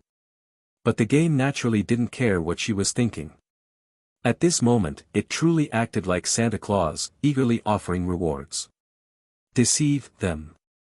Thinking this, Xia Antong remained expressionless, raising her head as her eyes suddenly turned hateful and icy. Although no one was watching her, she still adjusted her mental state, transforming herself into an acting master, letting her emotions shift with her words. Type of reward. I only want to know what kind of reward could help me kill Sin. All players. Good grief. That's way too direct. In his own small room, Lu Su couldn't help raising an eyebrow, feeling he was starting to lose his composure. It wasn't narcissism, but based on his understanding, her words still felt a bit too heavily performed. But sometimes it's like this for beings with lower intelligence levels, if you don't make it obvious enough, they might not get it. The game encourages competition among players, but there are no methods specifically designed to counter any particular player. If your ability surpasses your opponent's, or if you find the right method, you can defeat them. The game was stunned by such bluntness. However, after all this questioning, having someone so openly express hatred toward sin was quite rare. Perhaps precisely because of this, its response became much more patient. Is that so? Then I think I've already found the method. Using this reward opportunity, just directly grant me power sufficient to surpass him. Many who heard this couldn't help wanting to facepalm. This person's demands were utterly unreasonable. Previously, Perfect Life and Son's attitudes were already shocking enough, and now here was another one. But Lu Su, sitting on his bed, understood everything perfectly clearly. Perhaps due to the previous jealousy overload effects, he and Xia Antong had undergone prolonged assimilation and repeated switching. This resulted in both of them now having a deeper subconscious understanding of each other. He roughly knew what Xia Antong was doing right now. Nothing more than seeing that the game seemed to be targeting him, so she first directly declared her hostile intent toward him. Then she made outrageous demands, bargaining aggressively, appearing completely unconcerned about the reward itself, only wanting to deal with him. But through this method, she effectively bamboozled the game, likely maximizing her chances of obtaining the best possible reward.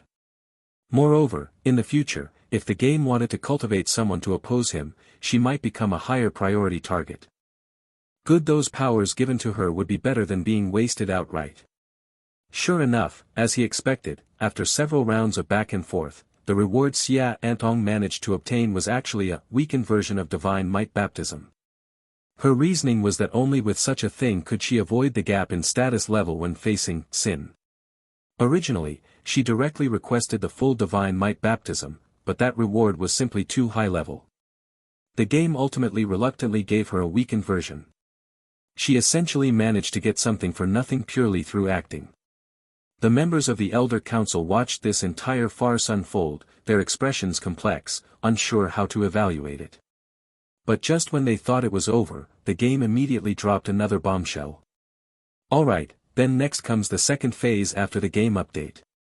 Paradise knows that through so many games, you should have been watching all along, veteran players. What? Almost instantly, in the Dragon Group's basement, everyone in the council simultaneously exclaimed in shock, all turning their gaze to their game screens. Why suddenly mention old players? And at this moment, during this game update, while explaining the update content, all personnel within the Dragon Group focused intently on listening. Their identities worldwide belonged to a kind of secret. Why would the game publicly mention them at this time, and with what intention? Globally, not everyone was as well informed as Xia Antong, nor as extraordinarily capable as Lu Su. Their first reaction upon hearing this news was, who are the old players? What does bold players mean? Are they the first batch of people selected by the game? But why has it been watching all along? Something seems off. What does this mean? Could it be that before Chosen's Paradise officially descended, there was already a group of players battling in this game? Oh right. I remember, when Sin went to crash that wedding, a group of mysterious people appeared. After the game officially exposed the existence of old players, the entire game forum exploded. We believe most players in this world still don't understand this matter. Without needing everyone to guess, this time the game seemed determined to expose past events, proactively explaining. So-called old players are existences who participated in the game before Chosen's Paradise descended. Throughout its long history, the game has continuously selected qualified existences to participate. However, they, or at least some among them, failed to recognize reality and committed unforgivable errors. Therefore, Chosen's Paradise has decided to open opportunities to the masses and prevent them from participating in the game again. Hearing this, Perfect Life sneered disdainfully, shaking his head and muttering to himself in his laboratory. It seems these self-proclaimed underwater existences are about to be forcibly brought to the surface this time. I wonder what they're thinking in their hearts. His tone carried little respect, mostly just teasing. Since his last contact with the Illuminati, his impression of old players hadn't been favorable, feeling they were just a bunch of people resting on their seniority. In this world, everyone survives by their own capabilities. Why should seniority matter? Across the globe, almost all old players wore subtle expressions, no longer caring about identity secrecy. They had no choice anyway. But the game mentioning this now definitely had a purpose. They wanted to see what would happen next. This change was related to old players too. As for old players, the current number 3, the creator, was formerly an old player. Through some special method, he somehow gained the ability to return to the game early. Listening as the game continued speaking, directly exposing his background. But his expression remained calm and unbothered. He had failed before, lost his way, been exiled, equivalent to having died once already. In his eyes, none of this mattered. In the game's forum, every official revelation almost caused universal exclamations of shock. These were earth-shattering secrets. Things that major countries and organizations treated as top-secret documents, heavily restricted and completely isolated from ordinary people. But now, with one game announcement, everything was revealed to the world. This was what they called dimensional reduction warfare. Currently, the most hotly discussed question in the game forum was only one: what was the creator's strength level among the old players? Perhaps responding to overwhelming public opinion, or perhaps to add fuel to the fire, Chosen's Paradise actually answered. The creator's strength doesn't place him in the top tier. He was already world number 3, yet not in the top tier. The game's statement instantly thrilled many people, fitting perfectly with their fantasies, similar to ancient ancestors from 1,000 years ago being exceptionally powerful, and such. Good, basic situation narration complete. Next, this game's adjustment content. Old players, although you previously committed unforgivable errors, the game is now willing to give you a new opportunity. Chosen's Paradise offers you one chance to return, to compete on the same stage as current players. The next game begins in 3 days. The game's gates open to all old players. Everyone can choose whether to enter. The dagger was drawn.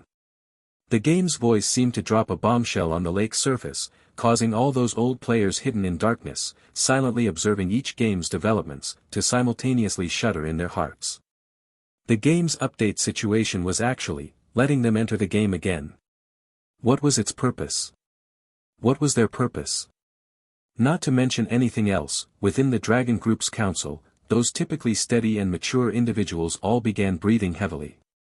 In the dim room, everyone could hear their own breathing and heartbeat, and unanimously, all turned their gazes toward the person at the room's center. That Great Elder. Keep listening, it's not over yet. The Great Elder maintained composure as much as possible. When he heard about this game mode, his mind went blank too. He knew this was definitely a massive conspiracy, but, could they avoid walking into it? However, rejoining the game naturally requires some restrictions. First, old players' performance in the next game won't count toward rankings. All old players will enter game difficulty set to Hell mode, with increased death probability. In the next game accessible to old players, they will regain their former complete strength and weapons. Note, those specifically sealed within the game previously don't count. But, only for this one game. Only by successfully clearing this game will old players count as officially returning. If they fail, they'll continue being barred from future game participation. Everyone, seize this final chance in your broken lives. After speaking, the game's voice concluded, having proposed a series of nearly harsh conditions, then seemingly vanished with laughter. Snap! In his own room, Lu Su continuously tossed a metal ball in his hand, and after hearing everything above, coldly laughed. Heh! If I'm guessing correctly, this is aimed at me again. From within the metal ball, Black Knight's voice replied. Is that even worth guessing? After hearing that series of harsh conditions from the game, Lu Su knew he was probably already being targeted. Getting veteran players to return this group wouldn't be large, but they were absolutely the most elite forces in this world. And those harsh conditions were undoubtedly telling those players that in their next game session, there was only victory, with no room for failure. Failure meant voluntarily withdrawing from future possibilities in this era of great contention. Whether those veteran players harbored world-saving intentions or some darker ambitions, such an opportunity was impossible to pass up. If they didn't care about something like this, they might as well have lived their lives in vain. And all veteran players automatically get matched into hell mode. Ha, I recall you were always in hell mode every time, right? What? You're a veteran player too? Black Knight asked Lu Su, who was on the bed. Maybe. I might already be living my second life, for all I know. Neither of them paid it much mind, and Black Knight continued asking. What are you planning? Judging by this pace, your next game session might be filled entirely with veteran players. After all, you don't know how strong the strongest among them are. Confident?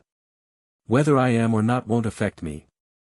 Lu Su said indifferently, continuously tossing that metal ball in his hand, his expression slightly grave. I'm just thinking, does this game really think too highly of me? Judging by the power they've displayed, at best I'm just a slightly larger ant right now. Yet they're actually starting to openly target me. It doesn't quite make sense. If he was truly blocking their path and they genuinely wanted to eliminate him, it shouldn't be difficult for them. But now, going to such great lengths, both inciting people's hatred and repeatedly changing rules, what exactly were they doing? Ring ring ring. Just as he was thinking, the phone on the table suddenly rang violently, startling even Lu Su. He usually had little interaction with people, so who could be calling him? Picking it up, he saw it was indeed Xie Antong's contact. Lu Su. Why are you all looking at me? Dragon Group, within the Elder Council. The underground room was unusually quiet. Since the game's rules ended, they had uniformly maintained this posture, watching the Grand Elder in the center. The Grand Elder stood like withered wood, having been lost in thought earlier, contemplating who knows what. Coming back to his senses and seeing his colleagues' gazes, he chuckled and spoke.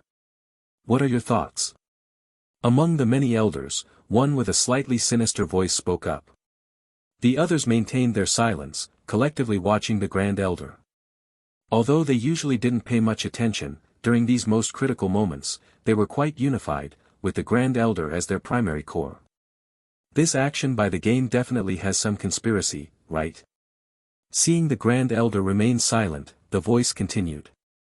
Death, nobody fears it. Entering this game is already gambling with our lives. But the most obvious issue is that the game could completely use us as their executioner's blade, matching us with whoever the game wants to target. For example, Sin. Hell mode, increased mortality rates, full-powered strength, plus an opportunity to return to the game. One could say, it's completely using us as pawns to eliminate others. It's worth knowing that these elders were beings who had lived for who knows how long, having once contended wits and courage with the game directly. Any problems Lu Su could think of, they naturally could too. They never regarded Chosen's paradise as paradise. For any changes, what they thought of were conspiracy and bloodshed. Oh. Is that so? The always serious Grand Elder laughed now, looking at everyone. What, does anyone here feel confident enough to deal with Sin right now? Already worried about crushing the younger generation? We truly aren't confident, but you might be. The Elder's eyes burned intensely. Moreover, in this world, there might be others who can too. So what? The Grand Elder smiled and shook his head. This isn't a conspiracy, it's an overt scheme. The world is vast. Even knowing there are problems, can we really not participate? They all can only enter this game. As the Grand Elder spoke, he found his chair and slowly sat down, letting out a long sigh. The other elders looked somewhat displeased. Indeed, this was the case. No matter how much they thought about it, this was the reality. They couldn't truly abandon this opportunity. Not participating meant forever remaining outsiders.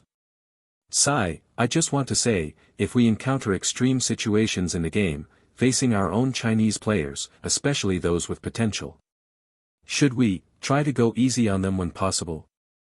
That's a problem for you to consider. The Grand Elder sat in his chair, gently stroking the armrests. I'm not participating in this game session. What? The Grand Elder's words sounded almost earth-shattering, stunning everyone in the Elder Council simultaneously. You're not participating? The Grand Elder shook his head, offering no explanation. Lifting his head, those usually turbid eyes now appeared sparkling and brilliant, as if he had rejuvenated considerably. This world doesn't have only our dragon group. When undercurrents begin to surge, all schemes become fragile and easily shattered. The game is the game. Just because the game's rules are set, does that mean things will definitely develop in their intended direction? Saying this, he looked around at the members of the Dragon Group Elder Council before him.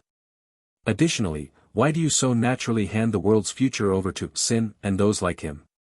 Aren't you all still considered young people? The rise and fall of the nation is everyone's responsibility. Just go and do it. I don't know what's in your hearts, what personal plans you have. Since you're waiting for my orders, then fine. Dragon Group, Elder Council, all members participate. As the Grand Elder's voice fell, no one raised any further objections. Everyone straightened their postures slightly in unison. Yes. With the Grand Elder's voice, undercurrents surged throughout the entire world.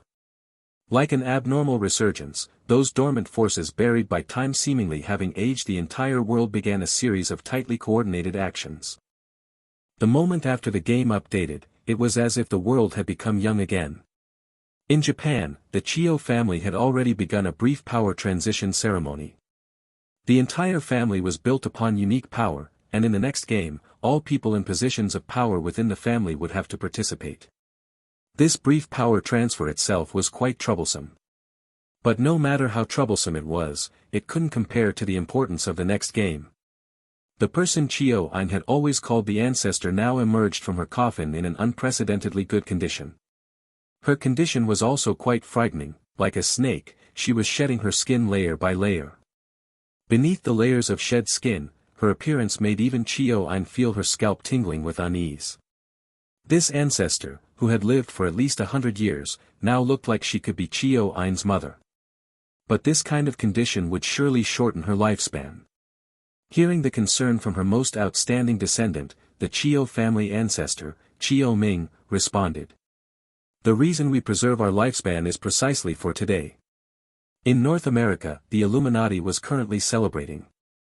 In terms of the number of veteran players, they likely had the most.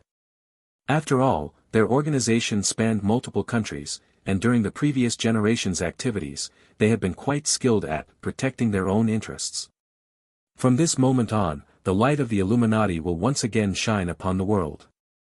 As for Perfect Life, he also received a call from his organization.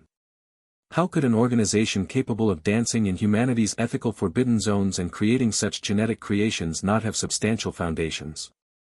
And their veteran players, even Perfect Life himself didn't know about them. He simply received a phone call. There are very powerful existences among the veteran players. To avoid the most intense conflicts, the organization suggests you don't participate in the next game. Perfect Life. He didn't respond, simply turned off his phone and threw it out the window, letting it fall into the sea. Boring.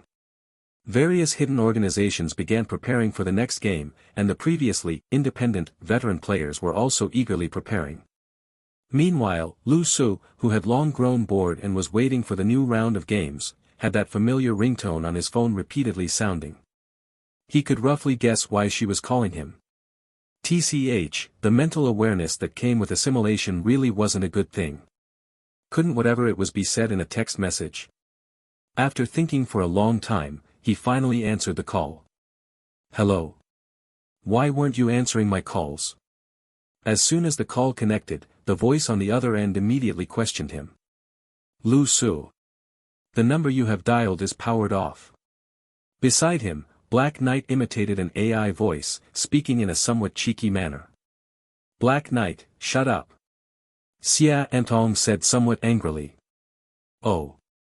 Finally, Lu Su spoke up proactively. The thought pattern behind what you're about to say, I think it might not be very conducive to your assimilation of pleasure's power. Xia Entong. Both of them fell silent for a moment, but she continued anyway. Did you see the game announcement just now?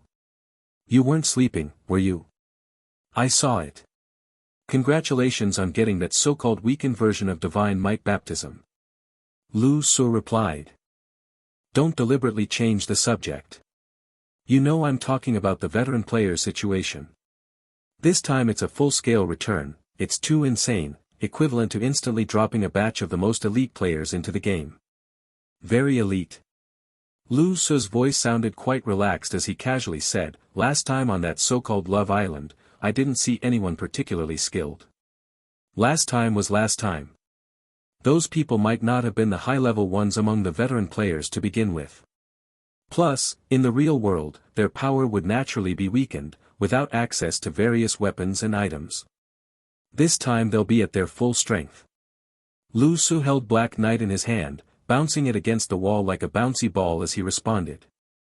Oh, I see. Chio-Ein just told me that this upcoming game might be extremely dangerous. She said she's never seen the true power of her family's ancestor, and probably 5 of her wouldn't necessarily be a match. Is that so? Actually, I think even 5 of her still couldn't beat me. Lu Su responded.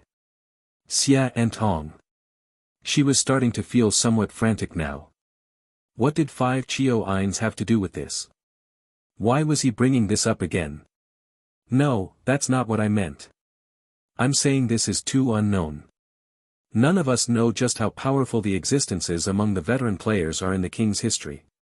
This is completely like opening a blind box. From the information I've gathered so far, there might truly be existences among them with power beyond imagination. Perhaps her concern was making her agitated, as her voice now sounded quite anxious. Lu Su paused for a few seconds before responding. I know, and the mortality rate will be specifically increased too. If you're worried, then don't participate in the next game. Skip this one. A smacking sound came from Xia Antong's side, as if she had slapped her own head hard. Do you really not understand? Then her voice lowered. Lu Su, I think this is targeting you. This might genuinely be purely about eliminating you. From the previous interrogations of Perfect Life, Sun, and me, to the strict conditions for veteran players' re-entry. The game wants to kill you. It might truly want to kill you. What if in the next game, they match you exclusively with the most elite veteran players, and they all target you? You're not wearing the arrogance mask right now, are you? Lu Su didn't speak. He was being very rational right now. Actually, he had considered similar questions himself. He wasn't the type to be blindly confident without knowing the true strength of the most powerful veteran players. I think, just for this once, maybe you should skip one game. Xia Antong's voice grew quieter. She knew the likelihood of successfully persuading him this time was really low. But she couldn't control herself, because for some reason, she had an unusually bad premonition about this time. With your current overwhelming lead, skipping one game won't affect your ranking at all. This time is too unknown. Those veteran players will definitely fight desperately to win. If you skip this one, there will be plenty of opportunities later. You're still young. Death doesn't differentiate between young and old. Lu Su finally spoke up in response. I know they want to kill me. That's nothing. If you're afraid, then you no longer have that qualification. Hello everyone! As we wrap up this video, I want to share a quick note. I have a Patreon account. If you'd like to support me and enjoy on-demand audiobooks, you can become a Patreon member. Alternatively, you can check out my Google Drive link, which has 500+ novel audiobooks available through my Ko-fi or Patreon shop. I appreciate your support.